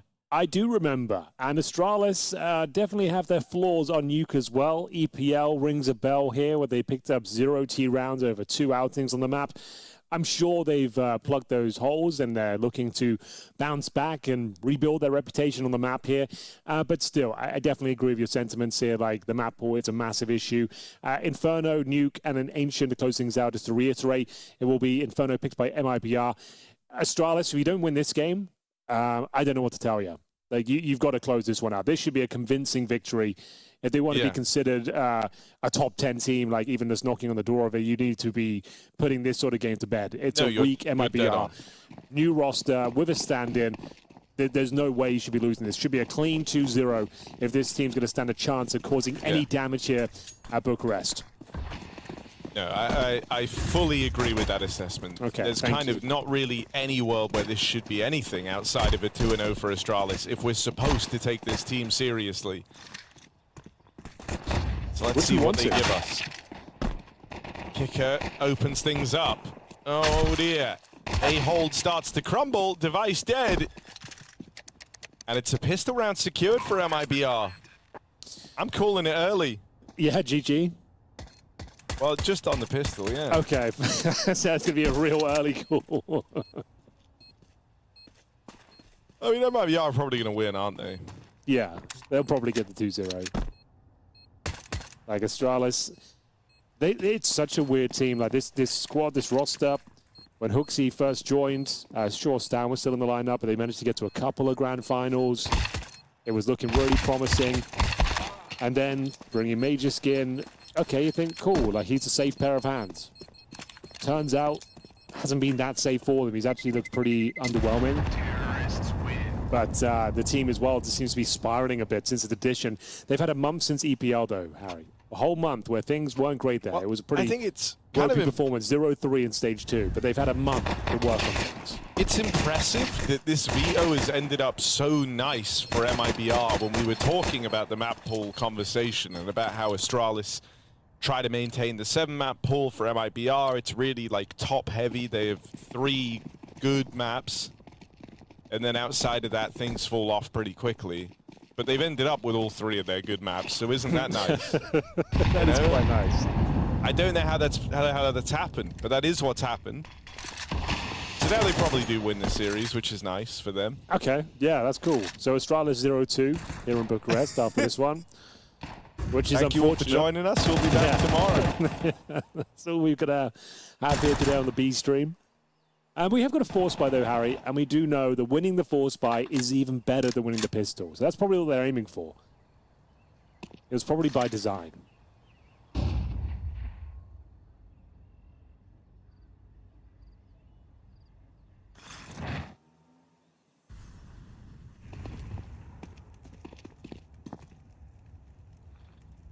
Here we go.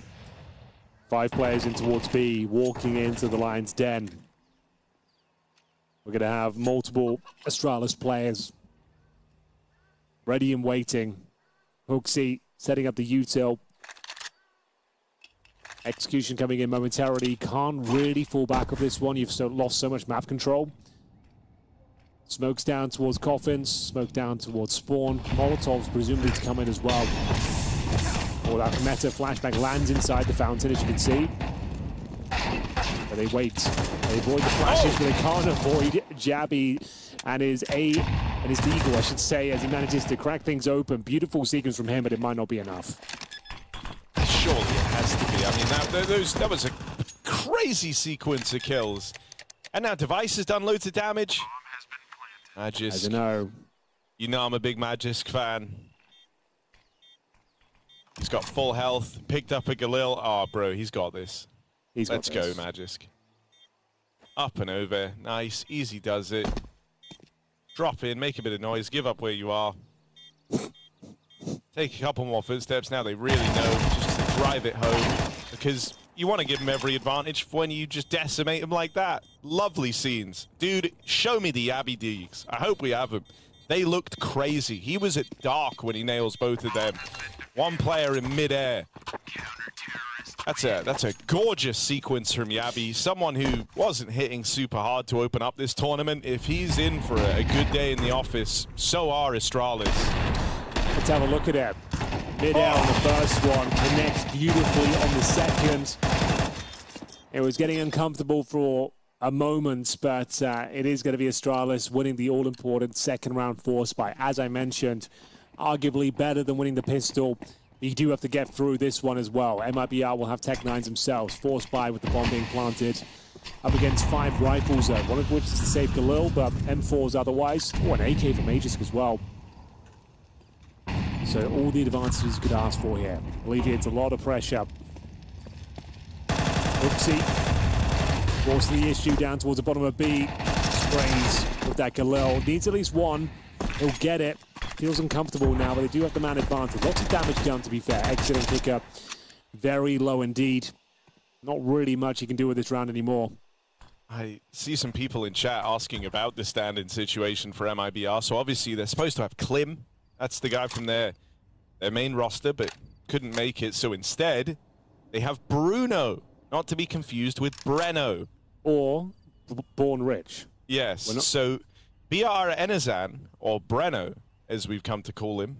We call him that because his name is Breno, and it's easier to say than BR Enazan. Meanwhile, Born Rich, Brun $, whichever you prefer, that's Bruno. He's from MIBR Academy. That might be confusing because Breno is also originally from MIBR Academy. But different people, not related to my knowledge. I saw people asking if they were related. They're not. They just have similar looking names. So I just wanted to clear that up. Okay, this round getting a little bit more uncomfortable, Harry, but there's Yabby closing things out. No problem at all in the end. Hooksy doing all the damage, so sure, he only got 1 kill, but he still secured the round. Got a couple of dinks in the mix there through the smoke. No bomb planted, so should be absolutely fine here for the full eco. Astralis starting to feel comfy here on the CT side after losing the pistol. It's going to be $2,000 per player. MIBR, not really much they can do. Just try and bleed out that util. Operate with Glocks only. Can't really invest anything at all. I think I hear 1 gun drop. So yeah, Exit gets a deagle. had a bit of extra cash.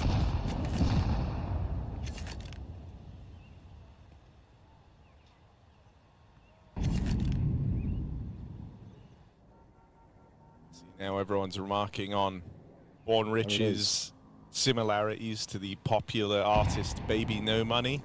Yeah, I was trying to work that in yesterday. Or Alex, if you know him on a first-name basis, like I do. Which you do, actually. Which I do. I've seen him talk to him on WhatsApp. It's actually true. So there we go. You know, you all think I'm super uncool and just hanging out in my parents' house, which with Hugo, only half of those things are true. But Mum and Dad are out for the weekend, so I get to talk about Counter-Strike. I don't, however, know Born Rich. Maybe we should work on that, Henry. We can see what we can do. It might be a small time in the spotlight for him. He hasn't gone huge at the tournament so far, but he hasn't been bad. He's had his moments. Bear in mind, it's his first ever LAN tournament. I guess it's good to reiterate that from yesterday. Never played a LAN. It's a big one. And he's actually done some good damage there. Hooksy, good for one again. It doesn't feel like enough. It's fine, but the round is still on. Good flashbang. Stare. Oof, okay, device. Looks like it's absolutely fine. Some damage taken. Close this one out, boys. Oh, fellas. It's fine. It's just 2 kills. Like, Glocks. We don't have to be that scared. You can just shoot them. They really don't do a lot. Yeah, they made a bit of a meal of it. Bit of a nail-biting anti-Glock round from Astralis. It's all fine. And certainly not a sign of things to come. Okay, here we go, though, Harry. Devis. First gun round. He's got his orb. Devis. Is he Devis or is he Device today? Let's see. I don't know. Haven't loved the output from Devis this tournament, but let's see what he can do. CT side AWPing, heads towards Banana to kick things off. Vision taken away by virtue of smoke. It's a bit of a quiet start to the round here. No significant damage. Looking for that mid control. Molotov towards the corner of Banana. Baits out some util. Taking a util. Bit of a deploy towards the quad side here. Kicker confirms there's no on top of middle. That's the first objective complete. Take the vision away from the CTs here. Ideally towards Banana and top of middle. Then you can actually choose where you want to execute. Nice smoke though in response. Allows the CTs to retake here if they so wish. There it is.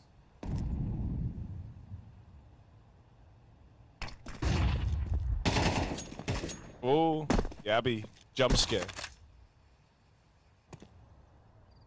If there was proximity chat in CS, that would make it so much better. That's a thought for another day.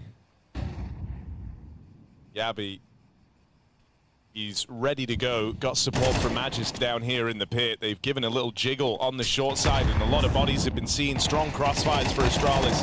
Into the kill box you go, MIBR. And there's a reason they call it that. It's where all the killing happens, and it's a little box. They're shut Kill down. box. Who calls it that? Me, just now. Okay, fair enough. Source. I made it up. Well, the kill box strategy is very successful. Breno with the save. Should we just call him BR and Arenazan instead, just to avoid confusion? I like Breno, Bruno. I think we should first name basis all of Breno, Bruno, Raphael, and Felipe, I think. Okay.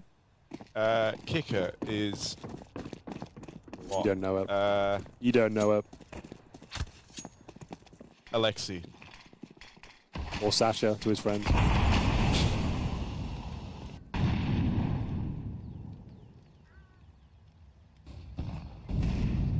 Bruno boosting. Alexi and Breno.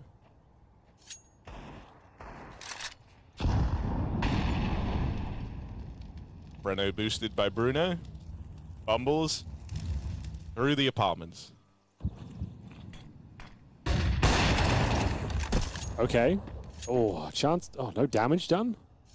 Okay, that felt like a perfect opportunity. Oh, I thought you meant Brennan didn't tag him.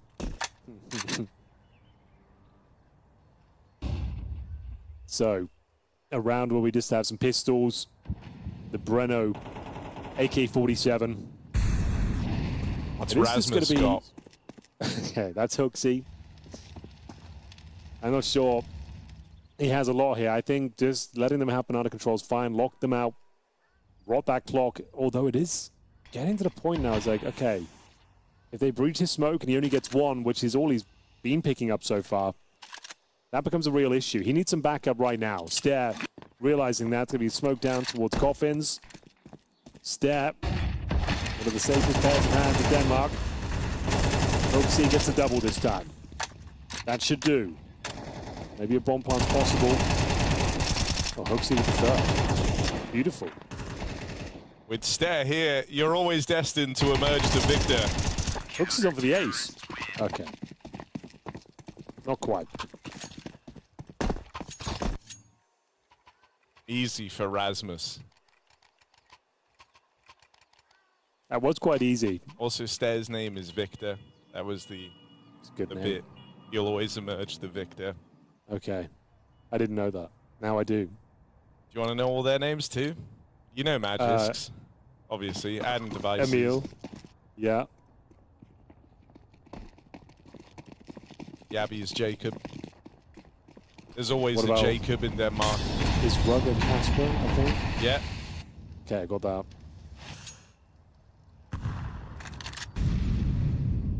Jacob, Yabby, Vinicky. That's pretty good. Right then. We need to see some rounds, Harry. We need to see a bit more movement out there. Okay, this looks promising. Yeah, we'll love it. For good reason. Gonna be Yabby. Made a meal out of that one. Hooksy trying to hold on. I think he's working in close. Flash is brutal. Yabby does far better. Can't quite stick the landing on a clean finish, but that leaves Bruno 1v2, and they're closing in. Clean stuff. Victor and Jacob make it happen. Well, there we have it. A change of pace, a change of setup. The apartments pounce. It's actually looking pretty promising for a second there. Major's only able to find one, but the Abbey goes absolutely massive there. Some beautiful shots. That was the best round they've had in quite some time, but the Abbey shutting it down. This kills towards the apartments after this one. Nice little tap. Gets the job done. Stare to close things out, denying the plant, more importantly. Sends them packing down to a partial buy once again into tactical pause. First map of Inferno, not going so well. This is the pick of MIBR. Bear in mind, Harry, we said it many times today, T-sided map. So you're looking to get more than one round, ideally. Or maybe this is just how MIBR like to start. They light a each fire best of under three. themselves by 13-1ing map one. It worked yesterday. Can't deny it. Well, it kind of worked. Yeah, they got our map. But you wonder, would it be easy to just start playing in map one? Let's see. That's a horrible way to go.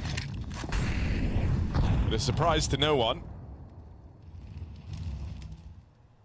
Magisk waits in the apartments for them to come to him. Him and Unk.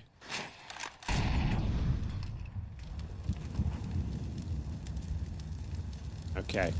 I'm still in Magisk's corner on the big Unk gate situation. Magisk isn't Unk. And everyone says, oh, it's because he looks like Unk. What does that even mean? Take a look in the mirror. That's one of the most winningest CS players of all time we're talking about. Put some respect on his name. Stare. Absolutely nails two through the smoke. Yabby here to help out. And it's never that clean for Astralis. It can't be. So they've given Bruno a chance again. He's got the bomb on his back. 45 seconds left to make a play here. What a player's going to have to be. Bruno on his first LAN tournament ever. And a 3 versus 1. Got a couple of clutches yesterday, 2 to be precise. Can he find any form here? First kill against the AWP, but it's Device and his trusty Tech9. 7-1. Somehow again, Harry with a Brazilian team on the server. It always happens. It's kind of like insane at this point. Spam the chat. You know what to spam. It's a good meme. It's a friendly meme. One of the greats, I would say. But there it is again. 7-1. MIBR. In case anyone wasn't here yesterday and they're not familiar with the Unk dialogue, it's just that I take an issue with Magisk being referred to as Unk because he's not even old. He's not even the oldest guy on the team. Why is he Unk? He's 27. He's younger than Nico. Younger than Simple. Same age as Mezzi. He's in the prime of his life. True. So leave him alone. Anyway, MIBR, they've got a 5v4 untraded onto Device, who's 30, by the way. They're the top banana, stare much the same. And a 5v3 for MIBR, Henry. They might be about to get on the board. Yeah, but we got Hooksy, the final boss of the B-bomb side. He does go down and looks to be, yes, indeed, the second round picked up. But here comes Unk. Through the smoke, we'll get one. Yabi will join him, and the round is by no means safe just yet. They are yet to plant. Oh my God, what is that? Ridiculous shot. Bruno, he goes down. That was a bomb carrier as well. Invites Magiskin to give this one a crack. Going through the ruins. Smoked off. They're just going to try and make this one as expensive as possible. Sure, you're going to try and win it, but it's unlikely. But if you can take down all remaining members here, get close to a defuse, we'll see what they can manage here. Going to be flashing through. Trying to breach his smoke. Magis has already got 2 through it, and he gets himself a 3rd. All of a sudden, it's a 2-on-2. Come on, Magisk, let's go! He's on for the ace! He's on for all 5. They're going to leave him to get the defuse, Magisk, if you get let down by Yabi. Oh, he's nailed it! He's covered him! No way. Magisk with the faith! That's crazy. That's wild. It's completely shattered the morale. He got nephew mindset! And How so, have you lost that? That's a 2-on-4 turnaround from Astralis, spearheaded by Magisk. That's crazy. 5-on-3. Maybe even a 5-on-2, I think. Yeah, Hooks are going down. It was a 5-on-2. Holy. And Amadeus gets multiple kills through the smoke. How have you lost that, MIBR? Call it done. Inferno feels like it won't be resuscitated now. MIBR, they're going to plant down, but giving up a must-win round there. You're not going to get any better opportunities than that.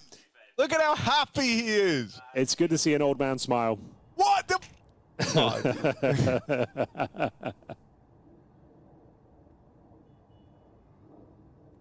Warms your heart, really.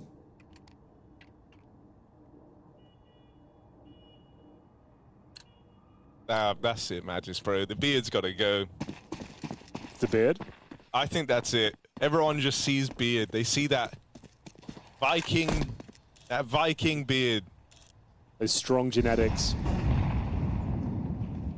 Device, hairless. And always thought of as younger.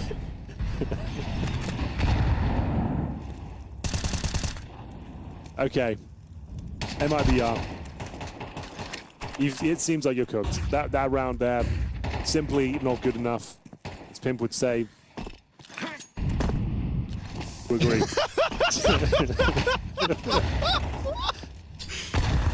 Simply not good enough. But the stare, he's aware. And let me be clear. Gets away with 1. Device. Just waiting. He's got a lot of patience. Wisdom. All things that come with age. He knows good things will come to him. Matches, meanwhile, the young buck, he goes and seeks out victory. He goes and finds the guy in the apartment. You see in these subtle differences? Yeah. Are you clocking it? I'm clocking it. The Magisk is standing on business. Yep. Agreed. 10-2 right now. It's a new world record. Poor Bruno has been last alive in every unwinnable 1v4. And this time it's a 1v5. Oh, welcome to the big leagues. Yep. It's horrible. 8 seconds. Sit back and spawn. Hold on to that AK. We won't have much more going forward. It's partial by territory once again. Or they might even find him. They might even find him. No. Good God. Bruno lives to tell the tale. Round number 11, this game is done, I'm afraid. It's a very T-sided map. There'll be no recovery. Yeah. It is done. It is done. But hey, it's not the worst loss MIBR have had. It's just tied with the worst loss MIBR have had. That's very true. So 3 AKs on the CT side. Devis, AWP. Uxie has had his moments. Astralis, though, pretty much GG this map when they got the 5-on-2 victory. Right, I'm going in on the Magisk Unk angle one last time. You can't. The other reason why I don't like him being referred to as Unk is I don't want Magisk to adopt the mindset that he is Unk. He could still be one of the goats. Okay, here's a theory for you, Harry. He's just been around since 2016. He's been since SK Gaming with Cadian back in the day. That's why he's regarded as Unk, because he's just a veteran, a young veteran. He's just been around for most of these guys' childhood. People started watching this game when they were 10 years old. He was there. We aren't calling Nico Unk. Everyone's like, he's still gonna get his trophy. Like, adopt that same mantra for Magisk. I want Magisk fired up. He's still gonna get his trophy. Like, I don't know. Magisk could win another major. What does that even mean? What does that even do? Wouldn't that shatter the illusion? Shouldn't that's what he should be aiming for? You feel like this Astralis team is winning the major? No, of course they're not. So what's your point? They're arse, but eventually, with enough practice. What's your point then? If Nico... Look at him go, man. He's 12-2. Yeah, they're beating up MIBR with standard. Great. Like, yeah, we said at the start of the game, unless you 2-0 this, it's an absolute abomination of a result. They had to do this. There was no other outcome. Fair enough, it's a good showing, but there's been little to no resistance. They're leaving us fun guns and spawn. That's where we're at.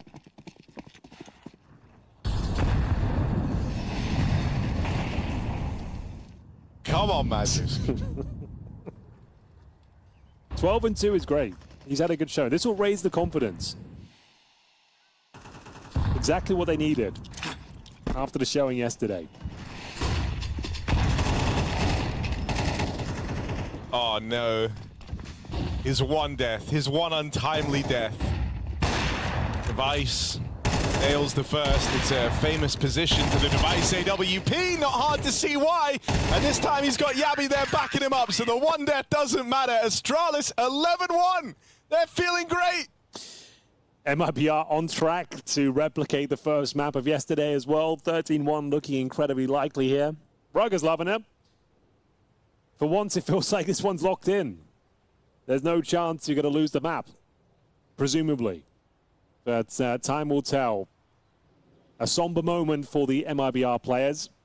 I think we all knew it was over after that 5-on-2 situation, but can't argue with the results. Astralis can only play who's put in front of them. Sure, it's MIBR with stand-in, but they are absolutely walloping them right now. Everyone having their moments, and yeah, I don't think there's much more to say. As mentioned, it's a T-sided map, and yeah, you can look at that notebook all you like. The strategies, I don't think are going to save you here. A few fist bumps, try and keep the head in the game.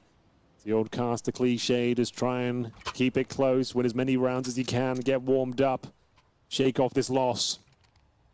They will not be resuscitating this Inferno map. Their pick. Device is right, though. An iconic position for him. actually looking pretty good today. Double dual Bro. elites. You want to know something mind-blowing, Henry? Yes, obviously. And this will shatter your brain into 1,000 pieces. Yep, I'm ready. Blame F is older than Magisk. How old is Blame F? 28? 28. Damn. Okay, I'm not going to say it's blown my mind. That's cool. Little I think factoid, it though. should have blown your mind, bro. It's a cool factoid. And everyone's like, But Blame F's best going to get his player in trophy one Denmark. day. He's getting Best his player trophy. in Denmark. Oh, best player in Denmark. He's getting his trophy. He's like sometimes the best player on Fnatic. Can we be real for Come like on, that's 5 not true. seconds? That's not true. He is. Tess is the best player Well, now in he Denmark. is because Cypher's gone. I'm angry today. I can tell. Device and Stare, they're just taking heads off, looking good while they do it. MIBR, a tall task now ahead of them, Henry. I think that's fair. An A accurate mountain to statement. climb. Ben Davis. That's not bad. I think the job is done, though. That is going to be map points. A good try from MIBR. It looks like another 13-1 is locked in here. A nightmare situation in Bucharest. Multiple L's. Multiple 13-1s. 0-2 looking very likely. We want to nuke next. But bear in mind, that's where Astralis have had some of their worst performances of the year, and MIBR managed to pick up a map yesterday. So, with that logic in mind, maybe there's a chance for third. This is exactly what happened yesterday. Lost the first map 13-1, went on to win nuke. Your opponent's pick.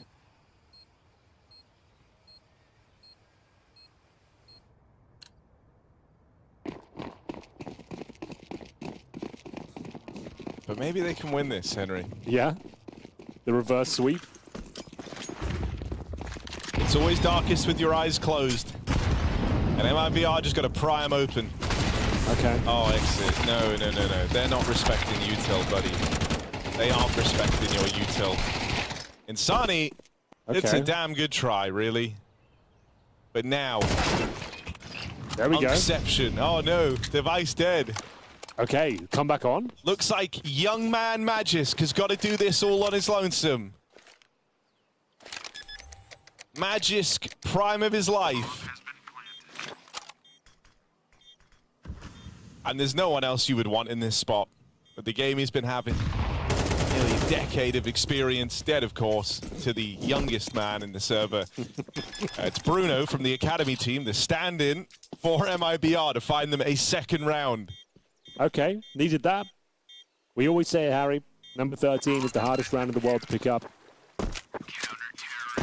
And it could take some time here. They've avoided the 13-1, which is good news, or at least news in general. And they take us the distance. Those exit, open things up. The famous Evan Stani actually managed to keep the dream alive here. One more round to go. Astralis will be force buying. 12-2. They're going for a banana take, presumably with the dress smoke going down.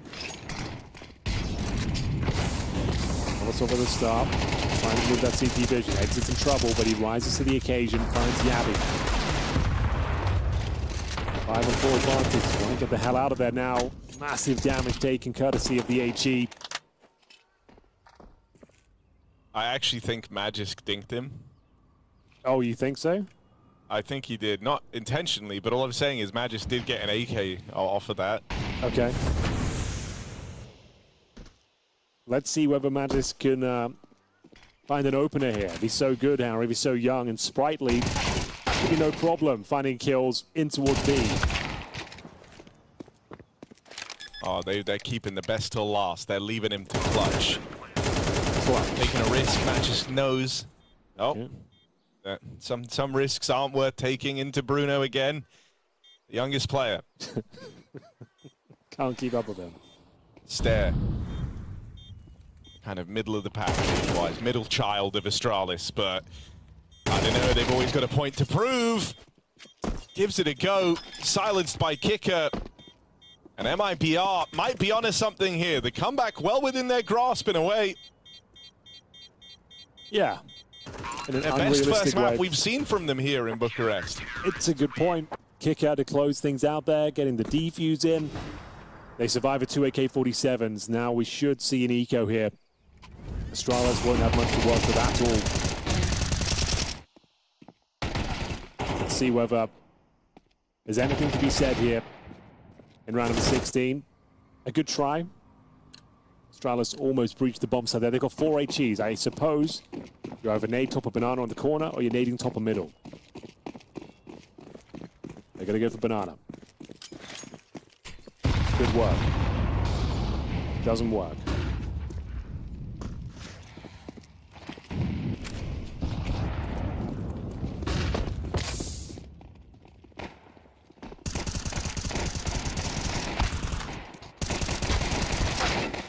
Oh, low ammo in these A1Ss.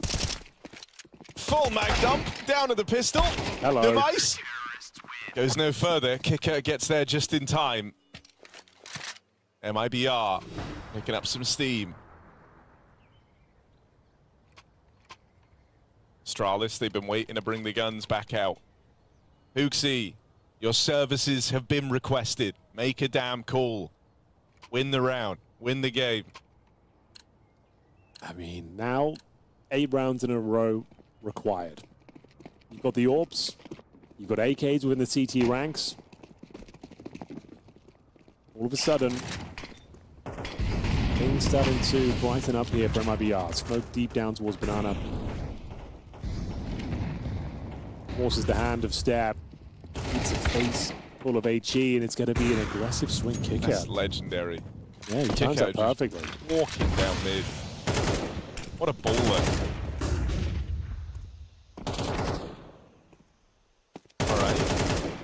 Is it going to be Astralis? They're a man down. They lose the Abbey in a very unorthodox fashion. Trying to collect themselves here in the 4-on-5. Feel like grouping up might be their best option. Limited util, limited numbers, and so gonna play it together.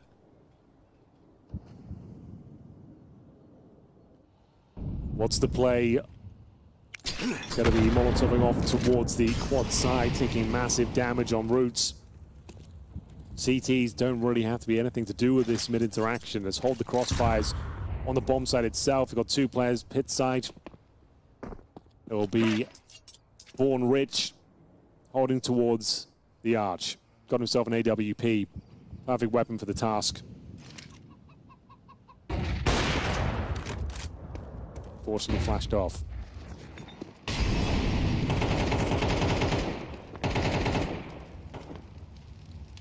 Is this where it comes crashing down from MIBR? Stifling pressure. Device and Hooksy chiming in for a couple of kills here, but Stare, he might make the incision that costs MIBR everything. 2 versus 2. Retake looking challenging here. An impressive comeback of sorts, managing to get 3 rounds in a row on the CT side, but it looks like we are all done here, ladies and gentlemen. It will be Astralis stealing the map away, 13-4. Excellent rebuttal here after a pretty disappointing showing yesterday. And it's going to be the first map their opponents pick landing in their favor. Much more convincing scenes here, but more of the same for MIBR, Harry, as it's another disastrous first map. Yeah. Yeah, look, we said coming into this, because you've got to be realistic with your expectations. This is one where, for MIBR, fielding a stand in what was always going to be a tricky veto versus Astralis, who have a point to prove. This is the type of series that Astralis should be running away with if we want to consider them as a serious team on the verge of the major. Right? This is a tournament for Astralis, really, where they should look to make a deep run. They've often had good times at these PGL events. Thinking back to Astana, their first outing with Hooksy in it. We talked about some of the other playoffs you've seen this team in this year. This is a no-brainer event for Astralis, where they have to be making a deep run if you want to go serious on this Astralis squad. For MIBR, it was always going to be kind of wishful thinking that they could leave much of an impression here. Not having their full roster that hasn't even existed in the form like that it's in right now for the longest of times, and then adjusting a stand-in to a tricky map pool, one that can feel a bit mismatched with the maps that he normally plays in their academy team. I'm glad Astralis hit as hard as they should have in this series. You know, no weirdness, no missteps. Sure, they let MIBR go on that little streak of rounds, but it didn't amount to anything. So Mage's got 14 kills, but he was bottom in terms of ADR. What are your comments on that? Look, man, this doesn't change anything in my eyes. It changes some things. Maybe I kind think, of a fraudulent scoreline. Like you so eloquently pointed out, you are just farming MIBR. You know, anyone could have gone and got the kills here. Device even topping the charts is evidence of that. Okay. All right, we'll allow it. Still pretty good showing from Astralis. All jokes aside, we like to have fun here on the B stream. Astralis actually looking pretty sharp today. Again, against MIBR, that should be happening. We move on to Nuke next. If they can find some form going into Nuke and close things out, it should be absolutely fine.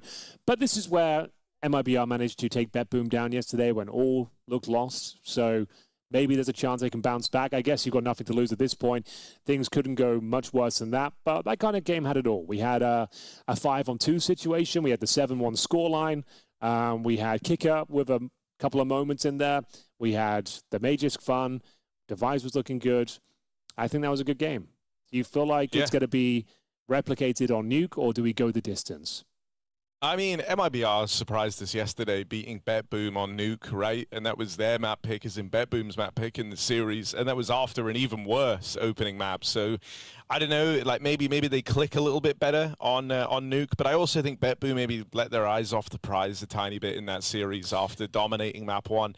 If you're Astralis, I think you know there's no such thing as a free win. There's no such thing as a lock-in. You know, you're not above anything at this point. You kind of just need all the wins you can. So, I don't think they're going to ease off a hell of a lot heading into now a home field map for the Astralis squad. I think we are looking for a pretty convincing 2-0, which is good. Oh, can we can we look at the dog for a second? Yeah. You want to see her? Yeah, that would be nice. I think it's time.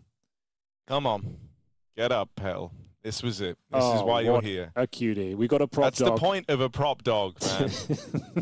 If you look closely, you can see where the shock collar normally fits around her. Just in case she tries to, I don't know, walk around or something annoying while show I'm any working. signs of life or kind of ruin your shot in your stream. Yeah, fair enough. Exactly, and that's what it's all about, getting the shot. You know, I just need everyone to know I'm like a nice, normal dude. I have a dog. Clearly, I'm compassionate. And yeah, I shocked the dog to keep it in place, but that's just how it goes sometimes. Anyway, Henry, I think it's a good time maybe to think about taking a break before we head to Nuke. So we'll be back in a minute. Don't go anywhere.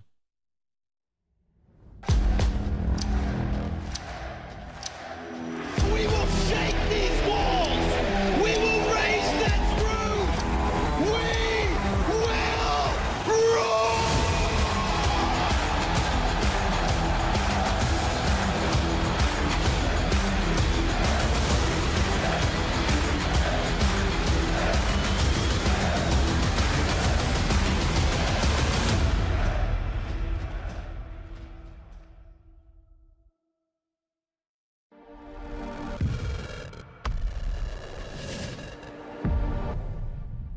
Hello everyone, Jackie Powers here, live from PGL Masters Bucharest. And we've got the man who's twice as nice as Device back in the building from Team Astralis. I wanted to ask, if we look a little bit more at sort of some of the other rosters we've got here then, out of the 15 other teams, is there a squad particularly you'd enjoy going up against in the Swiss in a way where, like you say, it would be a good benchmark of kind of beating them?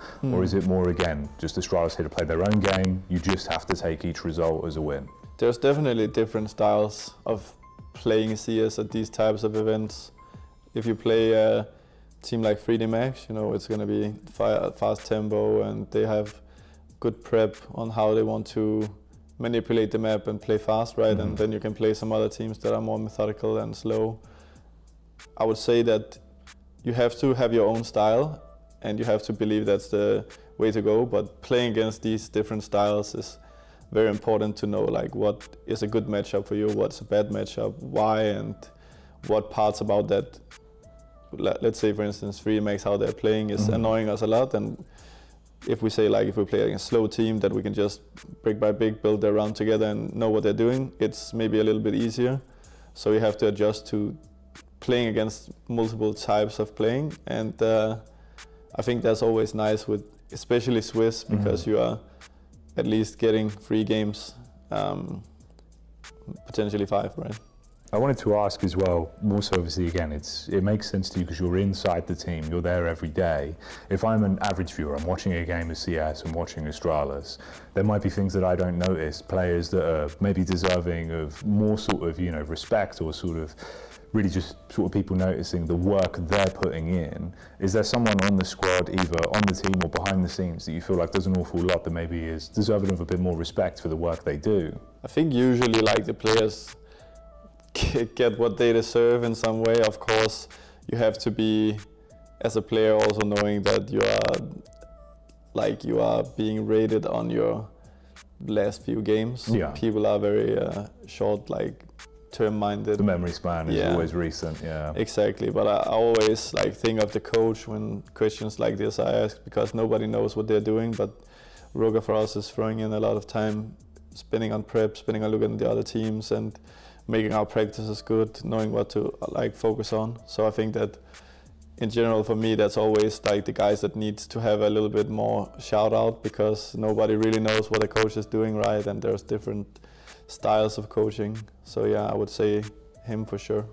More of a kind of casting your mind back, sort of what memory would come to mind here if I said the moment you fell in love with Counter-Strike? What does that sort of make you think of? I was so young, but I had like a home office that my dad had, where they had like 6 PCs, and usually after school a lot of my friends would just, everyone would come to that office and we would play CS. I think about that a lot. And then I also think about like, there was a time when I was 12, I think, where I stopped playing with my in real life friends because I was getting really good and I was getting into teams. And I also think about that era a lot, because a lot of those guys from back then, we attended some small LAN events and beat some good teams and stuff like that when I was 12, 13. And when I got picked up when I was 14 to Copenhagen Wolves, I think, yeah, that was the like early days. Of course, there was a lot of sacrifices, right? Because when I think back, it's also a bit harsh as a 12-year-old to just start practicing with a team instead of hang out with your friends. Yeah. But yeah, it's how it is. Is there one round or one iconic sort of play throughout your career that, if you're ever sort of thinking back, that just pops into your mind, that is always there, kind of a core memory that you've had throughout your career? Around, I think about myself, I would say, so when people ask me about that, I always think about like ninja defusing against North 1v5, because it was like a Danish derby, and I watched a lot of zip clutches from the spectator. So that's one round I think about when sometimes I think about it. Otherwise, it's just more about like the moments like where you realize in the middle of the round you're leading maybe 15-8 last map in a major final or in the final. And you kind of know what's going to happen, but you can't like allow yourself to think about it. Those are some of the moments where you're like you can get the adrenaline and the head rush and stuff like that, and be really happy. Sort of fingers away from greatness, but you can't anticipate it. You just got to wait until it's done. Exactly, and your mind knows it, but you also know how to react to that reaction. Yeah, it's quite funny. It is crazy, sort of suppressing it and then having the moment of, I can celebrate. Like. Exactly, yeah, it's crazy, yeah.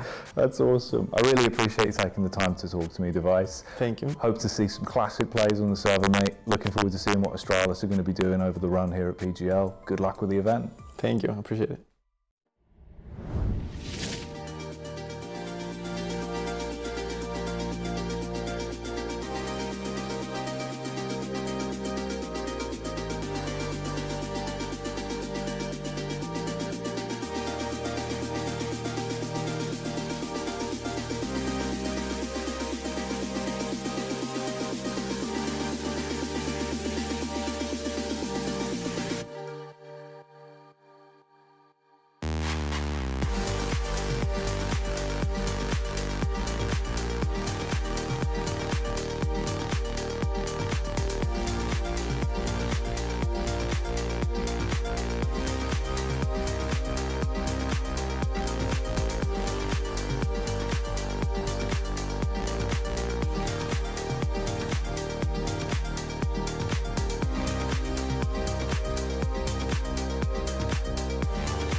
Well, well, well. It's the B stream here at PGL Masters Bucharest 2025. We've kicked out Petal. We got a new dog in.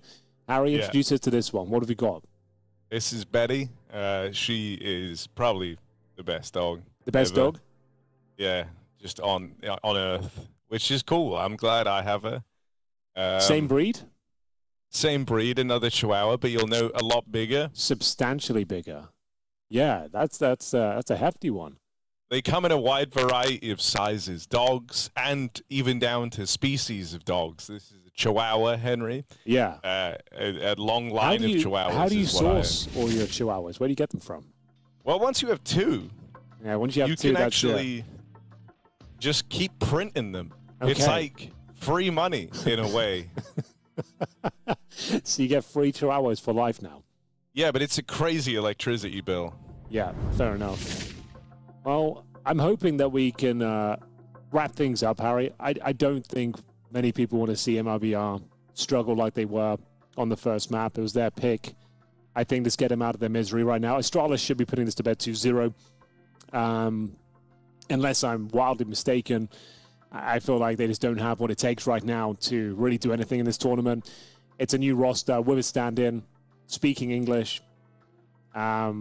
Yeah, all signs point to a 2-0. But they did manage to win Nuke yesterday. Are you excited for the prospect of them taking us to a third? Yeah, but they're not. Like, I would love to be.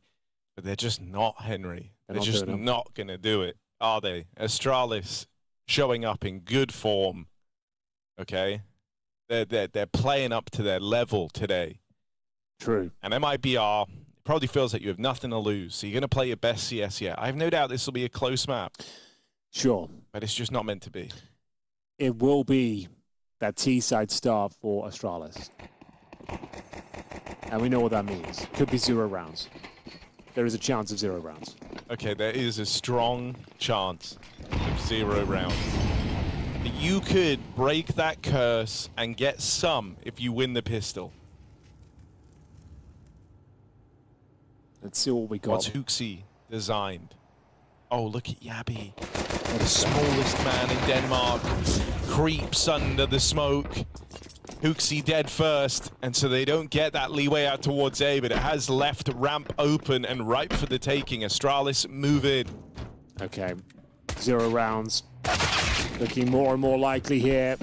Mages, though, with a pep in his step. We'll find Insani at this point. Just trying to get that bomb down. Try and get yourself into a winnable scenario. There's a nice little gush there towards Bruno, down to just 4 points of health. The bomb will be planted. 4 versus 2, though. Device and Mages, the old Astralis core. Won't be able to do much to this Device. Can he do anything? I'll see. Low HP on Bruno, so that kill is no problem whatsoever, but that's all he'll find. Good try, good duel, but it's just going to be bomb planted for Astralis. They'll be buying up in that second round.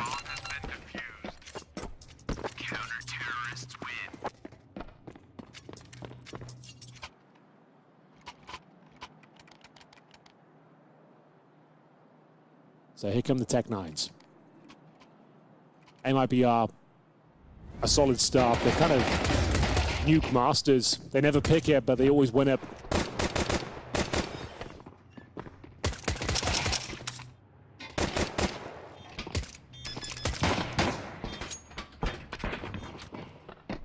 Good, clean finish.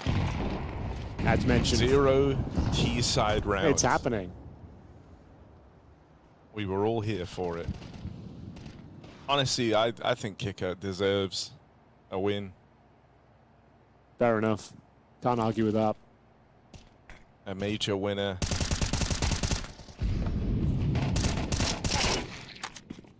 Oh, good stuff for Insani. Oh! Okay. Okay, Hooksy didn't know he had that in him. Nice shot.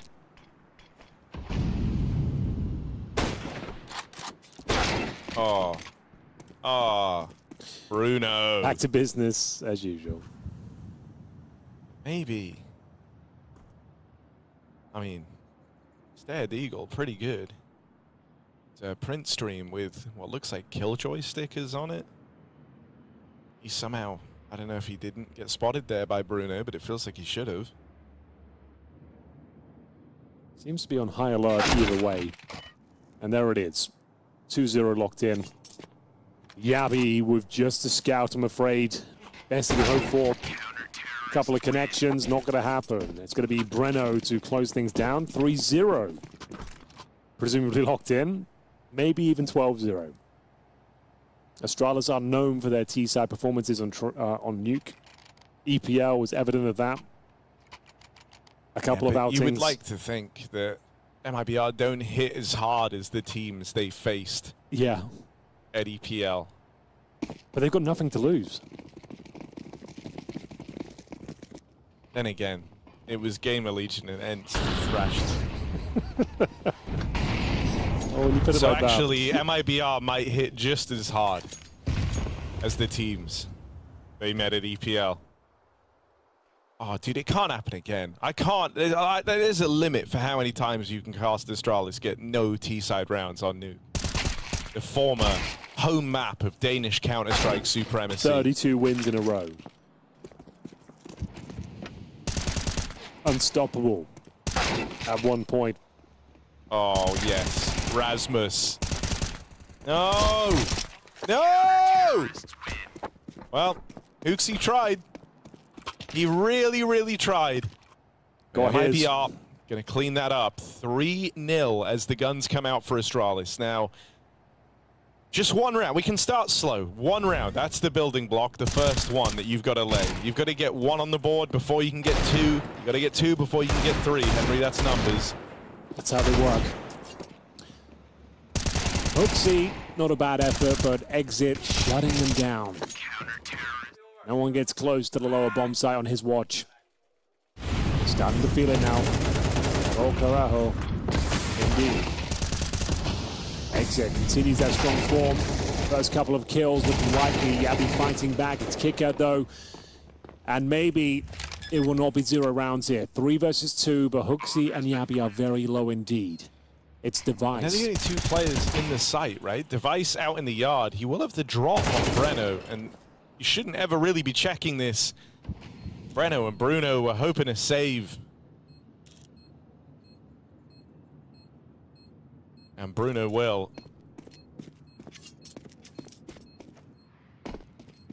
I think they need another, like a Brenson or something. A Brenson. Or a Brenda. Brenda, Bruno, Breno. I see what you're doing. Bronson. Bronson would work. Brenson, not so much. But Bruno will be saving the AWP. It's the first round on the board for Astralis. He knows it's all, you know, if you want to accrue that generational wealth, born rich like he is, it's all about saving. I suppose you're right. And we are going to see AKs across the board. Astralis looking to close this out 2-0. They really need to show us they could go deep in this tournament. No one's really believing right now. But Stare, he is. Sneaking out with the initial smoke. Setting up Magisk on towards that main roof. There is an open play. It's not hitting hard though. It's going to be Bruno. Rattling off the first shot. Unable to connect. It's going to be Stare. Down towards Secret. It's all a bit of a ruse. He's the only player there trying to keep players on that side of the map. Bruno takes significant damage. One grenade and he is toast. Stare. Given the intel, it's incredibly low. Oh, not the best shot though. Stare taken down, and all of a sudden this round looking promising. Looking for 4-1. Less than 1 minute to go.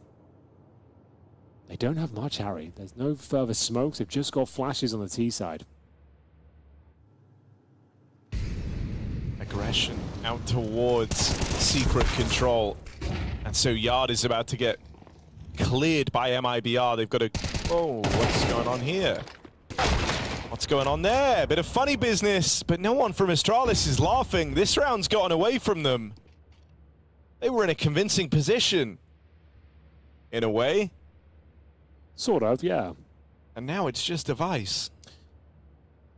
Davis.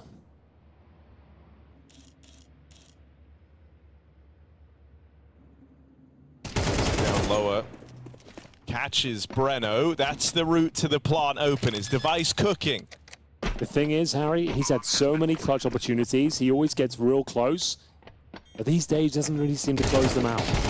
Is today any different? There it is again. Oh, you called it! Every time. Same thing was happening yesterday. He'd get... I've seen enough. Bring back Zip. You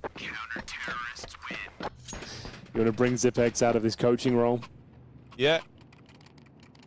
Text Mouse after this game. Name your price. You're not getting is Dupree not back. an object. He's gone. Dupree's gone. He's retired. But ZipX? But Zip could still hang. You do need the clutch minister to come back. The final piece of the puzzle. Shot though. Device, as expected, close but no cigar. It's going to be 4-1. The T-side woes of Astralis continue here, but it's early days. Round 6. After a very, very convincing Inferno performance. 11-1 in the first half on their opponent's map pick. It's almost identical to the BetBoom yesterday. MIBR looking good to win their opponent's map pick of Nuke. It's a flying star. I mean, while everyone apparently underrates their Nuke, I guess it's good to lull your opponents into picking it, but in the future, maybe they should think about just picking this map. Just pick the map. They're really good at it. This time. They're just reluctant, you know? Like, they must all hate it, but it just clicks. Oh, Device. Speaking of just clicking, that's what it'll do. Bruno dead out in the yard. And a swipe of the mouse from Device. 5-on-3 for Astralis. Just don't lose this round.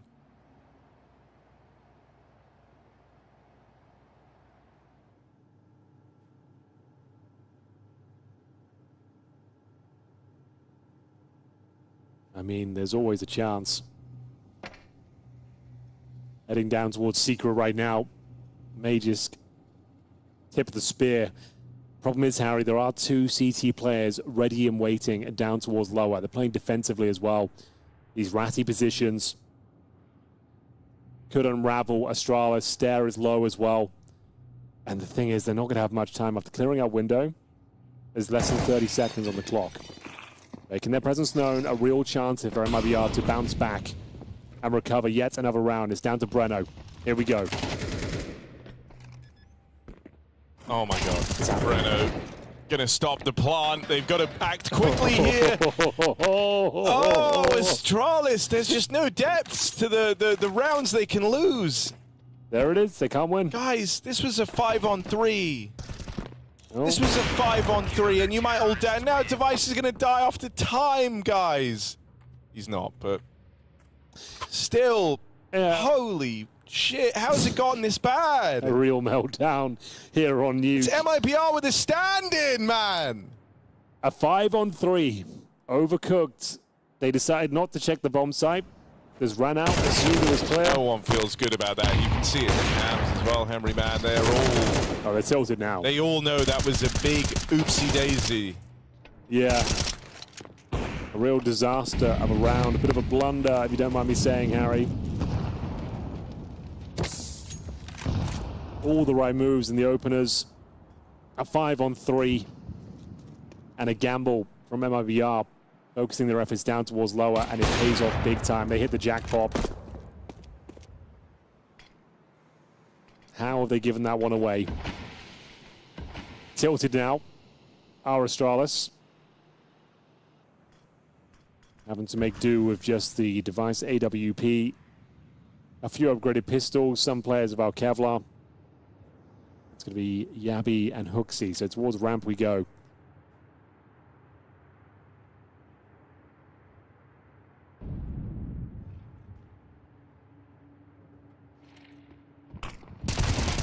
All right, Breno tested again. Device with the trade. Oh, now trained in on this hell repeak. Bruno ain't going to give it to them for free. They're going to have to earn this kill. They offset the aim with the deep peek, and now Device tries to take the line. Picks up a convincing second. Device with the ball rolling on this round. That's the AWP saved out of the last, being put to work. I like these rounds where Device kind of has to deliver, right? Like, he was forced to save in that previous throw and away round. And so it puts all the pressure on Device to be the initiator, to be the guy to save the day. And whenever he's in those moments, he often looks really good for it. You just don't see him necessarily make those type of plays in rounds that aren't like this. Hooksy nails his D shot, and it's like that last round never even happened, guys. In a way. You're all feeling great. You're all feeling just don't lose this. Like then oh my god, it's Astralis! What are you doing?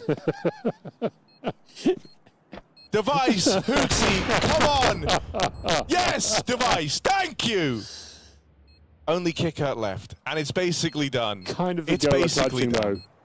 Oh, he's not even giving he's it done. again. He's writing it off. The writing's on the walls. Device is locking the hell in. He'll do this single-handedly if he has to. Might have to, on the T side, to be honest. Okay, it's still got to be a decent attempt there. Kick up, keeps them modest, but Device holds onto his AWP. Device drags them, kicking and screaming across the finish line in round number 7.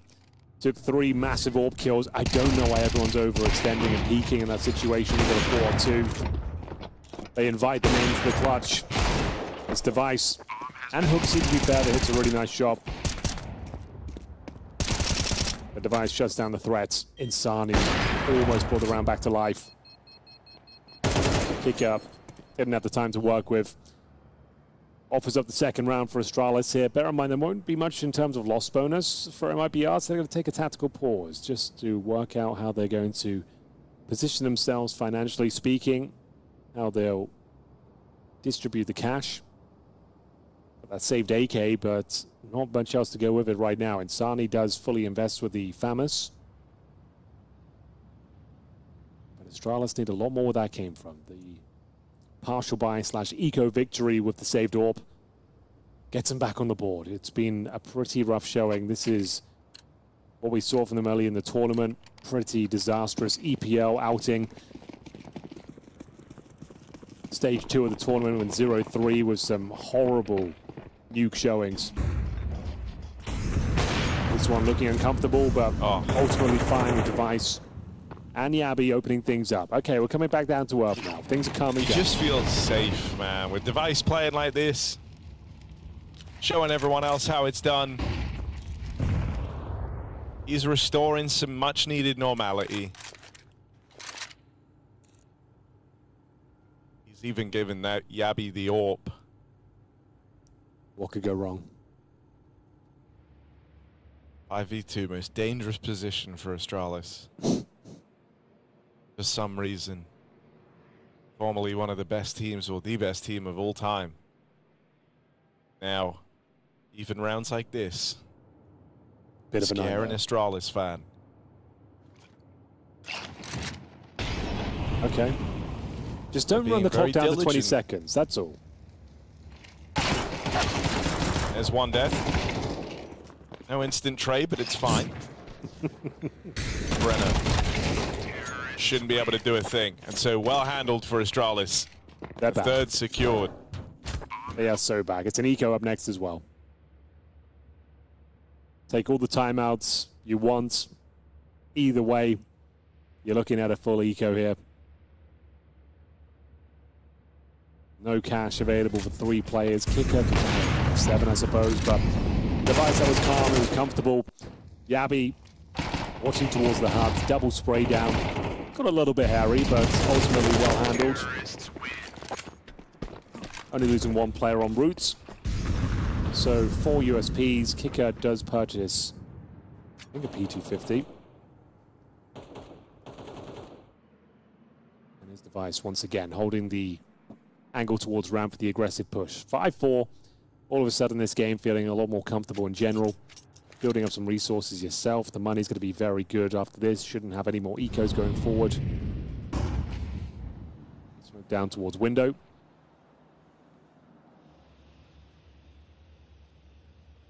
And I'm hoping there's nothing to report here. Should just be a clean round.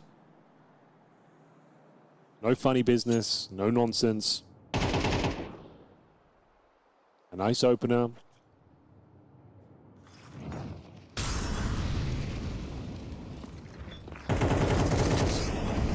Is it enough? This is fine. This is fine.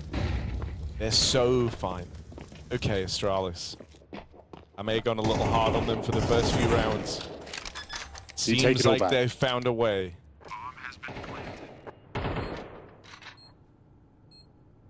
Lobby aggression versus the USP's charts to pad your stats a little bit. Don't know if the AWP is the best gun for the job.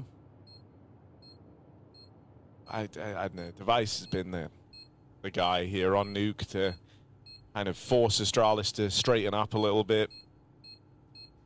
Exit's just vibing. Dude, that looks really sick, actually. He's smooth with it. Yeah, I can see what you mean. Future is a mocap actor in-game. Oh, here we go. How awkward does it get? Not very. Ultimately, okay, well, that's not ideal, losing 2 players to the blast, but as mentioned, the money should be fine. We're getting to the closing stages here of the first half of the second map. This is the pick of Astralis. Bit of a rough start. A little bit bumpy, a little bit uncomfortable. It's about what you would expect, though, from these boys. We'll see whether they can keep it clean. Bruno, 4 and 7. Got the AWP. They've got some outside activity here. Hooksy setting up the util. Lots off towards red. Little flashbang.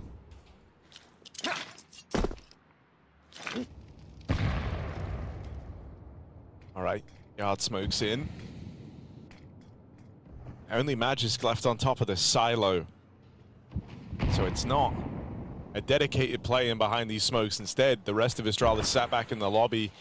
Ramp is fully empty right now. And as they get out hard, Kicker caught getting down from hot roof. It's a double opener for Hooksy. Clean stuff on the MAC-10. Just runs it home. The smokes it enough to pull MIBR out of position. Really sick from Hooksy, reading the finance as well. You can see the remaining 3 players MIBR have no helmets. He pulls on the MAC-10. Running out towards hub first. He's called a blinder there. Nice little execution. Rips through 2. Job done. 5-5. No dramas. You might even go for a little hunt here, Harry. Lots of time. It would be worth it. You could sacrifice 1 extra player and still feel kind of fine about that if you're Astralis, because you stand to gain so much from removing even one of these guns. You have the entire buy if you knock one of them out of play. Bruno blind, Astralis closing in. Nails the first, but sacrificed eventually. If they can find one more, that's massive. What about all of them? Gabby stealing checks off of MIBR. A tie game and money decimated at the hands of Astralis. Oh, at the worst possible time as well. Do they go all in? It's round number 11. You won't have much to work with going forward either way. They partially invest with some pistols. MP9s, what was looking like a very promising half, it's starting to unravel at the seams here. What's off towards the huts. We are going to see Device once again holding that ramp for the push.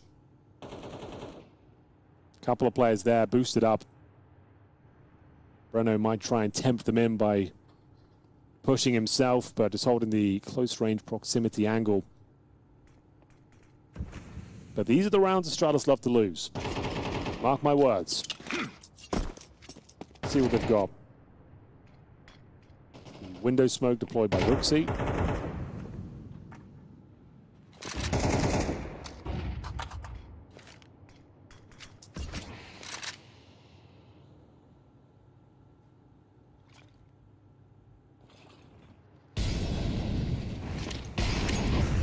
Bit of a gap. Oh. Okay, bit of a team. They won't check this. You ain't checking this.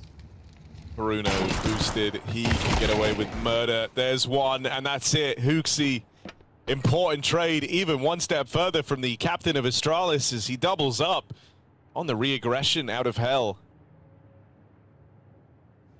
You still don't feel fully safe in this round, and it's a double lower stack for MIBR, who tried to get ahead of this.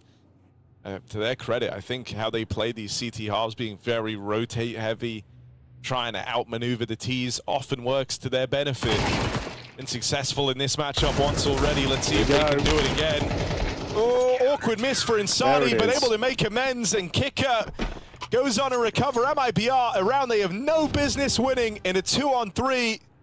Shut out Astralis again, thanks to one of these quick changes of direction. The gamble in towards lower. Just solid reads on their CT halves of Nuke. Yeah, it started off a bit awkward with the team kill, but he Hooksy recovered it there. That's a 3 versus 2 up against the MP9 and the Deagle. And you're right, it's these decisions to keep going down lower that seem to rumble Astralis. Final round here, that's a bit of a miracle one for MIBR. Just took the partial buy, that wasn't a force. No business winning it. And they convert. Nice Deagle work towards lower, and nice M4 work to open things up here. Looking for a 7-5 scoreline, looking to take us the distance. Ancient, the last map required. We might get there now. 7-5 scoreline, not bad at all on the CT side of Nuke. And they've got a 5-on-4 to work with here. Make it 5-on-3. Device removed early. Bruno finding some form here now.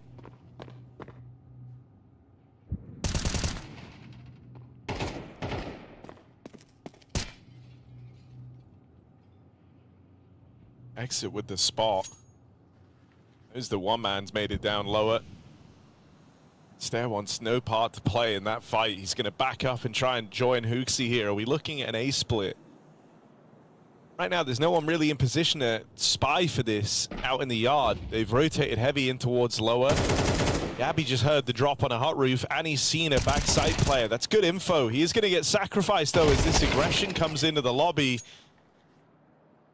And the round just peters out. 7-5 to MIBR on the back of a good CT half. Their Nuke continues to look great, even with a stand-in. Kind of unreal, really. I think you might be onto something. They should probably just pick this map at this tournament. Everything else seems to go horribly wrong, but Nuke, something about it. It's working out for them. Had a great start. It looked like Astralis were back and were going to take the lead. But losing to Pistols. Hooksy, does he look happy or not? I can't work it out. Oh, no, he does not look happy. He looks kind of pissed off, actually.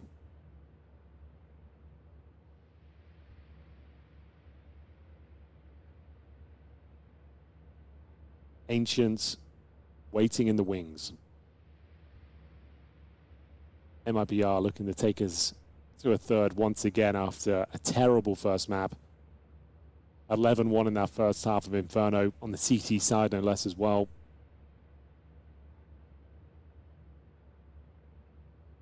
So, what have you got? Pistol round would be massive from MIBR here. They can pull it off. Be in great stead. Convert this map, close it out. Insani has been the shining beacon of hope throughout this tournament for MIBR, even in these compromised, difficult times at the stand-in. A team that's only just started speaking English as well. Now you got to throw in Bruno from the MIBR Academy. And here we go then, their T-side pistol. They've got an HE and a Molotov. Towards ramp we go. First player jumps round, Stair wants nothing to do with it. Drop down towards low up.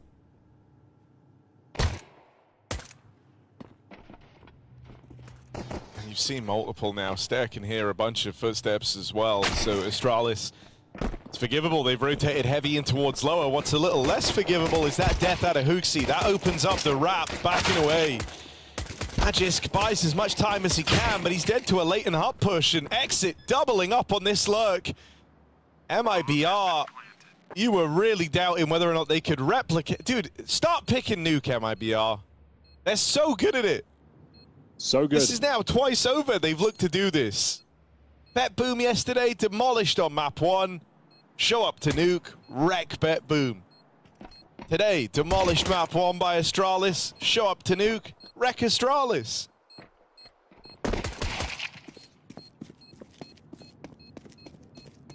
Well, that's both pistols in the bag now. Stare, device, nothing left to do but save the Kevlar. You've got 100 HP, I suppose. Maybe get a cheaper helmet in the future. Exit will go down, but there it is. Massive victory. Towards the ramp they went. Up towards the ladder, found Hooksy in hell. And things got very uncomfortable once again. Clean round. Not much to report there. Begs the question, will we see the force buy in the second? I'm sure we will.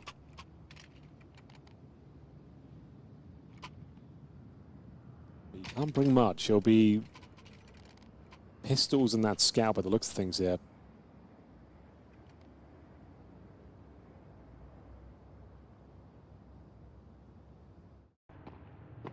All right.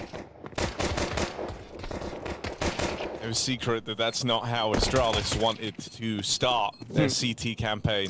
No, that's fair. Totally accurate.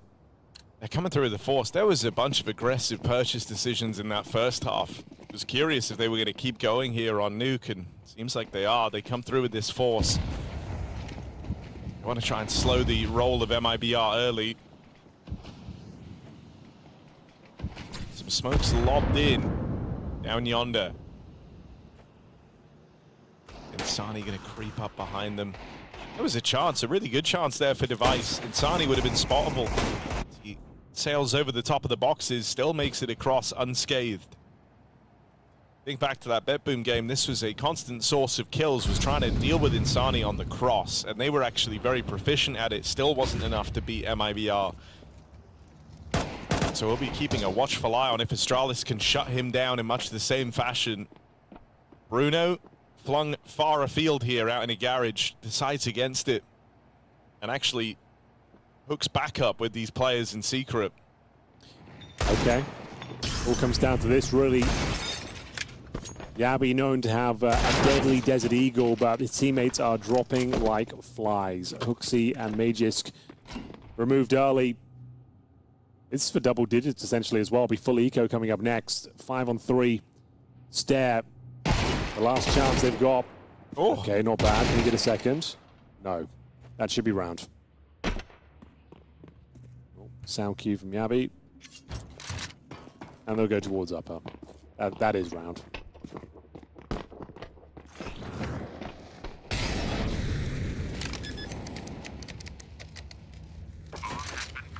Good try, good damage, but the Famus of Hooksy couldn't quite connect. The Scouter device does, but it's all in vain at this point. Just looking to hold on to it, I suppose. Recovering a Galil for Yabi. And a Famus, nice little upgrade. So not all is lost, but this game feels like it's falling apart for Astralis. So it won't necessarily be an eco here going forward with a couple of rifles saved up. Thing is, you can't really justify much more investment. The money will be that low. I suppose Device could drop a couple of PT-50s, but he's Europa. You want his cash to be strong. Terrorists win. So it is going to be the Galil and that Famus outside working quite nicely for MIBR down towards lower. Trading out the kills and touching distance once again of a third map after getting absolutely walloped on the first one, 13-4. Your opponent's pick, you think it's going to go from bad to worse, but they're doing it again. Somehow, some way, finding their footing here on nuke. So as mentioned, a few upgraded pistols could be dropped. And those 2 rifles looking for a bit of a miracle themselves here. They're going for the nice boost on outside and towards ramp. Unfortunately, getting nothing for it. Cool idea. Good gimmick, but ultimately very clean cross from MIBR. Yeah, and you almost don't buy into the idea that players did cross. You think that you would have seen something from that boost, so your heart just tells you to keep gambling in towards upper, that this is a fake out in the yard, and that's not the case. MIBR, man, they have very, very good protocols here on Nuke. The perfect amount of chaos and weirdness injected in, and a very tricky team to face on this map. Yeah, bare minimum on the run up to the major. I don't think this is going to be like a fantastic outing for MIBR, but they made a convincing case for their Nuke already. And this is without the full squad.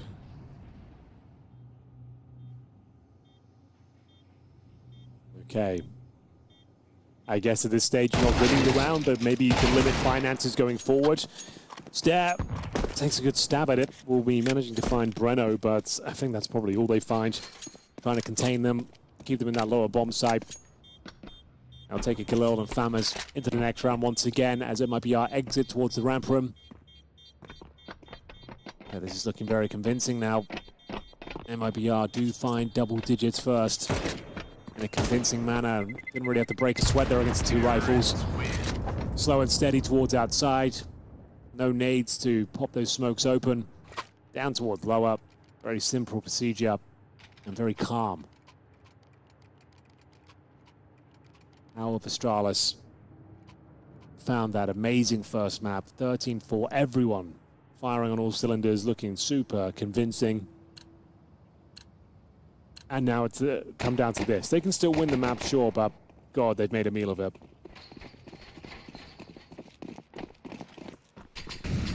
Very important round here, Harry. Indicative as to where we're going with this one. I mean, this is the one for all the marbles for Astralis. They're going to get dealt with fast topside play. Good recovery from Yabi. Not an easy spot to be in, but he's made it look so. Flash has had him wrecked. And Yabi, as a one-man army, puts a stop to MIBR's fast top hit. Hey, they're a good util to flush him out, make life uncomfortable for Yabi. That's just a great moment of individual brilliance shining through and uplifting Astralis. Okay, they desperately needed that. Not much to break down apart from a fast upper hit, trying to change up the pace in the first real gun rounds. MIBR, perfect flashbangs. Caught Yabi off guard. He recovers by dropping down, and that precision. The burst with the M4A1S only has 20 bullets available, and it's pitch perfect. Everything about that was just a wonderful sequence. Really enjoyed it. And he's on for the ace. The thing is, you don't want to go hunting for this ace. The money is not in a position to do so. You know their money's strong. It wouldn't be some financial victory if you took Insani down. Got 35 seconds. He's the one who's going to try and make a dent, if anything.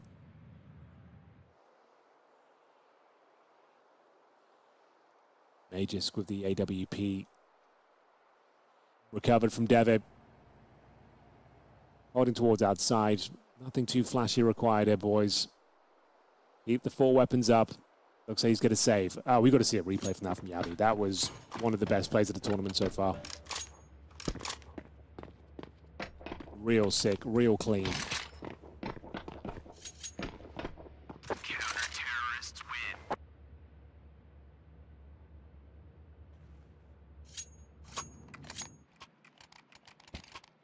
I mean, that's a great moment and exactly what Astralis needed if they do want to get back into Nuke. It's a step in the right direction, but you still have a long way to go here. You know, you're not anywhere near breaking through the money yet. As you highlighted in the last round, you still have a ways to go.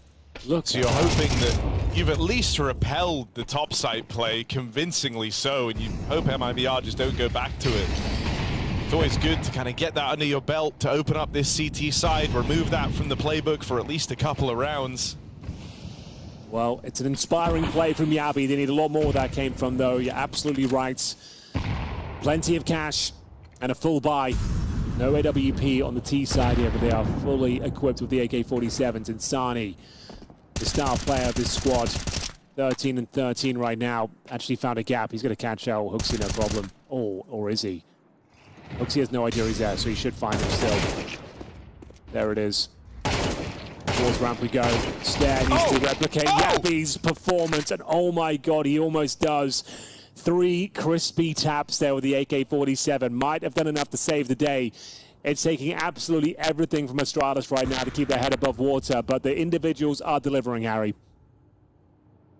Yeah, man, another fantastic round. This one isn't over yet, though. It's not quite as clean as Yabi's 4K, so he still has some work to do. Yabi makes it happen.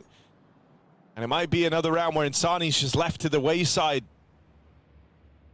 1 versus 3, only 30 seconds left to make peace with this one. Bomb dropped over a ramp with Astralis looking on. Okay. And so 7 rounds secured. That's now back-to-back kind of hero rounds out of Astralis. He's still going to give this a go. Yabi's realized he doesn't have time. It looked like Yabi was going to run away. And so, yeah, there's the save call to MIBR. This game is tightening up. Now their money has ran out. It didn't look good there for Astralis at all, Harry. Not going to lie to you. If hooks are going down and the ramp pounds, it was actually a really nice call from MIBR. They found the gap, they found the space, but they couldn't shut down Stair. Another remarkable individual performance. That is, again, super sick. I couldn't believe it.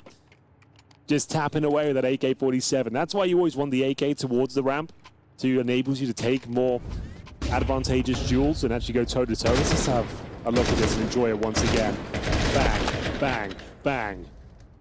Massive. Saves the day. They're losing that round. If he only gets 2, I think that round's over. 3 was the minimum, and he delivered on all fronts. 10-7.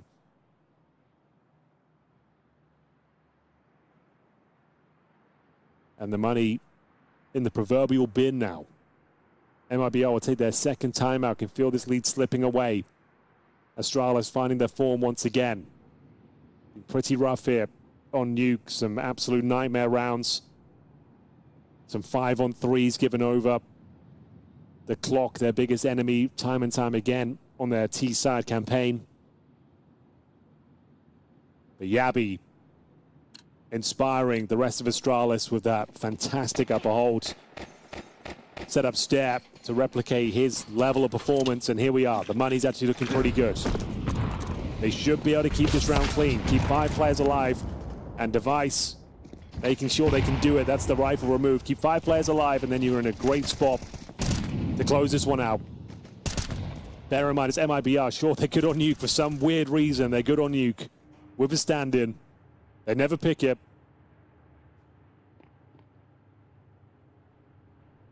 But there might be a real chance. Get the money strong. Get us out of here. MIBR looking down the barrel of a 0-2 Verve tomorrow going forward in the Swiss system.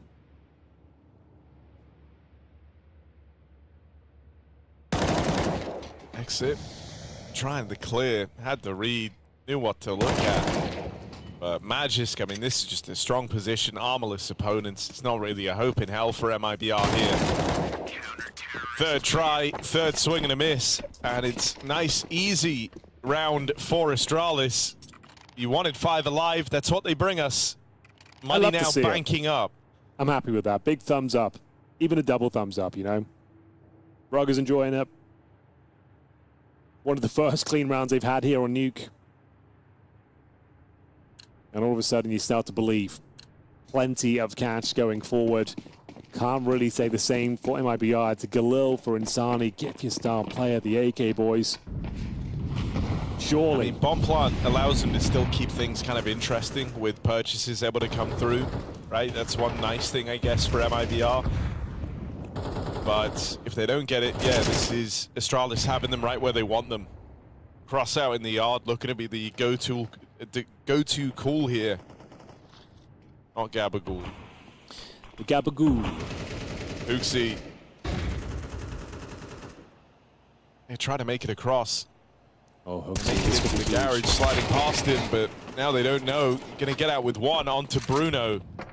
And he might have even heard Insani heading out into the garage after the tags on the smoke. Still, it's not something anyone else for Astralis is considering. Device is coming over with a knife out. Oh, hello, Insani. Oh! Magisk with the turn. No way, bro. Unks don't do that. That's nephew behavior. Okay, we're back. Magisk, the GOAT, has just saved Astralis with that check. That's crazy work. How have you not got that kill? 27 years young. Oh, that could be Not it. an unk. Stare to defend the lower bomb side now.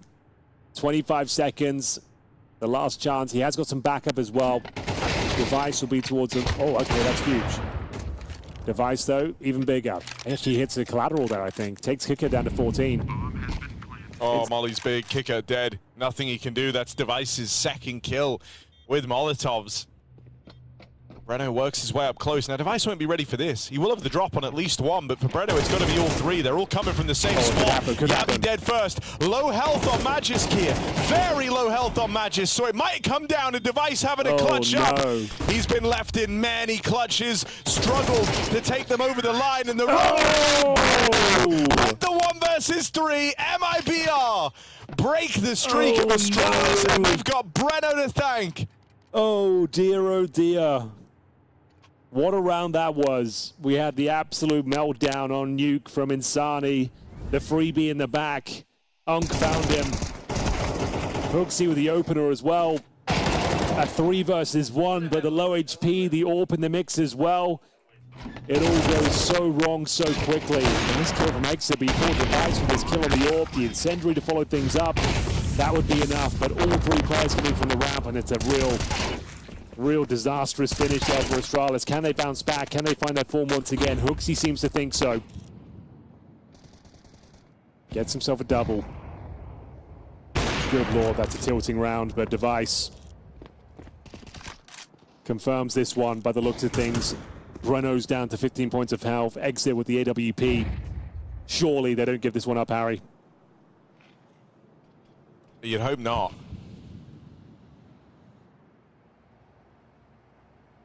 Device ain't moving a muscle.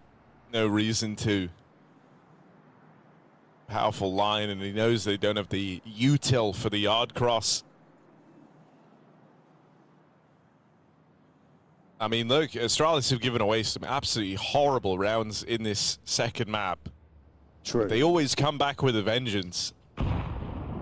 You're not wrong.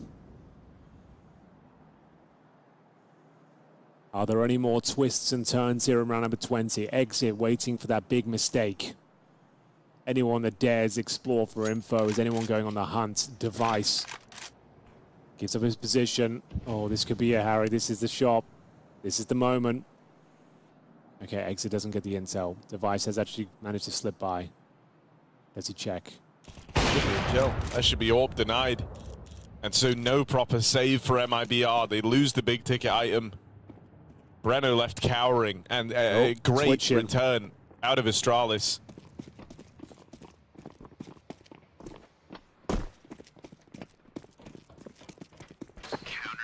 They will save the AK. Money. No money. MIBR full broke. Yeah, might have been poor and rich, but Bruno's got to make do with a Tech 9.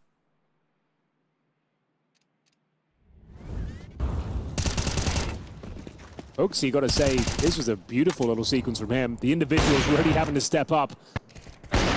No round is comfortable, no round is safe. Device does deny the AWP. Breno operating with the AK-47. We've got some Glocks. HE, maybe just a rush here with the Molotov on towards the huts. Molotov towards main. Deep smoking towards the squeaky door. Stare. He's had a beautiful sequence towards ramp already. That's a nice little grenade, though. Softens him up. Oh, he spent a lot of bullets, so he knows it. No reason to stick around. Can't get the reload in. It's getting awkward. Oh, no, Harry, not like this. No, it's a Glock round, guys. No, it was they're one gun. They're losing up. One gun on Breno. They're losing up. It's still mostly Glocks. Magis, thank goodness it's him and not anyone else. He's able to stop Insani. This is the bomb pushing into Secret, so luckily enough, everyone's kind of lost their marbles here. But a chance to go up the vent, right in to Magis. The safe pair of hands, the safe man. The magic man. He ain't going to drop the ball here. Yeah, this round is super weird. 45 seconds, no... Oh, they do have a smoke. I take it back. There is some util. Breno, kick up. Going for the old NIP plan here by the looks of things. Looking Foxy gives her a position. They just wanted some intel. Incendiary is going to say probably doesn't land. That's a kill. That's a big one. Foxy doesn't close out the round. Oh my god, but Breno might. Another 1v3. Oh, and he's so far away. On for the ace clutch, 1 versus 3 as this begins. It would be his second 1v3 of the map. Breno was the only gun in this otherwise full eco round. Magisk, can he piece it together? Can he stop him? Yes, he can. And that's why Magisk is here. Oh, that's crazy. Oh, thank goodness. They owe so much to Magisk for stopping that in its tracks. That's nearly a second 1 versus 3. An ace clutch, all the kills for Breno. But he couldn't stop Magisk. Oh, it's such a hollow victory though, Harry. Like, it's difficult to even like be shouting and be proud of that one. It's Glocks and 1 AK, and it comes down to a 1v1 again, where you probably should have lost it.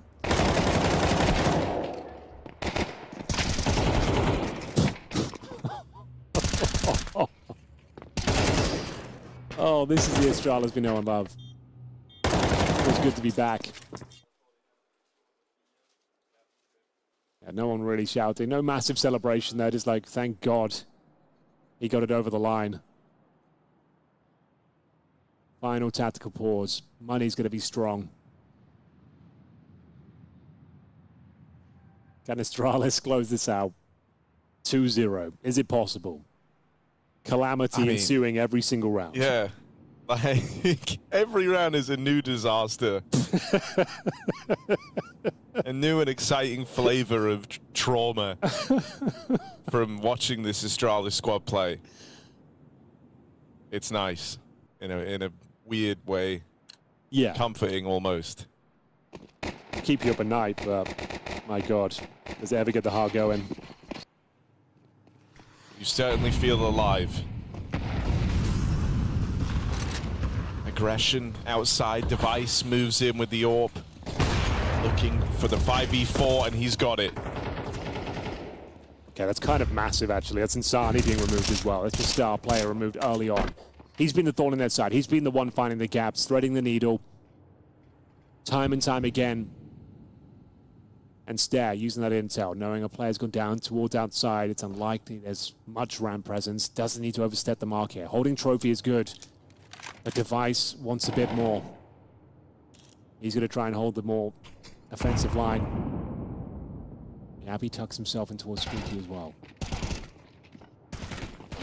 Oh, double backstab. They have no idea where to look. And this aggression has torn MIBR's penultimate rifle round away from them. Exit in a box. And Bruno, poor little Bruno, is the stand-in, shut down at the attempt to save Astralis. Trying to complete this comeback. They've broken MIBR's money in round 23. And so you couldn't have asked for a better time to take control over the money.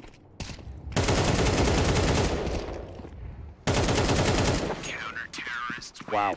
Hugely important round, a very confident round from Astralis as well, where they don't sit back, they don't give respect. Okay, but it's up against the pistols and the one rifle. You know what that means. They've got the player down vents as well. That's not the bomb, I believe. It's going to be Insani with the bomb on his back. So definitely ruffles some feathers, forces a rotation. You can see Stare, though, hearing them come towards ramp. Can he deliver once again? Device with the first. Stare with the second. It looks like everything's under control. There is still one player down towards lower, but Stare, yeah, he's absolutely smashed it. Exits low.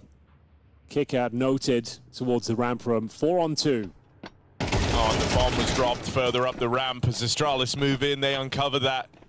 Kicker had no choice but to go back. He wanted to just follow through, link up with Exit, try and play that round out, but it won't ever get that far.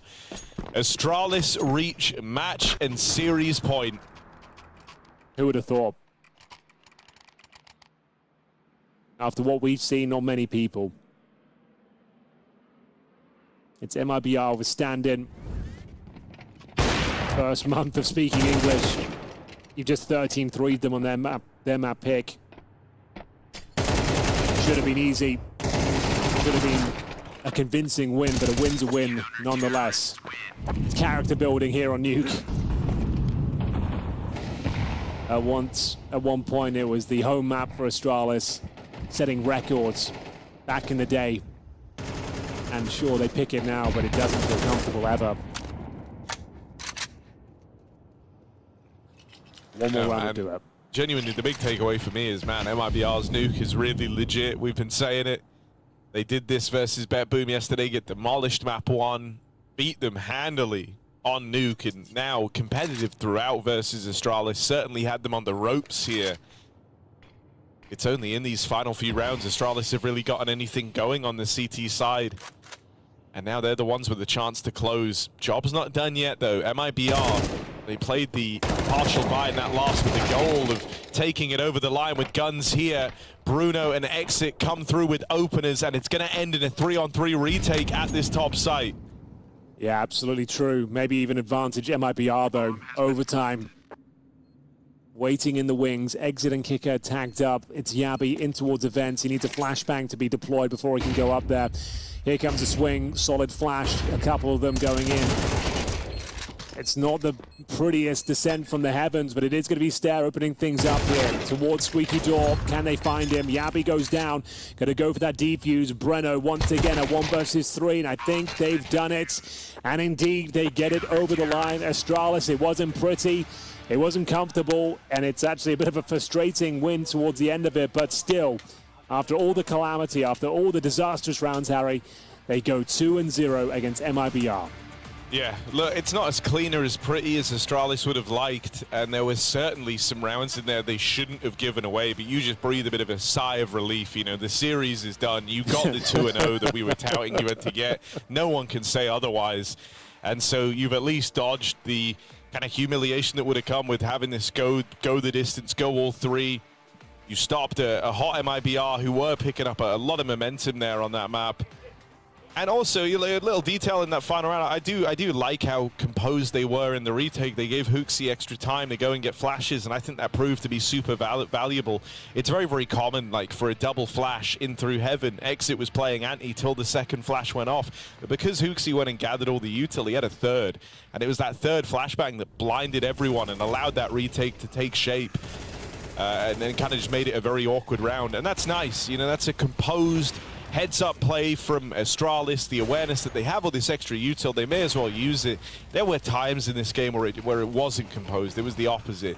Either it was fearful or it was kind of operating with too many unknowns. It was nice to see them really straighten up as that game got close and course correct. Just nice to know that they can do that, you know, because there were some really horrible rounds lost some real on this stinkers. map. Ones that might have demoralized you fully, you know, on a different day. Yeah, especially with how many knocks they had to take on this comeback on Nuke. Yeah, the 1v3 against Breno, that one comes to mind. I think that's on our screens right now. It was awkward, like it was a little bit unfortunate. The AWP, a low HP player, Breno really feeling it. And then you had the 5-on-3 situation. They're trying to plant down towards lower. No one's checking the bomb side. They haven't given themselves enough time. So yeah, just a few disasters there. And also, they were very lucky to not lose another 1v3 to Breno. It was actually Magus that had to go around the window room, low HP, sniff him out, and just a sigh of relief that he gets a freebie, spots his leg, and just spray him down. Like, that could have been the map in itself if Breno wins another 1v3. But thankfully, they managed to find the 2-0. We said that's the only result that would be acceptable today if they want to be a serious contender of this tournament, if they want to impress us going forward at the major, if you want people to believe in this project, they had to get 2-0 against MIBR to stand in, and they did it. So fair enough. It wasn't the cleanest win, but definitely a legit one, like the fact they got it done. There were moments of brilliance there. You can see the individuals looking sharper as the tournament goes on, like Yabi, that fantastic sequence towards upper, and Stair equal towards the ramp. Hooksy with 20 kills as well. Like, his individual form was a bit questionable yesterday, so the fact he's bounced back and top fragged here, I think that's pretty cool. I think, you know, for MIBR, a bit of a rough note now as they find themselves down 0-2, you know, and it only feels rough because of the circumstances, right? Not being here with the full 5, having a stand-in. I think one thing we're going to see kind of keep up is Bruno either being fine or kind of bad, just in that, you know, going from the academy level, subbing in, short notice, speaking in a different language, playing versus tier 1 opposition who have way better util. Remember, he's like the AWPer, right, in this team right now as a stand-in. And I think that is the biggest step up in terms of skill. You know, if he was coming in as a plucky entry fragger, well, you're always going to have similar routes to run. You're going to have flashes to tee you up. You're playing with your team. You're playing with your util. AWPer's, you know, more self-sufficient. There's more util that's used at the top levels to make life hard for AWP players.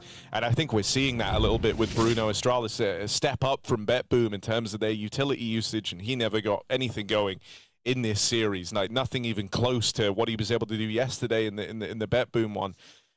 So for MIBR, a little bit nervous for their future here, but I think it's something they would have come to terms with already, right? You know, when you're not showing up with the full roster, you're not expecting sparks to fly. You know, Carrigan ain't leading this team, and he's the only guy who can win with stand-ins. We all know that. I mean, so we didn't expect much, but they've certainly kept the games exciting. There's been some really cool rounds. There's been like some great character displayed. They're not out of the tournament just yet.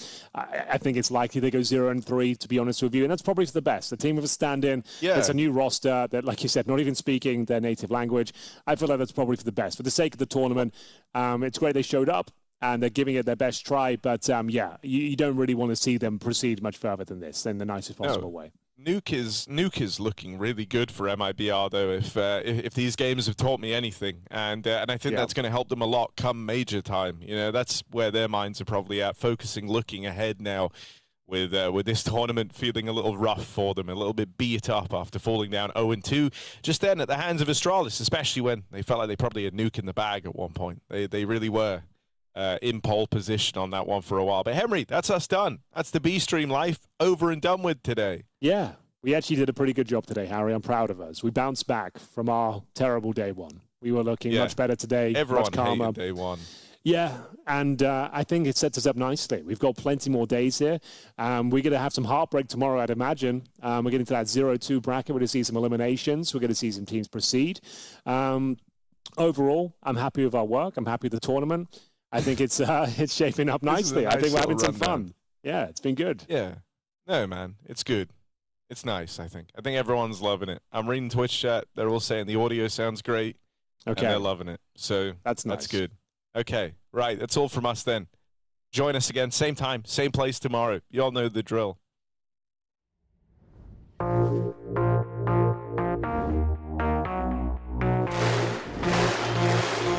Astana, are you ready?